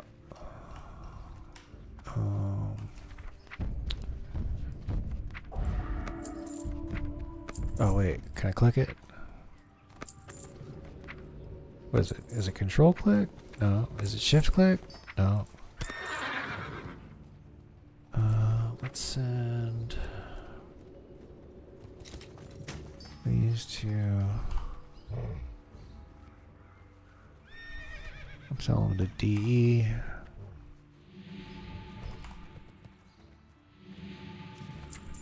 And then send that to Vorlock.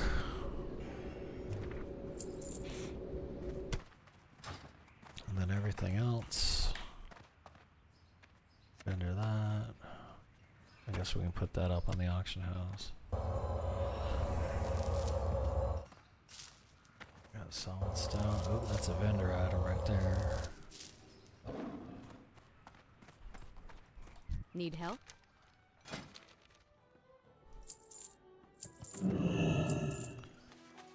Okay.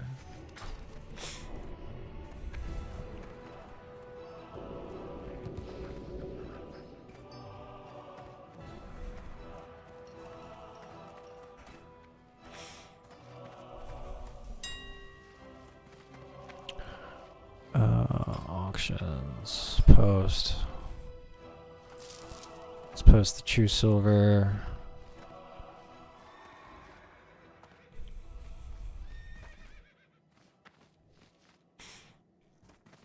My bag's full, so.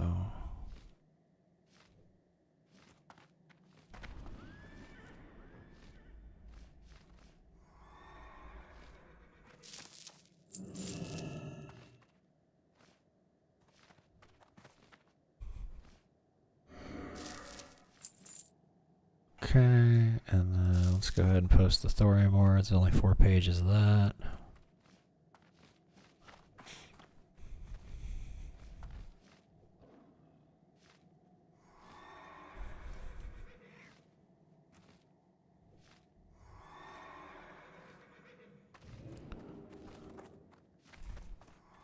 Post all that. Where's the dark iron ore? Right there. Oh, there's not a lot of this up there. Oh, that sells pretty good.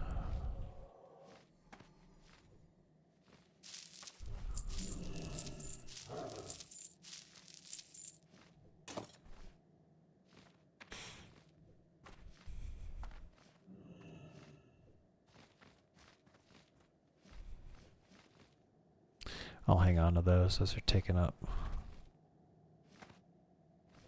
Let's see here.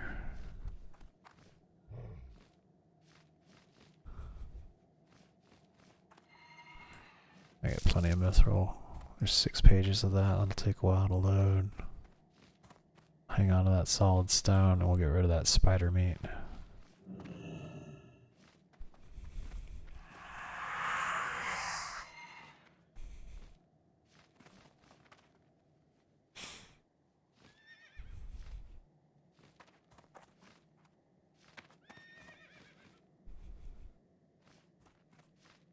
Wow, mithril's way down.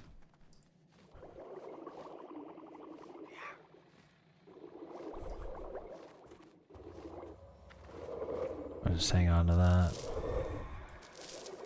Turn it into bars or something.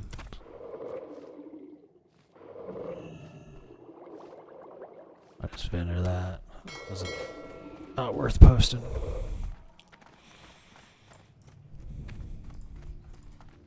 You got my attention.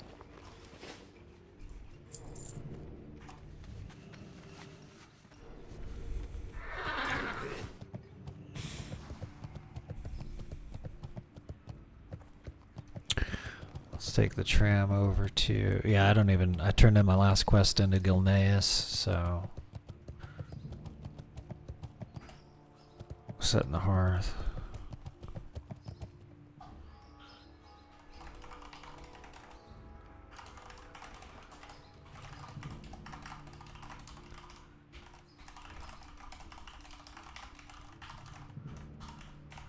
I'm answering somebody in guild.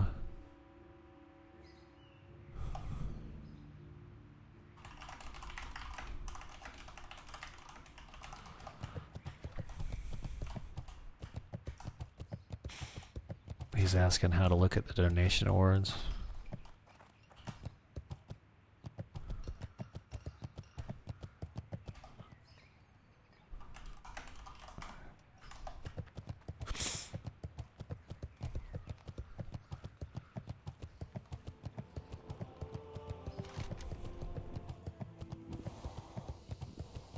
What's that? Oh, that's Cenarian Aid. We'll do that later.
That's such an interesting effect, and I don't think you see it anywhere else. That glass effect.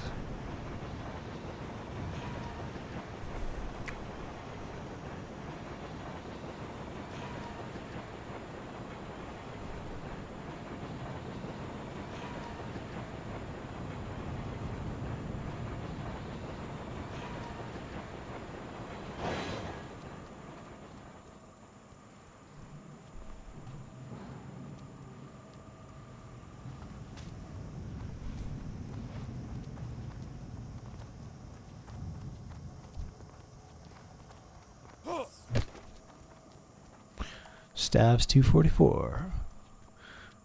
Keep leveling up my staves, just hitting rats and critters and stuff.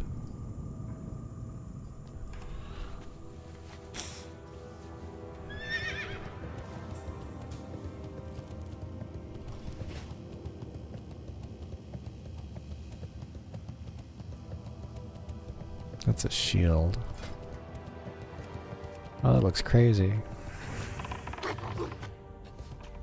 Okay, they're attacking that right now.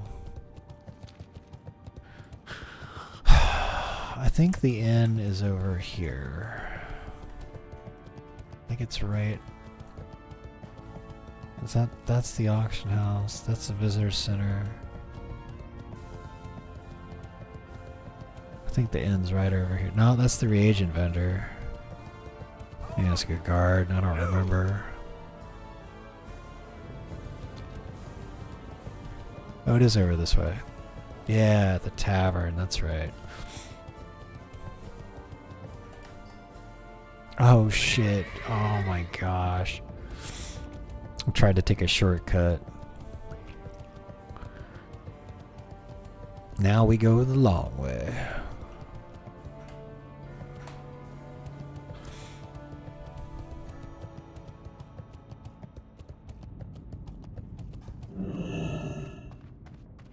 Okay, here we go.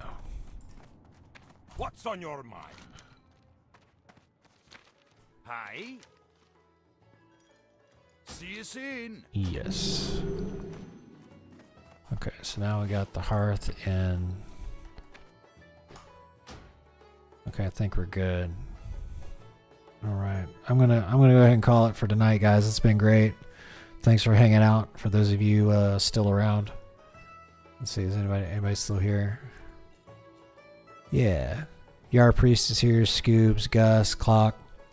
Thanks for hanging out. I'll see you tomorrow. Probably hit 53 tomorrow. We're gonna get that tutorial across the finish line for the hotkeys and stuff, and get those videos released. Hopefully that'll drive some more traffic through to my channels and stuff. I'm trying to do a great job on them. Been a lot of fun. I got some stuff done today. Applied to a bunch of jobs. I'll see you tomorrow.